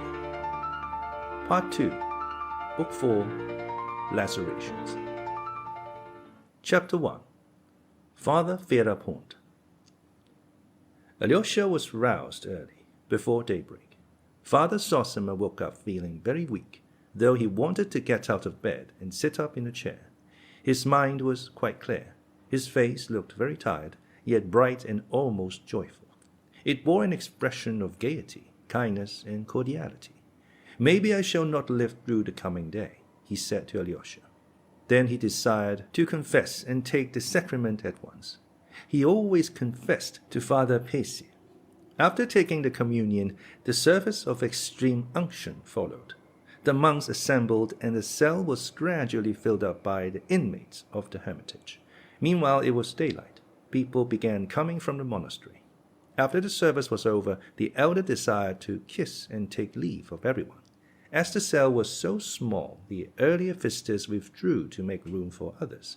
Alyosha stood beside the elder, who was seated again in his armchair. He talked as much as he could. Though his voice was weak, it was fairly steady. I've been teaching you so many years, and therefore I've been talking aloud so many years, that I've got into the habit of talking, and so much so that it's almost more difficult for me to hold my tongue than to talk, even now, in spite of my weakness, dear fathers and brothers. He jested, looking with emotion at the group round him.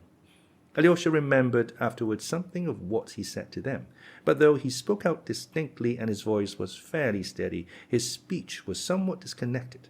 He spoke of many things. He seemed anxious before the moment of death to say everything he had not said in his life, and not simply for the sake of instructing them, but as though thirsting to share with all men and all creation his joy and ecstasy, and once more in his life to open his whole heart. "Love one another, fathers," said Father Zosima, as far as Alyosha could remember afterwards. "Love God's people. Because we have come here and shut ourselves within these walls, we are no holier than those that are outside. But on the contrary, from the very fact of coming here, each of us has confessed to himself that he is worse than others, than all men on earth. And the longer the monk lives in his seclusion, the more keenly he must recognize that. Else he would have no reason to come here. When he realizes that he is not only worse than others, but that he is responsible to all men for all and everything, for all human sins, national and individual, only then the aim of our seclusion is attained. For know, dear ones, that every one of us is undoubtedly responsible for all men and everything on earth, not merely through the general sinfulness of creation, but each one personally for all mankind and every individual man. This knowledge is the crown of life for the monk and for every man. For monks are not a special sort of men, but only what all men ought to be. Only through that knowledge our heart grows soft with infinite, universal, inexhaustible love. Then every one of you will have the power to win over the whole world by love and to wash away the sins of the world with your tears. Each of you keep watch over your heart and confess your sins to yourself unceasingly. Be not afraid of your sins, even when perceiving them, if only there be penitence, but make no conditions with God. Again I say, be not proud. Be proud neither to the little nor to the great. Hate not those who reject you, who insult you, who abuse and slander you. Hate not the atheists, the teachers of evil, the materialists. And I mean not only the good ones, for there are many good ones among them, especially in our day. Hate not even the wicked ones. Remember them in your prayers thus. Save, O Lord, all those who have none to pray for them. Save too all those who will not pray. And add, it is not in pride that I make this prayer, O Lord, for I am lower than all men. Love God's people. Let not strangers draw away the flock. For if you slumber in your slothfulness and disdainful pride, or worse still, in covetousness, they will come from all sides and draw away your flock. Expound the gospel to the people unceasingly. Be not extortionate. Do not love gold and silver. Do not hoard them. Have faith. Cling to the banner and raise it on high. But the elder spoke more disconnectedly than Alyosha reported his words afterwards. Sometimes he broke off altogether, as though to take breath and recover his strength. But he was in a sort of ecstasy. They heard him with emotion, though many wondered at his words and found them obscure. Afterwards all remembered those words. When Alyosha happened for a moment to leave the cell, he was struck by the general excitement and suspense in the monks who were crowding about it. This anticipation showed itself in some by anxiety, in others by devout solemnity.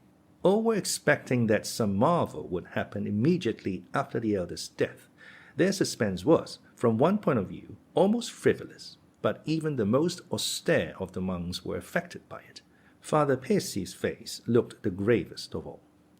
Alyosha was mysteriously summoned by a monk to see Rakitin, who had arrived from town with a singular letter for him from Madame Holikov. In it she informed Alyosha of a strange and very opportune incident. It appeared that among the women who had come on the previous day to receive Father Zosima's blessing, there had been an old woman from the town, a sergeant's widow, called Prohorovna. She had inquired whether she might pray for the rest of the soul of her son, Vasenka, who had gone to Irkutsk, and had sent her no news for over a year, to which Father Zosima had answered sternly, forbidding her to do so, and saying that to pray for the living as though they were dead was a kind of sorcery. He afterwards forgave her on account of her ignorance, and added, as though reading the book of the future, words of comfort, that her son Vasya was certainly alive, and he would either come himself very shortly or send a letter, and that she was to go home and expect him. And would you believe it? Exclaimed Madame Holikov enthusiastically. The prophecy has been fulfilled literally indeed, and more than that. Scarcely had the old woman reached home when they gave her a letter from Siberia which had been awaiting her. But that was not all. In a letter written on the road from Yekaterinburg, Vasya informed his mother that he was returning to Russia with an official, and that 3 weeks after her receiving the letter he hoped to embrace his mother. Madame Holohkov warmly entreated Alyosha to report this new miracle of prediction to the superior and all the brotherhood. All ought to know of it, she concluded. The letter had been written in haste. The excitement of the writer was apparent in every line of it, but Alyosha had no need to tell the monks, for all knew of it already. Rakitin had commissioned the monk who brought his message to inform most respectfully his Reverend Father Percy that he, Rakitin, has a matter to speak of with him, of such gravity that he dare not defer it for a moment, and humbly begs forgiveness for his presumption. As the monk had given the message to Father Percy before that to Alyosha, the latter found after reading the letter there was nothing left for him to do but to hand it to Father Percy in confirmation of the story.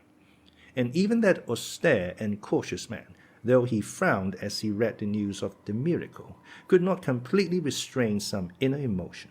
His eyes gleamed, and a grave and solemn smile came into his lips. "We shall see greater things," broke from him.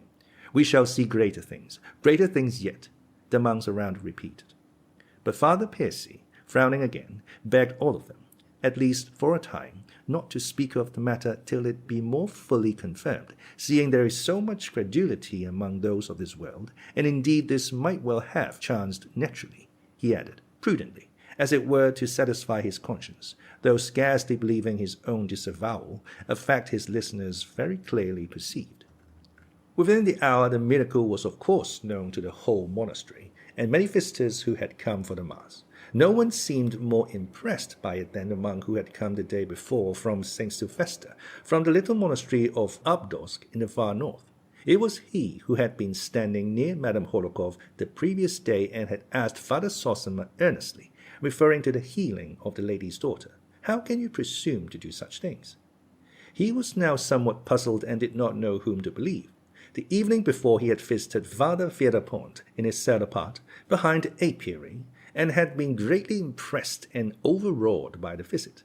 This Father Fyodor was that aged monk so devout in fasting and observing silence who has been mentioned already, as antagonistic to Father Zosima and the whole institution of elders, which he regarded as a pernicious and frivolous innovation.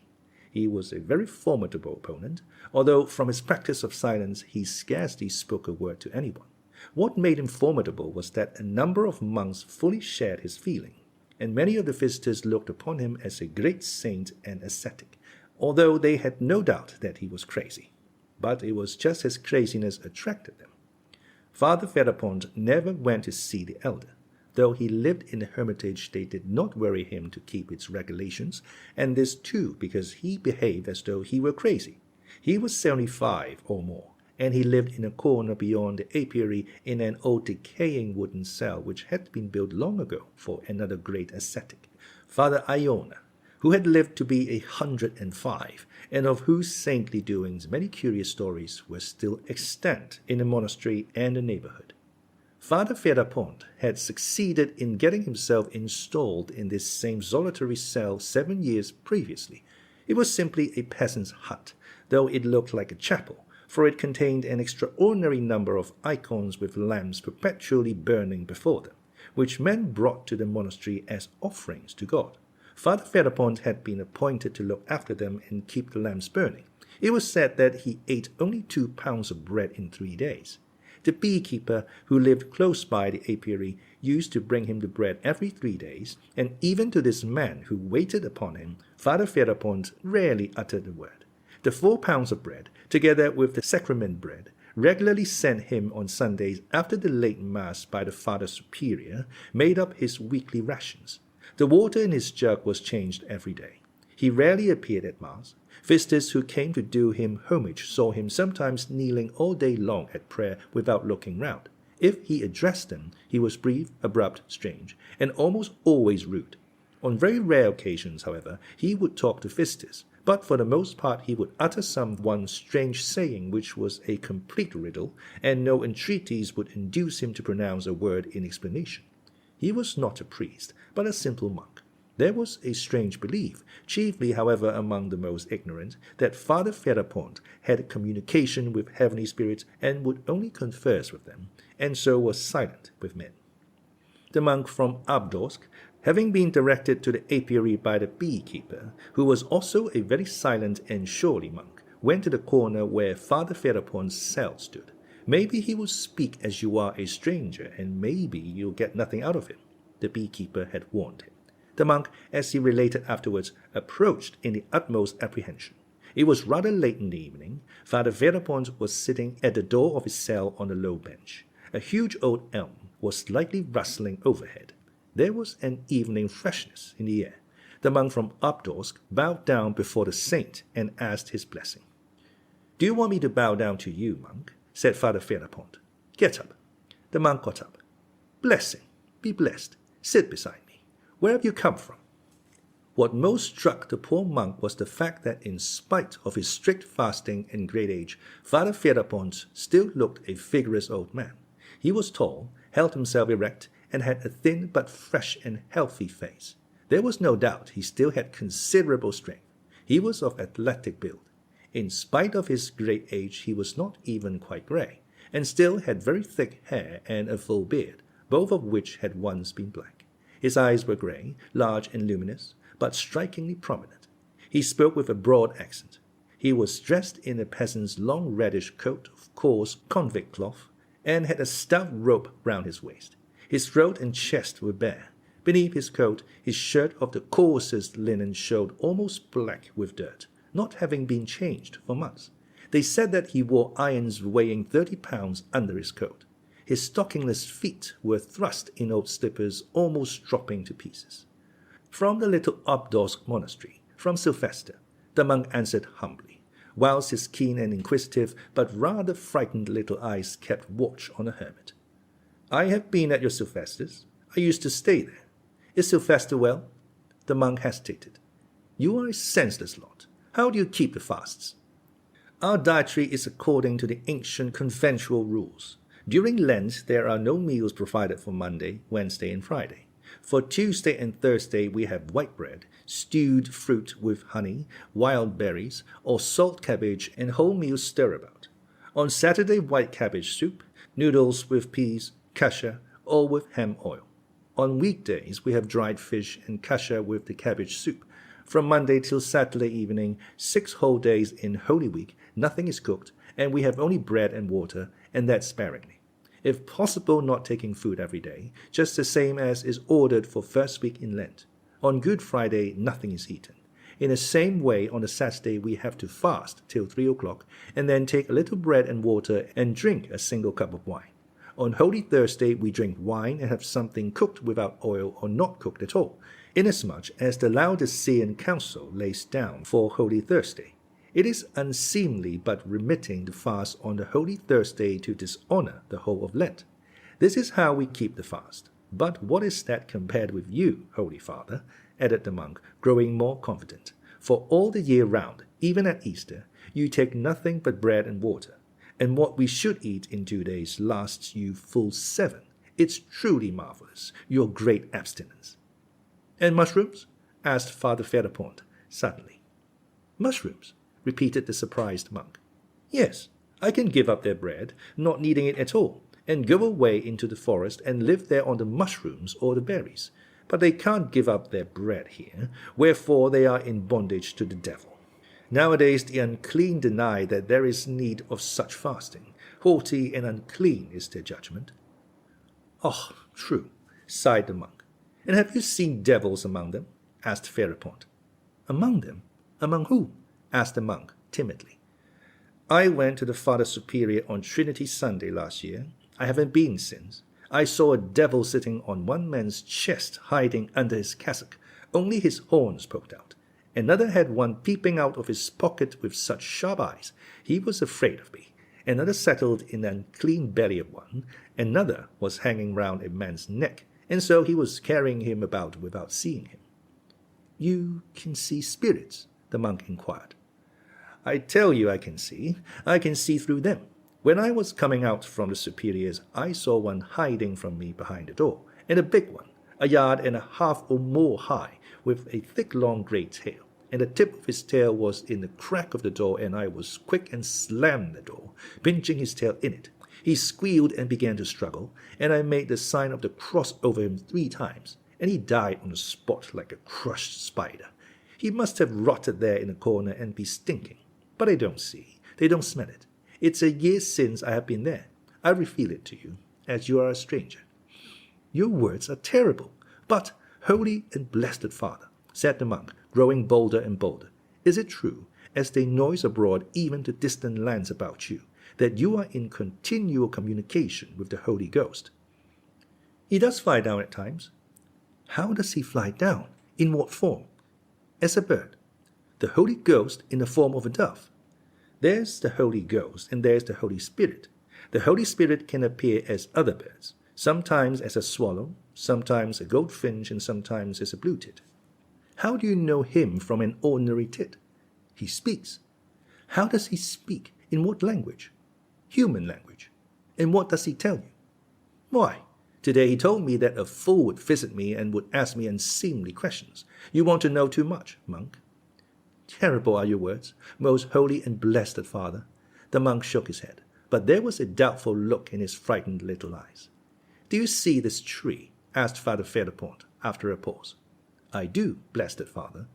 You think it's an elm, but for me it has another shape. What sort of shape? Inquired the monk, after a pause of feigned expectation. It happens at night. You see those 2 branches? In the night it is Christ holding out his arms to me and seeking me with those arms. I see it clearly and tremble. It's terrible, terrible. What is there terrible if it's Christ himself? Why, he'll snatch me up and carry me away. Alive? In the spirit and glory of Elijah. Haven't you heard? He will take me in his arms and bear me away. Though the monk returned to the cell he was sharing with one of the brothers, in considerable perplexity of mind, he still cherished at heart a greater reverence for Father Fyodor than for Father Zosima. He was strongly in favor of fasting, and it was not strange that one who kept so rigid a fast as Father Fyodor should see marvels.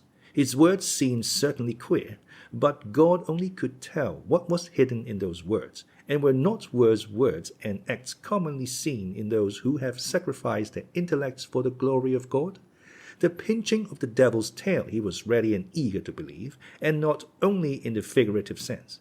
Besides, he had, before visiting the monastery, a strong prejudice against the institution of elders, which he only knew of by hearsay and believed to be a pernicious innovation. Before he had been long at the monastery, he had detected the secret murmurings of some shallow brothers who disliked the institution. He was, besides, a meddlesome, inquisitive man, who poked his nose into everything. This was why the news of the fresh miracle performed by Father Zosima reduced him to extreme perplexity. Alyosha remembered afterwards how the inquisitive quest from Obdorsk had been continually flitting to and fro from one group to another, listening and asking questions among the monks that were crowding within and without the elder's cell. But he did not pay much attention to him at the time, and only recollected it afterwards. He had no thought to spare for it indeed, for when Father Zosima, feeling tired again, had gone back to bed, he thought of Alyosha as he was closing his eyes, and sent for him. Alyosha ran at once. There was no one else in the cell but Father Percy, Father Iosif, and the novice Porphyry. The elder, opening his weary eyes and looking intently at Alyosha, asked him suddenly, "Are your people expecting you, my son?"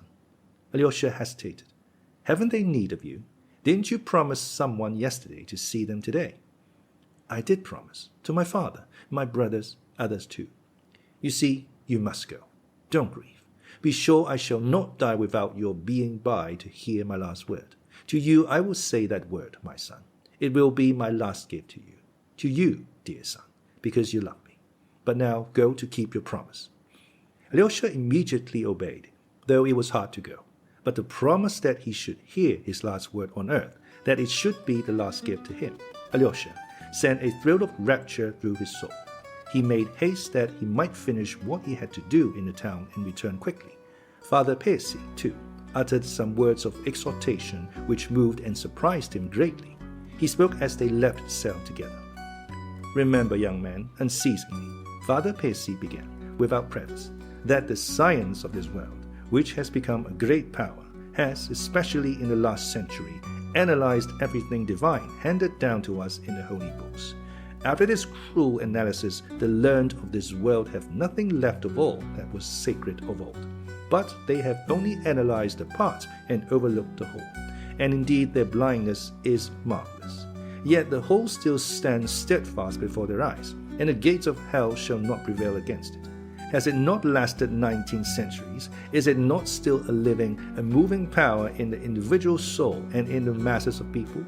It is still as strong and living even in the souls of atheists, who have destroyed everything. For even those who have renounced Christianity and attack it, in their inmost being still follow the Christian ideal.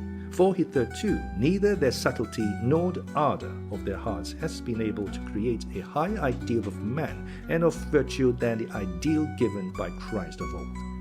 When it has been attempted, the result has been only grotesque. Remember this specially, young men, since you are being sent into the world by your departing elder. Maybe, remembering this great day, you will not forget my words, uttered from the heart for your guidance, seeing you are young, and the temptations of the world are great and beyond your strength to endure. Well, now go, my orphan. With these words, Father Pacey blessed him. As Alyosha left the monastery and thought them over, he suddenly realized that he had met a new and unexpected friend, a warmly loving teacher, in this austere monk who had hitherto treated him sternly. It was as though Father Zosima had bequeathed him to him at his death, and perhaps that's just what had passed between them. Alyosha thought suddenly. The philosophic reflections he had just heard so unexpectedly testified to the warmth of Father Pacey's heart. He was in haste to arm the boy's mind for conflict with temptation and to guard the young soul left in his charge with the strongest defense he could imagine.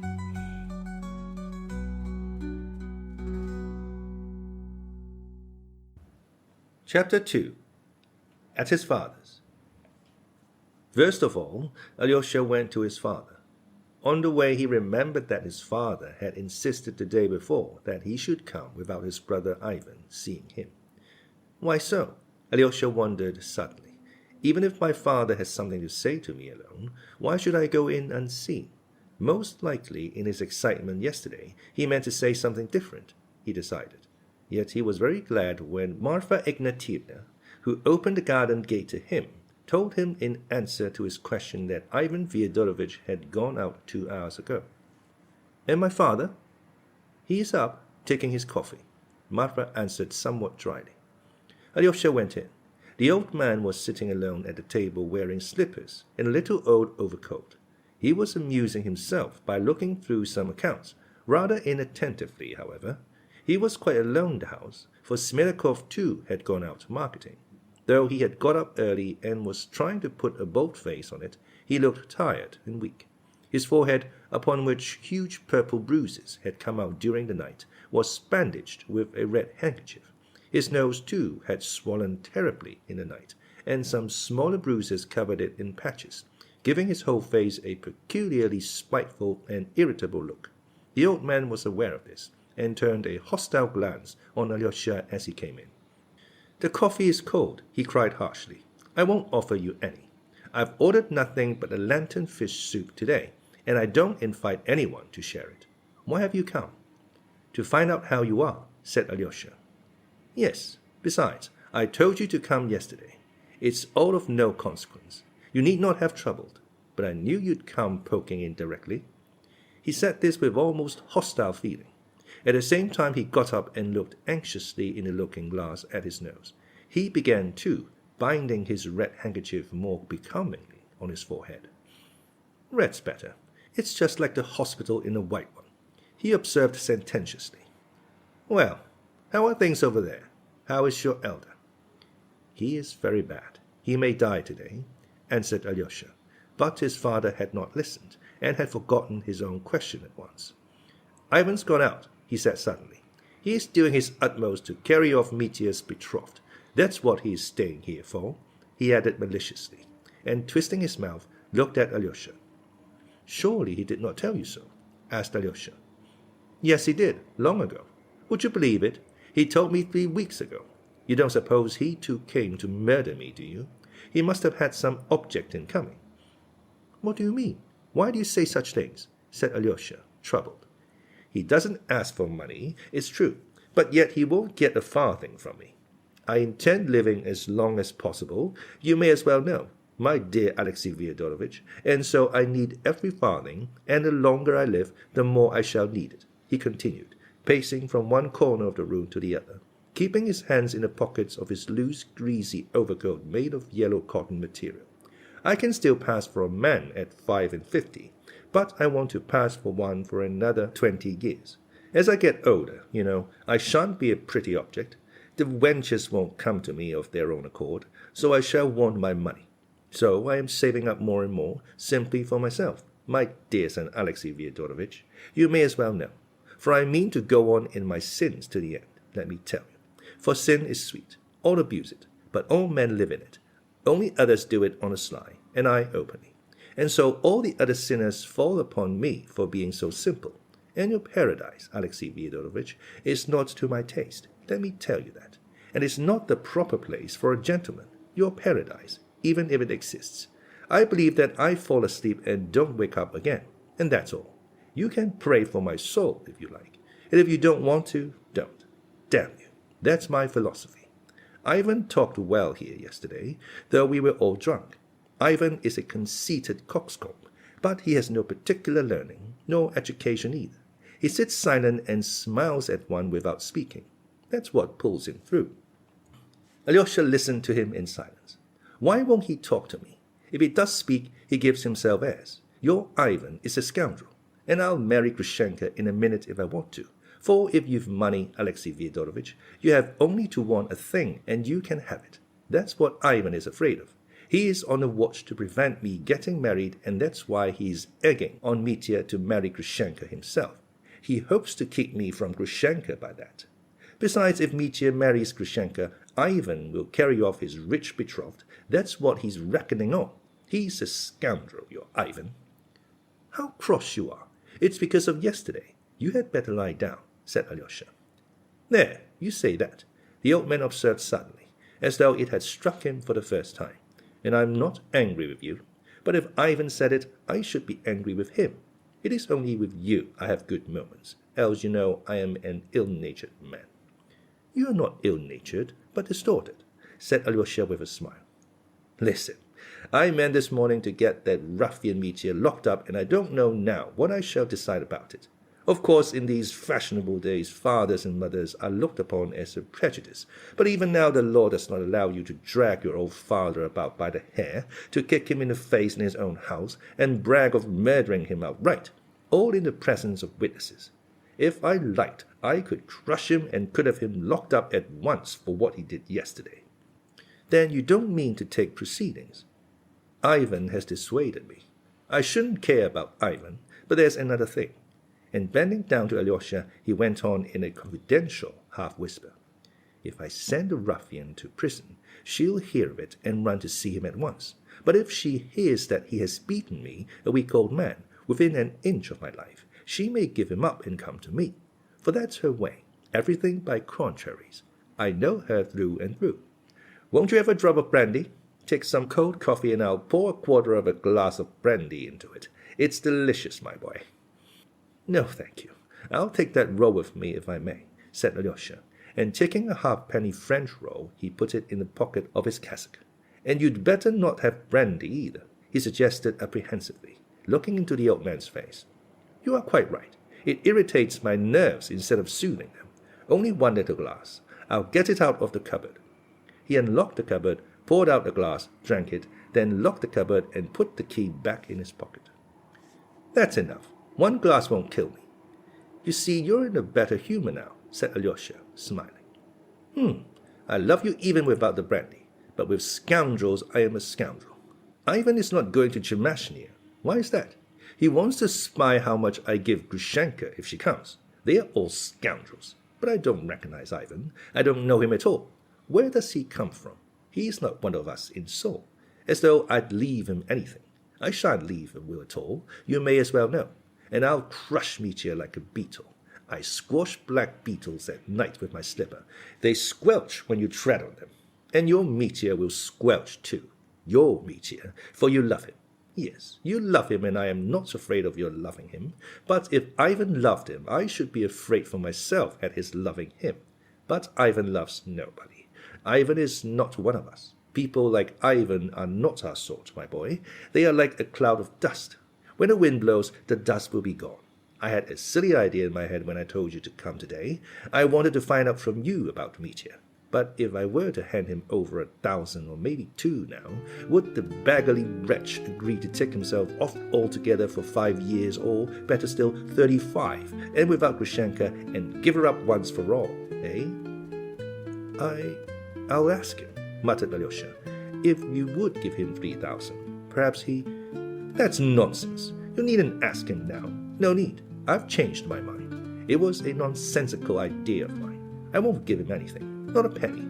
I want my money myself, cried the old man, waving his hand. I'll crush him like a beetle without it. Don't say anything to him, or else he will begin hoping. There's nothing for you to do here. You needn't stay. Is that betrothed of his, Katerina Ivanovna, whom he has kept so carefully hidden from me all this time, going to marry him or not? You went to see her yesterday, I believe. Nothing will induce her to abandon him. There you see how dearly these fine young ladies love a rake and a scoundrel. They are poor creatures, I tell you. Those pale young ladies, very different from... if I had his youth and the looks I had then, I'd have been a conquering hero just as he is. He's a low cat, but he shan't have Grushenka. Anyway, he shan't. I'll crush him. His anger had returned with the last words. You can go. There's nothing for you to do here today, he snapped harshly. Alyosha went up to say goodbye to him and kissed him on the shoulder. What's that for? The old man was a little surprised. We shall see each other again. Or do you think we shan't? Not at all. I didn't mean anything. Nor did I. I did not mean anything, said the old man, looking at him. Listen, listen, he shouted after him. Make haste and come again, and I'll have a fish soup for you. A fine one. Not like today. Be sure to come. Come tomorrow. Do you hear? Tomorrow. And as soon as Alyosha had gone out of the door, he went to the cupboard again and poured out another half-glass. I won't have more, he muttered, clearing his throat. And again he locked the cupboard and put the key in his pocket. Then he went into his bedroom, lay down on the bed, exhausted, and in 1 minute he was asleep.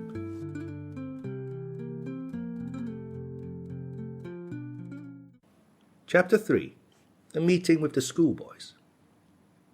Thank goodness he did not ask me about Grushenka, thought Alyosha, as he left his father's house and turned towards Madame Hohlakov's, or I might have to tell him of my meeting with Grushenka yesterday. Alyosha felt painfully that since yesterday both combatants had renewed their energies, and that their hearts had grown hard again. Father is spiteful and angry. He's made some plan and will stick to it. And what of Dmitri? He too will be harder than yesterday. He too must be spiteful and angry. And he too, no doubt, has made some plan. Oh, I must succeed in finding him today, whatever happens. But Alyosha had not long to meditate. An incident occurred on the road, which, though apparently of little consequence, made a great impression on him. Just after he had crossed the square and turned a corner coming out into Mihailovsky Street, which is divided by a small ditch from the High Street, he saw a group of schoolboys between the ages of 9 and 12 at the bridge. They were going home from school, some with their bags on their shoulders, others with leather satchels slung across them, some in short jackets, others in little overcoats. Some even had those high boots with creases round the ankles, such as little boys spoiled by rich fathers love to wear. The whole group was talking eagerly about something, apparently holding a council. Alyosha had never from his Moscow days been able to pass children without taking notice of them. And although he was particularly fond of children of 3 or thereabout, he liked schoolboys of 10 and 11 too. And so, anxious as he was today, he wanted at once to turn aside to talk to them. He looked into their excited, rosy faces, and noticed at once that all the boys had stones in their hands. Behind the ditch, some 30 paces away, there was another schoolboy standing by a fence. He too had a satchel at his side. He was about 10 years old, pale, delicate-looking, and with sparkling black eyes. He kept an attentive and anxious watch on the other 6, obviously his schoolfellows with whom he had just come out of school, but with whom he had evidently had a feud. Alyosha went up and, addressing a fair, curly-headed, rosy boy in a black jacket, observed, "When I used to wear a satchel like yours, I always used to carry it on my left side, so as to have my right hand free. But you've got yours on your right side, so it will be awkward for you to get at it." Alyosha had no art or premeditation in beginning with this practical remark. But it is the only way for a grown-up person to get at once into confidential relations with a child, or still more with a group of children. One must begin in a serious, business-like way so as to be on a perfectly equal footing. Alyosha understood it by instinct. "But he is left-handed." Another, a fine, healthy-looking boy of 11, answered promptly. All the others stared at Alyosha. "He even throws stones with his left hand," observed a third. At that instant a stone flew into the group, but only just grazed the left-handed boy, though it was well and vigorously thrown by the boy standing the other side of the ditch. "Give it him! Hit him back, Smirnov!" they all shouted. But Smirnov, the left-handed boy, needed no telling, and at once revenged himself. He threw a stone, but it missed the boy and hit the ground. The boy the other side of the ditch, the pocket of whose coat was visibly bulging with stones, flung another stone at the group. This time it flew straight at Alyosha and hit him painfully on the shoulder. "He aimed it at you. He meant it for you. You are Karamazov. Karamazov," the boy shouted, laughing. "Come, all throw at him at once." And 6 stones flew at the boy. One struck the boy on the head and he fell down, but at once leapt up and began ferociously returning their fire. Both sides threw stones incessantly. Many of the group had their pockets full too. "What are you about? Aren't you ashamed? 6 against 1. Why, you killed him," cried Alyosha. He ran forward and met the flying stones to screen the solitary boy. 3 or 4 ceased throwing for a minute. "He began first," cried a boy in a red shirt in an angry, childish voice. "He is a beast. He stabbed Krasotkin in class the other day with a penknife. It bled. Krasotkin wouldn't tell tales, but he must be thrashed." "But what for? I suppose you tease him." "There, he sent a stone in your back again. He knows you," cried the children. "It's you he's throwing at now, not us. Come, all of you, at him again. Don't miss, Smirnov." And again a fire of stones, and a very vicious one, began. The boy the other side of the ditch was hit in the chest. He screamed, began to cry, and ran away uphill towards Mihailovsky Street. They all shouted, "Aha! He's funking! He's running away! Wisp of tow!" "You don't know what a beast he is, Karamazov. Killing is too good for him," said the boy in the jacket, with flashing eyes. He seemed to be the eldest. "What's wrong with him?" asked Alyosha. "Is he a telltale or what?" The boys looked at one another as though derisively. "Are you going that way, to Mihailovsky?" The same boy went on. "Catch him up. You see he's stopped again. He's waiting and looking at you." "He is looking at you," the other boys chimed in. "You ask him. Does he like a disheveled wisp of tow? Do you hear? Ask him that." There was a general burst of laughter. Alyosha looked at him, and they at him. "Don't go near him. He'll hurt you," cried Smirnov in a warning voice. "I shan't ask him about a wisp of tow, for I expect you tease him with that question somehow. But I'll find out from him why you hate him so." "Find out then. Find out," cried the boys, laughing. Alyosha crossed the bridge and walked uphill by the fence, straight towards the boy. "You'd better look out," the boys called after him.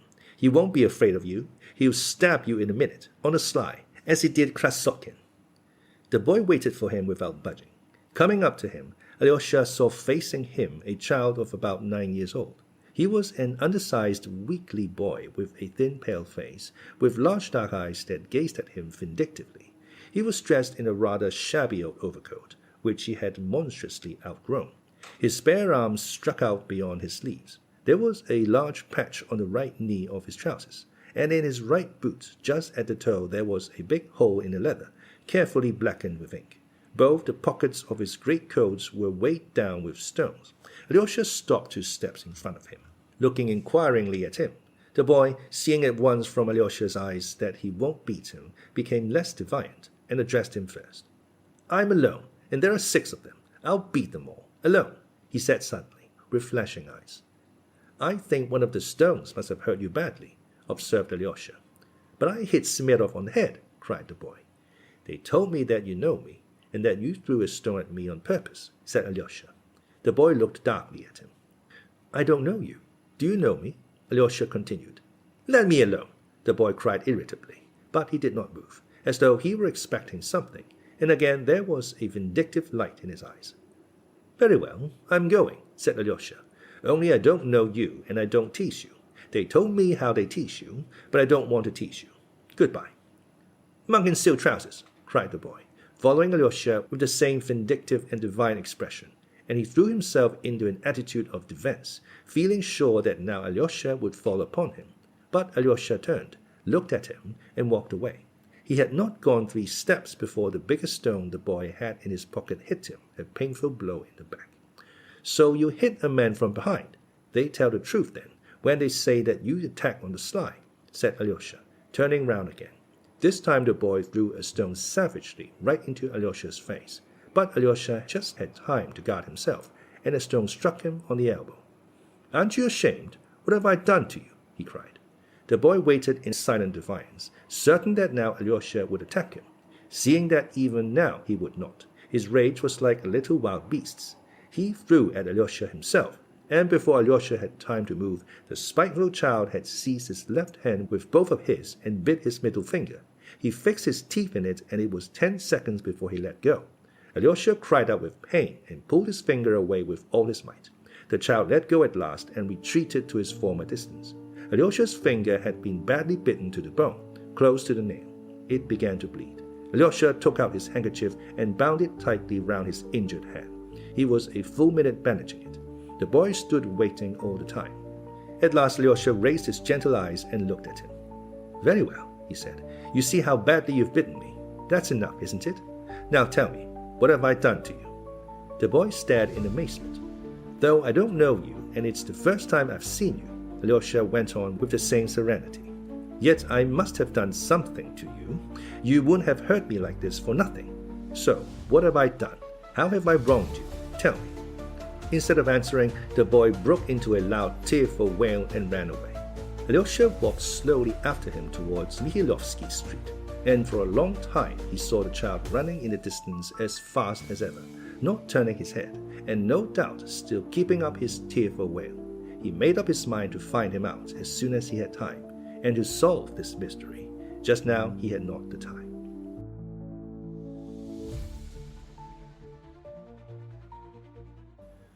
Chapter 4. At the Holocaust. Alyosha soon reached Madame Holocaust's house, a handsome stone house of 2 stories, one of the finest in our town, though Madame Holocaust spent most of her time in another province where she had an estate, or in Moscow, where she had a house of her own. Yet she had a house in our town too, inherited from her forefathers. The estate in our district was the largest of her 3 estates, yet she had been very little in our province before this time. She ran out to Alyosha in the hall. "Did you get my letter about the new miracle?" She spoke rapidly and nervously. "Yes." "Did you show it to everyone? He restored the son to his mother." "He is dying today," said Alyosha. "I have heard. I know. Oh, how I long to talk to you or someone, about all this. No, to you. And how sorry I am I can't see him. The whole town is in excitement. They are all suspense. But now, do you know Katerina Ivanovna is here now?" "Ah, that's lucky," cried Alyosha. "Then I shall see her here. She told me yesterday to be sure to come and see her today." I know all. I've heard exactly what happened yesterday, and the atrocious behavior of that creature. C'est tragique. And if I'd been in her place, I don't know what I should have done. And your brother Dmitri Fyodorovich, what do you think of him? My goodness, Alexei Fyodorovich, I am forgetting. Only fancy, your brother is in there with her, not that dreadful brother who was so shocking yesterday, but the other, Ivan Fyodorovich. He is sitting with her talking. They are having a serious conversation. If you could only imagine what's passing between them now. It's awful. I tell you, it's lacerating. It's like some incredible tale of horror. They are ruining their lives for no reason anyone can see. They both recognize it and revel in it. I've been watching for you. I've been thirsting for you. It's too much for me. That's the worst of it. I'll tell you all about it presently, but now I must speak of something else, the most important thing. I had quite forgotten what's most important. Tell me, why has Liz been in hysterics? As soon as she heard you were here, she began to be hysterical. Maman, it's you who are hysterical now, not I. Liz's voice caroled through a tiny crack of the door at the side. Her voice sounded as though she wanted to laugh, but was doing her utmost to control it.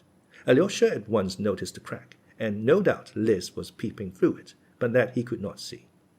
And no wonder, Liz, no wonder. Your caprices will make me hysterical too. But she's so ill, Alexey Fyodorovitch. She has been so ill all night, feverish and moaning. I could hardly wait for the morning and for Hyazonstchuk to come. He says that he can make nothing of it, that we must wait. Hyazonstchuk always comes and says that he can make nothing of it.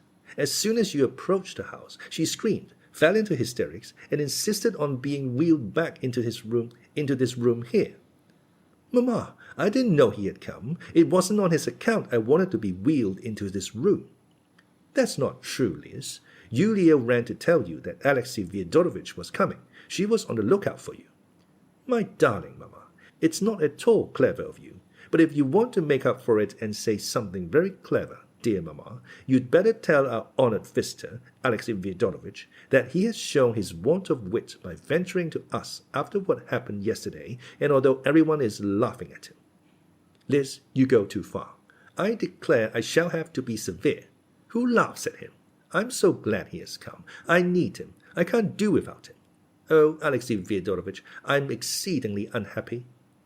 But what's the matter with you, Mamma, darling? Ah, your caprices, Liz, your fidgetiness, your illness, that awful night of fever, that awful everlasting Hyazonstchuk. Everlasting, everlasting. That's the worst of it. Everything, in fact, everything. Even that miracle, too. Oh, how it has upset me, how it has shattered me, that miracle, dear Alexey Fyodorovitch. And that tragedy in the drawing-room, it's more than I can bear, I warn you. I can't bear it. A comedy, perhaps, not a tragedy. Tell me, will Father Zosima live till tomorrow? Will he? Oh, my God, what is happening to me? Every minute I close my eyes and see that all nonsense, all nonsense.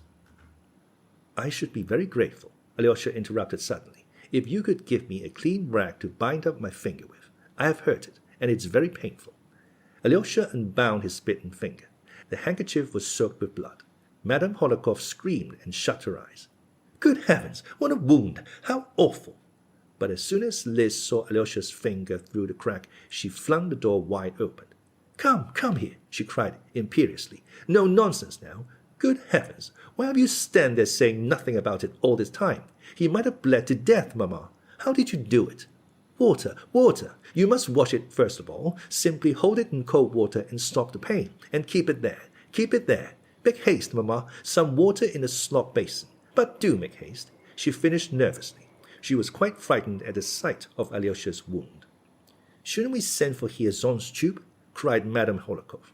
Mamma, you'll be the death of me. Your Hyazonstchuk will come and say that he can make nothing of it. Water, water. Mamma, for goodness' sake, go yourself and hurry Yulia. She's such a slow coach and never can come quickly. Make haste, Mamma, or I shall die. Why, it's nothing much, cried Alyosha, frightened at his alarm. Yulia ran in with water and Alyosha put his finger in it. Some lint, Mamma. For mercy's sake, bring some lint and that muddy caustic lotion for wounds. What's it called? We've got some. You know where the bottle is, Mamma. It's in your bedroom in the right-hand cupboard. There's a big bottle of it there with the lint. I'll bring everything in a minute, Liz. Only don't scream and don't fuss. You see how bravely Alexey Fyodorovitch bears it. Where did you get such a dreadful wound, Alexey Fyodorovitch? Madame Hohlakov hastened away. This was all Liz was waiting for. First of all, answer the question. Where did you get hurt like this? She asked Alyosha quickly. And then I'll talk to you about something quite different. Well, instinctively feeling that the time of her mother's absence was precious for her, Alyosha hastened to tell her of his enigmatic meeting with the schoolboys in the fewest words possible. Liz clasped her hands at his story. How can you, and in that dress too, associate with schoolboys? She cried angrily, as though she had a right to control him. You are nothing but a boy yourself if you can do that, a perfect boy. But you must find out for me about that horrid boy and tell me all about it, for there's some mystery in it. Now for the second thing. But first the question. Does the pain prevent you talking about utterly unimportant things, but talking sensibly? Of course not, and I don't feel much pain now. That's because your finger is in the water. It must be changed directly, for it will get warm in a minute. Yulia, bring some ice from the cellar and another basin of water. Now she's gone, I can speak. Will you give me the letter I sent you yesterday, dear Alexey Fyodorovich? Be quick, for Mamma will be back in a minute and I don't want... I haven't got the letter. That's not true. You have. I knew you would say that. You've got it in that pocket. I've been regretting that joke all night. Give me back the letter at once. Give it me. I've left it at home.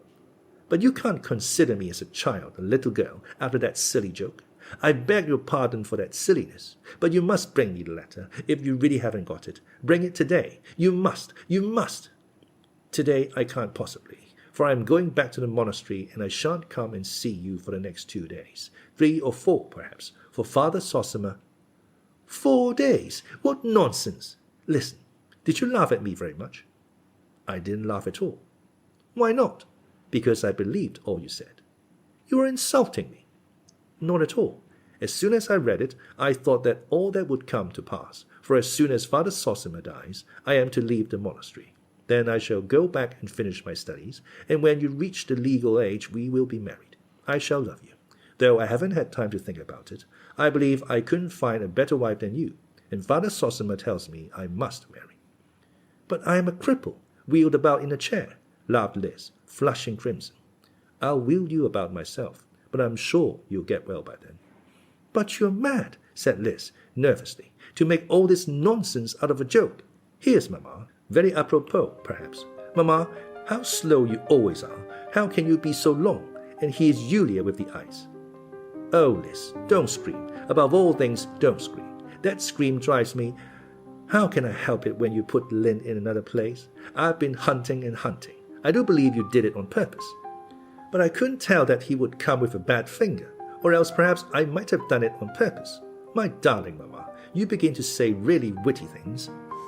Never mind my being witty, but I must say you show nice feeling for Alexey Fyodorovich's sufferings.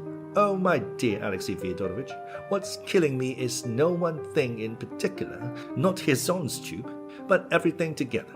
That's what is too much for me. That's enough, Mamma. Enough about his own stupid. Liz laughed gaily. Make haste with the lint and the lotion, Mamma. That's simply Goulard's water, Alexey Fyodorovich. I remember the name now, but it's a splendid lotion. Would you believe it, Mamma? On the way here, he had a fight with the boys in the street, and it was a boy bit his finger. Isn't he a child himself?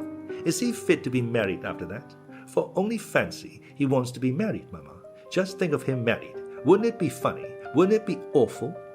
And Liz kept laughing her thin hysterical giggle, looking slyly at Alyosha. But why married, Liz? What makes you talk of such a thing? It's quite out of place, and perhaps the boy was rabid. Why, Mamma? As though there were rabid boys. Why not, Liz? As though I had said something stupid. Your boy might have been bitten by a mad dog and he would become mad and bite anyone near him. How well she has banished it, Alexey Fyodorovich. I couldn't have done it. Do you still feel the pain? It's nothing much now. You don't feel afraid of water? Asked Liz. Come, that's enough, Liz. Perhaps I really was rather too quick talking of the boy being rabid, and you pounced upon it at once. Katerina Ivanovna has only just heard that you are here, Alexey Fyodorovich. She simply rushed at me. She's dying to see you. Dying. Ah, Mamma, go to them yourself. He can't go just now. He is in too much pain. Not at all. I can go quite well, said Alyosha. What? You're going away? Is that what you say? Well, when I've seen them, I'll come back here and we can talk as much as you like. But I should like to see Katerina Ivanovna at once, for I am very anxious to be back at the monastery as soon as I can. Mamma, take him away quickly.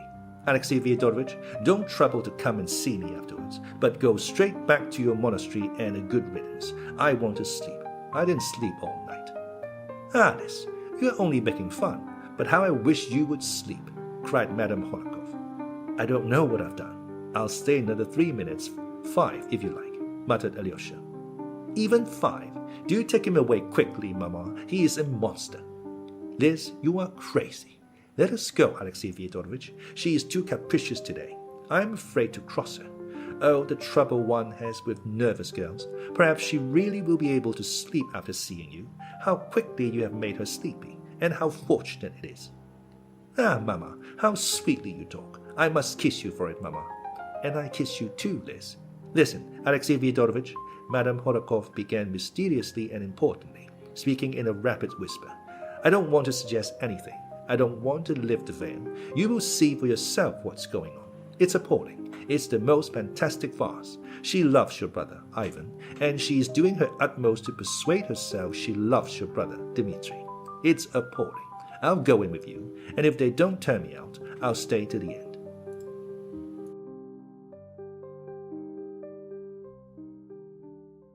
Chapter 5. A Laceration in the Drawing Room. But in the drawing room, the conversation was already over. Katerina Ivanovna was greatly excited, though she looked resolute. At the moment Alyosha and Madame Horakov entered, Ivan Fyodorovich stood up to take leave. His face was rather pale, and Alyosha looked at him anxiously. For this moment was to solve a doubt, a harassing enigma which had for some time haunted Alyosha. During the preceding month it had been several times suggested to him that his brother Ivan was in love with Katerina Ivanovna, and, what was more, that he meant to carry her off from Dmitri. Until quite lately the idea seemed to Alyosha monstrous, though it worried him extremely. He loved both his brothers, and dreaded such rivalry between them. Meantime, Dmitri had said outright on the previous day that he was glad that Ivan was his rival, and that it was a great assistance to him, Dmitri. In what way did it assist him? To marry Grushenka? But that Alyosha considered the worst thing possible. Besides all this, Alyosha had till the evening before implicitly believed that Katerina Ivanovna had a steadfast and passionate love for Dmitri. But he had only believed it till the evening before. He had fancied, too, that she was incapable of loving a man like Ivan, and that she did love Dmitri, and loved him just as he was, in spite of all the strangeness of such a passion. But during yesterday's scene with Grushenka, another idea had struck him. The word lacerating, which Madame Horakov had just uttered, almost made him start, because half waking up towards daybreak that night he had cried out, "Laceration, laceration," probably applying it to his dream. He had been dreaming all night of the previous day's scene at Katerina Ivanovna's. Now Alyosha was impressed by Madame Holakov's blunt and persistent assertion that Katerina Ivanovna was in love with Ivan, and only deceived herself through some sort of pose from self-laceration, and tortured herself by her pretended love for Dmitri from some fancied duty of gratitude. Yes, he thought, perhaps the whole truth lies in those words. But in that case, what was Ivan's position? Alyosha felt instinctively that a character like Katerina Ivanovna's must dominate, and she could only dominate someone like Dmitri, and never a man like Ivan. For Dmitri might at last submit to her domination to his own happiness, but Ivan, no. Ivan could not submit to her, and such submission would not give him happiness. Alyosha could not help believing that of Ivan. And now all these doubts and reflections flitted through his mind as he entered the drawing-room. Another idea, too, forced itself upon him. What if she loved neither of them, neither Ivan nor Dmitri? It must be noted that Alyosha felt as it were ashamed of his own thoughts, and blamed himself when they kept recurring to him during the last month. What do I know about love and women, and how can I decide such questions? He thought reproachfully, after such doubts and surmises. And yet it was impossible not to think about it. He felt instinctively that this rivalry was of immense importance in his brothers' lives, and that a great deal depended upon it. One reptile will devour the other, Ivan had pronounced the day before, speaking in anger of his father and Dmitri. So Ivan looked upon Dmitri as a reptile, and perhaps had long done so. Was it perhaps since he had known Katerina Ivanovna? That phrase had, of course, escaped Ivan unawares yesterday, but that only made it more important. If he felt like that, what chance was there of peace? Were there not, on the contrary, new grounds for hatred and hostility in their family? And with which of them was Alyosha to sympathize? And what was he to wish for each of them? He loved them both, but what could he desire for each in the midst of these conflicting interests? He might go quite astray in this maze, and Alyosha's heart could not endure uncertainty, because his love was always of an active character. He was incapable of passive love. If he loved anyone, he set to work at once to help him. and to do so he must know what he was aiming at. He must know for certain what was best for each, and having ascertained this, it was natural for him to help them both. But instead of a definite aim, he found nothing but uncertainty and perplexity on all sides. It was lacerating, as it was said just now. But what could he understand even in this laceration? He did not understand the first word in this perplexing maze. Seeing Alyosha, Katerina Ivanovna said quickly and joyfully to Ivan, who had already got up to go, "A minute! Stay another minute. I want to hear the opinion of this person here whom I trust absolutely. Don't go away," she added, addressing Madame Horodkov. She made Alyosha sit down beside her, and Madame Horodkov sat opposite, by Ivan. "You are all my friends here, all I have in the world, my dear friends," she began warmly, in a voice which quivered with genuine tears of suffering, and Alyosha's heart warmed to her at once. "You, Alexey Fyodorovitch, were witness yesterday of that abominable scene, and saw what I did. You did not see it, Ivan Fyodorovitch. He did. What he thought of me yesterday, I don't know.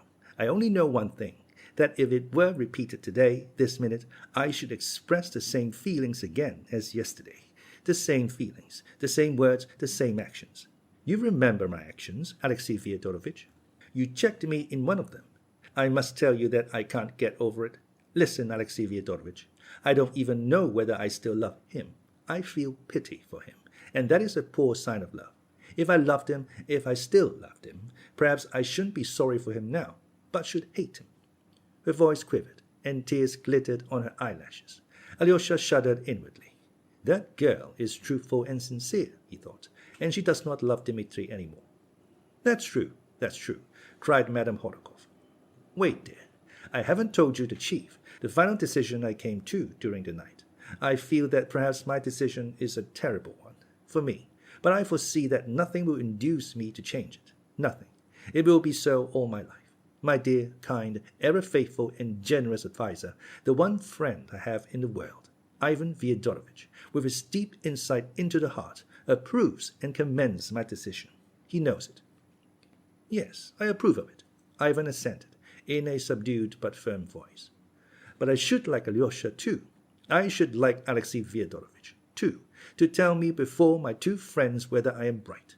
I feel instinctively that you, Alyosha, my dear brother," she said again ecstatically, taking his cold hand in her hot one, "I foresee that your decision, your approval, will bring me peace, in spite of all my sufferings, for, after your words, I shall be calm and submit. I feel that." "I don't know what you are asking me," said Alyosha, flushing. "I only know that I love you and at this moment wish for your happiness more than my own, but I know nothing about such affairs."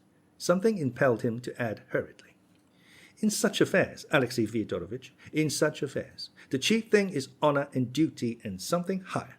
I don't know what, but higher perhaps even than duty. I am conscious of this irresistible feeling in my heart, and it compels me irresistibly. But it may all be put into words. I've already decided, even if he marries that creature," she began solemnly, "whom I never, never can forgive, even then I will not abandon him. Henceforth I will never, never abandon him," she cried, breaking into a sort of pale, hysterical ecstasy. "Not that I would run after him continually, get in his way and worry him. Oh, no. I will go away to another town, where you like, but I will watch over him all my life. I will watch over him all my life unceasingly. When he becomes unhappy with that woman, and that is bound to happen quite soon, let him come to me, and he will find a friend, a sister. Only a sister, of course, and so forever. But he will learn at least that that sister is really his sister, who loves him and has sacrificed all her life to him. I will gain my point. I will insist on his knowing me and confiding entirely in me without reserve," she cried, in a sort of frenzy. "I will be a god to whom he can pray, and that, at least, he owes me for his treachery and for what I suffered yesterday through him. And let him see that all my life I will be true to him and the promise I gave him, in spite of his being untrue and betraying me. I will become nothing but a means for his happiness, or, how should I say, an instrument, a machine for his happiness, and that for my whole life, and that he may see that all his life. That's my decision. Ivan Fyodorovitch fully approves me." She was breathless. She had perhaps intended to express her idea with more dignity, art, and naturalness, but her speech was too hurried and crude. It was full of youthful impulsiveness. It betrayed that she was still smarting from yesterday's insult, and that her pride craved satisfaction. She felt this herself. Her face suddenly darkened, and an unpleasant look came into her eyes. Alyosha at once saw it and felt a pang of sympathy. His brother Ivan made it worse by adding, "I've only expressed my own view," he said. "From anyone else, this would have been affected and overstrained. But from you, no. Any other woman would have been wrong. But you're right. I don't know how to explain it. But I see that you are absolutely genuine, and therefore you are right." "But that's only for the moment. And what does this moment stand for? Nothing but yesterday's insult." Madame Horodkov obviously had not intended to interfere, but she could not refrain from this very just comment. "Quite so, cried Ivan, with peculiar eagerness, obviously annoyed at being interrupted. In anyone else, this moment would be only due to yesterday's impression and would be only a moment. But with Katerina Ivanovna's character, that moment will last all her life. What for anyone else would be only a promise is for her an everlasting, burdensome, grim perhaps, but unflagging duty. And she will be sustained by the feeling of this duty being fulfilled. Your life, Katerina Ivanovna, will henceforth be spent in painful brooding over your own feelings, your own heroism, and your own suffering. But in the end that suffering will be softened and will pass into sweet contemplation of the fulfillment of a bold and proud design. Yes, proud it certainly is, and desperate in any case, but a triumph for you. And the consciousness of it will at last be a source of complete satisfaction and will make you resigned to everything else." This was unmistakably said with some malice and obviously with intention, even perhaps with no desire to conceal that he spoke ironically and with intention. "Oh dear, how mistaken it all is!" Madame Horodkov cried again. "Alexey Fyodorovitch, you speak. I want dreadfully to know what you will say," cried Katerina Ivanovna, and burst into tears.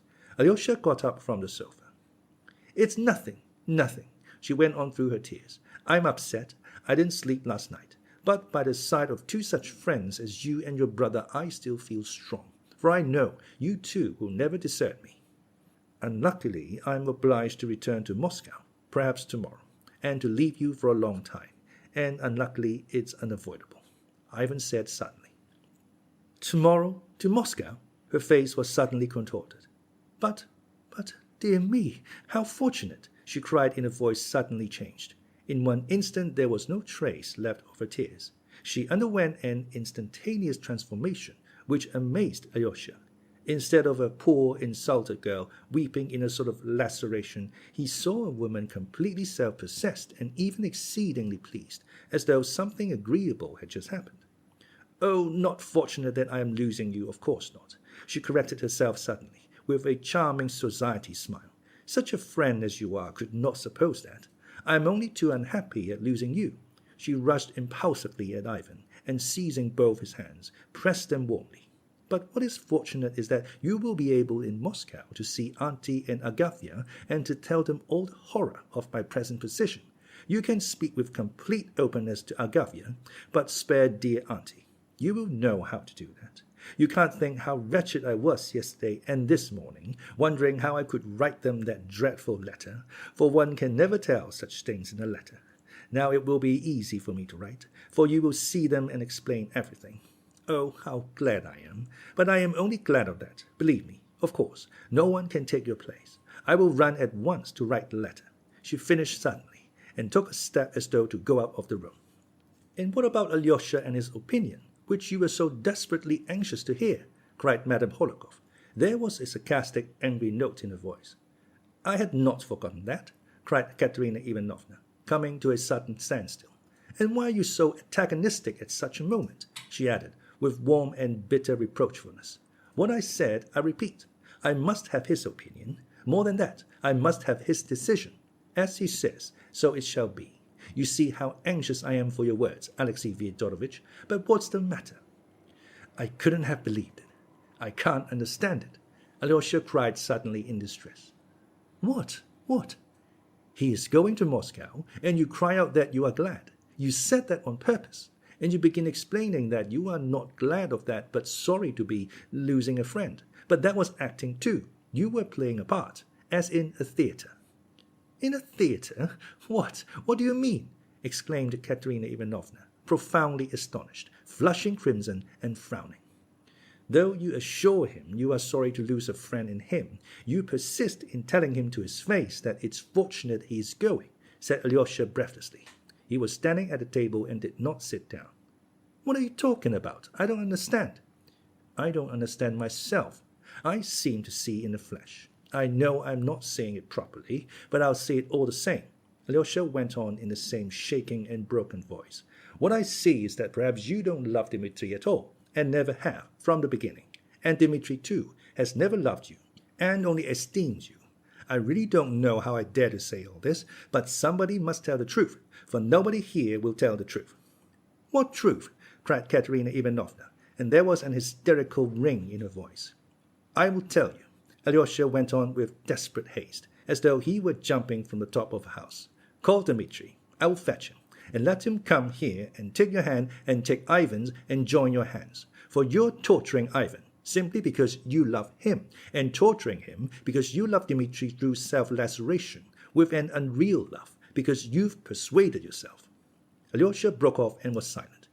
You are a little religious idiot. That's what you are, Katerina Ivanovna snapped. Her face was white and her lips were moving with anger.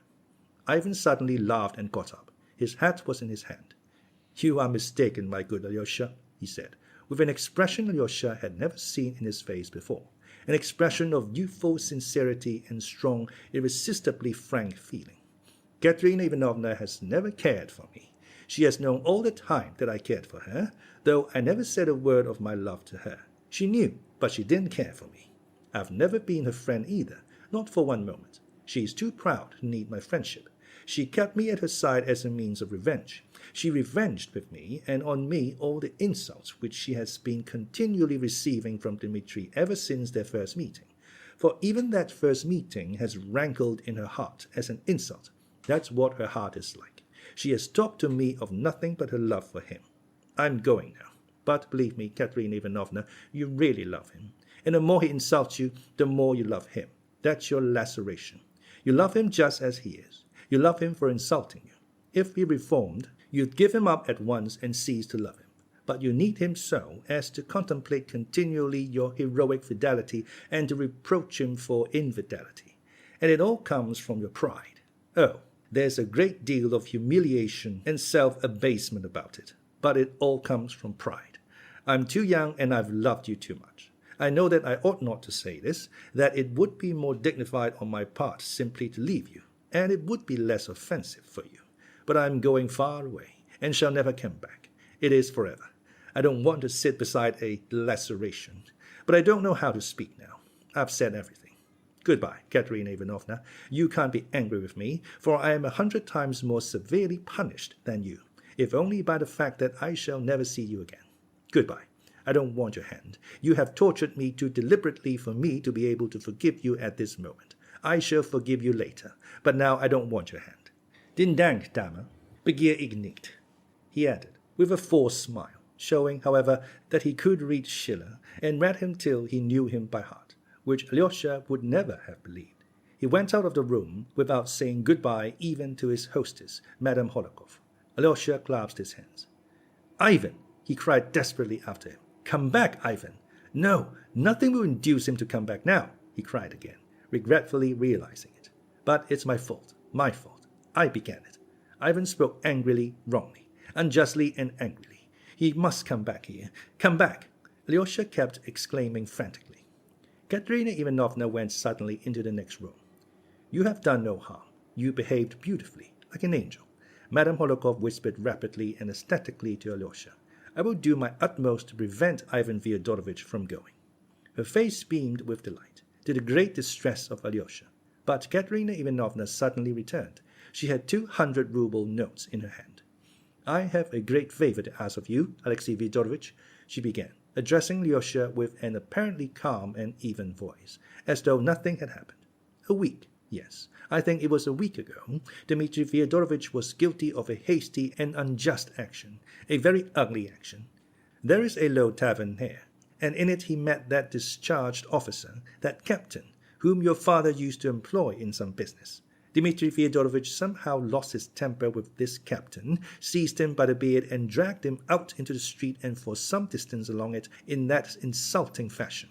And I'm told that his son, a boy, quite a child, who is at the school here, saw it and ran beside them crying and begging for his father, appealing to everyone to defend him, while everyone laughed. You must forgive me, Alexey Fyodorovich. I cannot think without indignation of that disgraceful action of his, one of those actions of which only Dmitri Fyodorovich would be capable in his anger and in his passions. I can't describe it even, I can't find my words. I've made inquiries about his victim and find he is quite a poor man. His name is Snigiryov. He did something wrong in the army and was discharged. I can't tell you what, and now he has sunk into terrible destitution, with his family, an unhappy family of sick children, and I believe an insane wife. He has been living here a long time. He used to work as a copying clerk, but now he is getting nothing. I thought of you. That is, I thought. I don't know. I am so confused. You see, I wanted to ask you, my dear Alexey Fyodorovich, to go to him, to find some excuse to go to them. I mean, to that captain. Oh, goodness, how badly I explained it, and delicately, carefully, as only you know how to, manage to give him this assistance, these 200 rubles. He will be sure to take it. I mean, persuade him to take it. Or rather, what do I mean? You see, it's not by way of compensation to prevent him from taking proceedings, but simply a token of sympathy, of a desire to assist him from me, Dmitri Fyodorovich's betrothed, not from himself. But you know, I would go myself. But you know how to do it ever so much better. He lives in Lake Street, in the house of a woman called Kalmikov. For God's sake, Alexey Fyodorovich, do it for me. And now I'm rather tired. Goodbye.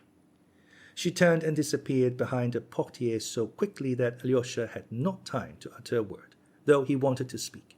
He longed to beg her pardon, to blame himself, to say something, for his heart was full and he could not bear to go out of the room without it. But Madame Horakov took him by the hand and drew him along with her. In the hall she stopped him again as before.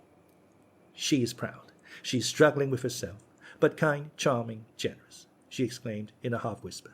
Oh, how I love her, especially sometimes, and how glad I am again of everything. Dear Alexey Fyodorovich, you didn't know, but I must tell you that we all, both her aunts, I and all of us, Liz, even, have been hoping and praying for nothing for the last month but that she may give up your favorite Dmitri, who takes no notice of her and does not care for her, and may marry Ivan Fyodorovich, such an excellent and cultivated young man, who loves her more than anything in the world.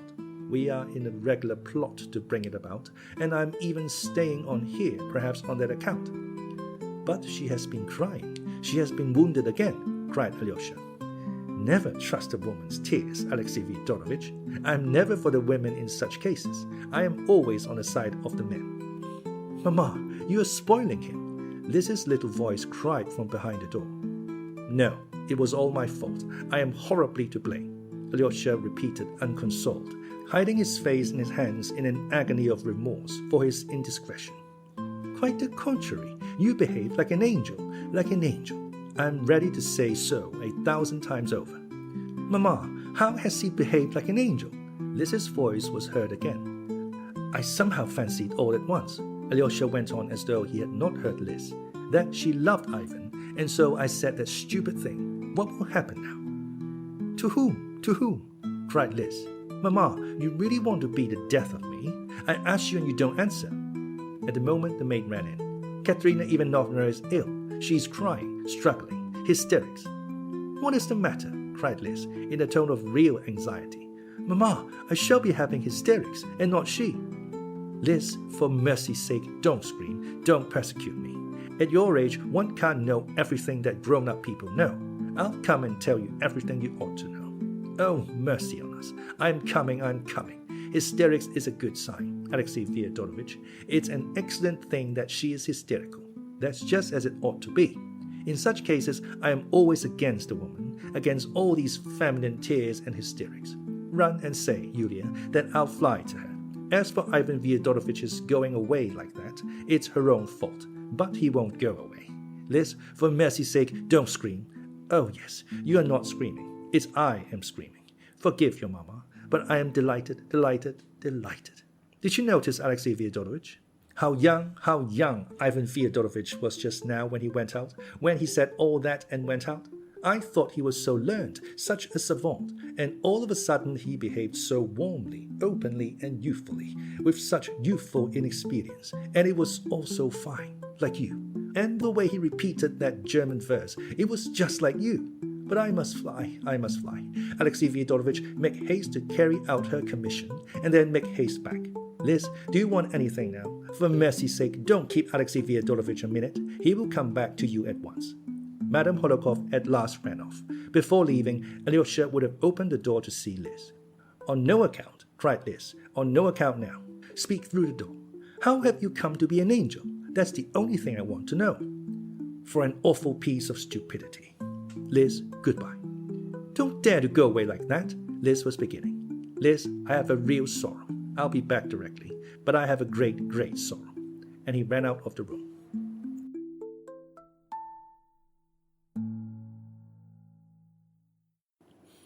Chapter 6.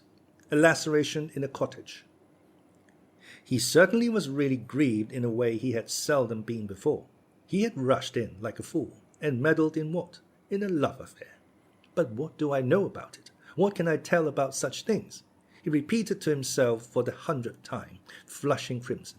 Oh, being ashamed would be nothing. Shame is only the punishment I deserve. The trouble is, I shall certainly have caused more unhappiness, and Father Zosima sent me to reconcile and bring them together. Is this the way to bring them together? Then he suddenly remembered how he had tried to join their hands, and he felt fearfully ashamed again. Though I acted quite sincerely, I must be more sensible in the future, he concluded suddenly, and did not even smile at his conclusion. Katerina Ivanovna's commission took him to Lake Street, and his brother Dmitri lived close by, in a turning out of Lake Street. Alyosha decided to go to him in any case before going to the captain, though he had a presentiment that he would not find his brother. He suspected that he would intentionally keep out of his way now, but he must find him anyhow. Time was passing. The thought of his dying elder had not left Alyosha for 1 minute from the time he set off from the monastery. There was one point which interested him particularly about Katerina Ivanovna's commission.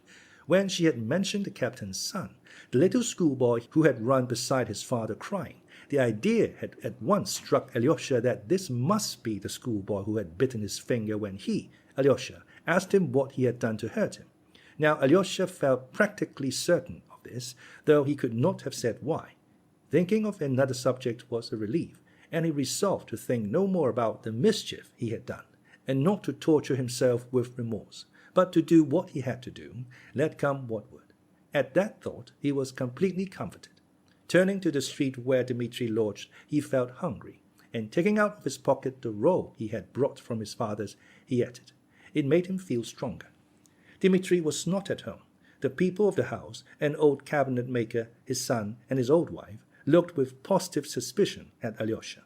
He hasn't slept here for the last 3 nights. Maybe he has gone away, the old man said in answer to Alyosha's persistent inquiries. Alyosha saw that he was answering in accordance with instructions. When he asked whether he were not at Grushenka's or in hiding at Foma's, all 3 looked at him in alarm. They are fond of him. They are doing their best for him, thought Alyosha. That's good. At last he found a house in Lake Street. It was a decrepit little house, sunk on one side, with 3 windows looking into the street, and with a muddy yard, in the middle of which stood a solitary cow. He crossed the yard and found a door opening into the passage. On the left of the passage lived the old woman of the house with her old daughter. Both seemed to be deaf. In answer to his repeated inquiry for the captain, one of them at last understood that he was asking for the lodgers, and pointed to a door across the passage. The captain's lodging turned out to be a simple cottage room. Alyosha had his hand on the iron latch to open the door, when he was struck by the strange hush within. Yet he knew from Katerina Ivanovna's words that the man had a family. Either they are all asleep, or perhaps they have heard me coming and are waiting for me to open the door. I'd better knock first. And he knocked. An answer came, but not at once. After an interval of perhaps 10 seconds, "Who's there?" shouted someone in a loud and very angry voice. Then Alyosha opened the door and crossed the threshold. He found himself in a regular peasant's room. Though it was large, it was cumbered up with domestic belongings of all sorts, and there were several people in it. On the left was a large Russian stove. From the stove to the window on the left was a stirring running across the room, and on it there were rags hanging. There was a bedstead against the wall on each side, right and left, covered with knitted quilts. On the one on the left was a pyramid of 4 print-covered pillows, each smaller than the one beneath. On the other there was only one very small pillow. The opposite corner was screened off by a curtain or a sheet hung on a string. Behind this curtain could be seen a bed made up on a bench and a chair. The rough square table of plain wood had been moved into the middle window. The 3 windows, which consisted each of 4 tiny greenish mildewy panes, it gave little light, and were close shut, so that the room was not very light and rather stuffy. On the table was a frying pan with the remains of some fried eggs, a half-eaten piece of bread, and a small bottle with a few drops of vodka. A woman of genteel appearance, wearing a cotton gown, was sitting on a chair by the bed on the left. Her face was thin and yellow, and her sunken cheeks betrayed at the first glance that she was ill. But what struck Alyosha most was the expression in the poor woman's eyes, a look of surprised inquiry and yet of haughty pride. And while he was talking to her husband, her big brown eyes moved from one speaker to the other with the same haughty and questioning expression.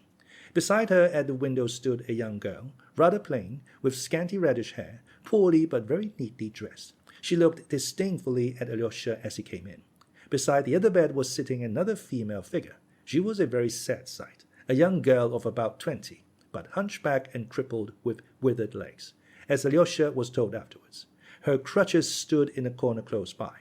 The strikingly beautiful and gentle eyes of this poor girl looked with mild serenity at Alyosha.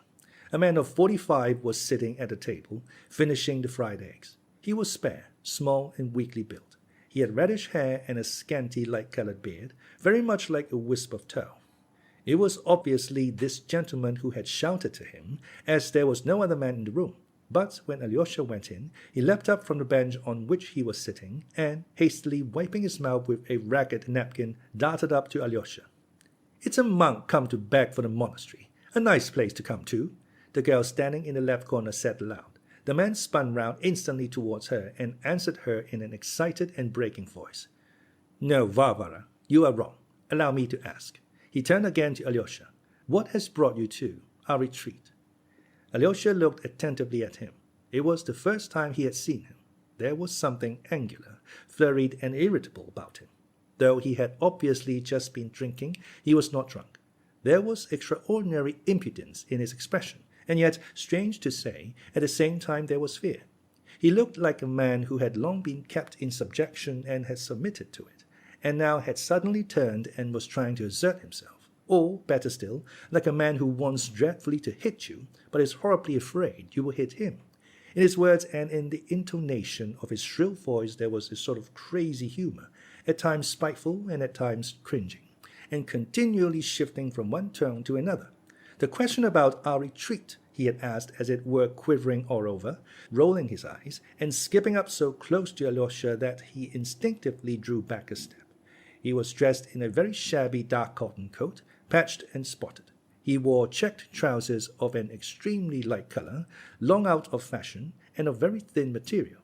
They were so crumpled and so short that he looked as though he had grown out of them like a boy. "I'm Alexei Karamazov," Alyosha began in reply. "I quite understand that, sir." The gentleman snapped out at once to assure him that he knew who he was already. "I am Captain Snegiryov, sir, but I am still desirous to know precisely what has led you—" "Oh, I've come for nothing special. I wanted to have a word with you, if only you allow me." "In that case, here is a chair, sir. Kindly be seated. That's what they used to say in the old comedies. Kindly be seated." And with a rapid gesture, he seized an empty chair and set it for him almost in the middle of the room. Then, taking another similar chair for himself, he sat down facing Alyosha, so close to him that their knees almost touched. "Nikolai Ilyich Snegiryov, sir, formerly a captain in the Russian infantry, put to shame for his vices, but still a captain. though I might not be one now for the way I talk. For the last half of my life I've learned to say, sir, is a word you use when you've come down in the world. That's very true, smiled Alyosha, but is it used involuntarily or on purpose? It's God's above, it's involuntary, and I usen't to use it. I didn't use the word sir all my life, but as soon as I sank into low water I began to say sir. It's the work of a higher power. I see you are interested in contemporary questions, but how can I have excited your curiosity, living as I do in surroundings impossible for the exercise of hospitality?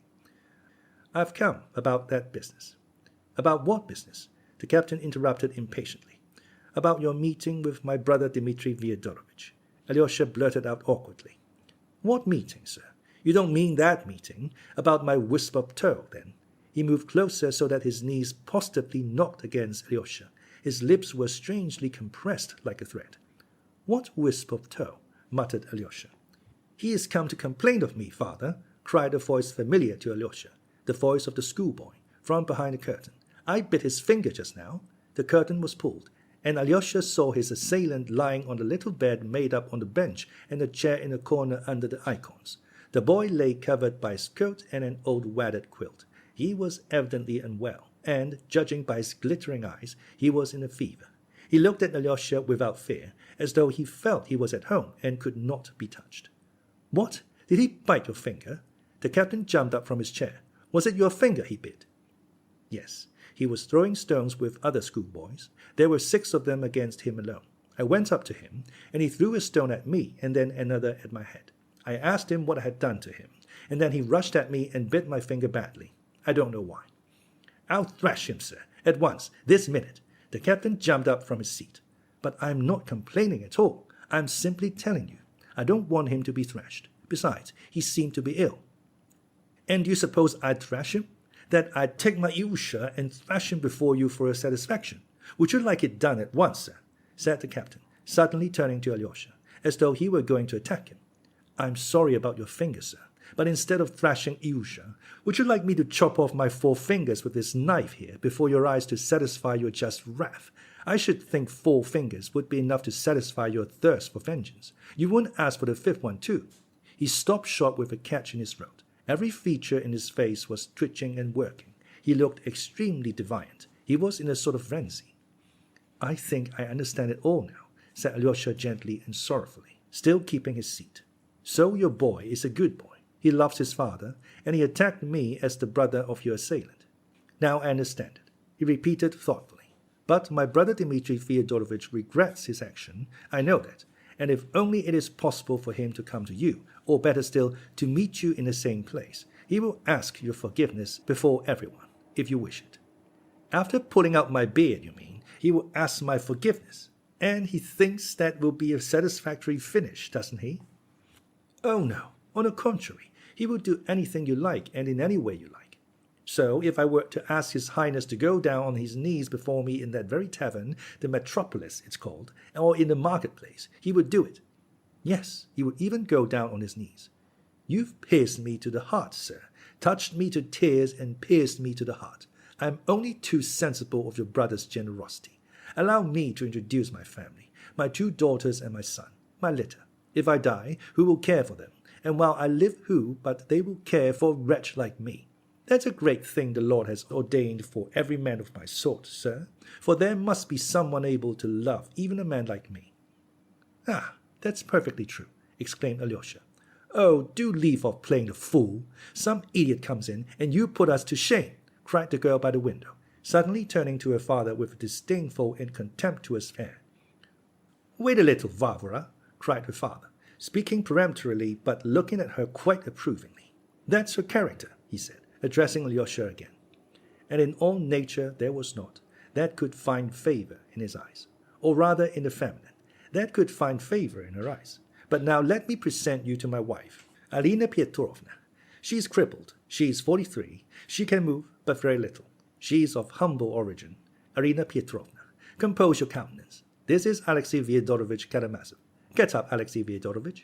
He took him by the hand and with unexpected force pulled him up. You must stand up to be introduced to a lady. It's not the Karamazov, Mamma, who, etc., but his brother, radiant with modest virtues. Come, Arina Petrovna, come, Mamma, first your hand to be kissed. And he kissed his wife's hand respectfully and even tenderly. The girl at the window turned her back indignantly on the scene. An expression of extraordinary cordiality came over the haughtily inquiring face of the woman. Good morning. Sit down, Mr. Karamazov, she said. Karamazov, Mamma, Karamazov. We are of humble origin, he whispered again. Well, Karamazov, or whatever it is, but I always think of Karamazov. Sit down. Why has he pulled you up? He calls me crippled, but I'm not. Only my legs are swollen like barrels, and I'm shriveled up myself. Once I used to be so fat, but now it's as though I had swallowed a needle. We are of humble origin, the captain muttered again. Oh, father, father, the hunchback girl, who had till then been silent on her chair, said suddenly, and she hid her eyes in her handkerchief. Buffoon, blurted out the girl at the window. Have you heard our news? Said the mother, pointing at her daughters. It's like clouds coming over. The clouds pass and we have music again. When we were with the army, we used to have many such guests. I don't mean to make any comparisons, everyone to their taste. The deacon's wife used to come then and say, Alexander Alexandrovich is a man of the noblest heart, but Nastasia Petrovna, she would say, is of the brood of hell. Well, I said, that's a matter of taste, but you are a little spitfire, and you want keeping in your place, says she. You black sword, said I, who asked you to teach me? But my breath, says she, is clean, and yours is unclean. You ask all the officers whether my breath is unclean, and ever since then I had it in my mind. Not long ago I was sitting here as I am now, when I saw that very general come in who came here for Easter, and I asked him, Your Excellency, said I, can a lady's breath be unpleasant? Yes, he answered, you ought to open the window pane or open the door, for the air is not fresh here. And they all go on like that. And what is my breath to them? The dead smell worse still. I won't spoil the air, said I. I'll order some slippers and go away. My darlings, don't blame your own mother. Nikolai Ilyich, how is it I can't please you? There's only Alyosha who comes home from school and loves me. Yesterday he brought me an apple. Forgive your own mother. Forgive a poor lonely creature. Why has my breath become unpleasant to you? And the poor mad woman broke into sobs, and tears streamed down her cheeks. The captain rushed up to her.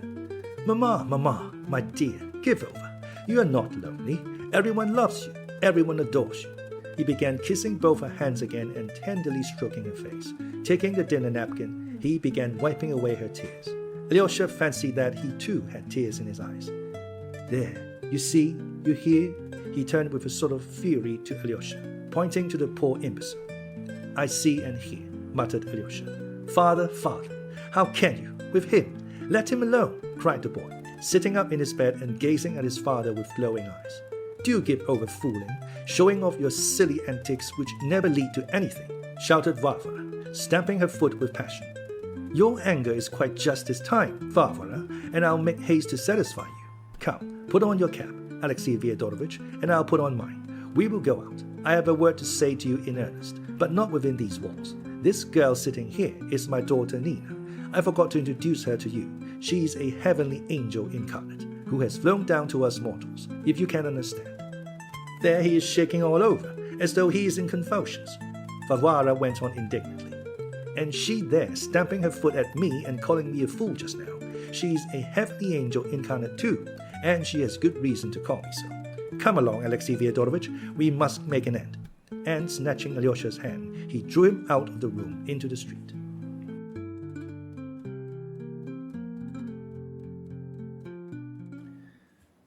Chapter 7.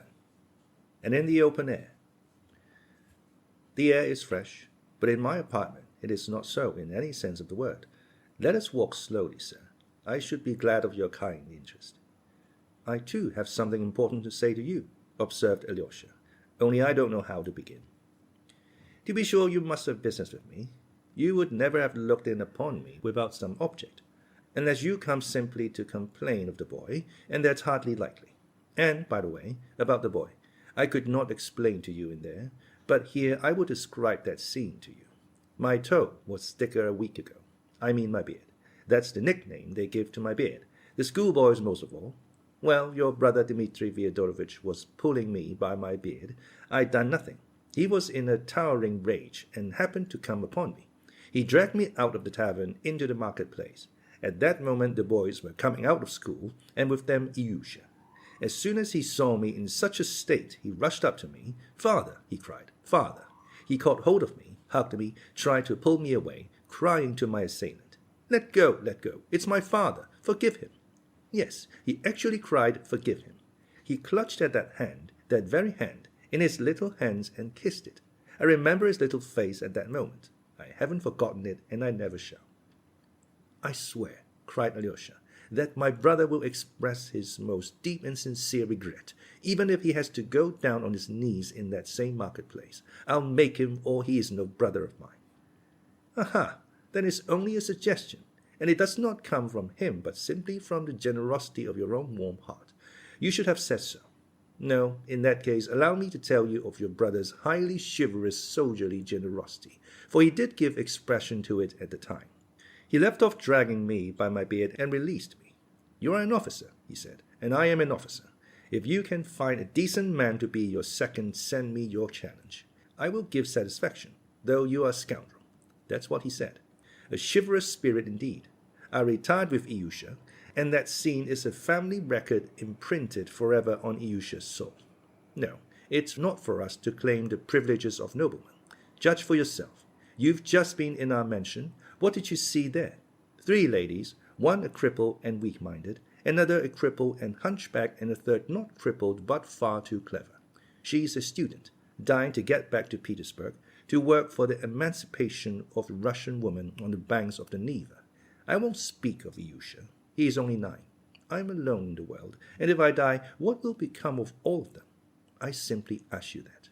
And if I challenge him and he kills me on the spot, what then? What will become of them? And worse still, if he doesn't kill me but only cripples me, I couldn't work, but I should still be a mouth to feed. Who would feed it, and who would feed them all? Must I take Alyosha from school and send him to beg in the streets? That's what it means for me to challenge him to a duel. It's silly talk and nothing else. "He will beg your forgiveness. He will bow down at your feet in the middle of the marketplace," cried Alyosha again, with glowing eyes. "I did think of prosecuting him," the captain went on, "but look in our code. Could I get much compensation for a personal injury? And then Agraviena Alexandrovna sent for me and shouted at me. Don't dare to dream of it. If you proceed against him, I'll publish it to all the world that he beat you for your dishonesty, and then you will be prosecuted. I call God to witness whose was the dishonesty and by whose commands I acted. Wasn't it by her own and Fyodor Pavlovich's? And what's more," she went on, "I'll dismiss you for good, and you'll never earn another penny from me. I'll speak to my merchant too, and he'll dismiss you. And if he dismisses me, what can I earn then from anyone?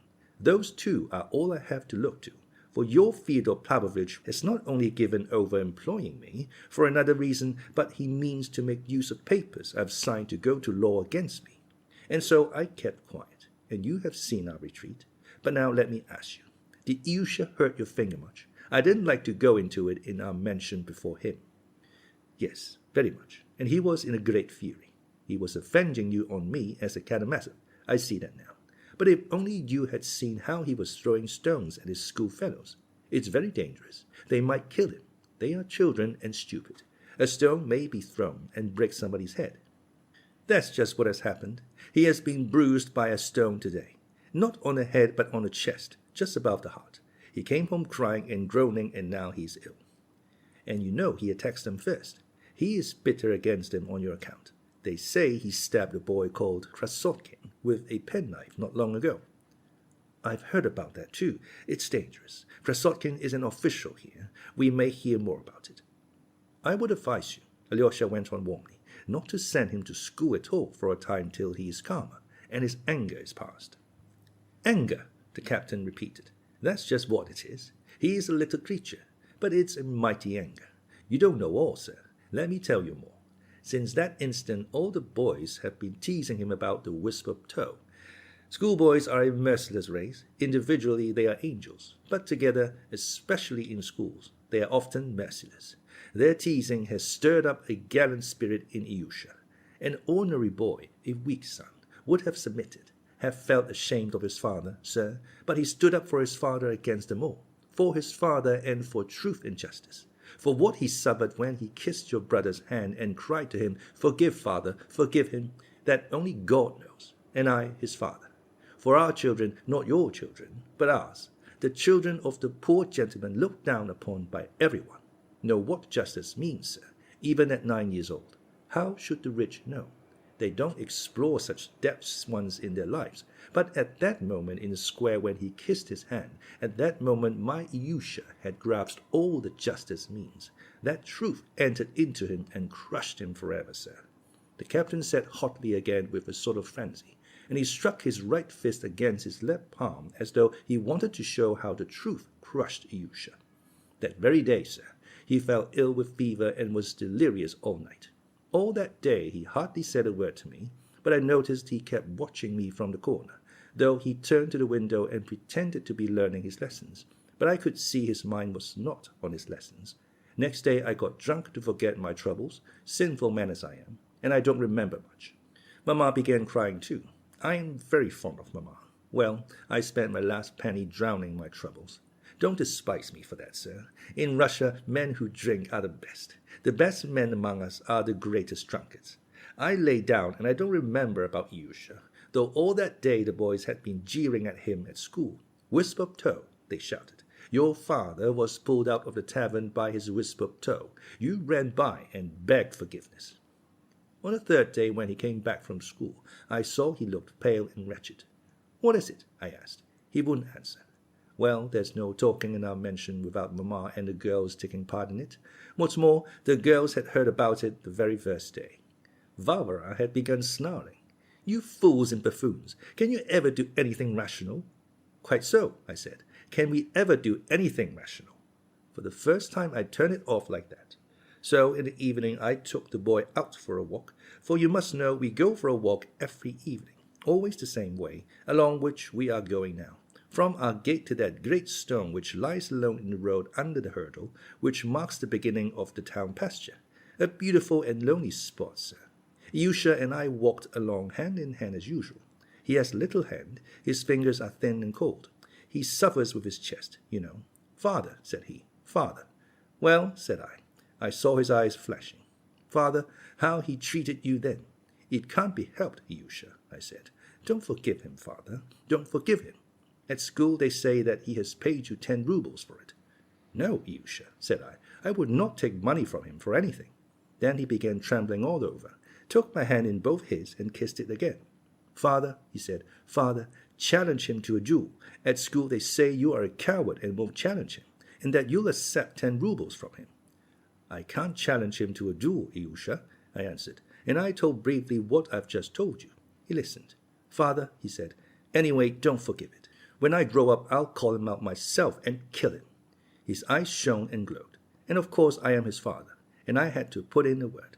"It's a sin to kill," I said, "even in a duel." "Father," he said, "when I grow up, I'll knock him down, knock the sword out of his hand. I'll fall on him, wave my sword over him and say, 'I could kill you, but I forgive you.' So there. You see what the workings of his little mind have been during these 2 days. He must have been planning that vengeance all day, and raving about it at night. But he began to come home from school badly beaten. I found out about it the day before yesterday, and you are right. I won't send him to that school any more. I heard that he was standing up against all the class alone and defying them all, that his heart was full of resentment, of bitterness. I was alarmed about him. We went for another walk. "Father," he asked, "are the rich people stronger than anyone else on earth?" "Yes, Alyosha," I said. "There are no people on earth stronger than the rich." "Father," he said, "I'll get rich. I'll become an officer and conquer everybody. The Tsar will reward me. I will come back here, and then no one will dare—" Then he was silent, and his lips still kept trembling. "Father," he said, "what a horrid town this is." "Yes, Alyosha," I said, "it isn't a very nice town." "Father, let us move into another town, a nice one," he said, "where people don't know about us." "We will move, we will, Alyosha," said I, "only I must save up for it." I was glad to be able to turn his mind from painful thoughts, and we began to dream of how we would move to another town, how we would buy a horse and cart. "We will put Mamma and your sisters inside. We will cover them up and we'll walk. You shall have a lift now and then, and I'll walk beside, for we must take care of our horse. We can't all ride. That's how we'll go." He was enchanted at that. most of all at the thought of having a horse and driving him, for of course a Russian boy is born among horses. We chatted a long while. Thank God, I thought, I have diverted his mind and comforted him. That was the day before yesterday, in the evening, but last night everything was changed. He had gone to school in the morning. He came back depressed, terribly depressed. In the evening I took him by the hand and we went for a walk. He would not talk. There was a wind blowing and no sun, and a feeling of autumn. Twilight was coming on. We walked along, both of us depressed. Well, my boy, said I, how about our setting off on our travels? I thought I might bring him back to our talk of the day before. He didn't answer, but I felt his fingers trembling in my hand. Ah, I thought, it's a bad job. There's something fresh. We had reached the stone where we are now. I sat down on the stone, and in the air there were lots of kites flapping and whirling. There were as many as 30 in sight. Of course, it's just the season for the kites. Look, Alyosha, said I, it's time we got out our last year's kite again. I'll mend it. Where have you put it away? My boy made no answer. He looked away and turned sideways to me, and then a gust of wind blew up the sand. He suddenly fell on me, threw both his little arms round my neck and held me tight. You know, when children are silent and proud and try to keep back their tears when they are in great trouble and suddenly break down, their tears fall in streams. With those warm streams of tears, he suddenly wetted my face. He sobbed and shook as though he were in convulsions, and squeezed up against me as I sat on the stone. Father, he kept crying, dear father, how he insulted you. And I sobbed too. We sat shaking in each other's arms. Alyosha, I said to him, Alyosha, darling, no one saw us then. God alone saw us. I hope he will record it to my credit. You must thank your brother, Alexei Fyodorovich. No, sir, I won't thrash my boy for your satisfaction. He had gone back to his original tone of resentful buffoonery. Alyosha felt, though, that he trusted him, and that if there had been someone else in his, Alyosha's place, the man would not have spoken so openly and would not have told what he had just told. This encouraged Alyosha, whose heart was trembling on the verge of tears. Ah, how I would like to make friends with your boy, he cried, if you could arrange it. Certainly, sir, muttered the captain. But now listen to something quite different. Alyosha went on. I have a message for you. That same brother of mine, Dmitri, has insulted his betrothed, too, a noble-hearted girl of whom you have probably heard. I have a right to tell you of her wrong. I ought to do so. In fact, for hearing of the insult done to you and learning all about your unfortunate position, she commissioned me at once, just now, to bring you this help from her, but only from her alone, not from Dmitri, who has abandoned her, nor from me, his brother, nor from anyone else, but from her, only from her. She entreats you to accept her help. She have both been insulted by the same man. She thought of you only when she had just received a similar insult from him. Similar in its cruelty, I mean. She comes like a sister to help a brother in misfortune. She told me to persuade you to take these 200 rubles from her, as from a sister, knowing that you are in such need. No one will know of it. It can give rise to no unjust slander. There are the 200 rubles. And I swear you must take them unless all men are to be enemies on earth. But there are brothers even on earth. You have a generous heart. You must see that. You must. And Alyosha held out 2 new rainbow-colored 100-ruble notes. They were both standing at the time by the great stone close to the fence, and there was no one near. The notes seemed to produce a tremendous impression on the captain.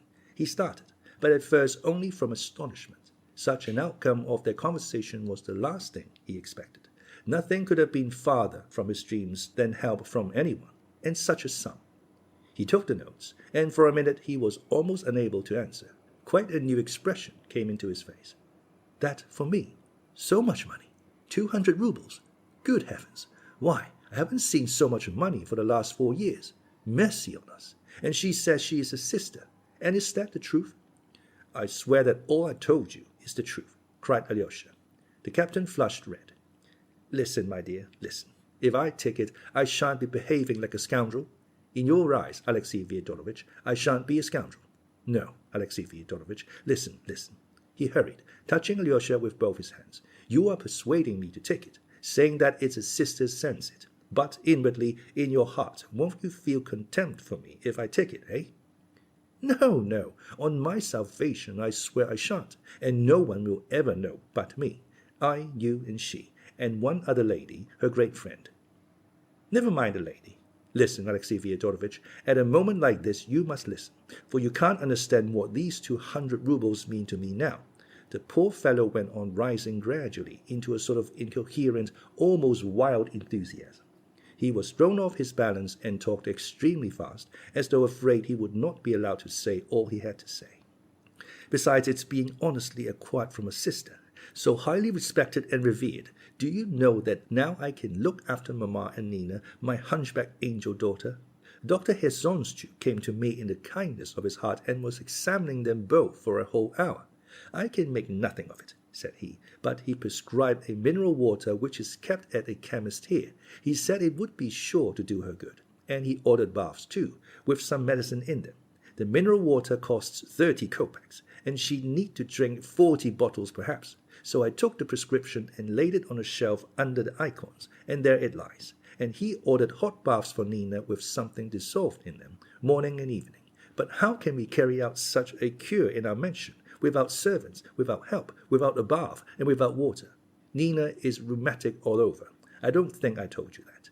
All her right side aches at night. She is in agony, and, would you believe it, the angel bears it without groaning for fear of waking us. We eat what we can get, and she'll only take the leavings, what you'd scarcely give to a dog. I'm not worth it. I'm taking it from you. I am a burden on you. That's what her angel eyes try to express. We wait on her, but she doesn't like it. I am a useless cripple, no good to anyone, as though she were not worth it, when she is the saving of all of us with her angelic sweetness. Without her gentle word, it would be hell among us. She softens even Varvara. And don't judge Varvara harshly either. She is an angel too. She too has suffered wrong. She came to us for the summer, and she brought 16 rubles she had earned by lessons and saved up to go back with to Petersburg in September. That is now. But we took her money and lived on it. So now she has nothing to go back with. Though indeed she couldn't go back, for she has to work for us like a slave. She's like an overdriven horse with all of us on her back. She waits on us all, mends and washes, sweeps the floor, puts Mamma to bed. And Mamma is capricious and tearful and insane. And now I can get a servant with this money. You understand, Alexey Fyodorovich. I can get medicines for the dear creatures. I can send my student to Petersburg. I can buy beef. I can feed them properly. Good Lord, but it's a dream. Alyosha was delighted that he had brought him such happiness, and that the poor fellow had consented to be made happy. Stay, Alexey Fyodorovich, stay. The captain began to talk with fancied rapidity, carried away by a new daydream. Do you know that Yusha and I will perhaps really carry out our dream?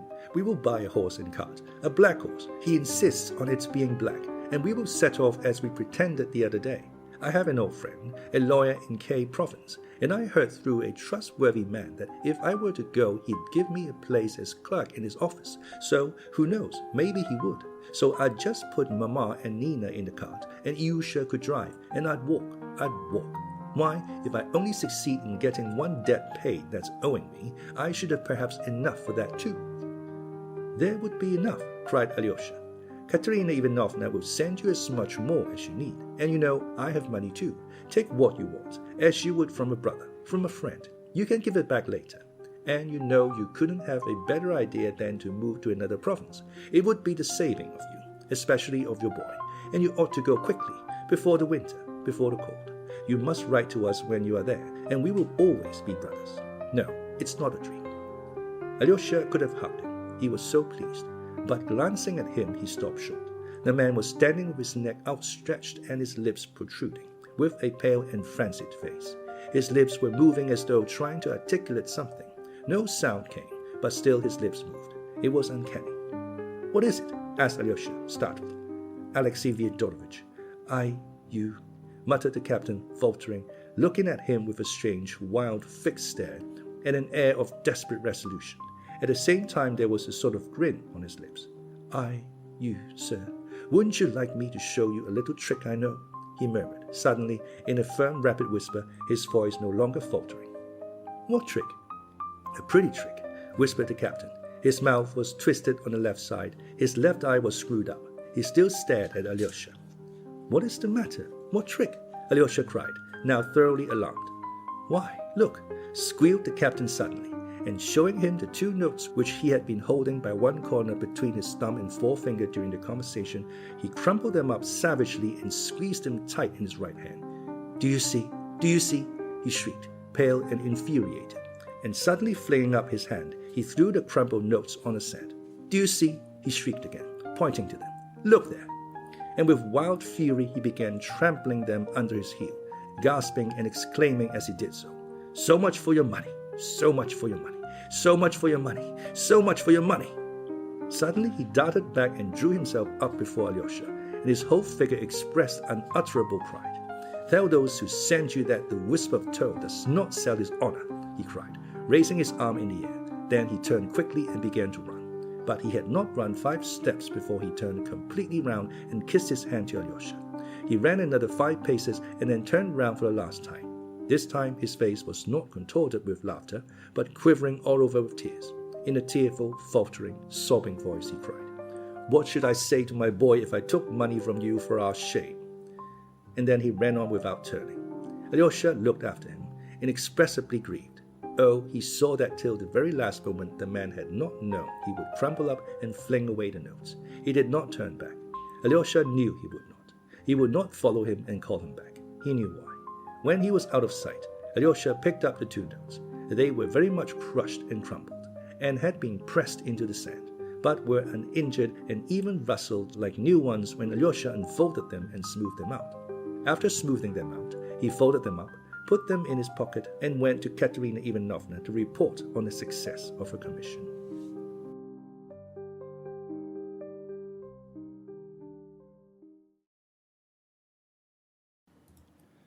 Costa's audiobook presents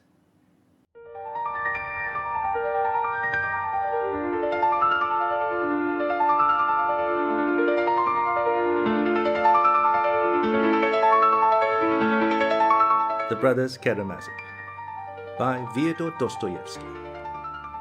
Part 2, Book 5, Pro and Contra. Chapter 1, The Engagement. Madame Hohlakov was again the first to meet Alyosha. She was flustered. Something important had happened. Katerina Ivanovna's hysterics had ended in a fainting fit, and then a terrible, awful weakness had followed. She lay with her eyes turned up and was delirious. Now she was in a fever. They had sent for Herr Sonstube. They had sent for the aunts. The aunts were already here, but Herr Sonstube had not yet come. They were all sitting in her room, waiting. She was unconscious now, and what if it turned to brain fever? Madame Hohlakov looked gravely alarmed. "This is serious, serious," she added at every word, as though nothing that had happened to her before had been serious. Alyosha listened with distress, and was beginning to describe his adventures, but she interrupted him at the first words. She had not time to listen. She begged him to sit with Liz and wait for her there. "Liz," she whispered almost in his ear, "Liz has greatly surprised me just now, dear Alexey Fyodorovitch. She touched me, too, and so my heart forgives her everything. Only fancy, as soon as you had gone, she began to be truly remorseful for having laughed at you today and yesterday, though she was not laughing at you, but only joking. But she was seriously sorry for it, almost ready to cry, so that I was quite surprised. She has never been really sorry for laughing at me, but has only made a joke of it. And you know she is laughing at me every minute.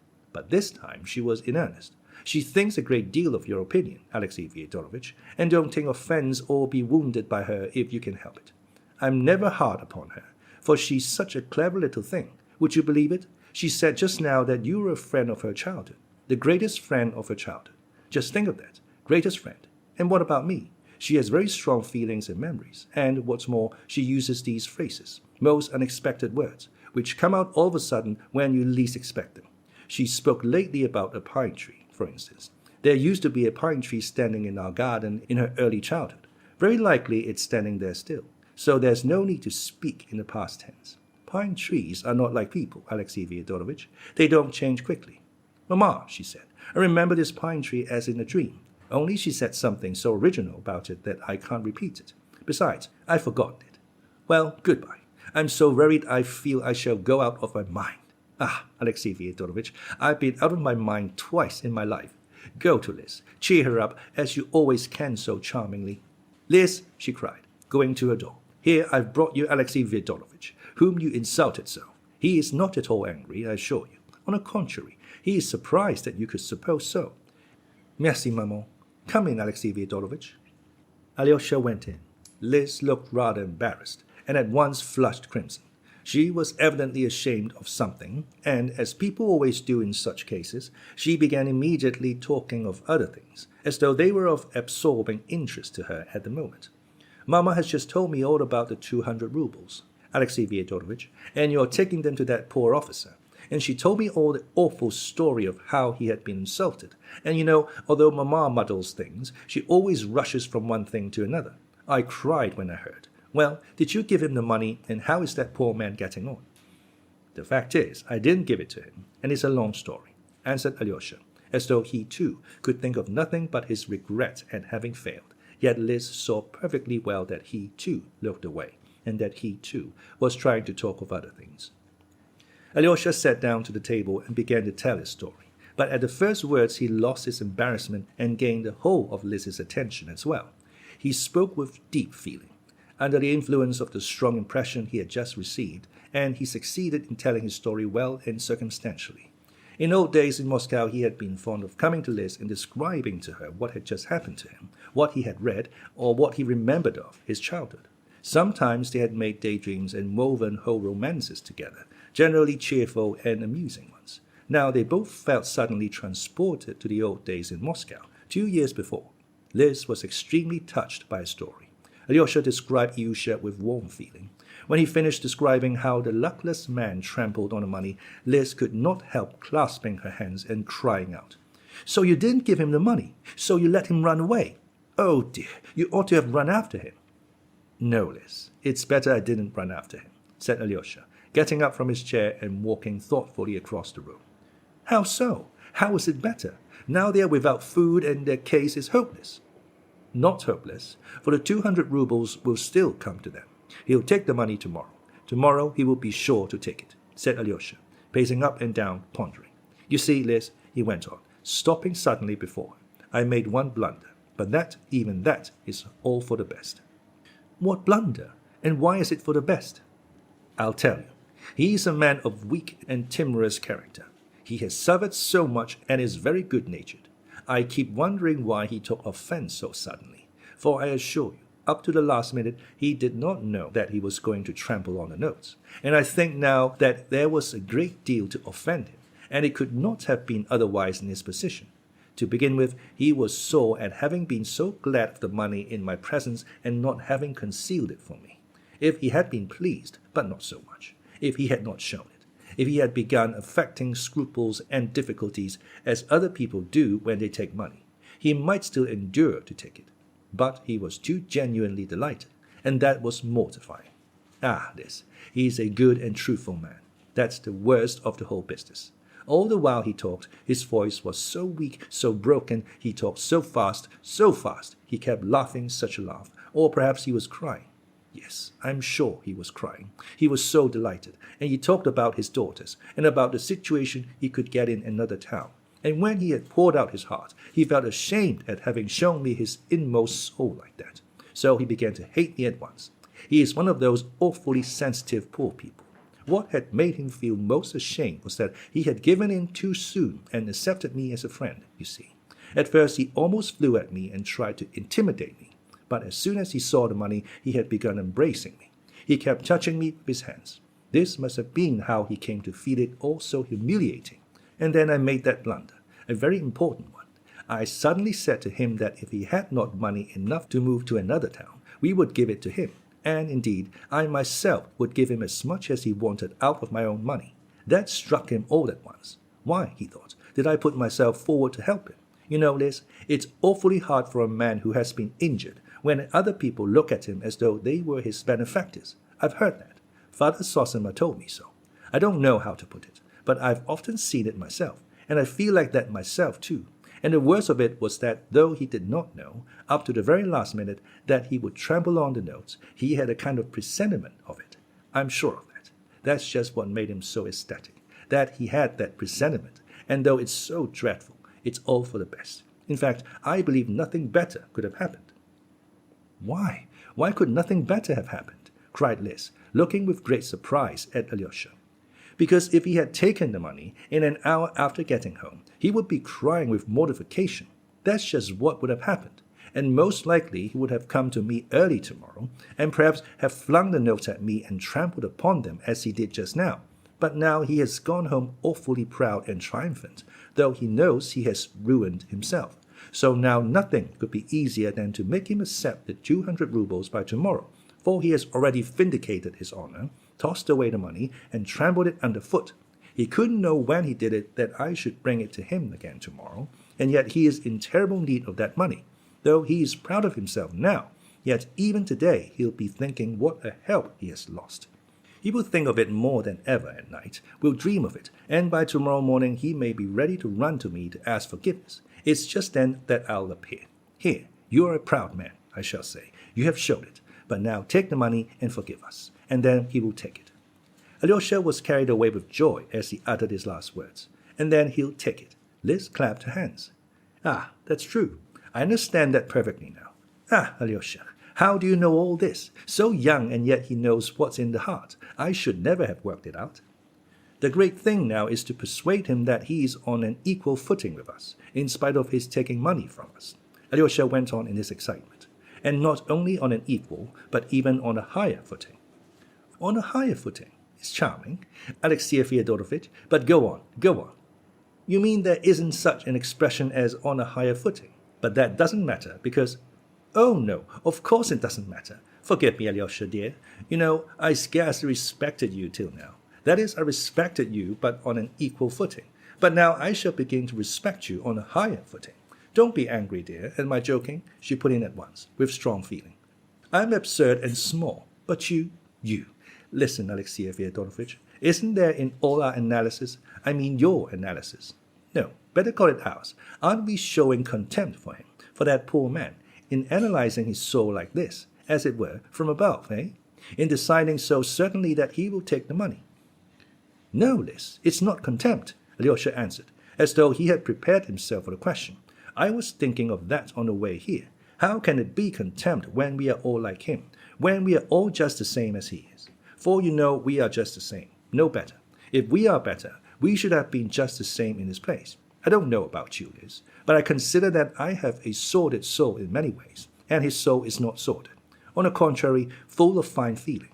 No, Liz, I have no contempt for him. Do you know, Liz, my elder told me once to care for most people exactly as one would for children, and for some of them as one would for the sick in hospitals.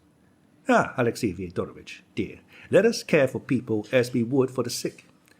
Let us, Liz. I'm ready, though I'm not altogether ready in myself. I am sometimes very impatient, and at other times I don't see things. It's different with you. Ah, I don't believe it. Alexey Fyodorovitch, how happy I am. I am so glad you say so, Liz. Alexey Fyodorovitch, you are wonderfully good, but you are sometimes sort of formal, and yet you are not a bit formal, really. Go to the door, open it gently, and see whether Mamma is listening, said Liz in a nervous, hurried whisper. Alyosha went, opened the door, and reported that no one was listening. Come here, Alexey Fyodorovitch, Liz went on, flushing redder and redder. Give me your hand. That's right. I have to make a great confession. I didn't write to you yesterday in joke, but in earnest. And she hid her eyes with her hand. It was evident that she was greatly ashamed of the confession. Suddenly she snatched his hand and impulsively kissed it 3 times. Ah, Liz, what a good thing, cried Alyosha joyfully. You know, I was perfectly sure you were in earnest. Sure, upon my word, she put aside his hand, but did not leave go of it. Blushing hotly and laughing a little happy laugh, I kiss his hand and he says, what a good thing. But her reproach was undeserved. Alyosha, too, was greatly overcome. I should like to please you always, Liz, but I don't know how to do it, he muttered, blushing too. Alyosha, dear, you are cold and rude, do you see? He has chosen me as his wife and is quite settled about it. He is sure I was in earnest. What a thing to say. Why, that's impertinence, that's what it is. Why, was it wrong of me to feel sure? Alyosha asked, laughing suddenly. Ah, Alyosha, on the contrary, it was delightfully right, cried Liz, looking tenderly and happily at him. Alyosha stood still, holding her hand in his. Suddenly he stooped down and kissed her on her lips. Oh, what are you doing? Cried Liz. Alyosha was terribly abashed. Oh, forgive me if I shouldn't. Perhaps I'm awfully stupid. You said I was cold, so I kissed you, but I see it was stupid. Liz laughed and hid her face in her hands. And in that dress, she ejaculated in the midst of her mirth. But she suddenly ceased laughing and became serious, almost stern. Alyosha, we must put off kissing. We are not ready for that yet, and we shall have a long time to wait, she ended suddenly. Tell me rather why you who are so clever, so intellectual, so observant, choose a little idiot and invalid like me. Ah, Alyosha, I'm awfully happy, for I don't deserve you a bit. You do, Liz. I shall be leaving the monastery altogether in a few days. If I go into the world, I must marry. I know that. He told me to marry too. Whom could I marry better than you? And who would have me except you? I have been thinking it over. In the first place, you've known me from a child, and you've a great many qualities I haven't. You are more light-hearted than I am. Above all, you are more innocent than I am. I have been brought into contact with many, many things already. Ah, you don't know, but I, too, am a Karamazov. What does it matter if you do laugh and make jokes? And at me, too. Go on laughing. I'm so glad you do. You laugh like a little child, but you think like a martyr. Like a martyr? How? Yes, Liz, your question just now, whether we weren't showing contempt for that poor man by dissecting his soul, that was the question of a sufferer. You see, I don't know how to express it, but anyone who thinks of such questions is capable of suffering. Sitting in your invalid chair, you must have thought over many things already. Alyosha, give me your hand. Why are you taking it away?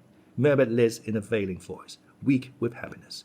Listen, Alyosha, what will you wear when you come out of the monastery? What sort of suit? Don't laugh, don't be angry. It's very, very important to me. I haven't thought about the suit, Liz, but I'll wear whatever you like.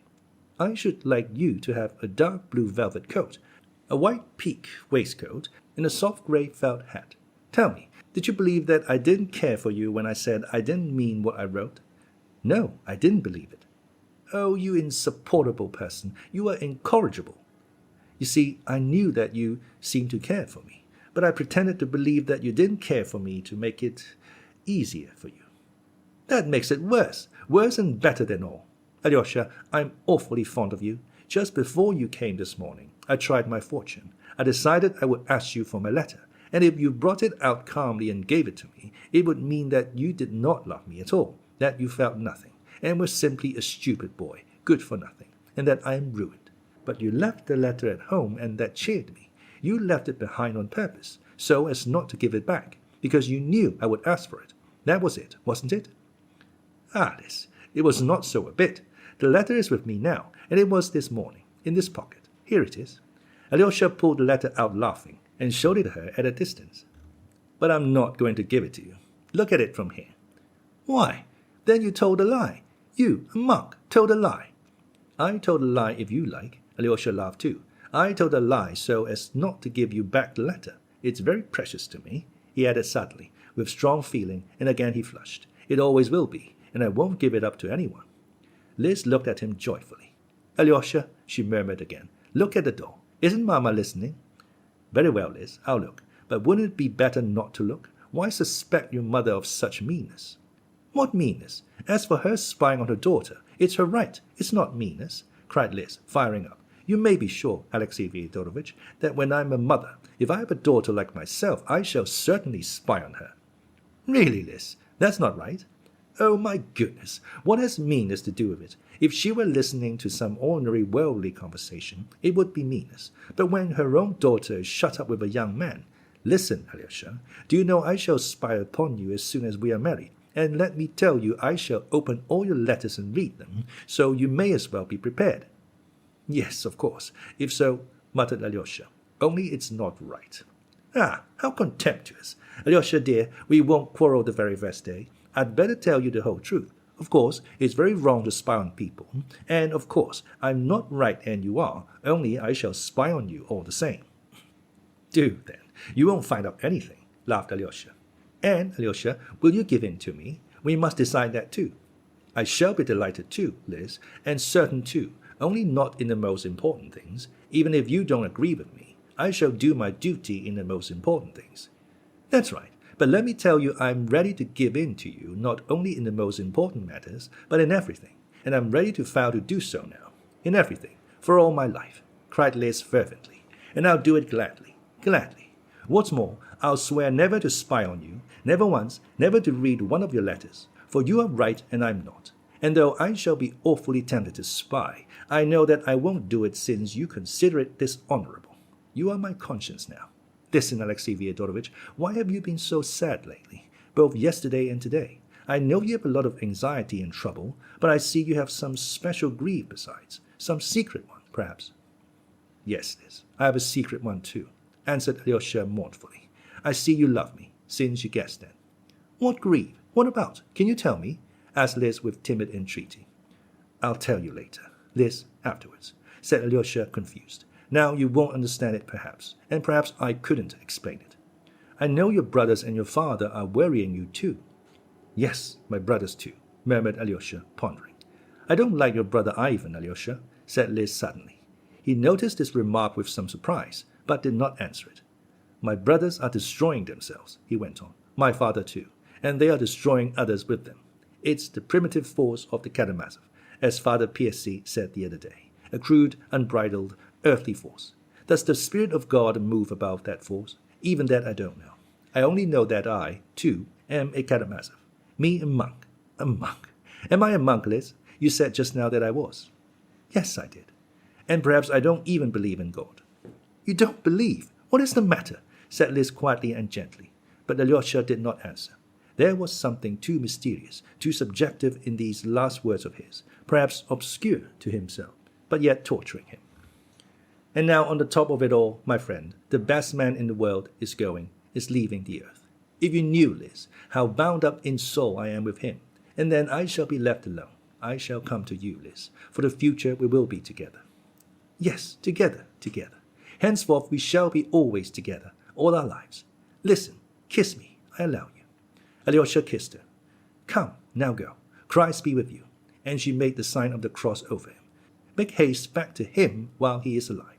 I see I've kept you cruelly. I'll pray today for him and you. Alyosha, we shall be happy. Shall we be happy, shall we? I believe we shall, Liz.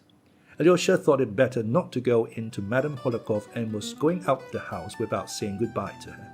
But no sooner had he opened the door than he found Madame Hohlakov standing before him. From the first word, Alyosha guessed that she had been waiting on purpose to meet him. Alexei Fyodorovich, this is awful. This is all childish nonsense and ridiculous. I trust you won't dream. It's foolishness, nothing but foolishness, she said, attacking him at once. Only don't tell her that, said Alyosha, or she'll be upset, and that's bad for her now. Sensible advice from a sensible young man. Am I to understand that you only agreed with her from compassion for her invalid state, because you didn't want to irritate her by contradiction? Oh no, not at all. I was quite serious in what I said, Alyosha declared stoutly. To be serious about it is impossible, unthinkable, and in the first place I shall never be at home to you again, and I shall take her away. You may be sure of that. But why? Asked Alyosha. It's all so far off. We may have to wait another year and a half. Ah, Alexei Fyodorovich, that's true, of course, and you have time to quarrel and separate 1,000 times in a year and a half. But I'm so unhappy. Though it's such nonsense, it's a great blow to me. I feel like Famusov in the last scene of Sorrow from Wit. You're Chatsky and she's Sofia. And only fancy, I've run down to meet you on the stairs, and in the play the fatal scene takes place on the staircase. I heard it all. I almost dropped. So this is the explanation of her dreadful night and her hysterics of late. It means love to the daughter but death to the mother. I might as well be in my grave at once. And a more serious matter still, what is this letter she has written? Show it me at once. At once. No, there's no need. Tell me, how is Katerina Ivanovna now? I must know. She still lies in delirium. She has not regained consciousness. Her aunts are here, but they do nothing but sigh and give themselves airs. His own steward came, and he was so alarmed that I didn't know what to do for him. I nearly sent for a doctor to look after him. He was driven home in my carriage, and on the top of it all, you and this letter. It's true nothing can happen for a year and a half. In the name of all that's holy, in the name of your dying elder, show me that letter, Alexei Fyodorovich. I'm her mother. Hold it in your hand, if you like, and I will read it so. No, I won't show it to you. Even if she sanctioned it, I won't. I am coming tomorrow, and if you like, we can talk over many things. But now, goodbye. And Alyosha ran downstairs and into the street.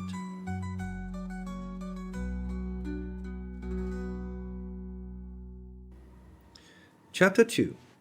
Smerekov with a Guitar. He had no time to lose indeed. Even while he was saying goodbye to Liz, the thought had struck him that he must attempt some stratagem to find his brother Dmitri, who was evidently keeping out of his way. It was getting late, nearly 3 o'clock. Alyosha's whole soul turned to the monastery, to his dying saint, but the necessity of seeing Dmitri outweighed everything. The conviction that a great inevitable catastrophe was about to happen grew stronger in Alyosha's mind with every hour. What that catastrophe was, and what he would say at that moment to his brother, he could perhaps not have said definitely. Even if my benefactor must die without me, anyway, I won't have to reproach myself all my life with the thought that I might have saved something and did not, but passed by and hastened home. If I do as I intend, I shall be following his great precept.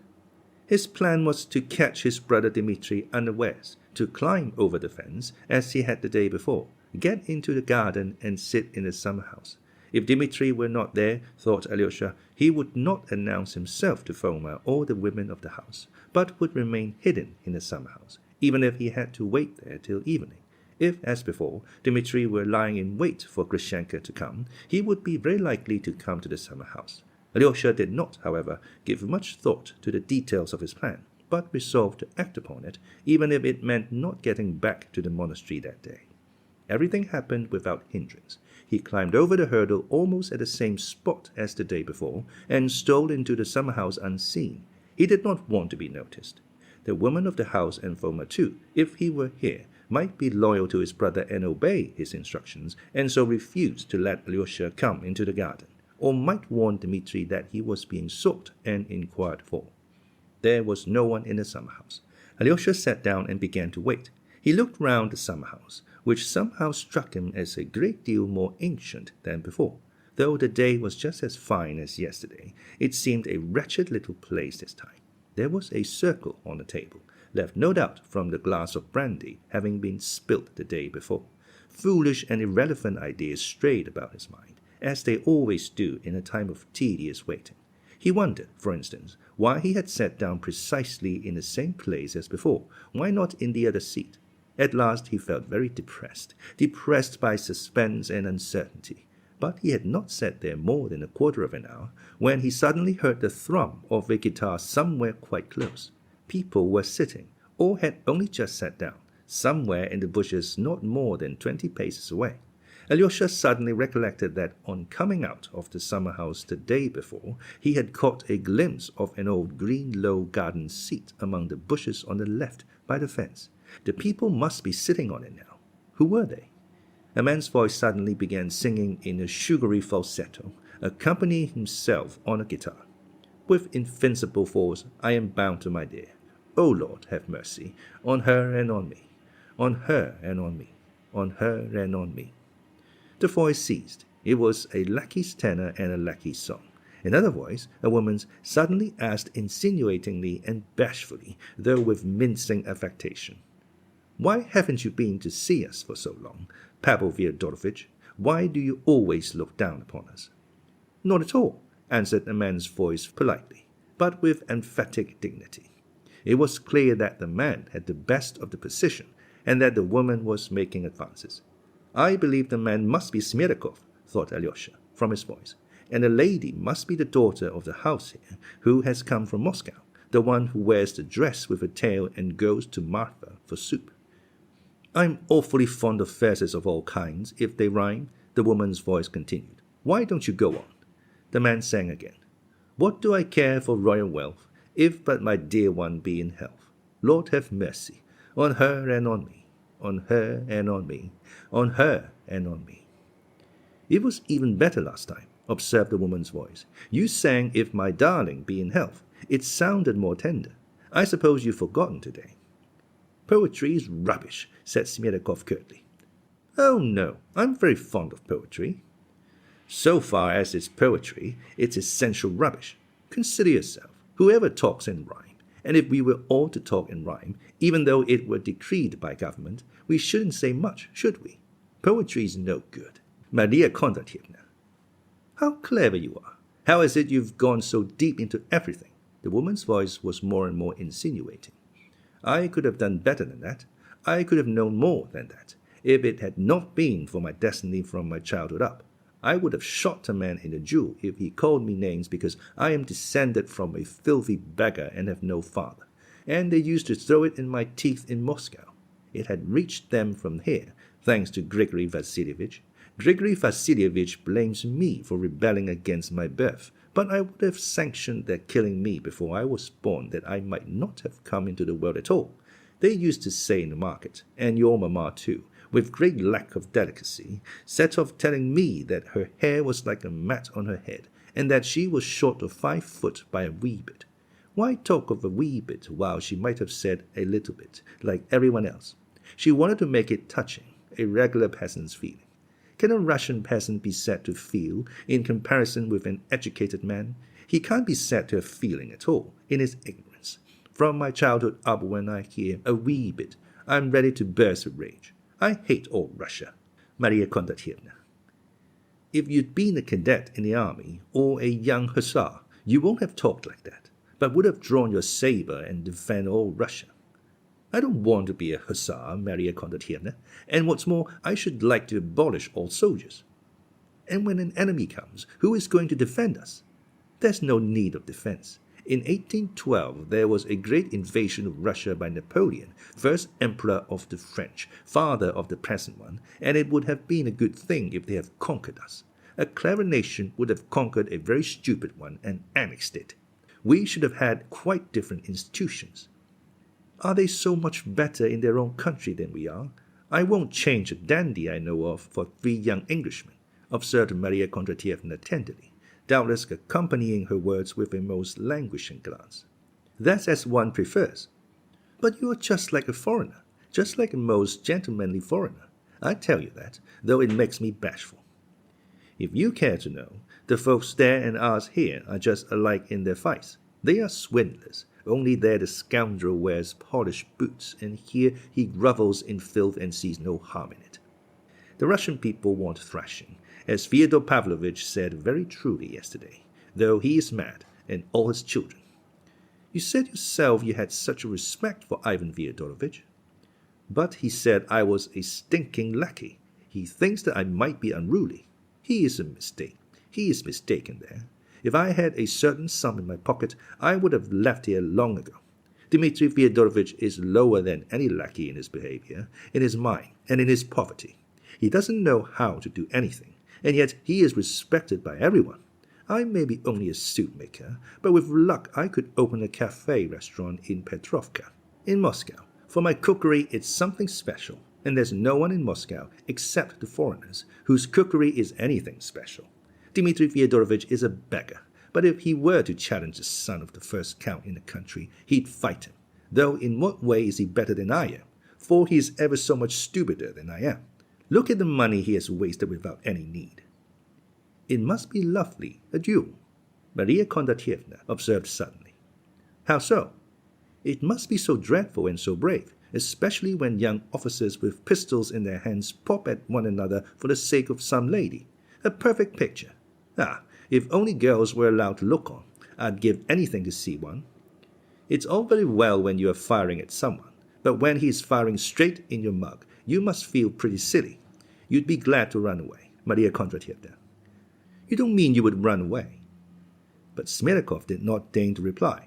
After a moment's silence, the guitar tingled again, and he sang again in the same falsetto. Whatever you may say, I shall go far away. Life will be bright and gay, in a city far away. I shall not grieve. I shall not grieve at all. I don't intend to grieve at all. Then something unexpected happened. Alyosha suddenly sneezed. They were silent. Alyosha got up and walked towards them. He found Smerdyakov dressed up and wearing polished boots, his hair pomaded and perhaps curled. The guitar lay on the garden seat. His companion was the daughter of the house, wearing a light blue dress with a train 2 yards long. She was young and would not have been bad-looking, but that her face was so round and terribly freckled. Will my brother Dmitri soon be back? Asked Alyosha with as much composure as he could. Smerdyakov got up slowly. Maria Kondratyevna rose too. How am I to know about Dmitri Fyodorovich? It's not as if I were his keeper, answered Smerdyakov quietly, distinctly, and superciliously. But I simply asked whether you do know, Alyosha explained. I know nothing of his whereabouts and don't want to. But my brother told me that you let him know all that goes on in the house, and promised to let him know when Agrafiena Alexandrovna comes." Smetakov turned a deliberate, unmoved glance upon him. "And how did you get in this time, since the gate was bolted an hour ago?" he asked, looking at Alyosha.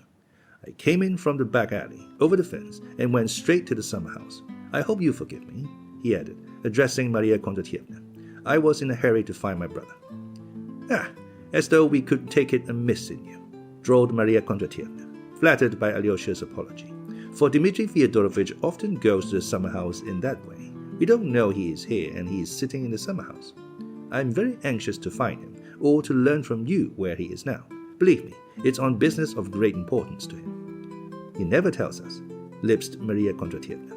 "Though I used to come here as a friend," Smetakov began again. "Dmitri Fyodorovich has pestered me in a merciless way even here by his incessant questions about the master. 'What news?' he'll ask. 'What's going on in there now? Who's coming and going? And can't I tell him something more? Twice already he's threatened me with death.'" "With death?" Alyosha exclaimed in surprise.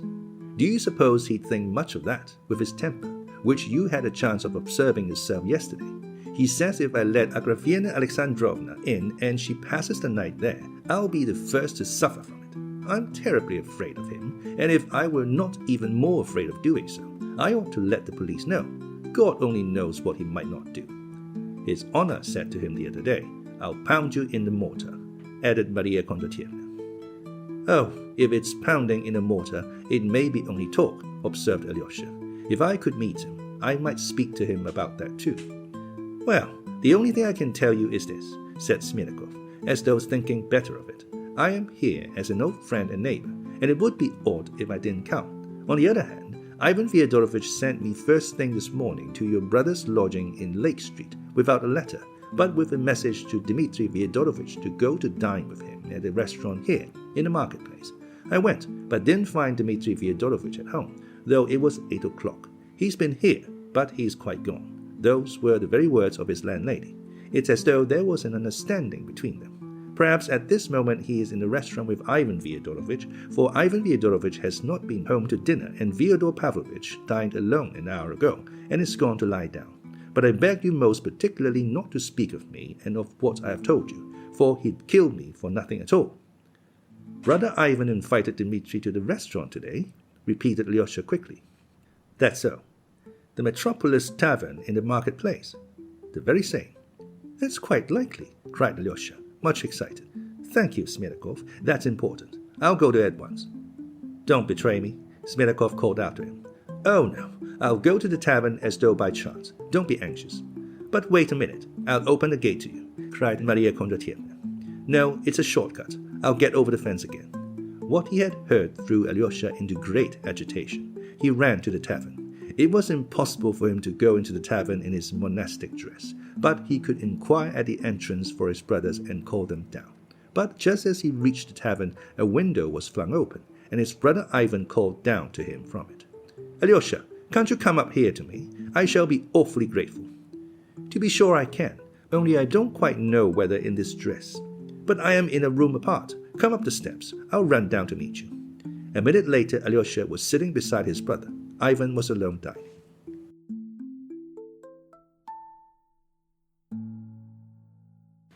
Chapter 3.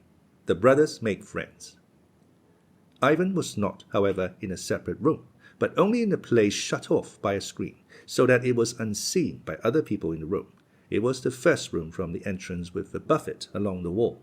Waiters were continually darting to and fro in it. The only customer in the room was an old retired military man drinking tea in the corner, but there was the usual bustle going on in the other rooms of the tavern. There were shouts for the waiters, the sound of popping corks, the click of billiard balls, the drone of the organ.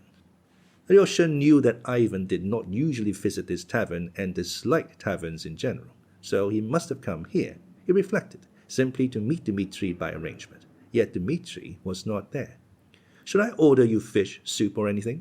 You don't live on tea alone, I suppose?" cried Ivan, apparently delighted at having got hold of Alyosha. He had finished dinner and was drinking tea.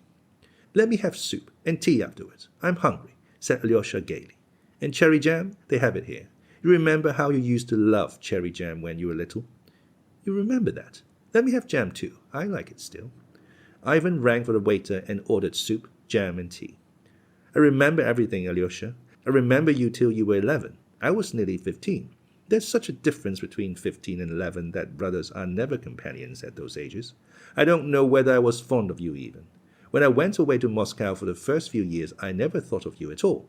Then when you came to Moscow yourself, we only met once somewhere, I believe, and now I've been here more than 3 months, and so far we have scarcely said a word to each other. Tomorrow I am going away, and I was just thinking as I sat here how I could see you to say goodbye, and just then you passed.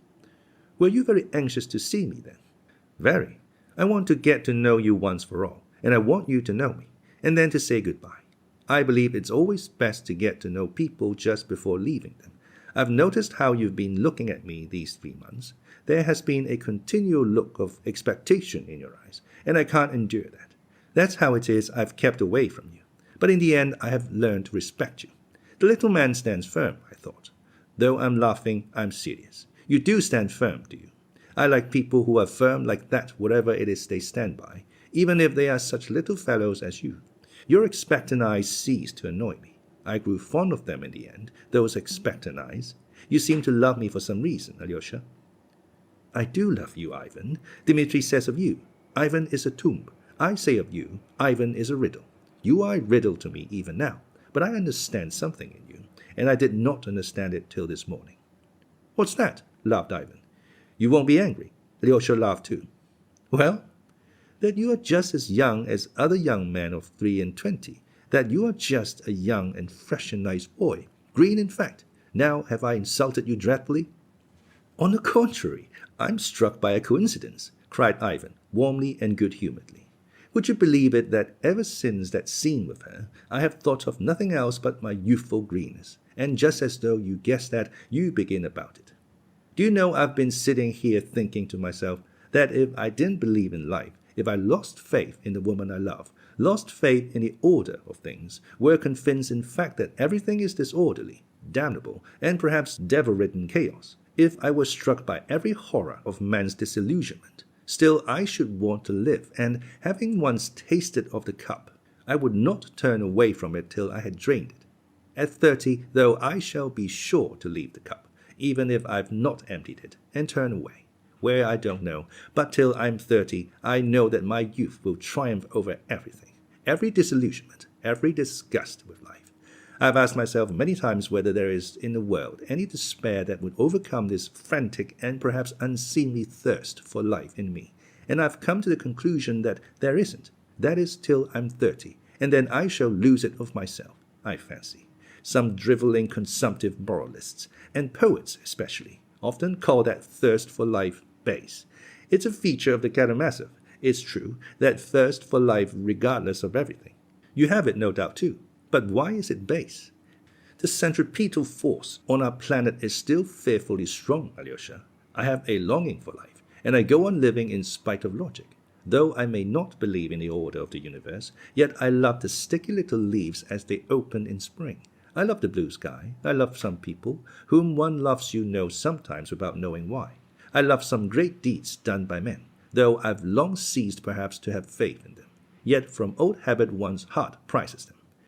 Here they have brought the soup for you. Eat it, it will do you good. It's first-rate soup. They know how to make it here. I want to travel in Europe, Alyosha. I shall set off from here. And yet I know that I'm only going to a graveyard. But it's a most precious graveyard. That's what it is. Precious are the dead that lie there.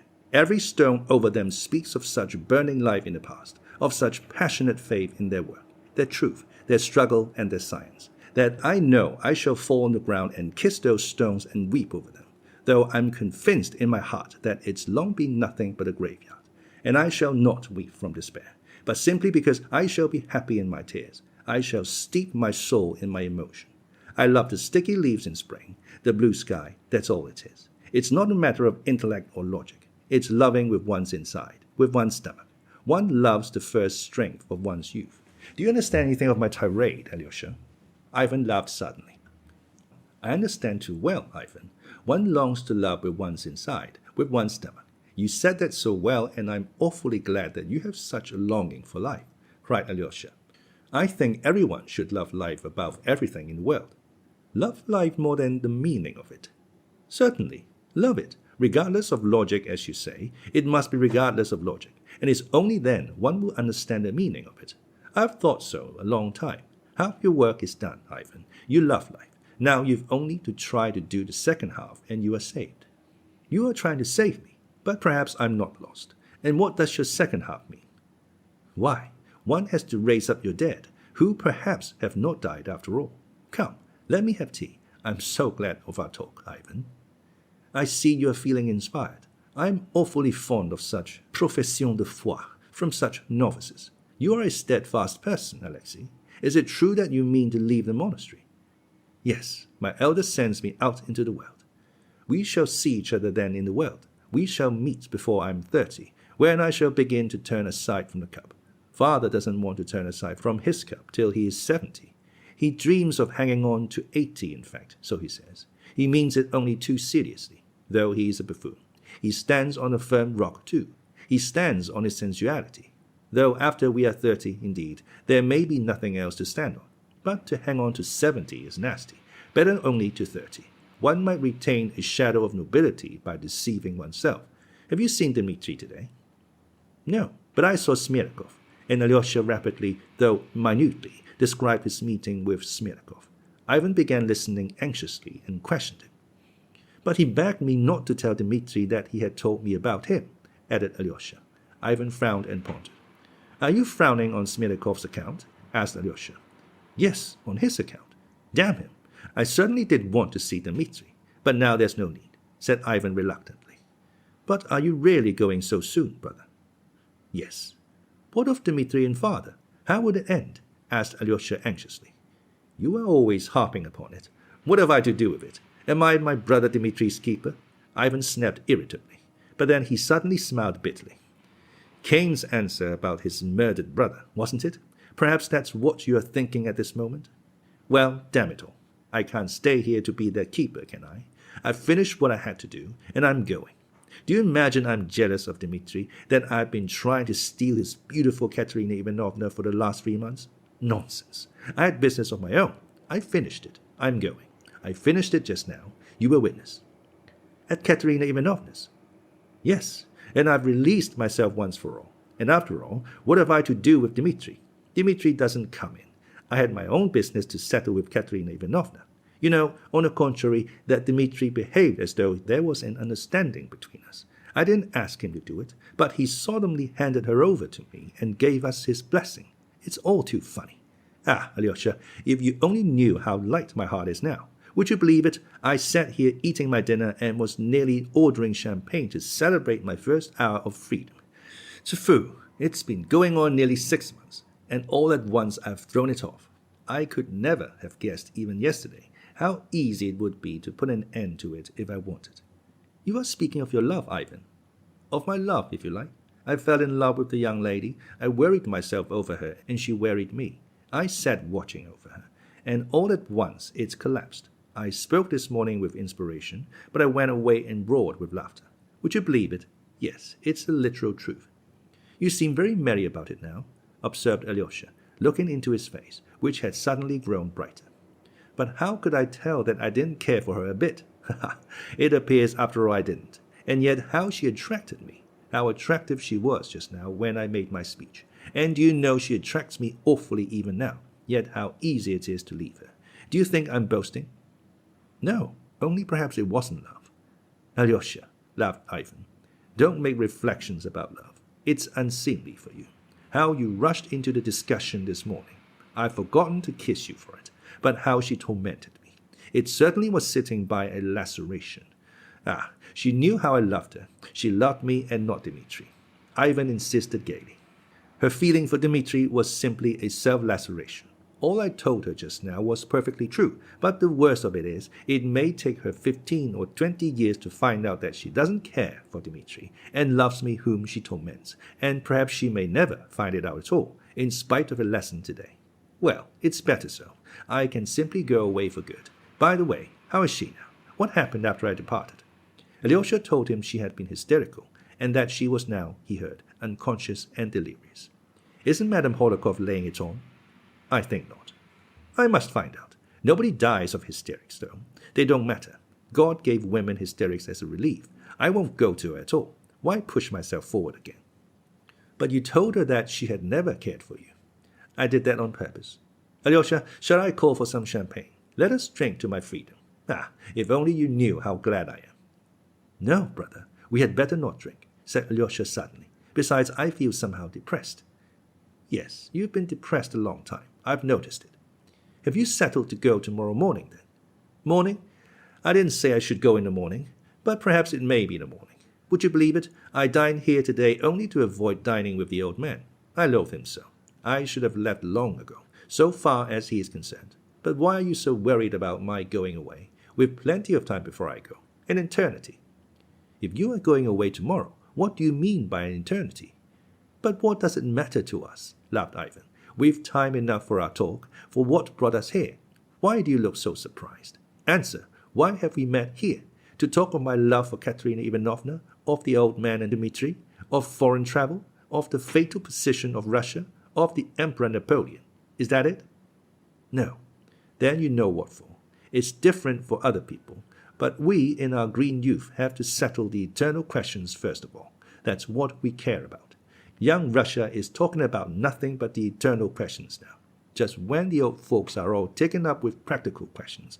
Where have you been looking at me in expectation for the last 3 months? To ask me, what do you believe, or don't you believe at all? That's what your eyes have been meaning for these 3 months, haven't they? Perhaps so, smiled Alyosha. You are not laughing at me now, Ivan. Me laughing? I don't want to wound my little brother who has been watching me with such expectation for 3 months. Alyosha, look straight at me. Of course, I'm just such a little boy as you are, only not a novice. And what have Russian boys been doing up till now? Some of them, I mean. In this stinking tavern, for instance, here, they meet and sit down in a corner. They've never met in their lives before, and when they go out of the tavern, they won't meet again for 40 years. And what do they talk about in that momentary halt in the tavern?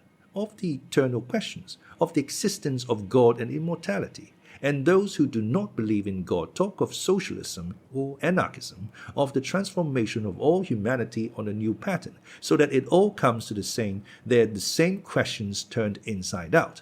And masses of the most original Russian boys do nothing but talk of the eternal questions. Isn't it so?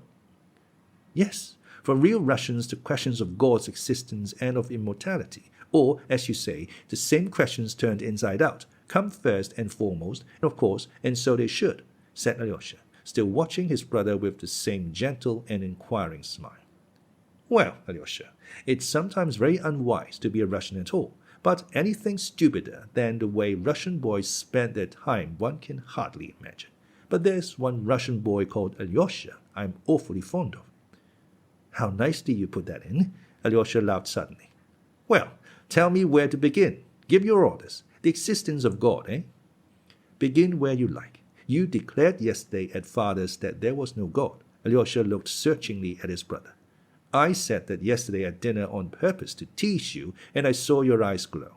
But now I've no objection to discussing with you, and I say so very seriously. I want to be friends with you, Alyosha, for I have no friends and want to try it. Well, only fancy. Perhaps I too accept God, laughed Ivan. That's a surprise for you, isn't it? Yes, of course, if you are not joking now. Joking? I was told at the elders yesterday that I was joking. You know, dear boy, there was an old sinner in the 18th century who declared that if there were no God, he would have to be invented. S'il n'existait pas Dieu, il faut de l'enfanter. A man has actually invented God. And what's strange, what would be marvelous, is not that God should really exist. The marvel is that such an idea, the idea of the necessity of God, could enter the head of such a savage, vicious beast as man. So holy it is, so touching, so wise, and so great a credit it does to man. As for me, I've long resolved not to think whether man created God or God man.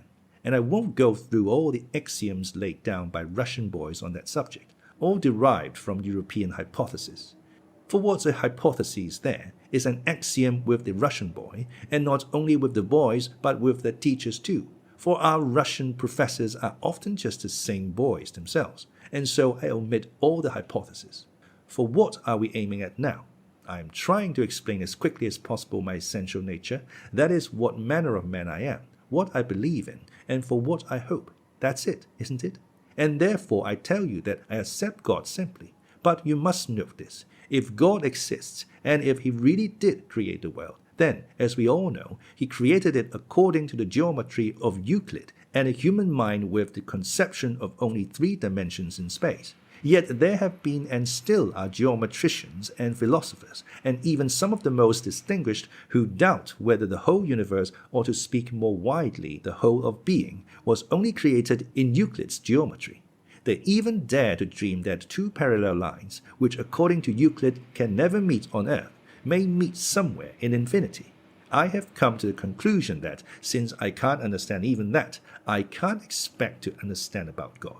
I acknowledge humbly that I have no faculty for settling such questions. I have a Euclidean earthly mind, and how could I solve problems that are not of this world? And I advise you never to think about it either, my dear Alyosha, especially about God, whether he exists or not. All such questions are utterly inappropriate for a mind created with an idea of only 3 dimensions. And so I accept God, and am glad to, and what's more, I accept his wisdom, his purpose, which are utterly beyond our ken. I believe in the underlying order and the meaning of life. I believe in the eternal harmony in which they say we shall one day be blended. I believe in the word to which the universe is striving, and which itself was with God, and which itself is God, and so on, to infinity. There are all sorts of phrases for it. I seem to be on the right path, don't I? Yet, would you believe it? In the final result, I don't accept this world of God's, and although I know it exists, I don't accept it at all. It's not that I don't accept God, you must understand. It's the world created by him I don't and cannot accept. Let me make it plain.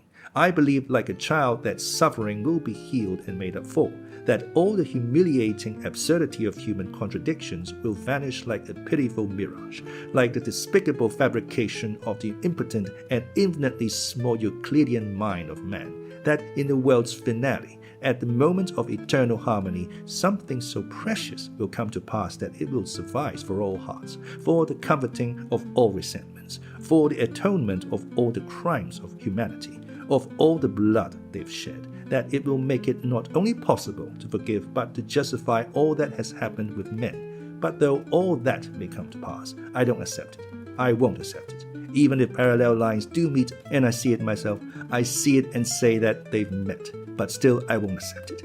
That's what's at the root of me, Alyosha. That's my creed.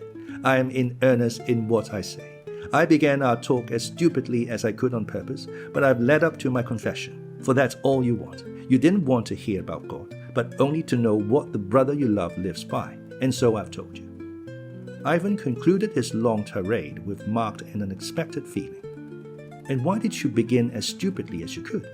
Asked Alyosha, looking dreamily at him. To begin with, for the sake of being Russian. Russian conversations on such subjects are always carried on inconceivably stupidly. And secondly, the stupider one is, the closer one is to reality. The stupider one is, the clearer one is. Stupidity is brief and artless, while intelligence wriggles and hides itself. Intelligence is a knave, but stupidity is honest and straightforward. I've led the conversation to my despair, and the more stupidly I've presented it, the better for me. You will explain why you don't accept the world, said Alyosha. To be sure I will. It's not a secret. That's what I've been leading up to. Dear little brother, I don't want to corrupt you or to turn you from your stronghold. Perhaps I want to be healed by you. Ivan smiled suddenly, quite like a little gentle child. Alyosha had never seen such a smile on his face before.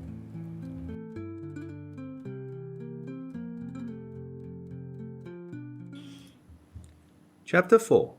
Rebellion. I must make you one confession, Ivan began. I could never understand how one can love one's neighbors. It's just one's neighbors, to my mind, that one can't love, though one might love those at a distance.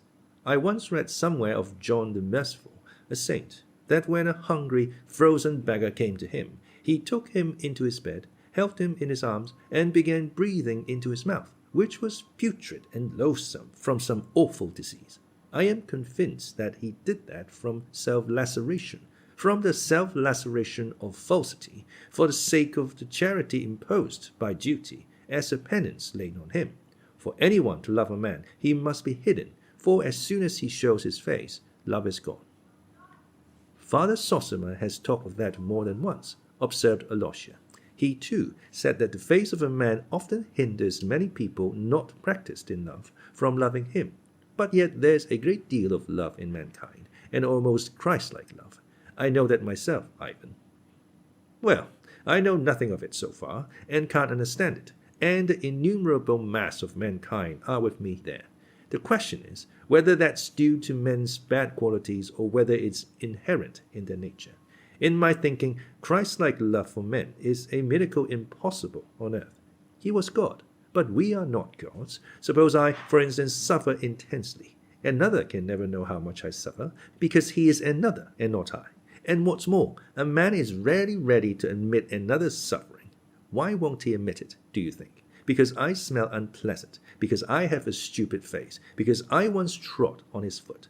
Besides, there is suffering and suffering, degrading, humiliating suffering such as humbles me. Hunger, for instance, my benefactor will perhaps allow me, but when you come to higher suffering, for an idea, for instance, he will very rarely admit that, perhaps because my face strikes him as not at all what he fancies a man should have who suffers for an idea, and so he deprives me instantly of his favor, and not at all from badness of heart. Beggars, especially genteel beggars, ought never to show themselves, but to ask for charity through the newspapers. One can love one's neighbors in the abstract, or even at a distance, but at close quarters it's almost impossible. If it were as on the stage, in a ballet, where if beggars come in, they wear silken rags and tattered lace and beg for alms, dancing gracefully, then one might like looking at them. But even then, we should not love them. But enough of that. I simply wanted to show you my point of view. I meant to speak of the suffering of mankind generally, but we had better confine ourselves to the sufferings of the children. That reduces the scope of my argument to a tenth of what it would be. Still, we'd better keep to the children, though it does weaken my case. But in the first place, children can be loved even at close quarters, even when they are dirty, even when they are ugly. The second reason why I won't speak of grown-up people is that, besides being disgusting and unworthy of love, they have a compensation. They've eaten the apple and know good and evil, and they have become like gods. They go on eating it still. But the children haven't eaten anything, and are so far innocent. Are you fond of children, Alyosha? I know you are, and you will understand why I prefer to speak of them. If they, too, suffer horribly on earth, they must suffer for their father's sins. They must be punished for their fathers, who have eaten the apple. But that reasoning is of the other world and is incomprehensible for the heart of man here on earth. The innocent must not suffer for another's sins, and especially such innocence. You may be surprised at me, Alyosha, but I am awfully fond of children too. And observe, cruel people, the violent, the rapacious, the Karamazovs are sometimes very fond of children. Children, while they are quite little, up to 7, for instance, are so remote from grown-up people. They are different creatures, as it were, of a different species. I knew a criminal in prison who had, in the course of his career as a burglar, murdered whole families, including several children. But when he was in prison, he had a strange affection for them. He spent all his time at his window, watching the children playing in the prison yard. He trained one little boy to come up to his window and make great friends with him. You don't know why I'm telling you all this, Alyosha. My head aches and I'm sad. You speak with a strange air, observed Alyosha uneasily, as though you were not quite yourself. By the way, a Bulgarian I met lately in Moscow, Ivan went on, seeming not to hear his brother's words, told me about the crimes committed by Turks and Circassians in all parts of Bulgaria through fear of a general rising of the Slavs. They burn villages, murder, outrage women and children. They nail their prisoners by the ears to the fences, leave them so till morning, and in the morning they hang them. All sorts of things you can't imagine.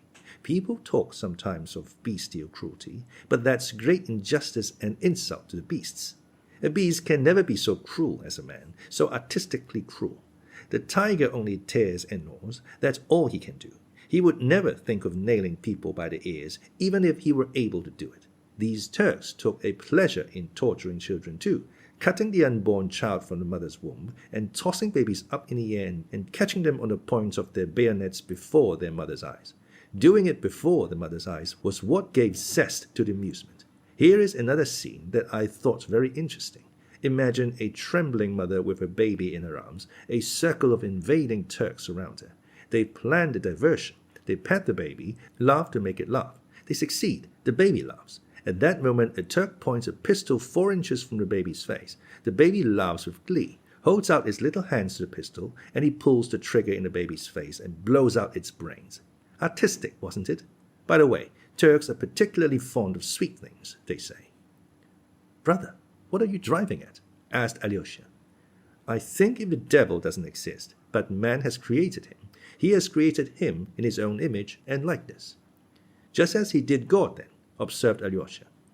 "It's wonderful how you can turn words. As Polonius says in Hamlet," laughed Ivan. "You turn my words against me. Well, I'm glad. Yours must be a fine God, if man created him in his image and likeness.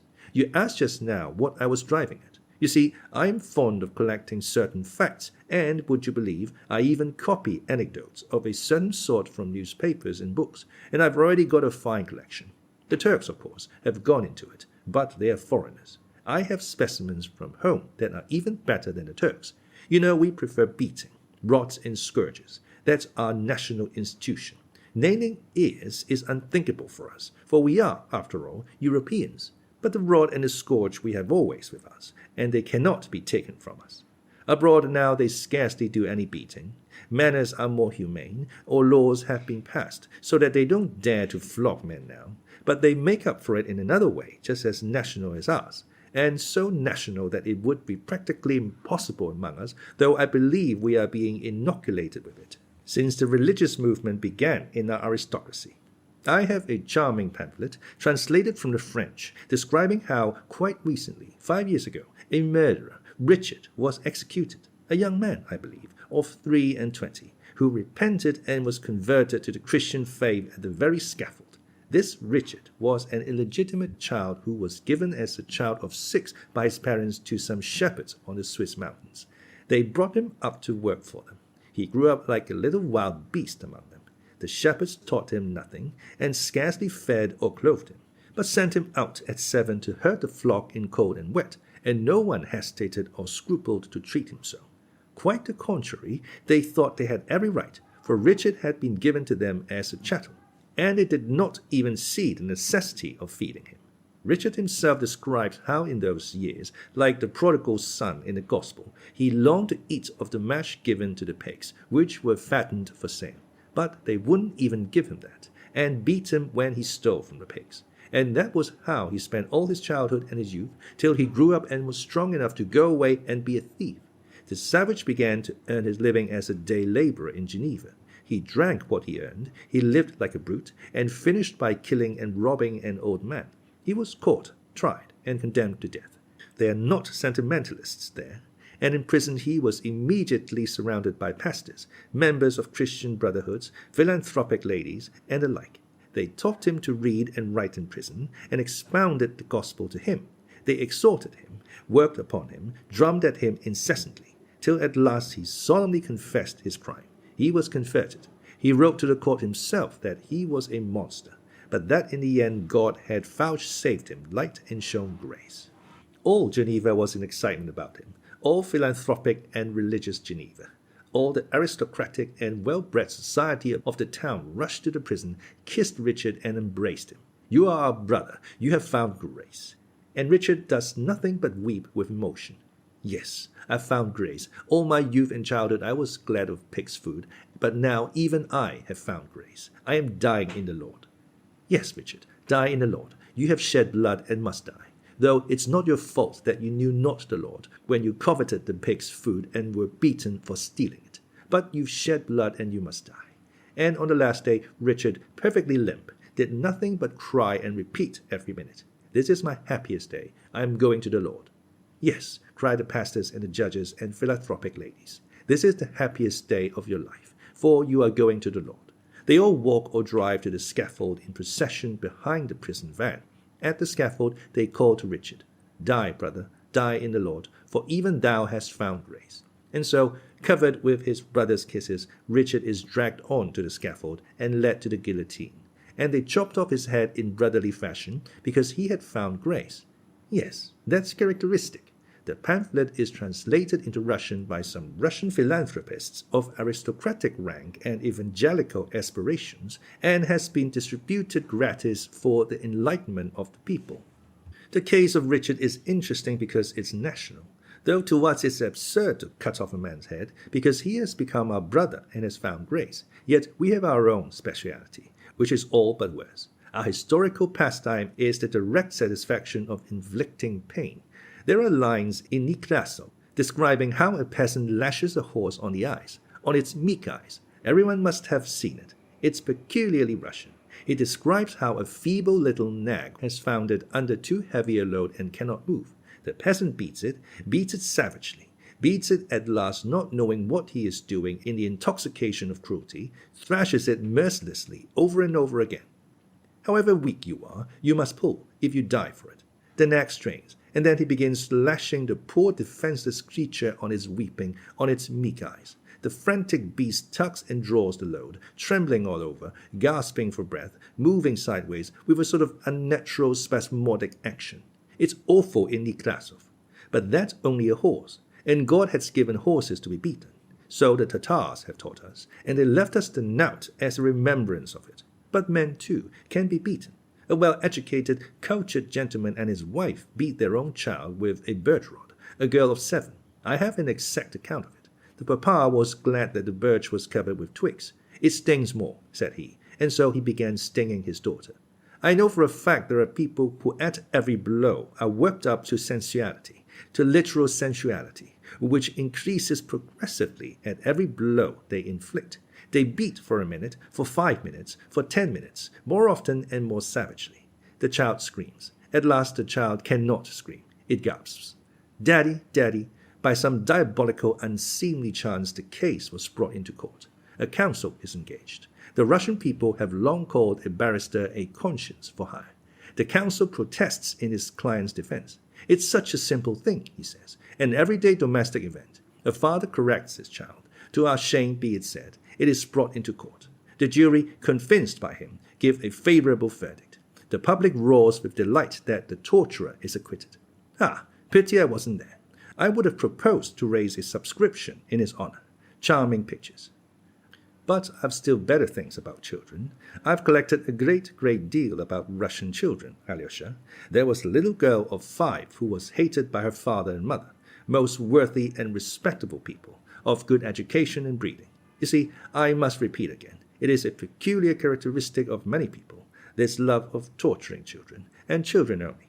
To all other types of humanity, these torturers behave mildly and benevolently, like cultivated and humane Europeans, but they are very fond of tormenting children, even fond of children themselves in that sense. It's just their defenselessness that tempts the tormentor, just the angelic confidence of the child who has no refuge and no appeal, that sets his vile blood on fire. In every man, of course, a demon lies hidden, the demon of rage, the demon of lustful heat at the screams of the tortured victim, the demon of lawlessness let off the chain, the demon of diseases that follow on vice, gout, kidney disease, and so on. This poor child of 5 was subjected to every possible torture by those cultivated parents. They beat her, thrashed her, kicked her for no reason till her body was one bruise. Then they went to greater refinements of cruelty, shut her up all night in the cold and frost in the privy, and because she didn't ask to be taken up at night, they smeared her face and filled her mouth with excrement. And it was her mother did this, and that mother could sleep, hearing the poor child's groans. Can you understand why a little creature who can't even understand what's done to her should beat her little aching heart with her tiny fist in the dark and the cold, and weep her meek unresentful tears to dear, kind God to protect her? Do you understand that, friend and brother, you pious and humble novice? Do you understand why this infamy must be and is permitted? Without it, I am told, man could not have existed on earth, for he could not have known good and evil. Why should he know that diabolical good and evil when it costs so much? Why the whole world of knowledge is not worth that child's prayer to dear kind God? I say nothing of the sufferings of grown-up people. They have eaten the apple. Damn them, and the devil take them all. But these little ones. I'm making you suffer, Alyosha. You are not yourself. I'll leave off if you like. Never mind. I want to suffer too. muttered Alyosha. One picture, only one more, because it's so curious, so characteristic, and I have only just read it in some collection of Russian antiquities. I've forgotten the name. I must look it up. It was in the darkest days of serfdom at the beginning of the century, and long lived the liberator of the people.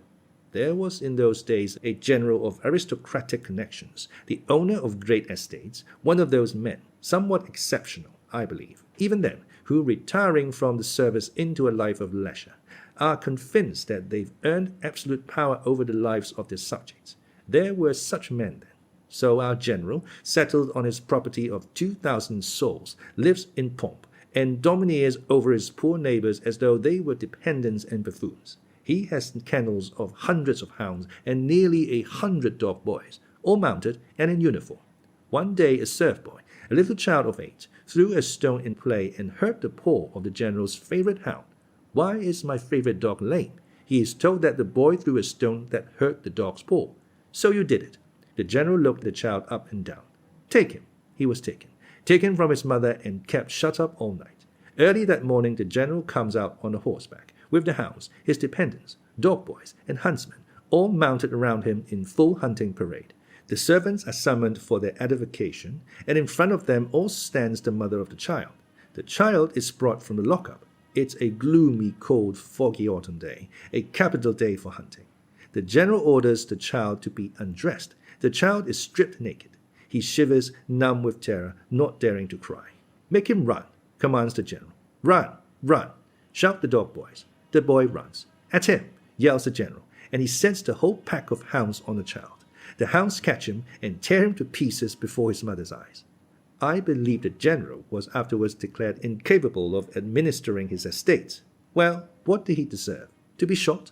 To be shot for the satisfaction of our moral feelings? Speak, Alyosha. To be shot, murmured Alyosha, lifting his eyes to Ivan with a pale, twisted smile. Bravo, cried Ivan, delighted. If even you say so, you're a pretty monk. So there is a little devil sitting in your heart, Alyosha Karamazov. What I said was absurd, but... That's just the point. But, cried Ivan, let me tell you, novice, that the absurd is only too necessary on earth. The world stands on absurdities, and perhaps nothing would have come to pass in it without them. We know what we know. What do you know?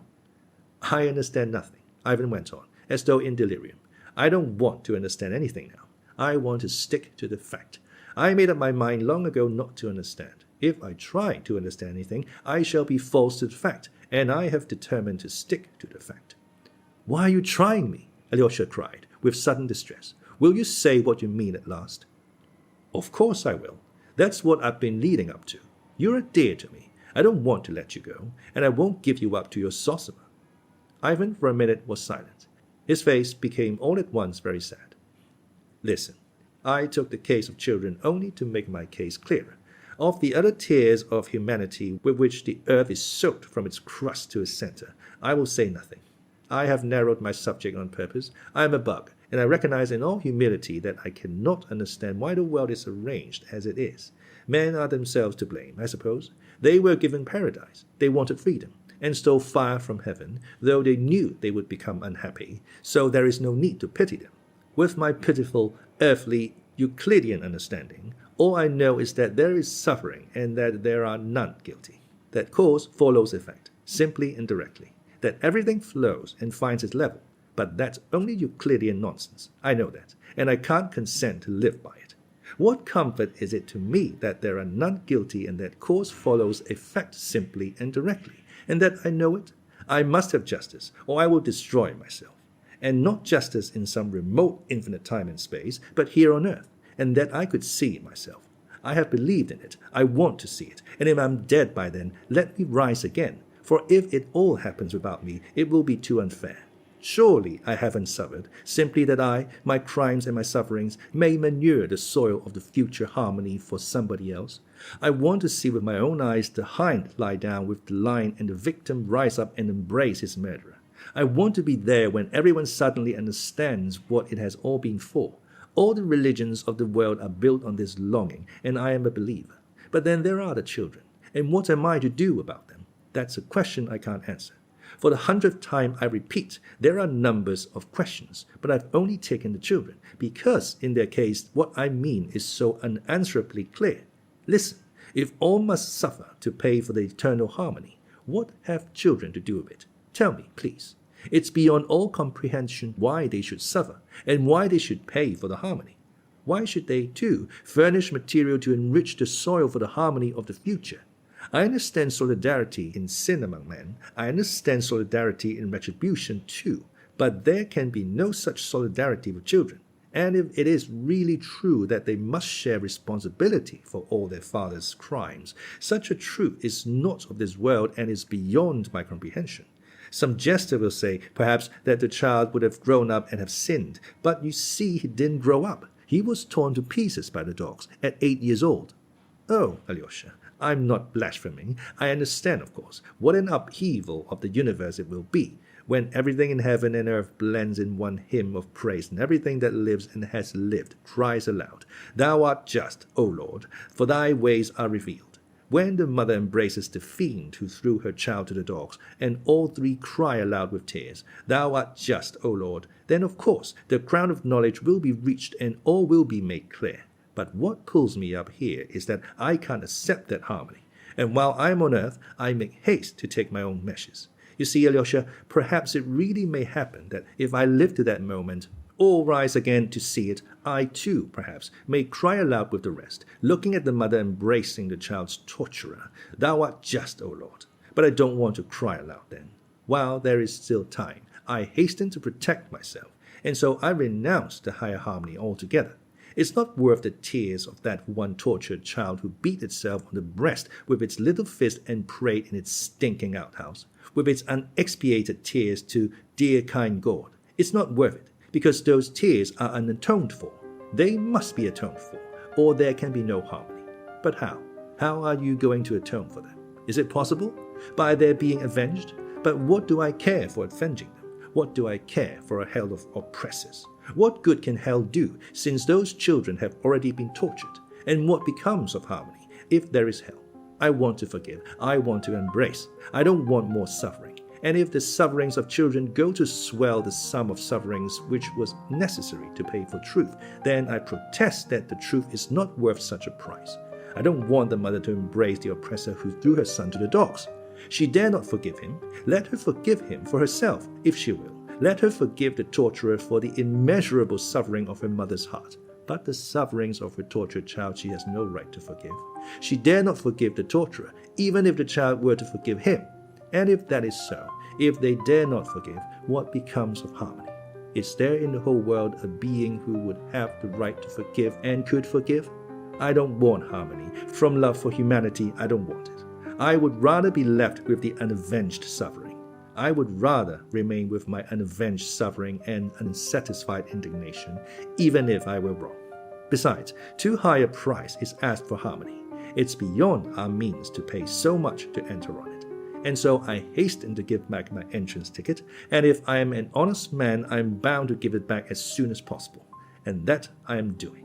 It's not God that I don't accept, Alyosha, only I most respectfully return him the ticket. That's rebellion, murmured Alyosha, looking down. Rebellion? I'm sorry you call it that, said Ivan earnestly. One can hardly live in rebellion, and I want to live. Tell me yourself. I challenge you. Answer. Imagine that you are creating a fabric of human destiny with the object of making men happy in the end, giving them peace and rest at last.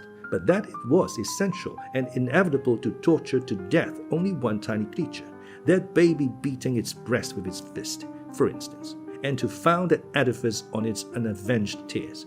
Would you consent to be the architect on those conditions? Tell me, and tell the truth. No, I wouldn't consent, said Alyosha softly. And can you admit the idea that men for whom you are building it would agree to accept their happiness on the foundation of the unexpiated blood of a little victim, and accepting it would remain happy forever? No, I can't admit it, brother, said Alyosha suddenly, with flashing eyes. You said just now, is there a being in the whole world who would have the right to forgive and could forgive? But there is a being, and he can forgive everything, all and for all, because he gave his innocent blood for all and everything. You have forgotten him, and on him is built the edifice. And it is to him they cry aloud, Thou art just, O Lord, for thy ways are revealed. Ha! The one without sin and his blood. No, I have not forgotten him. On the contrary, I have been wondering all the time how it was you did not bring him in before, for usually all arguments on your side put him in the foreground. Do you know, Alyosha? Don't laugh. I made a poem about a year ago. If you can waste another 10 minutes on me, I'll tell it to you. You wrote a poem? Oh no, I didn't write it, laughed Ivan, and I've never written 2 lines of poetry in my life. But I made up this poem in prose, and I remembered it. I was carried away when I made it up. You will be my first reader. That is, listener. Why should an author forego even one listener? Smiled Ivan. Should I tell it to you? I'm all attention, said Alyosha. My poem is called The Grand Inquisitor. It is a ridiculous thing, but I want to tell it to you.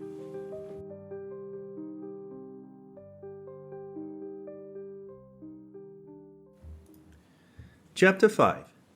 The Grand Inquisitor. Even this must have a preface, that is, a literary preface, laughed Ivan, and I'm a poor hand at making one. You see, my action takes place in the 16th century, and at that time, as you probably learnt at school, it was customary in poetry to bring down heavenly powers on earth, not to speak of Dante in France. Clerks, as well as the monks in the monasteries, used to give regular performances in which the Madonna, the saints, the angels, Christ, and God himself were brought on the stage. In those days it was done in all simplicity. In Victor Hugo's Notre Dame de Paris, an edifying and gratuitous spectacle was provided for the people in the Hôtel de Ville of Paris in the reign of Louis XI, in honor of the birth of Dauphin. It was called Le Bon Jugement de la Très Sainte et Gracieuse Vierge Marie, and she appears herself on the stage and pronounces her Bon Jugement. Similar plays, chiefly from the Old Testament, were occasionally performed in Moscow too, up to the times of Peter the Great. But besides plays, there were all sorts of legends and ballads scattered about the world, in which the saints and angels and all the powers of heaven took part when required.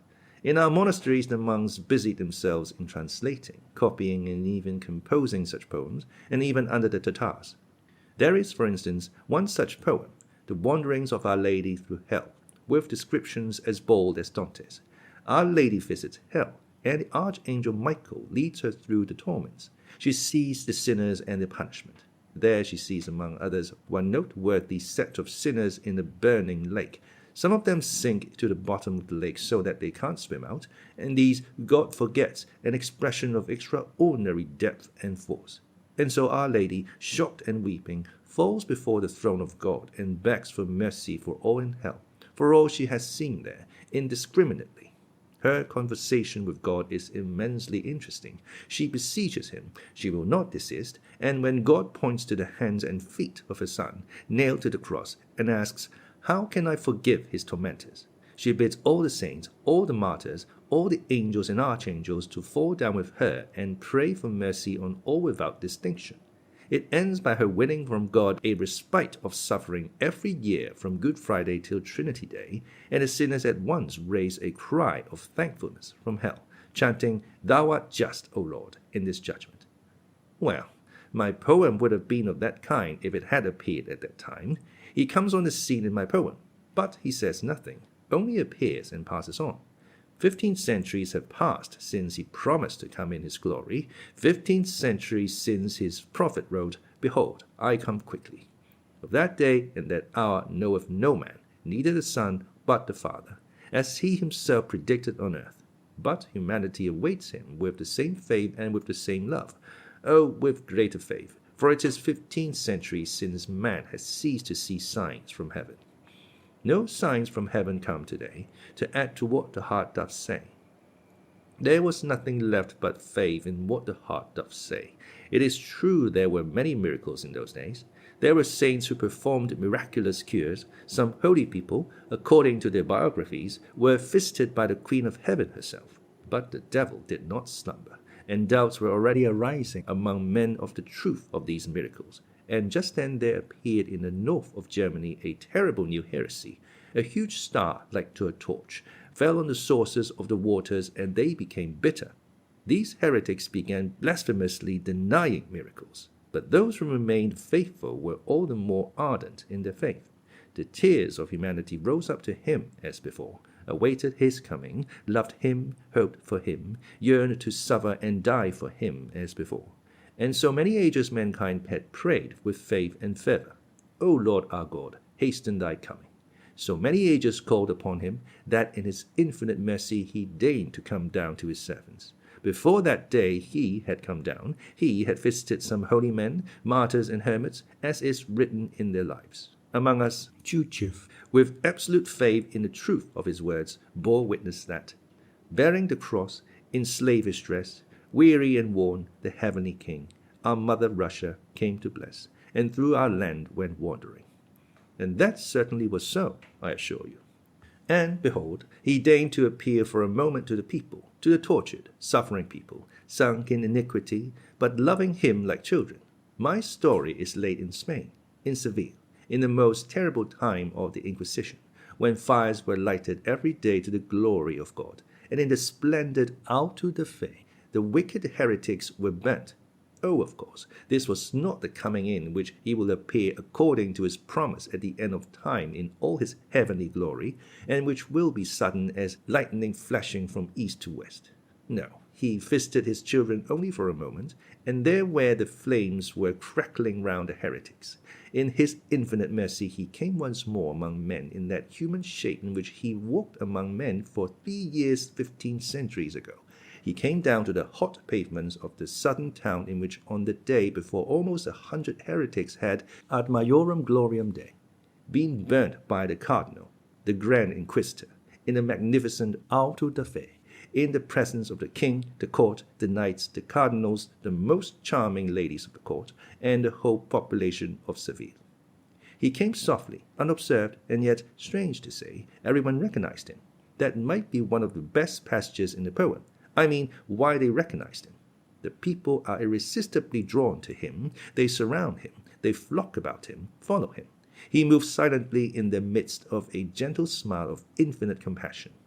The sun of love burns in his heart, light and power shine from his eyes, and their radiance shed on the people stirs their hearts with responsive love. He holds out his hands to them, blesses them, and a healing virtue comes from contact with him, even with his garments. An old man in the crowd, blind from childhood, cries out, O Lord, heal me, and I shall see thee. And, as it were, scales fall from his eyes, and the blind man sees him. The crowd weeps and kisses the earth under his feet. Children throw flowers before him, sing, and cry Hosanna. It is he, all repeat. It must be he, it must be no one but him. He stops at the steps of the Seville Cathedral at the moment when the weeping mourners are bringing in a little open white coffin. In it lies a child of 7, the only daughter of a prominent citizen. The dead child lies hidden in flowers. He will raise your child, the crowd shouts to the weeping mother. The priest, coming to meet the coffin, looks perplexed and frowns, but the mother of the dead child throws herself at his feet with a wail. If it is thou, raise my child, she cries, holding out her hands to him. The procession halts, the coffin is laid on the steps at his feet. He looks with compassion, and his lips once more softly pronounce, Maiden, arise, and the maiden arises. The little girl sits up in the coffin and looks round, smiling with wide-open, wondering eyes, holding a bunch of white roses they had put in her hand. There are cries, sobs, confusion among the people, and at that moment the cardinal himself, the grand inquisitor, passes by the cathedral. He is an old man, almost 90, tall and erect, with a withered face and sunken eyes, in which there is still a gleam of light. He is not dressed in his gorgeous cardinal's robes, as he was the day before, when he was burning the enemies of the Roman Church. At this moment he is wearing his coarse old monk's cassock. At a distance behind him come his gloomy assistants and slaves and a holy guard. He stops at the sight of the crowd and watches it from a distance. He sees everything. He sees them set the coffin down at his feet, sees the child rise up, and his face darkens. He knits his thick gray brows, and his eyes gleam with a sinister fire. He holds out his finger and bids the guards take him. And such is his power, so completely are the people cowed into submission and trembling obedience to him, that the crowd immediately makes way for the guards, and in the midst of death-like silence they lay hands on him and lead him away. The crowd instantly bows down to the earth, like one man before the old inquisitor. He blesses the people in silence and passes on. The guards lead their prisoner to the close, gloomy, vaulted prison in the ancient palace of the Holy Inquisition and shut him in it. The day passes and is followed by the dark, burning, breathless night of Seville. The air is fragrant with laurel and lemon. In the pitch darkness, the iron door of the prison is suddenly opened, and the Grand Inquisitor himself comes in with a light in his hand. He is alone. The door is closed at once behind him. He stands in the doorway and for a minute or two gazes into his face. At last he goes up slowly, sets the light on the table, and speaks. "Is it thou, thou?" But receiving no answer, he adds at once, "Don't answer. Be silent. What canst thou say, indeed? I know too well what thou wouldst say, and thou hast no right to add anything to what thou hadst said of old. Why, then art thou come to hinder us? For thou hast come to hinder us, and thou knowest that. But dost thou know what will be tomorrow? I know not who thou art, and care not to know whether it is thou or only a semblance of him. But tomorrow I shall condemn thee and burn thee at the stake as the worst of heretics. And the very people who have today kissed thy feet, tomorrow at the faintest sign from me will rush to heap up the embers of thy fire. Knowest thou that? Yes, maybe thou knowest it," he added with thoughtful penetration, never for a moment taking his eyes off the prisoner. "I don't understand, Ivan. What does it mean?" Alyosha, who had been listening in silence, said with a smile. "Is it simply a wild fantasy or a mistake on the part of the old man, some impossible quiproquo?" "Take it as the last," said Ivan, laughing. "If you are so corrupted by modern realism and can't stand anything fantastic, if you'd like it to be a case of mistaken identity, let it be so. It is true," he went on, laughing. "The old man was 90, and he might well be crazy over his set idea. He might have been struck by the appearance of the prisoner. It might, in fact, be simply his ravings, the delusion of an old man of 90, overexcited by the auto de fe of 100 heretics the day before. But does it matter to us, after all, whether it was a mistake of identity or a wild fantasy? All that matters is that the old man should speak out, should speak openly of what he has thought in silence for 90 years. And the prisoner too is silent. Does he look at him and not say a word? That's inevitable in any case. Ivan laughed again. The old man has told him he hasn't the right to add anything to what he has said of old. One may say it is the most fundamental feature of Roman Catholicism, in my opinion at least. All has been given by thee to the Pope, they say, and all, therefore, is still in the Pope's hands, and there is no need for thee to come now at all. Thou must not meddle for the time, at least. That's how they speak and write too, the Jesuits, at any rate. I have read it myself in the works of their theologians. Hast thou the right to reveal to us one of the mysteries of that world from which thou hast come? My old man asks him, and answers the question for him. No, thou hast not, that thou mayest not add to what has been said of old, and mayest not take from men the freedom which thou didst exalt when thou wast on earth. Whatsoever thou revealest anew will encroach on men's freedom of faith, for it will be manifest as a miracle, and the freedom of their faith was dearer to thee than anything in those days 1,500 years ago. Didst thou not often say then, I will make you free, but now thou hast seen these free men? The old man adds suddenly, with a pensive smile. Yes, we've paid dearly for it, he goes on, looking sternly at him. But at last we have completed that work in thy name. For 15 centuries we have been wrestling with thy freedom, but now it is ended and over for good. Dost thou not believe that it's over for good? Thou lookest meekly at me, and deignest not even to be wroth with me. But let me tell thee that now, today, people are more persuaded than ever that they have perfect freedom. Yet they have brought their freedom to us and laid it humbly at our feet. But that has been our doing. Was this what thou didst? Was this thy freedom? I don't understand again, Alyosha broke in. Is he ironical? Is he jesting? Not a bit of it. He claims it as a merit for himself and his church that at last they have vanquished freedom and have done so to make men happy. For now, for the first time, it has become possible to think of the happiness of men. Man was created a rebel, and how can rebels be happy? Thou wast warned, he says to him. Thou hast had no lack of admonitions and warnings, but thou didst not listen to those warnings. Thou didst reject the only way by which men might be made happy. But fortunately, departing thou didst hand on the work to us.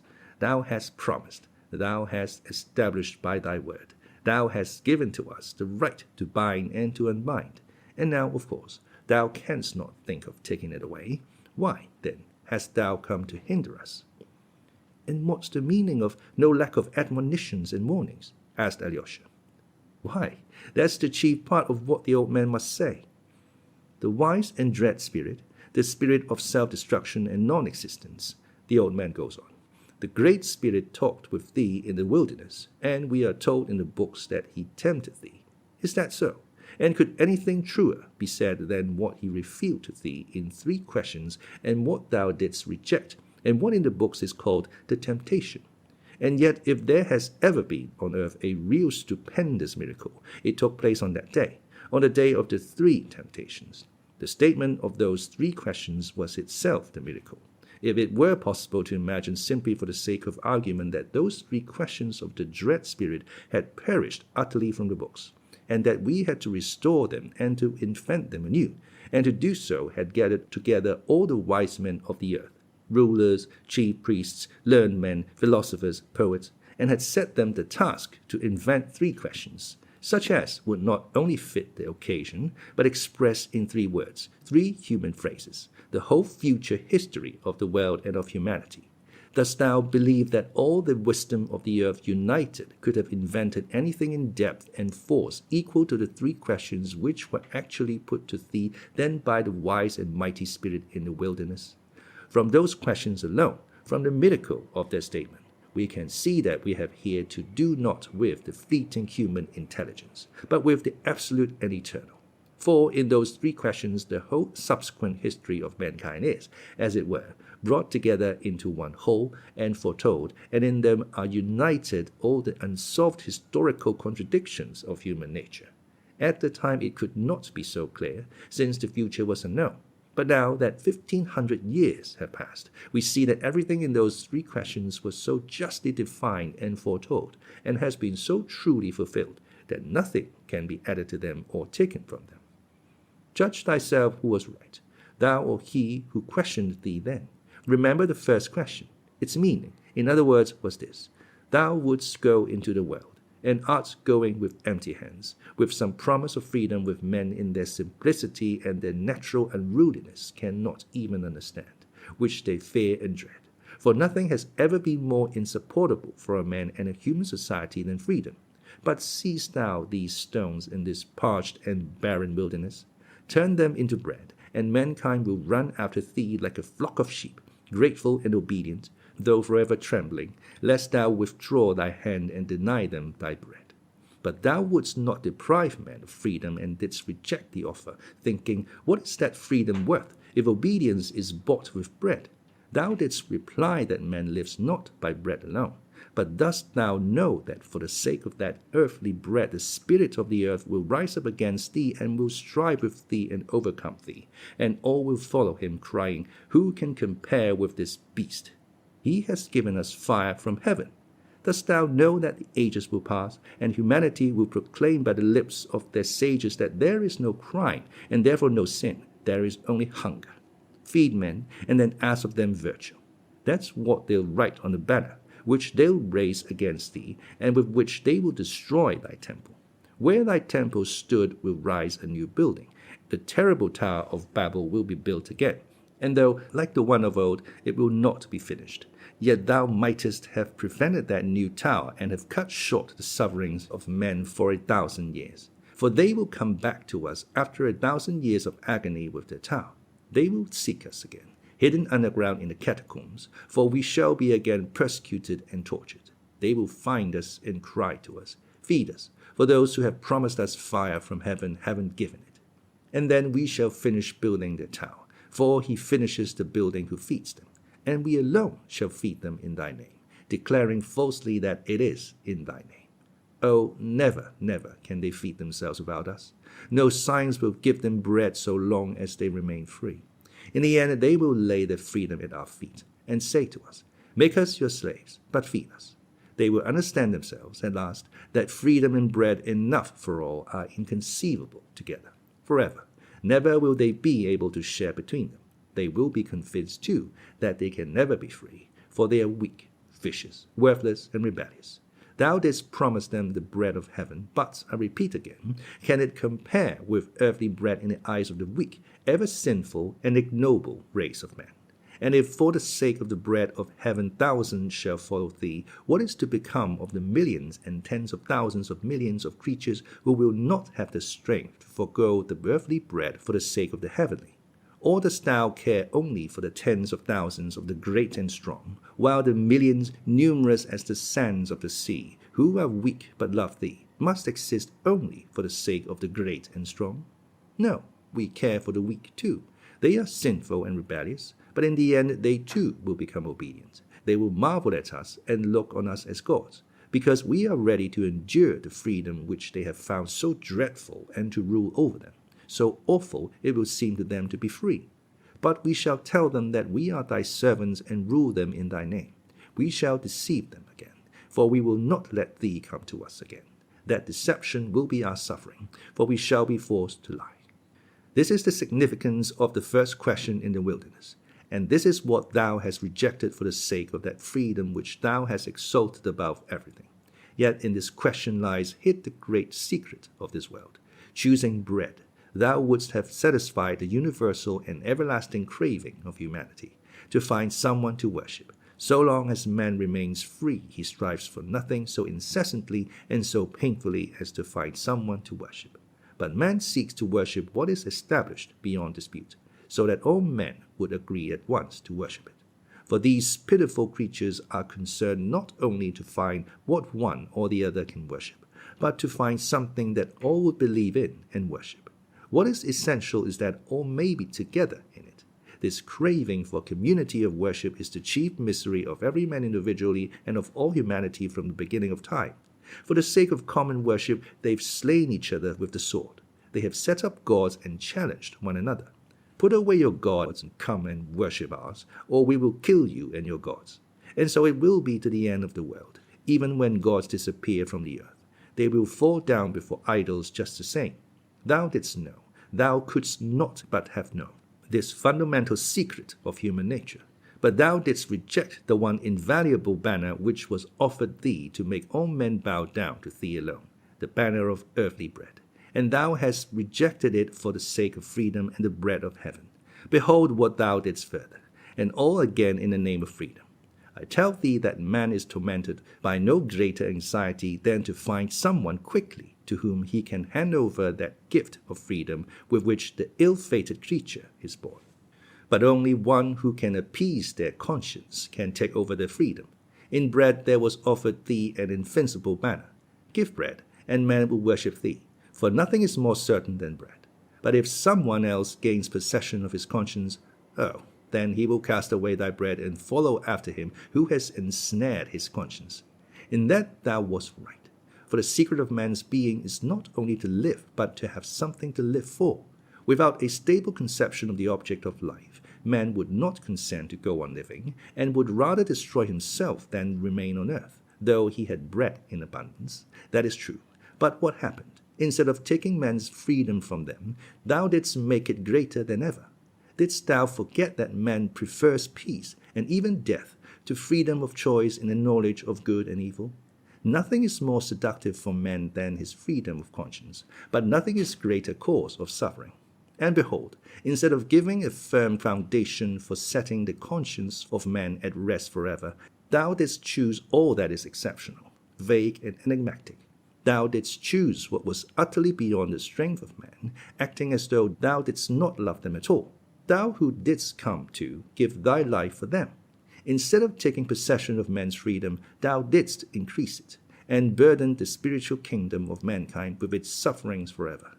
Thou didst desire man's free love, that he should follow thee freely, enticed and taken captive by thee. In place of the rigid ancient law, man must hereafter with free heart decide for himself what is good and what is evil, having only thy image before him as his guide. But didst thou not know that he would at last reject even thy image and thy truth, if he is weighed down with the fearful burden of free choice? They will cry aloud at last that the truth is not in thee, for they could not have been left in greater confusion and suffering than thou hast caused, laying upon them so many cares and unanswerable problems. So that, in truth, Thou didst thyself lay the foundation for the destruction of thy kingdom, and no one is more to blame for it. Yet what was offered thee? There are three powers alone, able to conquer and to hold captive forever the conscience of these impotent rebels for their happiness. Those forces are miracle, mystery, and authority. Thou hast rejected all three and hast set the example for doing so. When a wise and dread spirit set thee on the pinnacle of the temple and said to thee, If thou wouldst know whether thou art the Son of God, then cast thyself down, for it is written, The angels shall hold him up, lest he fall and bruise himself. And thou shalt know then whether thou art the Son of God, and shalt prove then how great is thy faith in thy Father. But thou didst refuse, and wouldst not cast thyself down. Oh, of course, thou didst proudly and well, like God. But the weak, unruly race of men, are they gods? Oh, thou didst know then that in taking one step, in making one movement to cast thyself down, thou wouldst be tempting God and have lost all thy faith in him, and wouldst have been dashed to pieces against the earth which thou didst come to save. And the wise spirit that tempted thee would have rejoiced. But I ask again, are there many like thee? And couldst thou believe for one moment that men too could face such a temptation?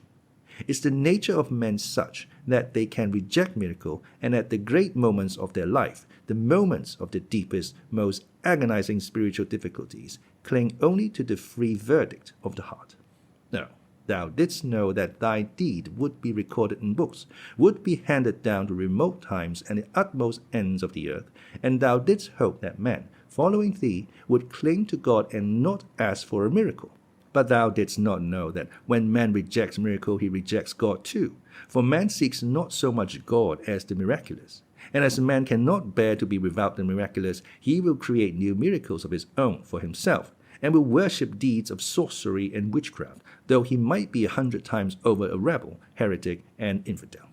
Thou didst not come down from the cross when they shouted to thee, mocking and reviling thee, Come down from the cross, and we will believe that thou art he. Thou didst not come down, for again thou wouldst not enslave men by a miracle, and didst crave faith given freely, not based on miracle. Thou didst crave for free love, and not the base raptures of the slave before the might that has overawed him forever. But thou didst think too highly of men therein, for they are slaves, of course, though rebellious by nature. Look round and judge. 15 centuries have passed. Look upon them. Whom hast thou raised up to thyself? I swear, man is weaker and baser by nature than thou hast believed him. Can he do what thou didst? By showing him so much respect, thou didst, as it were, cease to feel for him. For thou didst ask far too much from him, thou who hast loved him more than thyself. Respecting him less, thou wouldst have asked less of him. That would have been more like love, for his burden would have been lighter. He is weak and vile. What though he is everywhere now rebelling against our power and proud of his rebellion? It is the pride of a child and a schoolboy. They are little children rioting and barring out the teacher at school. But their childish delight will end. It will cost them dear. They will cast down temples and drench the earth with blood. But they will see at last, the foolish children, that though they are rebels, they are impotent rebels, unable to keep up their own rebellion. Bathed in their foolish tears, they will recognize at last that he who created them rebels must have meant to mock at them. They will say this in despair, and their utterance will be a blasphemy which will make them more unhappy still. For man's nature cannot bear blasphemy, and in the end always avenges it on itself. And so unrest, confusion, and unhappiness, that is the present lot of men after thou didst bear so much for their freedom. The great prophet tells in vision and in image that he saw all those who took part in the first resurrection, and that there were of each tribe 12,000.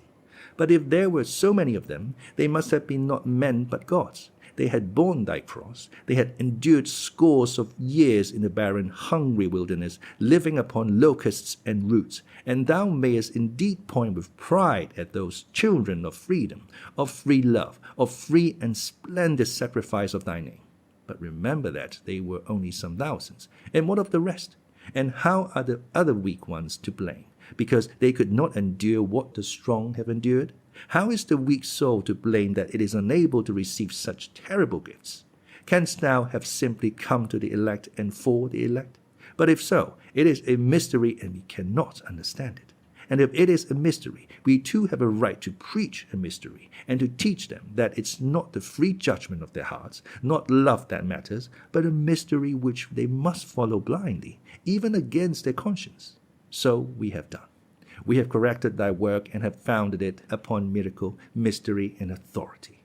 And men rejoiced that they were again led like sheep, and that the terrible gift that had brought them such suffering was, at last, lifted from their hearts.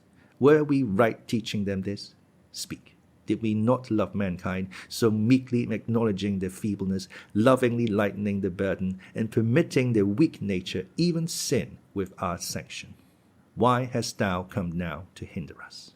And why dost thou look silently and searchingly at me with thy mild eyes? Be angry. I don't want thy love, for I love thee not.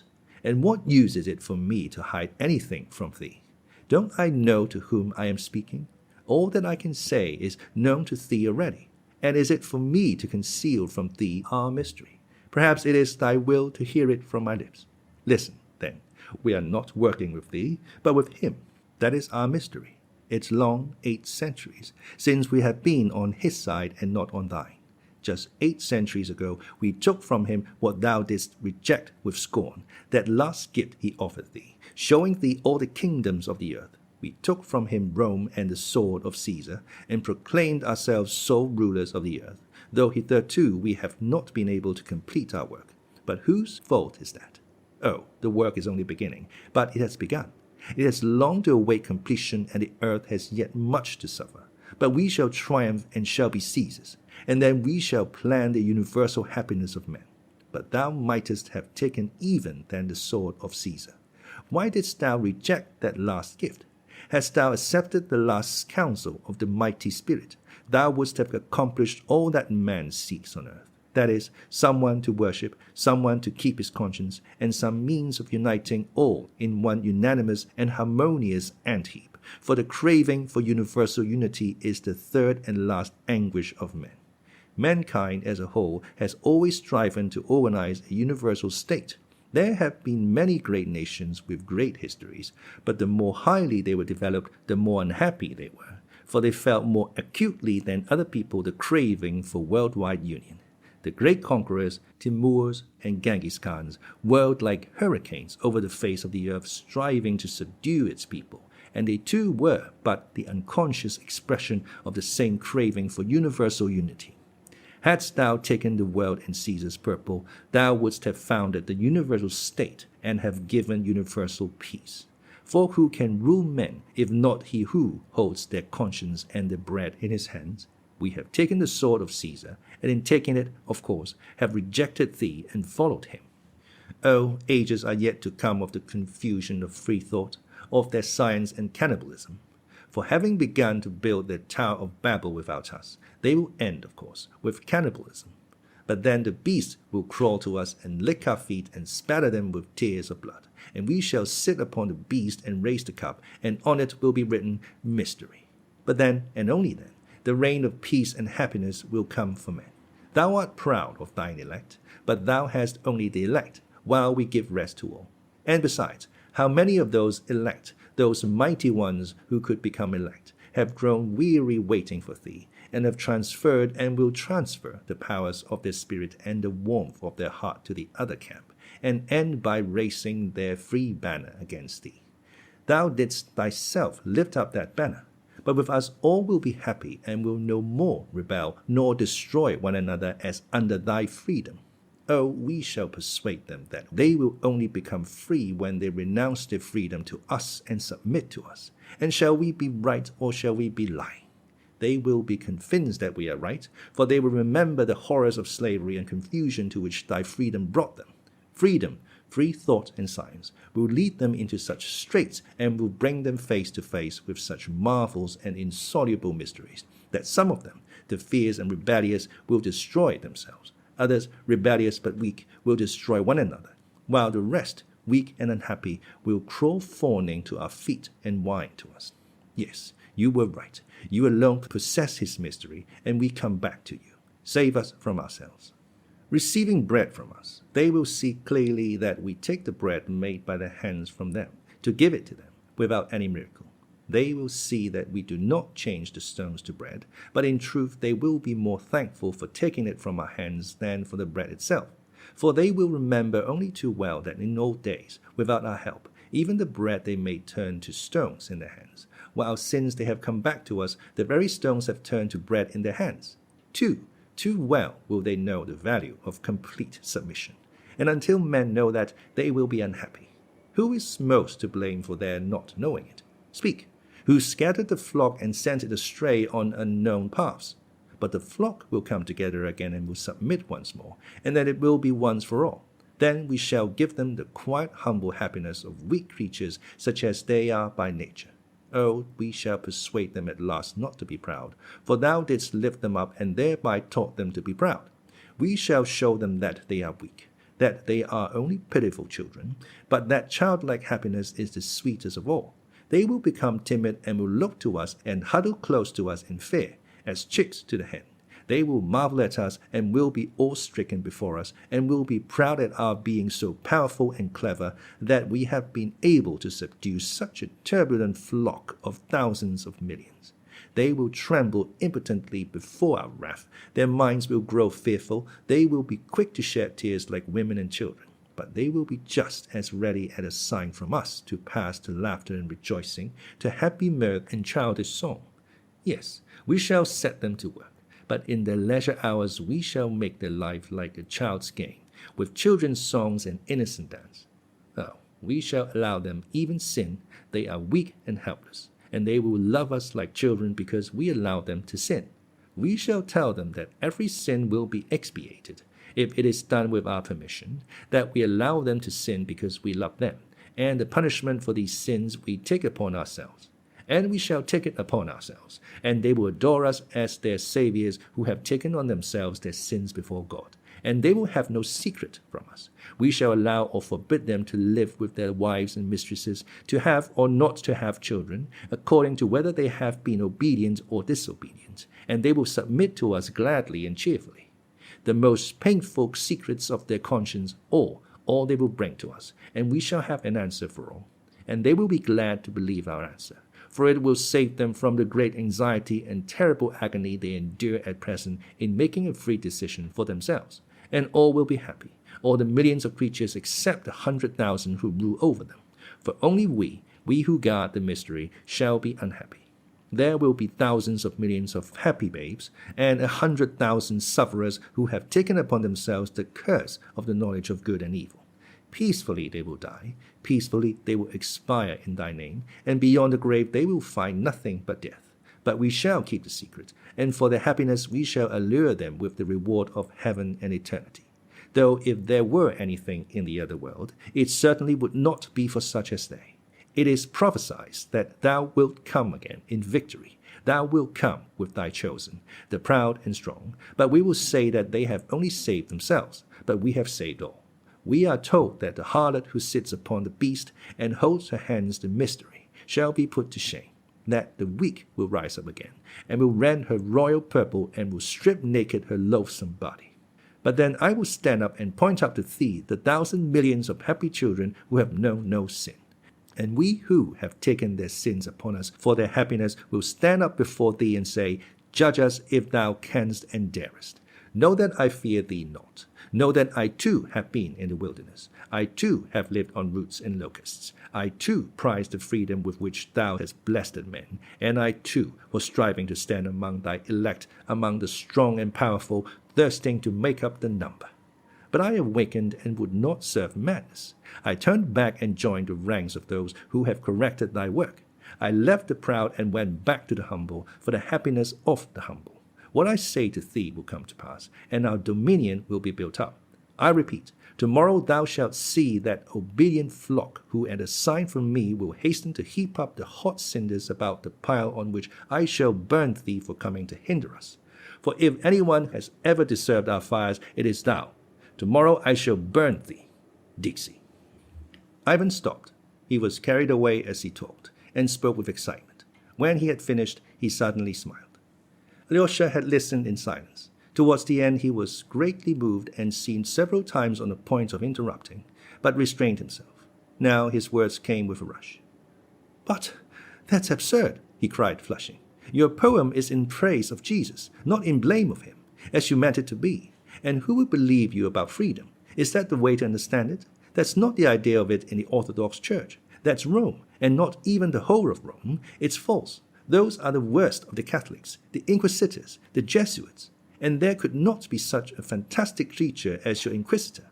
What are these sins of mankind they take on themselves? Who are these keepers of the mystery who have taken some curse upon themselves for the happiness of mankind?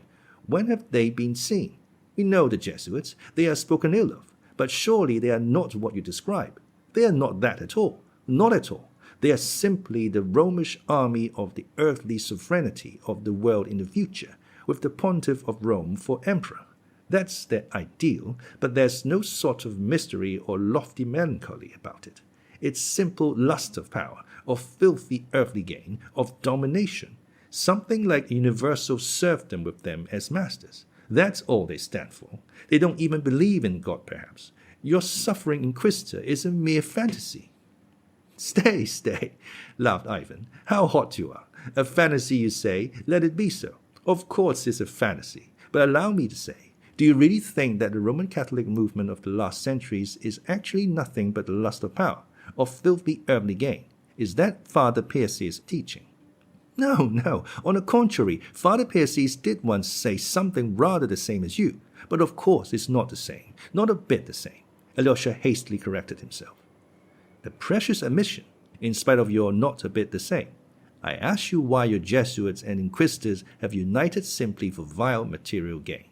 Why can there not be among them one martyr oppressed by great sorrow and loving humanity? You see, only suppose that there was one such man among all those who desire nothing but filthy material gain. If there's only one like my old Inquisitor, who had himself eaten roots in the desert and made frenzied efforts to subdue his flesh to make himself free and perfect, but yet all his life he loved humanity, and suddenly his eyes were opened, and he saw that it is no great moral blessedness to attain perfection in freedom.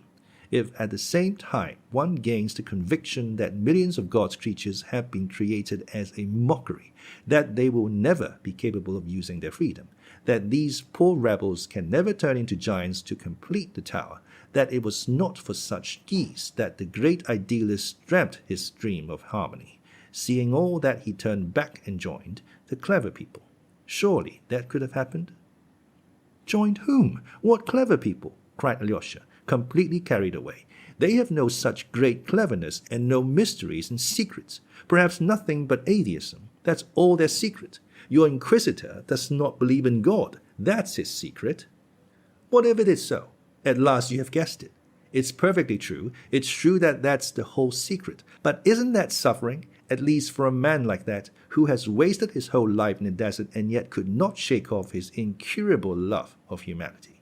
In his old age, he reached a clear conviction that nothing but the advice of the great dread spirit could build up any tolerable sort of life for the feeble, unruly, incomplete, empirical creatures created in jest.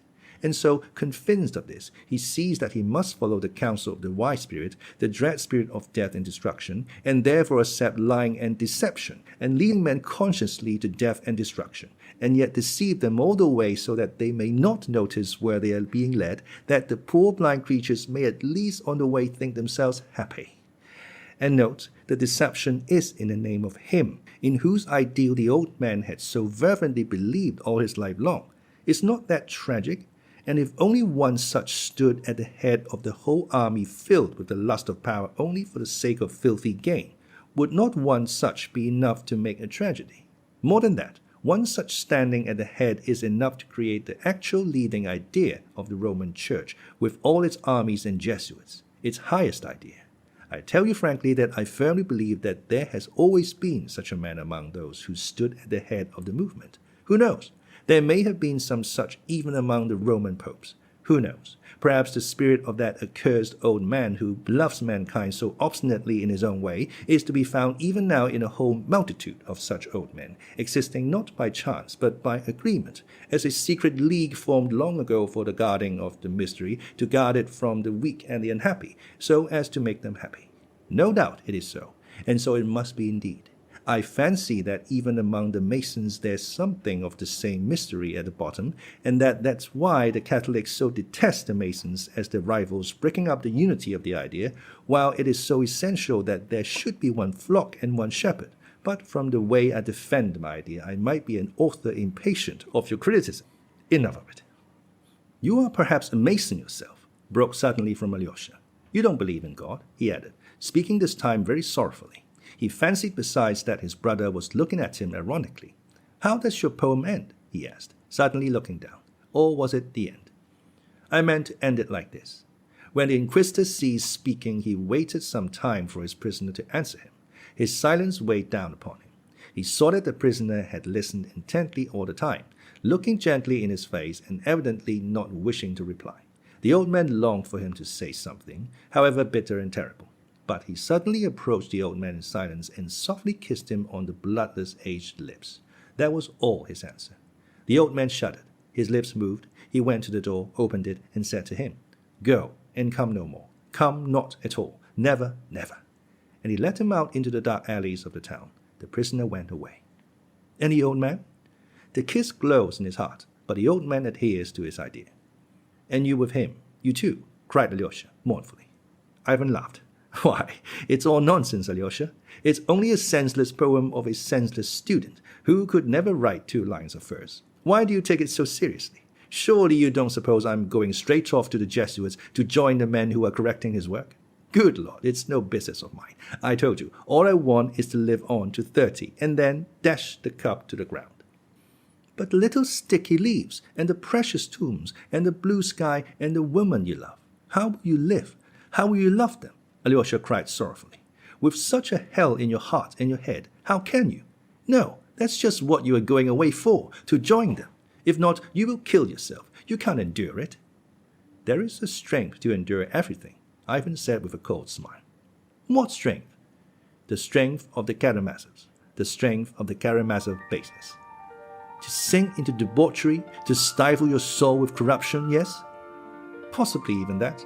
Only perhaps till I'm 30 I shall escape it, and then—" "How will you escape it? By what will you escape it? That's impossible in your ideas." "In the Karamazov way again." "Everything is lawful, you mean? Everything is lawful. Is that it?" Ivan scowled, and all at once turned strangely pale. "Ah, you've caught up yesterday's phrase, which so offended Musov, and which Dmitri pounced upon so naively and paraphrased." He smiled queerly. "Yes, if you like, everything is lawful, since the word has been said. I won't deny it. Emetius' version isn't bad." Alyosha looked at him in silence. "I thought that going away from here, I have you at least," Ivan said suddenly, with unexpected feeling. "But now I see that there is no place for me even in your heart, my dear hermit. The formula, all is lawful, I won't renounce. Will you renounce me for that? Yes?" Alyosha got up, went to him, and softly kissed him on the lips. "That's plagiarism," cried Ivan, highly delighted. "You stole that from my poem." "Thank you, Bill. Get up, Alyosha. It's time we were going, both of us." They went out, but stopped when they reached the entrance of the restaurant. "Listen, Alyosha," Ivan began in a resolute voice. "If I am really able to care for the sticky little leaves, I shall only love them, remembering you. It's enough for me that you are somewhere here, and I shan't lose my desire for life yet. Is that enough for you? Take it as a declaration of love, if you like. And now you go to the right and I to the left. And it's enough. Do you hear? Enough. I mean, even if I don't go away tomorrow and we meet again, don't say a word more on these subjects. I beg that particularly. And about Dmitri too. I ask you specially, never speak to me again," he added, with sudden irritation. "It's all exhausted. It has all been said over and over again, hasn't it? And I'll make you one promise in return for it. When at 30, I want to dash the cup to the ground. Wherever I may be, I'll come to have one more talk with you. Even though it were from America, you may be sure of that. I'll come on purpose. It will be very interesting to have a look at you, to see what you'll be by that time. It's rather a solemn promise, you see, and we really may be parting for 7 years or 10. Come, go now to your pater Seraphicus. He is dying. If he dies without you, you will be angry with me for having kept you. Goodbye. Kiss me once more. That's right. Now go." Ivan turned suddenly and went his way without looking back. It was just as Dmitri had left Alyosha the day before, though the parting had been very different. The strange resemblance flashed like an arrow through Alyosha's mind in the distress and dejection of that moment. He waited a little, looking after his brother. He suddenly noticed that Ivan swayed as he walked and that his right shoulder looked lower than his left. He had never noticed it before, but all at once he turned too, and almost ran to the monastery.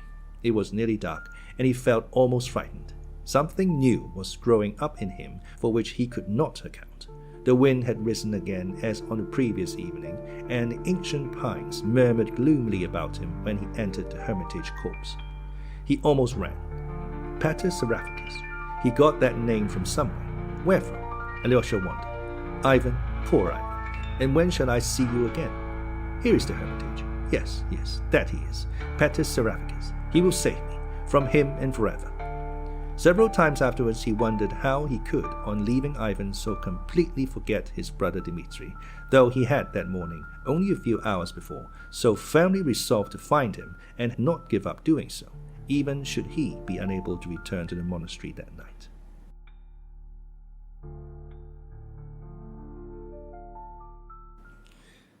Chapter 6. For a while, a very obscure one.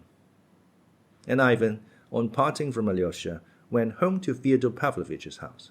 But, strange to say, he was overcome by insufferable depression, which grew greater at every step he took towards the house. There was nothing strange in his being depressed.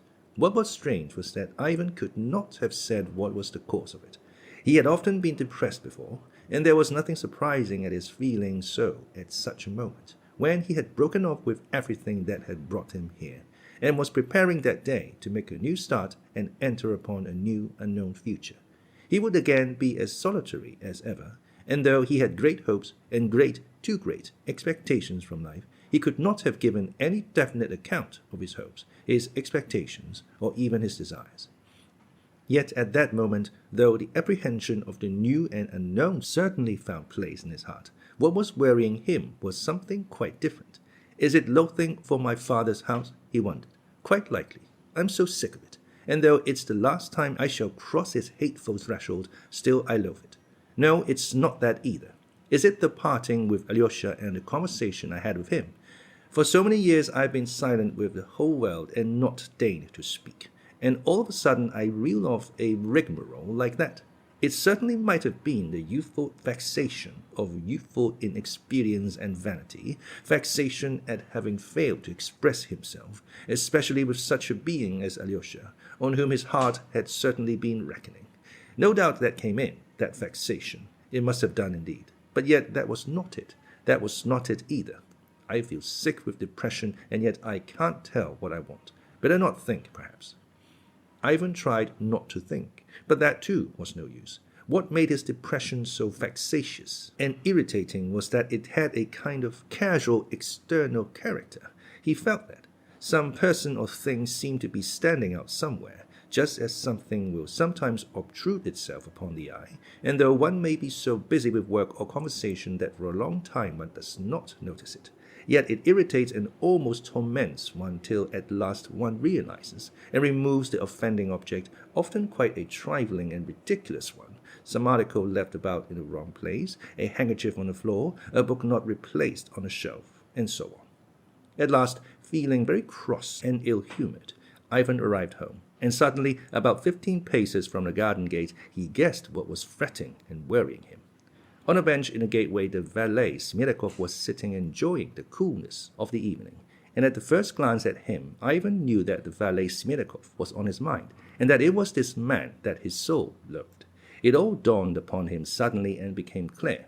Just before, when Alyosha had been telling him of his meeting with Smirnov, he had felt a sudden twinge of gloom and loathing, which had immediately stirred responsive anger in his heart. Afterwards, as he talked, Smirnov had been forgotten for the time, but still he had been in his mind, and as soon as Ivan parted with Alyosha and was walking home, the forgotten sensation began to obtrude itself again. Is it possible that a miserable, contemptible creature like that can worry me so much? He wondered, with insufferable irritation. It was true that Ivan had come of late to feel an intense dislike for the man, especially during the last few days. He had even begun to notice in himself a growing feeling that was almost of hatred for the creature. Perhaps this hatred was accentuated by the fact that when Ivan first came to the neighborhood, he had felt quite differently.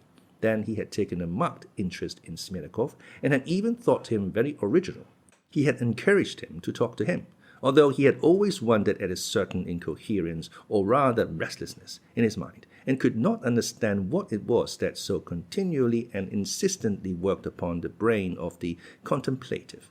They discussed philosophical questions and even how there could have been light on the first day when the sun, moon, and stars were only created on the fourth day, and how that was to be understood.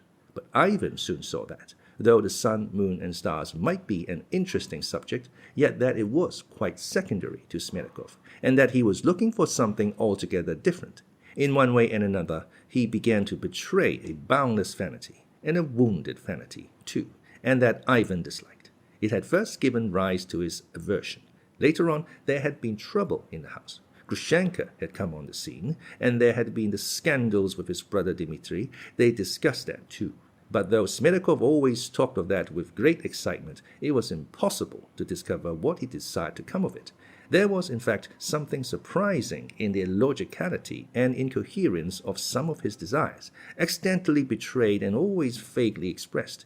Smerdyakov was always inquiring, putting certain indirect but obviously premeditated questions, but what his object was he did not explain, and usually at the most important moment he would break off and relapse into silence or pass to another subject. But what finally irritated Ivan most and confirmed his dislike for him was the peculiar, revolting familiarity which Smerdyakov began to show more and more markedly. Not that he forgot himself and was rude. On the contrary, he always spoke very respectfully. Yet he had obviously begun to consider, goodness knows why, that there was some sort of understanding between him and Ivan Fyodorovich. He always spoke in a tone that suggested that those two had some kind of compact, some secret between them, that had at some time been expressed on both sides, only known to them and beyond the comprehension of those around them. But for a long while Ivan did not recognize the real cause of his growing dislike, and he had only lately realized what was at the root of it. With a feeling of disgust and irritation, he tried to pass in at the gate without speaking or looking at Smerdyakov. But Smerdyakov rose from the bench, and from that action alone, Ivan knew instantly that he wanted particularly to talk to him. Ivan looked at him and stopped, and the fact that he did stop, instead of passing by, as he meant to the minute before, drove him to fury. With anger and repulsion, he looked at Smerdyakov emasculate, sickly face, with the little curls combed forward on his forehead. His left eye winked, and he grinned, as if to say, "Where are you going? You won't pass by. You see that we two clever people have something to say to each other." Ivan shook. "Get away, miserable idiot. What have I to do with you?" was on the tip of his tongue, but to his profound astonishment he heard himself say, "Is my father still asleep, or has he waked?" He asked the question softly and meekly, to his own surprise, and at once, again to his own surprise, sat down on the bench. For an instant he felt almost frightened. He remembered it afterwards. Smerdyakov stood facing him, his hands behind his back, looking at him with assurance and almost severity. "His honor is still asleep," he articulated deliberately. "I am surprised at you, sir," he added, after a pause, dropping his eyes affectedly, setting his right foot forward, and playing with the tip of his polished boot. "Why are you surprised at me?" Ivan asked abruptly and sullenly, doing his utmost to restrain himself, and suddenly realizing with disgust that he was feeling intense curiosity and would not, on any account, have gone away without satisfying it. "Why don't you go to Sheremashnia, sir?" Smerdyakov suddenly raised his eyes and smiled familiarly. "Why I smiled you must understand of yourself, if you are a clever man," his screwed-up left eye seemed to say. "Why should I go to Sheremashnia?" Ivan asked in surprise. Smerdyakov was silent again.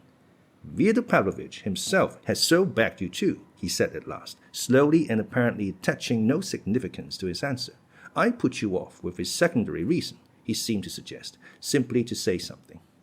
"Damn you! Speak out what you want," Ivan cried angrily at last, passing from meekness to violence. Smerdyakov drew his right foot up to his left, pulled himself up, but still looked at him with the same serenity and the same little smile. Substantially nothing, but just by way of conversation. Another silence followed. They did not speak for nearly a minute. Ivan knew that he ought to get up and show anger, and Smerdyakov stood before him and seemed to be waiting as though to see whether he would be angry or not. So at least it seemed to Ivan. At last he moved to get up. Smetakov seemed to seize the moment. "I'm in an awful position, Ivan Fyodorovich. I don't know how to help myself," he said resolutely and distinctly, and at his last word he sighed. Ivan Fyodorovich sat down again. "They are both utterly crazy. They are no better than little children," Smetakov went on. "I'm speaking of your parent and your brother Dmitri Fyodorovich. Here Fyodor Pavlovich will get up directly and begin worrying me every minute. Has she come? Why hasn't she come? And so on up till midnight and even after midnight. And if Agrafena Alexandrovna doesn't come, then he will be at me again tomorrow morning. Why hasn't she come? When will she come? As though I were to blame for it. On the other side, it's no better. As soon as it gets dark, or even before, your brother will appear with his gun in his hands. Look out, you rogue, you suit maker. If you miss her and don't let me know she's been, I'll kill you before anyone. When the night's over, in the morning, he too, like Fyodor Pavlovich, begins worrying me to death. Why hasn't she come? Will she come soon? And he, too, thinks me to blame because his lady hasn't come. And every day and every hour they get angrier and angrier, so that I sometimes think I shall kill myself in a fright. I can't depend upon them, sir." "And why have you meddled? Why did you begin to spy for Dmitri Fyodorovich?" said Ivan irritably. "How could I help meddling, though? Indeed, I haven't meddled at all. If you want to know the truth of the matter, I kept quiet from the very beginning, not daring to answer, but he pitched on me to be his servant. He has had only one thing to say since. 'I'll kill you, you scoundrel, if you miss her.' I feel certain, sir, that I shall have a long fit tomorrow." "What do you mean by a long fit?" "A long fit, lasting a long time, several hours, or perhaps a day or two. Once it went on for 3 days. I fell from the garret that time. The struggling ceased and then began again, and for 3 days I couldn't come back to my senses. Fyodor Pavlovich sent for Herzonstube, the doctor here, and he put ice on my head and tried another remedy too. I might have died. But they say one can't tell with epilepsy when a fit is coming. What makes you say you will have one tomorrow?" Ivan inquired, with a peculiar, irritable curiosity. "That's just so. You can't tell beforehand. Besides, you fell from the garret then." "I climb up to the garret every day. I might fall from the garret again tomorrow, and if not, I might fall down the cellar steps. I have to go into the cellar every day too." Ivan took a long look at him. "You are talking nonsense, I see, and I don't quite understand you," he said softly, but with a sort of menace. "Do you mean to pretend to be ill tomorrow for 3 days, eh?" Smetakov, who was looking at the ground again and playing with the toe of his right foot, set the foot down, moved the left one forward, and grinning, articulated, "If I were able to play such a trick, that is, pretend to have a fit, and it would not be difficult for a man accustomed to them, I should have a perfect right to use such a means to save myself from death. For even if Agrafena Alexandrovna comes to see his father while I am ill, his honor can't blame a sick man for not telling him. He'd be ashamed to." "Hang it all," Ivan cried, his face working with anger. "Why are you always in such a funk for your life? All my brother Dmitri's threats are only hasty words and mean nothing. He won't kill you. It's not you he'll kill." "He'd kill me first of all, like a fly. But even more than that, I'm afraid I shall be taken for an accomplice of his when he does something crazy to his father." "Why should you be taken for an accomplice?" "They'll think I'm an accomplice because I let him know the signals as a great secret." "What signals? Whom did you tell? Confound you! Speak more plainly." "I'm bound to admit the fact," Smetakov drawled with pedantic composure, "that I have a secret with Fyodor Pavlovich in this business. As you know yourself, he has for several days past locked himself in as soon as night or even evening comes on. Of late, you've been going upstairs to your room early every evening, and yesterday you did not come down at all. And so perhaps you don't know how carefully he has begun to lock himself in at night. And even if Grigory Vasilievich comes to the door, he won't open to him till he hears his voice. But Grigory Vasilievich does not come, because I wait upon him alone in his room now. That's the arrangement he made himself ever since this to-do with Agrafena Alexandrovna began. But at night, by his orders, I go away to the lodge so that I don't get to sleep till midnight, but am on the watch, getting up and walking about the yard, waiting for Agrafena Alexandrovna to come. For the last few days, he's been perfectly frantic expecting her. What he argues is, she's afraid of him, Dmitri Fyodorovich, and so, says he, she'll come the back way, late at night, to me. You look out for her, says he, till midnight and later. And if she does come, you run up and knock at my door or at the window from the garden. Knock at first twice, rather gently, and then 3 times more quickly then, says he. I shall understand at once that she has come, and will open the door to you quietly. Another signal he gave me in case anything unexpected happens. At first, 2 knocks, and then, after an interval, another much louder. Then he will understand that something has happened suddenly and that I must see him. And he will open to me so that I can go and speak to him. That's all in case Agrafena Alexandrovna can't come herself, but sends a message. Besides, Dmitri Fyodorovich might come too, so I must let him know he is near. His honor is awfully afraid of Dmitri Fyodorovich, so that even if Agrafena Alexandrovna had come and were locked in with him, and Dmitri Fyodorovich were to turn up anywhere near at the time, I should be bound to let him know at once, knocking 3 times, so that the first signal of 5 knocks means Agrafena Alexandrovna has come, while the second signal of 3 knocks means something important to tell you. His honor has shown me them several times and explained them. And as the whole universe, no one knows of these signals but myself and his honor. So he'd open the door without the slightest hesitation and without calling out. Well, those signals are known to Dmitri Fyodorovich too, now. How are they known? Did you tell him? How dare you tell him? It was through fright I did it. How could I dare to keep it back from him? Dmitri Fyodorovich kept persisting every day. You are deceiving me. You are hiding something from me. I'll break both your legs for you. So I told him those secret signals that he might see my slavish devotion, and might be satisfied that I was not deceiving him, but was telling him all I could.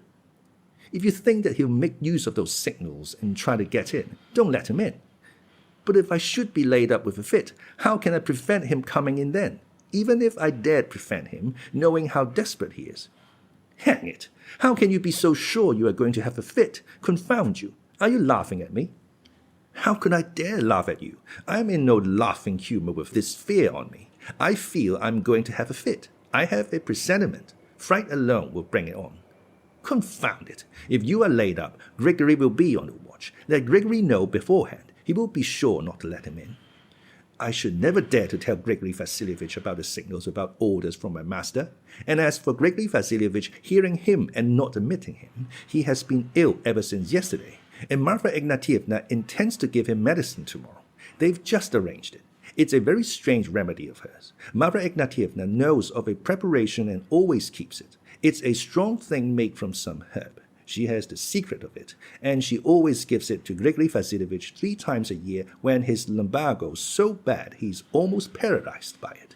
Then she takes a towel, wets it with the stuff, and rubs his whole back for half an hour till it's quite red and swollen, and what's left in the bottle she gives him to drink with a special prayer, but not quite all, for on such occasions she leaves some for herself, and drinks it herself, and as they never take strong drink, I assure you they both drop asleep at once and sleep sound a very long time.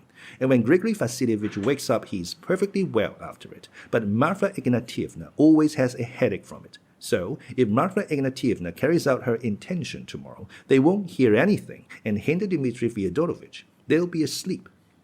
What a rigmarole! And it all seems to happen at once, as though it were planned. You'll have a fit and they'll both be unconscious, cried Ivan. But aren't you trying to arrange it so?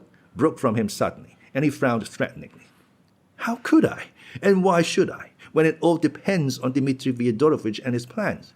If he means to do anything, he'll do it. But if not, I shan't be thrusting him upon his father. And why should he go to father? Especially on the sly. If, as you say yourself, Agrafena Alexandrovna won't come at all. Ivan went on, turning white with anger. You say that yourself, and all the while I've been here, I've felt sure it was all the old man's fancy, and the creature won't come to him. Why should Dmitri break in on him if she doesn't come? Speak. I want to know what you're thinking. You know yourself while he'll come. What's the use of what I think? His honor will come simply because he's in a rage or suspicious on account of my illness perhaps, and he'll dash in, as he did yesterday through impatience to search the rooms, to see whether she hasn't escaped him on the sly. He is perfectly well aware too, that Fyodor Pavlovich has a big envelope with 3,000 rubles in it, tied up with ribbon and sealed with 3 seals. On it is written in his own hand, to my angel Grushenka, if she will come. To which he added 3 days later, for my little chicken. There's no knowing what that might do. Nonsense, cried Ivan, almost beside himself. Dmitri won't come to steal money and kill my father to do it. He might have killed him yesterday on account of Grushenka, like the frantic savage fool he is, but he won't steal. He is in very great need of money now, the greatest need, Ivan Fyodorovich. You don't know in what need he is, Smirnov explained, with perfect composure and remarkable distinctness. He looks on that 3,000 as his own too. He said so to me himself. My father still owes me just 3,000, he said. And besides that, consider, Ivan Fyodorovich, there is something else perfectly true. It's as good as certain, so to say, that Agrafena Alexandrovna will force him, if only she cares to marry her. The master himself, I mean, Fyodor Pavlovich, if only she cares to, and of course she may care too. All I've said is that she won't come, but maybe she's looking for more than that. I mean to be mistress here. I know myself that Samsonov, her merchant, was laughing with her about it, telling her quite openly that it would not be at all a stupid thing to do, and she's got plenty of sense. She won't marry a beggar like Dmitri Fyodorovich. So taking that into consideration, Ivan Fyodorovich, reflect that then neither Dmitri Fyodorovich nor yourself and your brother, Alexei Fyodorovich, would have anything after the master's death. Not a ruble, for Agrafena Alexandrovna would marry him simply to get hold of the whole, all the money there is. But if your father were to die now, there'd be some 40,000 for sure, even for Dmitri Fyodorovich, whom he hates so, for he's made no will. Dmitri Fyodorovich knows all that very well. A sort of shudder passed over Ivan's face. He suddenly flushed. Then why on earth, he suddenly interrupted Smirnov, do you advise me to go to Sheremashnia? What did you mean by that? If I go away, you see what will happen here. Ivan drew his breath with difficulty. Precisely so, said Smirnov, softly and reasonably, watching Ivan intently, however. What do you mean by precisely so? Ivan questioned him, with a menacing light in his eyes, restraining himself with difficulty. I spoke because I felt sorry for you. If I were in your place, I should simply throw it all up, rather than stay on in such a position, answered Smirnov, with the most candid air, looking at Ivan's flashing eyes. They were both silent. You seem to be a perfect idiot, and what's more, an awful scoundrel too. Ivan rose suddenly from the bench. He was about to pass straight through the gate, but he stopped short and turned to Smirnov. Something strange followed. Ivan, in a sudden paroxysm, bit his lip, clenched his fists, and in another minute would have flung himself on Smirnov. The latter, anyway, noticed it at the same moment, started and shrank back. But the moment passed without mischief to Smirnov, and Ivan turned in silence, as it seemed in perplexity, to the gate. I'm going away to Moscow tomorrow, if you care to know. Early tomorrow morning, that's all. He suddenly said aloud angrily, and wondered himself afterwards what need there was to say this, then to Smirnov. That's the best thing you can do, he responded, as though he had expected to hear it, except that you can always be telegraphed for from Moscow, if anything should happen here. Ivan stopped again, and again turned quickly to Smirnov. But a change had passed over him too. All his familiarity and carelessness had completely disappeared. His face expressed attention and expectation, intent but timid and cringing. Haven't you something more to say, something to add? Could be read in the intent gaze he fixed on Ivan. And couldn't I be sent for from Sheremashnia too, in case anything happened? Ivan shouted suddenly, for some unknown reason raising his voice. From Sheremashnia too, you could be sent for. Smirnov muttered, almost in a whisper, looking disconcerted but gazing intently into Ivan's eyes. Only Moscow is farther and Sheremashnia is nearer. Is it to save my spending money on the fare, or to save my going so far out of my way that you insist on Sheremashnia? Precisely so, muttered Smirnov with a breaking voice. He looked at Ivan with a revolting smile, and again made ready to draw back. But to his astonishment, Ivan broke into a laugh, and went through the gate still laughing. Anyone who had seen his face at that moment would have known that he was not laughing from lightness of heart, and he could not have explained himself what he was feeling at that instant. He moved and walked as though in a nervous frenzy.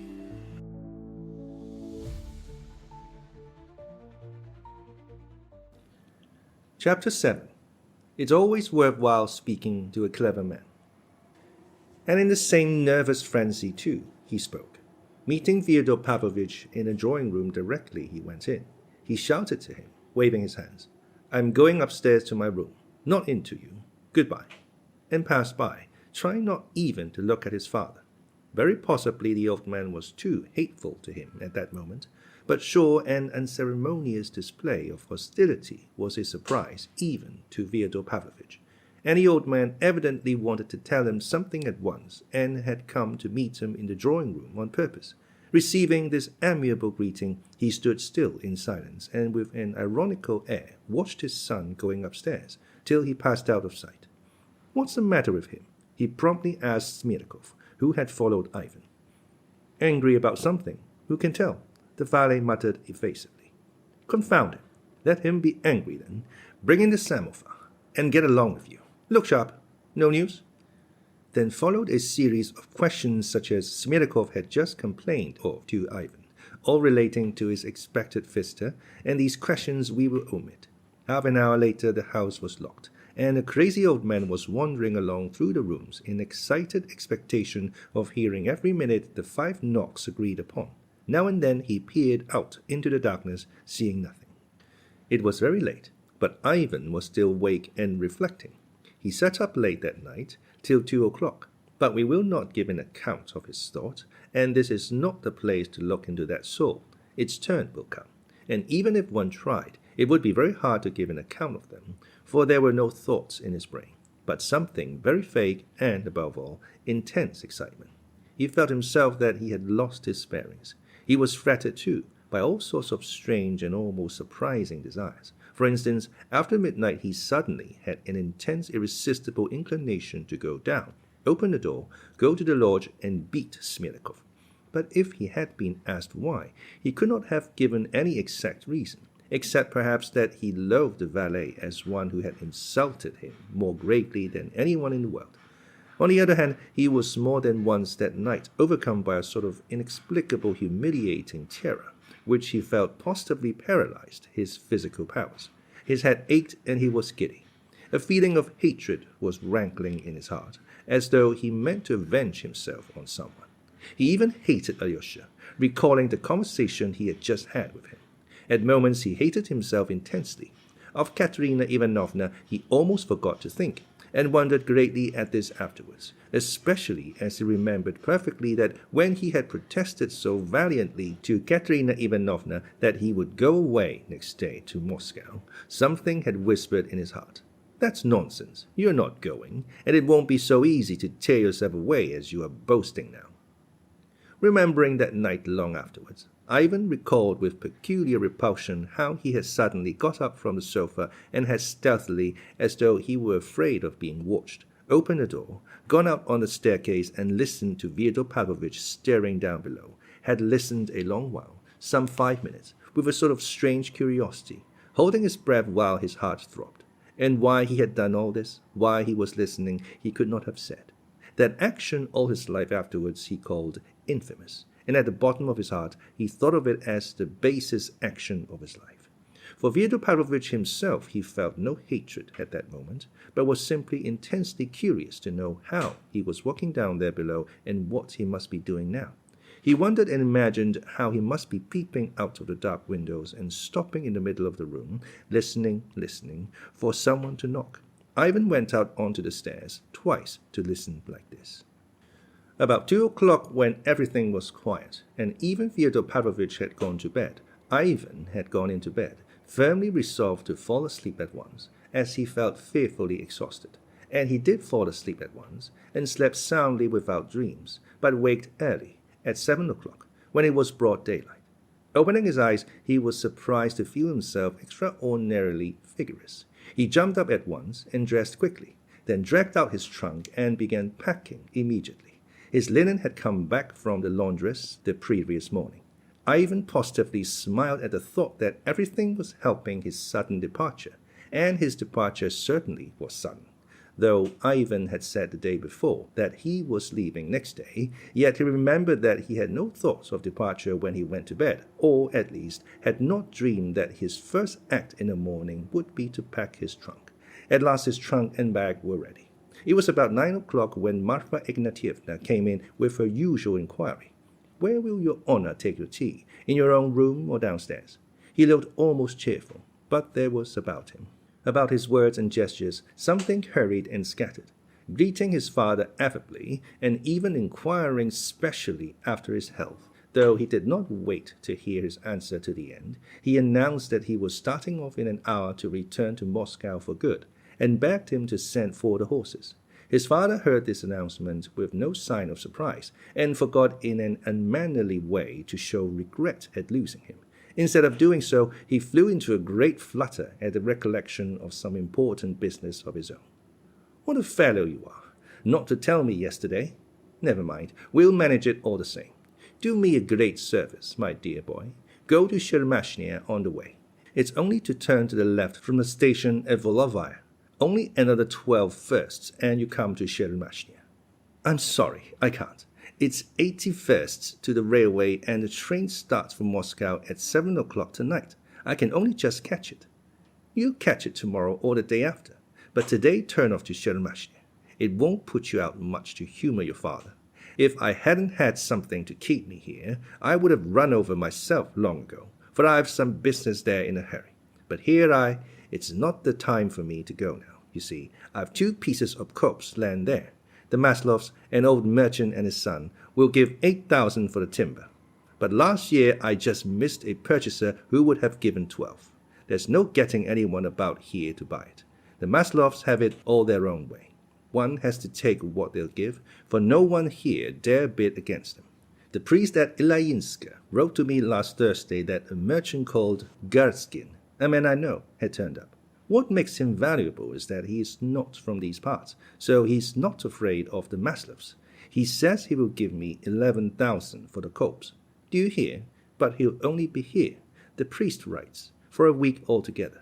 So you must go at once and make a bargain with him. Well, you write to the priest, he'll make the bargain. He can't do it. He has no eye for business. He's a perfect treasure. I'd give him 20,000 to take care of for me without a receipt. But he has no eye for business. He's a perfect child. A crow could deceive him. And yet he's a learned man. Would you believe it? This Gurskin looks like a peasant. He wears a blue kaftan, but he's a regular rogue. That's the common complaint. He's a liar. Sometimes he tells such lies that you wonder why he's doing it. He told me the year before last that his wife was dead and that he had married another. And would you believe it? There was not a word of truth in it. His wife has never died at all. She is alive to this day and gives him a beating twice a week. So what you have to find out is whether he is lying or speaking the truth when he says he wants to buy it and would give 11,000. I should have no use in such a business. I have no eye either. Stay, wait a bit. You will be of use, for I will tell you the signs by which you can judge about Gurskin. I've done business with him a long time. You see, you must watch his beard. He has a nasty, thin red beard. If his beard shakes when he talks and he gets cross, it's all right. He's saying what he means. He wants to do business. But if he strokes his beard with his left hand and grins, he's trying to cheat you. Don't watch his eyes. You won't find out anything from his eyes. He's a deep one, a rogue. But watch his beard. I'll give you a note and you show it to him. He's called Gurskin, though his real name is Liagavia. But don't call him so. He will be offended. If you come to an understanding with him and see it's all right here at once, you need only write. He's not lying. Stand out for 11,000. 1,000 you can knock off, but not more. Just think. There's a difference between 8,000 and 11,000. It's as good as picking up 3,000. It's not so easy to find a purchaser, and I'm in desperate need of money. Only let me know it's serious, and I'll run over and fix it up. I'll snatch the time somehow. But what's the good of my galloping over if it's all a notion of the priests? Come, will you go? Oh, I can't spare the time. You must excuse me. Come, you might oblige your father. I shan't forget it. You've no heart, any of you. That's what it is. What's a day or two to you? Where are you going now? To Venice? Your Venice will keep another 2 days. I would have sent Alyosha, but what use is Alyosha in a thing like that? I sent you just because you are a clever fellow. Do you suppose I don't see that? You know nothing about timber, but you've got an eye. All that is wanted is to see whether the man is in earnest. I tell you, watch his beard. If his beard shakes, you know he is in earnest. You forced me to go to that damned Shermashnia yourself, then, cried Ivan, with a malignant smile. Fyodor Pavlovich did not catch, or would not catch, the malignancy, but he caught the smile. Then you go. I'll scribble the note for you at once. I don't know whether I shall go. I don't know. I'll decide on the way. Nonsense. Decide at once. My dear fellow, decide. If you settle the matter, write me a line. Give it to the priest and he'll send it on to me at once. And I won't delay you more than that. You can go to Venice. The priest will give you horses back to Volovaya station. The old man was quite delighted. He wrote the note and sent for the horses. A light lunch was brought in, with brandy. When Fyodor Pavlovich was pleased, he usually became expansive, but today he seemed to restrain himself. Of Dmitri, for instance, he did not say a word. He was quite unmoved by the parting, and seemed, in fact, at a loss for something to say. Ivan noticed this particularly. He must be bored with me, he thought. Only when accompanying his son out onto the steps, the old man began to fuss about. He would have kissed him, but Ivan made haste to hold out his hand, obviously avoiding the kiss. His father saw it at once, and instantly pulled himself up. "Well, good luck to you, good luck to you," he repeated from the steps. "You'll come again some time or other. Mind you do come. I shall always be glad to see you. Well, Christ be with you." Ivan got into the carriage. "Goodbye, Ivan. Don't be too hard on me," the father called for the last time.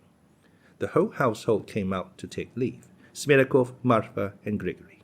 Ivan gave them 10 rubles each. When he had seated himself in the carriage, Smerekov jumped up to arrange the rug. "You see, I'm going to Sheremashnia," broke suddenly from Ivan. Again, as the day before, the words seemed a drop of themselves, and he laughed, too, a peculiar, nervous laugh. He remembered it long after. "It's a true saying, then, that it's always worthwhile speaking to a clever man," answered Smerekov firmly, looking significantly at Ivan. The carriage rolled away. Nothing was clear in Ivan's soul, but he looked eagerly around him at the fields, at the hills, at the trees, at a flock of geese flying high overhead in the bright sky, and all of a sudden he felt very happy. He tried to talk to the driver, and he felt intensely interested in an answer the peasant made him, but a minute later he realized that he was not catching anything, and that he had not really even taken in the peasant's answer. He was silent, and it was pleasant even so. The air was fresh, pure and cool, the sky bright. The images of Alyosha and Katerina Ivanovna floated into his mind, but he softly smiled, blew softly on the friendly phantoms, and they flew away. There's plenty of time for them, he thought. They reached the station quickly, changed horses, and galloped to Volovaya. Why is it worthwhile speaking to a clever man? What did he mean by that? The thought seemed suddenly to clutch at his breathing. And why did I tell him I was going to Sheremashnia? They reached Volovaya station. Ivan got out of the carriage, and the driver stood round him bargaining over the journey of 12 versts to Sheremashnia. He told them to harness the horses. He went into the station house, looked round, glanced at the overseer's wife, and suddenly went back to the entrance. "I won't go to Sheremashnia. Am I too late to reach the railway by 7, brothers? We shall just do it. Shall we get the carriage out?"